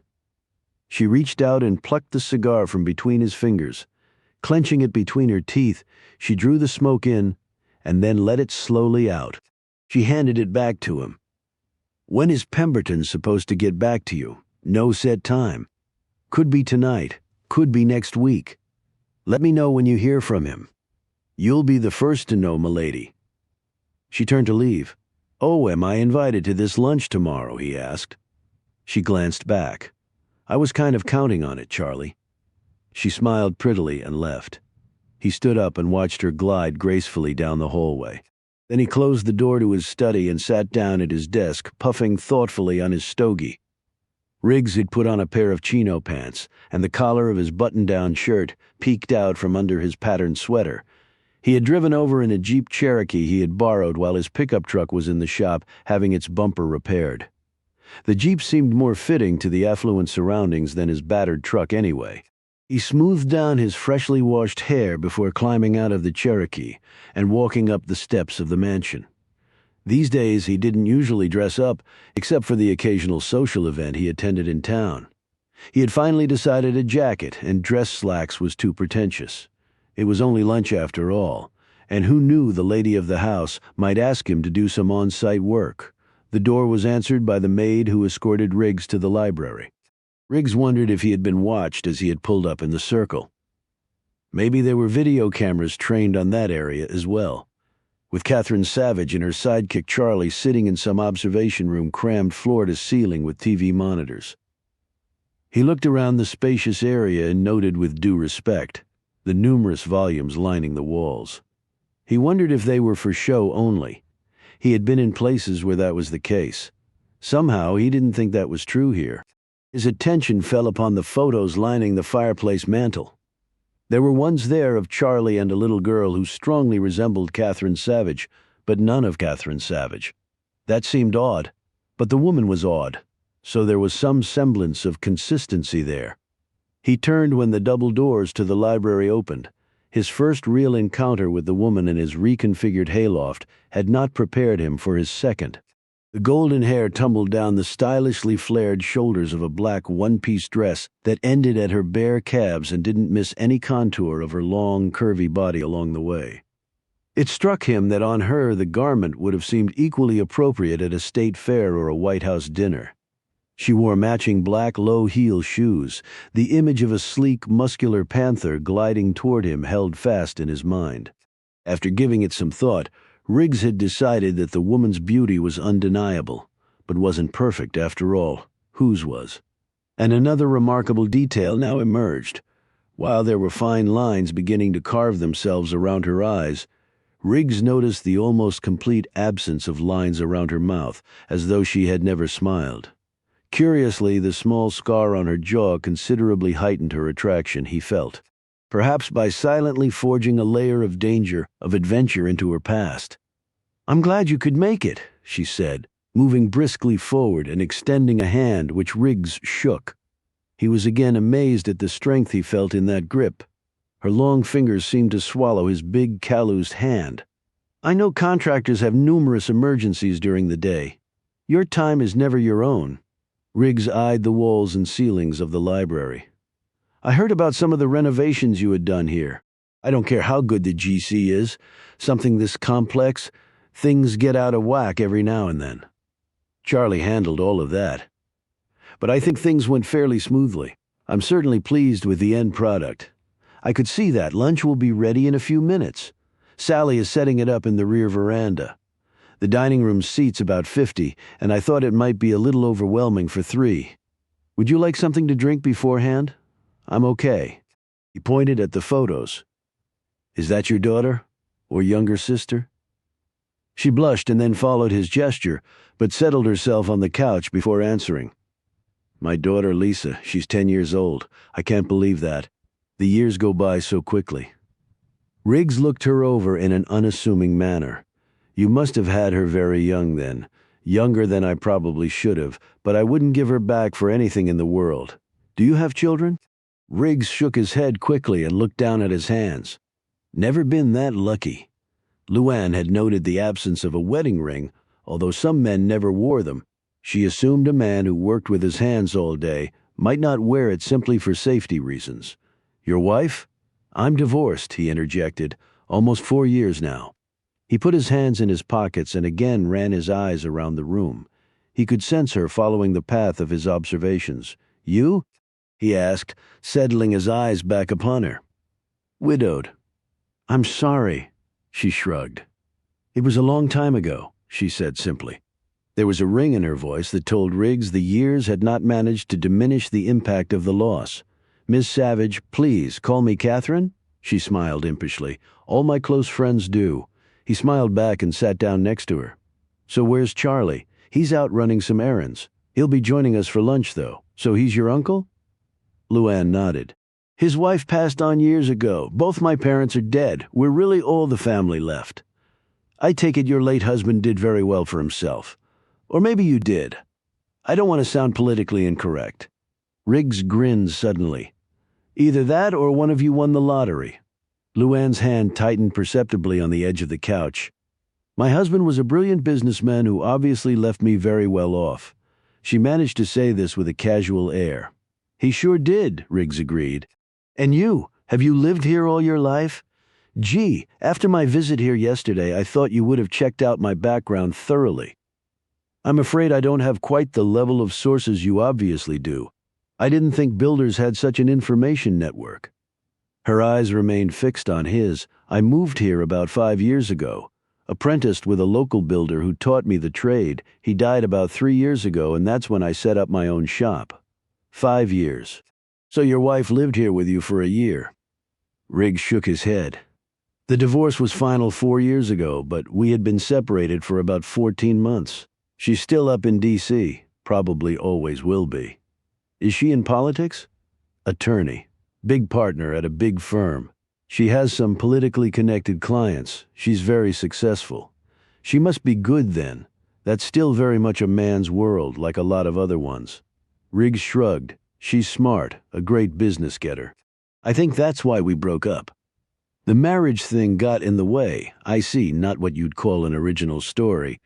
But it's the only one I have. I moved down here and never looked back. I take it you like what you do. It can be a hassle sometimes, just like any job, but I like putting things together. It's therapeutic and peaceful. I've been lucky, got some good word of mouth, and the business has been steady. As you probably know, there's a lot of money in this area, even before you came. So I understand. I'm glad your career change has worked out. He sat back while he digested her words. His lips pursed, his hands balled up into fists, but not in a threatening way. He chuckled. Let me guess, you heard that I was either a CIA operative or an international assassin who abruptly decided to chuck all that and take up hammering and sawing in more placid surroundings. Actually, I hadn't heard the assassin angle. They exchanged brief smiles. You know, if you just told people the truth, they'd stop speculating. She couldn't believe she had just made that statement. But there it was. She looked at him with what she hoped was an air of complete innocence. You're assuming that I care if people speculate about me. I don't. That's beneath you. I take it. If I've learned anything in life, it's that you don't worry about what other people think or say. You worry about yourself, and that's good enough. Otherwise, you're setting yourself up to be a basket case. People can be cruel, especially people who supposedly cared about you. Believe me, I speak from experience. I take it the divorce wasn't exactly amicable. He didn't look at her when he spoke. I'm not taking anything away from you, but sometimes losing a spouse isn't as traumatic or painful as going through a divorce. They each have their own degrees of hurt, I guess. He looked down at his hands. There was a definite ring of sincerity in his words, and Luann felt instant guilt that she in fact had not been widowed, at least not by the falsehood of losing a wealthy husband. It was as though he were bearing his wounds in return for Luann bearing hers as usual. It was all lies on her part. Could she even speak the truth anymore? In fact, how could she? Speaking the truth would destroy her. All the lies would immediately fall to earth like those old buildings demolished by explosives that caused them to implode. I can understand that, she said. Riggs didn't appear inclined to continue. Luann finally looked at her watch. Lunch should be just about ready, I thought. After we eat, you could look at a site at the rear grounds where I'm thinking of having you build a small studio. She stood up, and Riggs did too. He appeared immeasurably relieved that this particular conversation was over. That sounds good, Catherine. In my business, work is always welcome. As they walked to the rear of the house, Charlie joined them. The two men shook hands. Glad to see you again, Matt. I hope you're hungry. Sally usually puts out a good spread. Lunch was devoted to enjoying the food and drink and discussing innocuous subjects of local interest. However, there was an energy between Charlie and Catherine Savage that was unmistakable to Riggs. A strong bond, he concluded. Unbreakable. In fact, they were family after all. So what were we looking at time-wise on the fence, Matt? Charlie asked. He and Riggs were on the rear terrace overlooking the grounds. Lunch was over, and Luann had gone to pick up Lisa's school had ended early because of a scheduled teacher workshop. She had asked Riggs to remain until she returned so they could talk about the studio construction. Riggs wondered if her going to get Lisa had been a deliberate maneuver to leave Charlie behind to pump him for information. Whatever the reason, he remained on guard before Riggs had a chance to answer him about the fence. Charlie extended a cigar. "You smoke these things?" Riggs took it. After a meal like that and a gorgeous day like this, even if I didn't, I'd be tempted. He snipped off the end with a cutter. Charlie handed him, and they took a moment to get their respective smokes going. "I figure a week to dig all the post holes. 2 weeks clearing land and assembling and installing the fencing. That includes pouring the cement for the posts. Another week to install the gate and security systems, 1 month total. That's about what I estimated in the contract." Charlie looked him over. "I know, but sometimes what you put on paper doesn't work exactly that way in reality." "That pretty much sums up the construction business," Riggs agreed. He puffed on his cigar. "But we'll get in before the frost, and the lay of the land isn't as bad as I originally thought." He paused and eyed Charlie. "After yesterday, I wish I could have that sucker in today. I'm sure you do too." It was an open invitation for discussion, and Charlie didn't disappoint Riggs. "Have a seat, Matt." Charlie indicated a pair of white wrought iron chairs next to the balustrade. Charlie sat down gingerly. "God, these suckers are uncomfortable as hell, and for what they cost you'd think they were made out of gold. I'm thinking the interior designer we used must have gotten some kind of kickback on them." He smoked his cigar while he looked over the landscape. "Damn, it's beautiful here." Riggs followed his gaze. "It's one reason I came here, a big reason." "What were the other reasons?" Charlie grinned at him. "I'm just kidding, that's your business." The emphasis on the word was not lost on Riggs. Charlie wriggled in the seat until he managed to find a semi-comfortable position. "Catherine told me about your little discussion yesterday." "I assumed she would.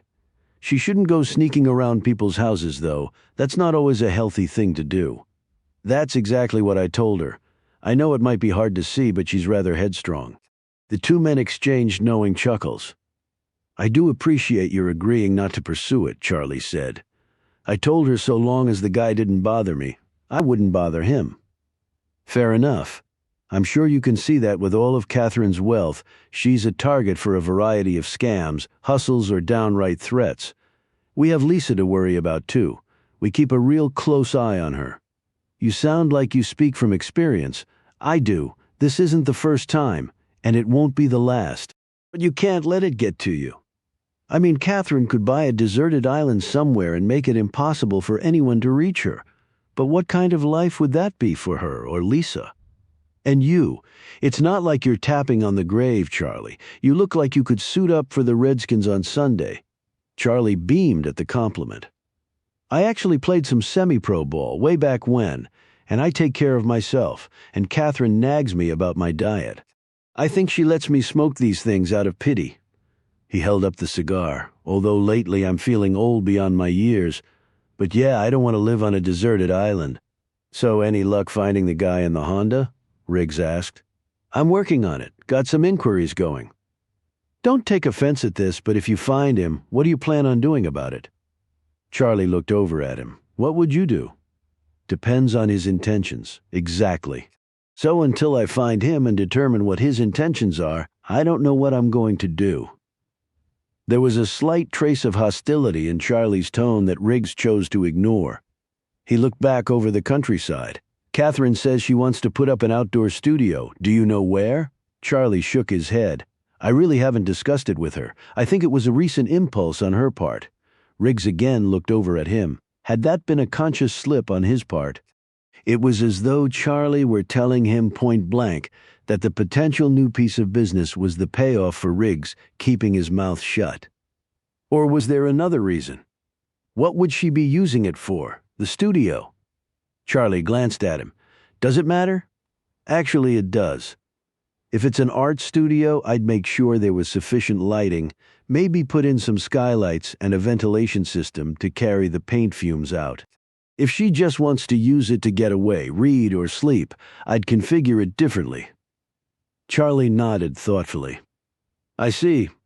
Well, I don't know what she plans to use it for, but she doesn't paint that, I know. The men fell silent until that silence was interrupted by the sounds of Luann and Lisa approaching. The door to the terrace opened and the pair came out. In person, Lisa Savage resembled her mother even more than in the photo. They both walked the same way, easy glides, no wasted energy. "This is Mr. Riggs, Lisa." Riggs had not been around many children in his life, but he did what came naturally. He put out his hand. "Call me Matt, Lisa. Pleased to meet you." She smiled and squeezed his hand in return. "Pleased to meet you, Matt." That's quite a grip. He glanced up at Luann and then Charlie. "That particular attribute must run in the family. If I keep coming over here, I might have to start wearing a steel glove." Lisa smiled. "Matthew is going to build a studio for me, Lisa. Out there somewhere." She pointed toward the rear grounds. Lisa looked up at the house in undisguised wonderment. "Isn't our house big enough?" All the adults burst into laughter at that one. And finally, Lisa joined in too. "What's the studio for?" Lisa asked. "Well, maybe it'll be kind of a surprise. In fact, I might let you use it too sometimes." Lisa grinned broadly at the news. "But only if you keep your grades up," said Charlie. "By the way, how'd your test go?" Charlie's tone was gruff, but it clearly was all a facade. It was obvious to Riggs that the old guy loved Lisa as much as he did her mother, if not more. Lisa's mouth dropped into a pout. "I didn't get an A." "That's okay, sweetie," Charlie said kindly. "Probably my fault. I'm not all that good with math." Lisa suddenly broke into a big smile. "I got an A+. Charlie playfully cuffed her head. "You got your mother's sense of humor, that's for sure." Luann said, "Miss Sally has some lunch ready for you. I know you didn't get a chance to eat at school. Run along and I'll see you after I finish up with Matthew." Luann and Riggs walked through the rear grounds. Charlie had begged off. He had some things to do, he had said.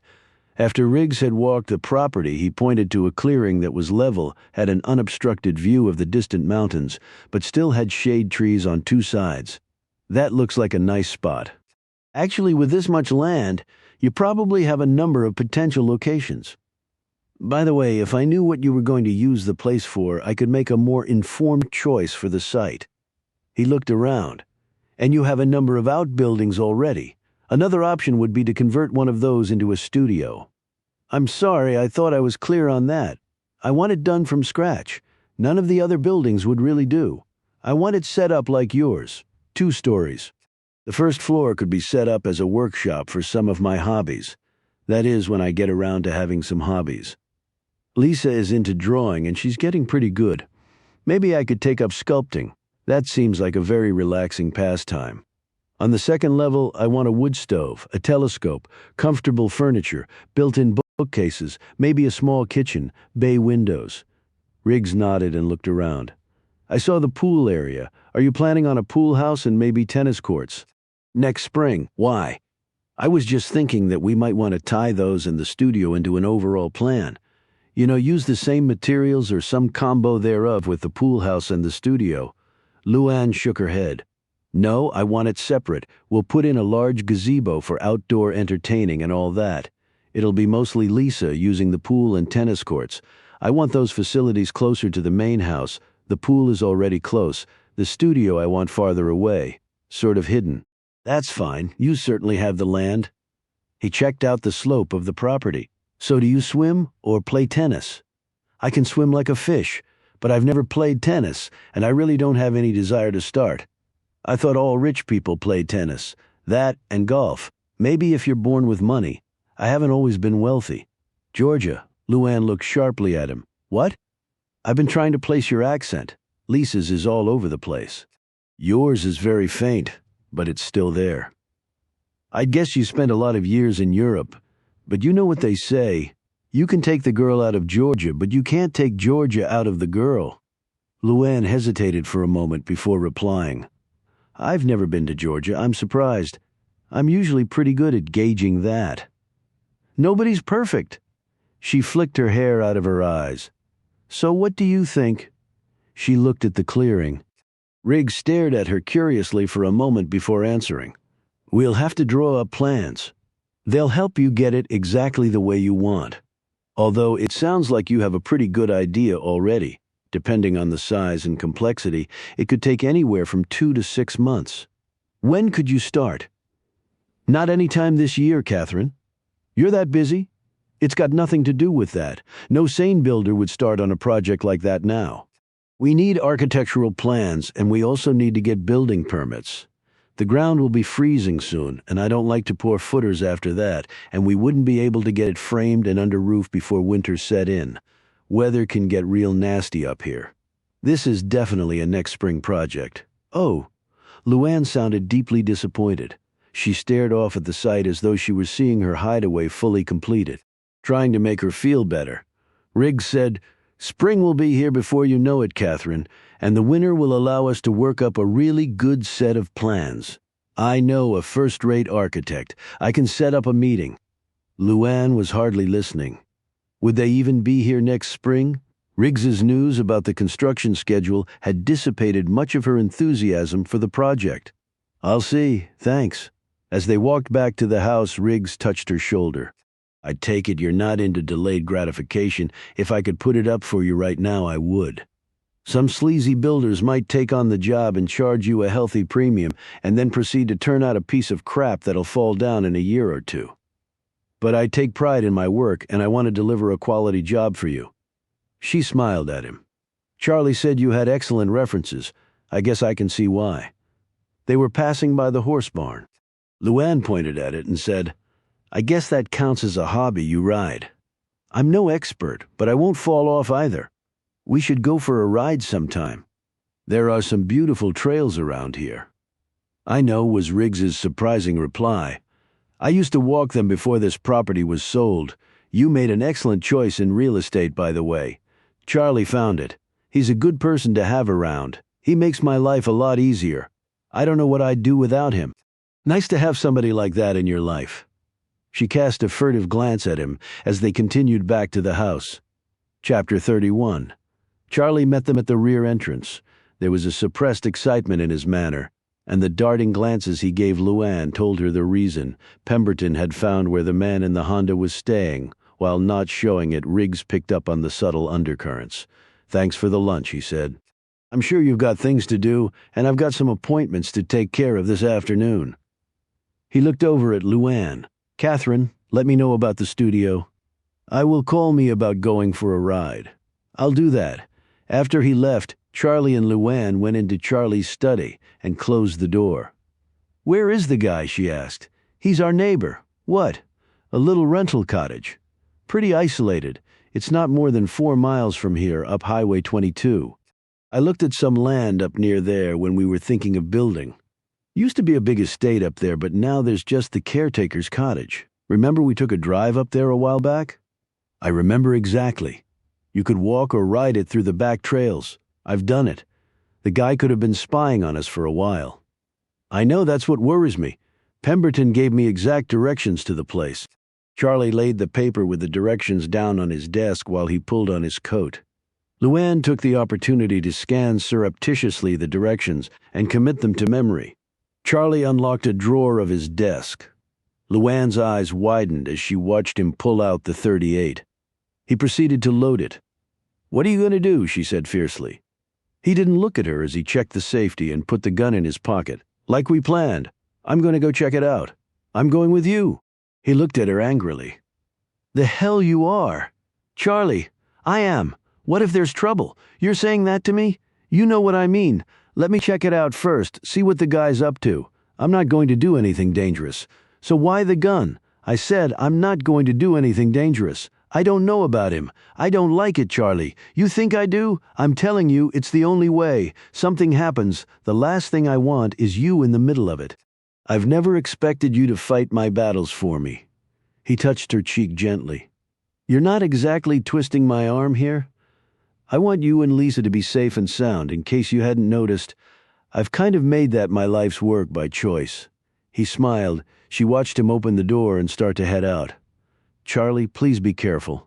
He looked back, noting the worry in her features. "Luann, you know, I'm always careful." As soon as he left, Luann went to her room, changed into jeans and a warm shirt, and pulled on sturdy boots in case you hadn't noticed, Charlie. My life's work is to make sure you and Lisa are safe and sound."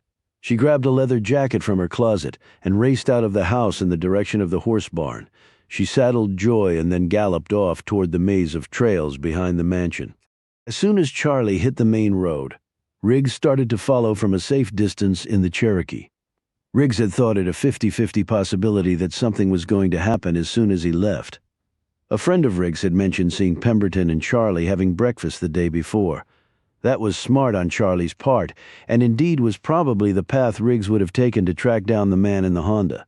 That and Charlie's excited manner had been enough to convince Riggs that something was up. If he had been wrong, he wouldn't have wasted much time. He kept the Range Rover just in sight as it turned north onto Highway 22. It wasn't easy being invisible on the rural road, but Riggs was confident he could manage it. On the seat next to him was his shotgun. This time he would be prepared. Charlie glanced to the right and left as he pulled the Range Rover underneath the cover of trees and then stopped. He could see the cottage up ahead. He might have wondered who would have built the place in the middle of nowhere, but Pemberton had informed him that the house had been a caretaker's cottage for a vast estate that was no longer in existence. Ironic that the tiny structure had outlived the main house. He gripped the pistol in his pocket and got out. Threading his way through the thick trees behind the cottage, he made his first stop the shed. Rubbing away the dirt and grime on the window, he was able barely to make out the black Honda inside. For this, he and Luann owed Pemberton a nice little donation to a charity of his choice. Charlie waited about another 10 minutes, his gaze glued to the small cottage, looking for any movement, any shadows falling across the windows. The place appeared unoccupied, but the car in the shed belied that appearance. Charlie moved forward cautiously.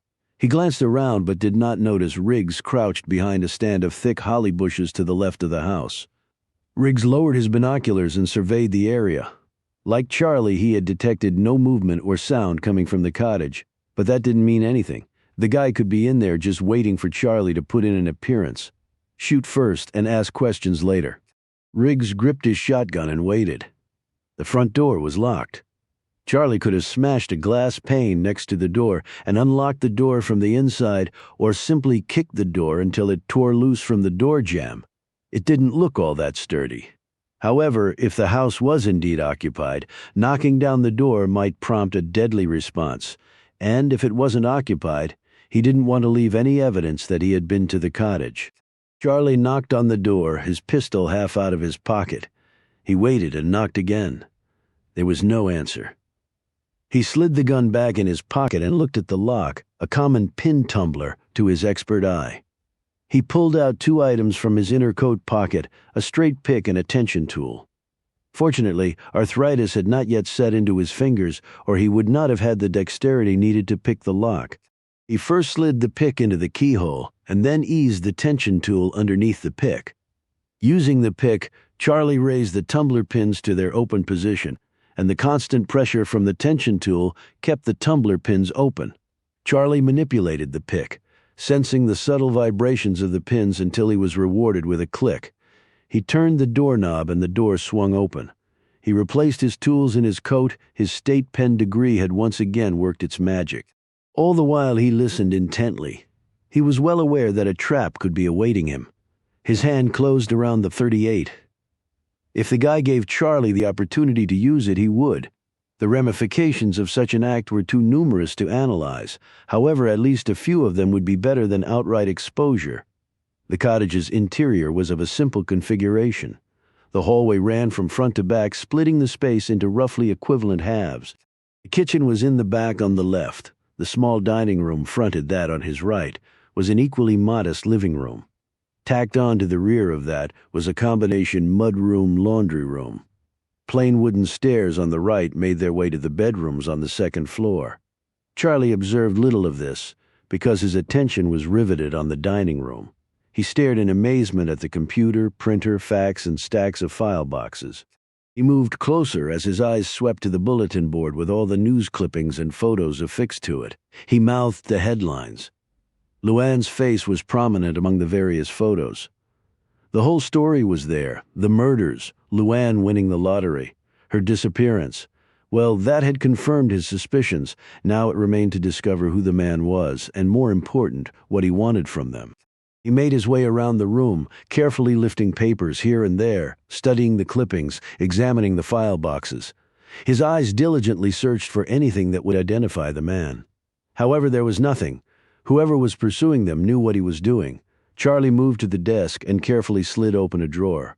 The papers in there yielded nothing new. He tried the other drawers with similar results.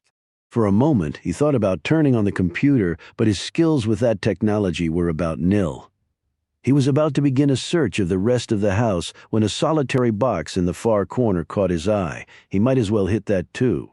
He figured, lifting off the top. Charlie's eyes immediately started to twitch uncontrollably. The word shit passed almost silently from between his lips, and his legs made a serious threat of giving out on him. A single piece of paper stared back at him. The names were listed neatly on it. Luann's name was there.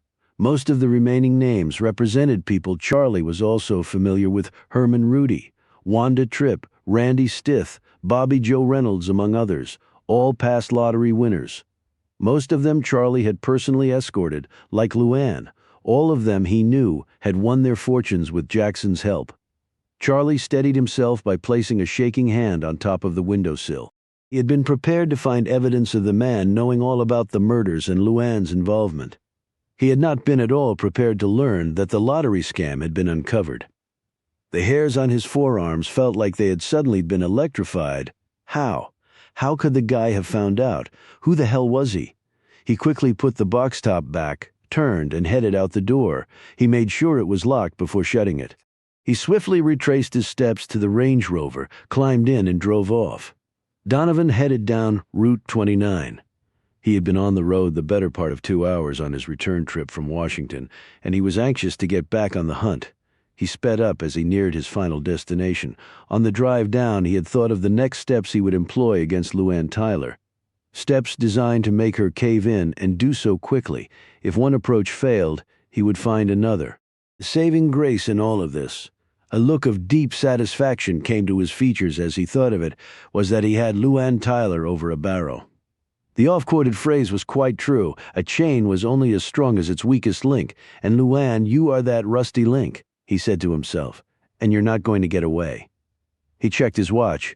He would be at the cottage shortly. On the seat next to him was a small-caliber pistol. He didn't like guns, but he wasn't stupid either.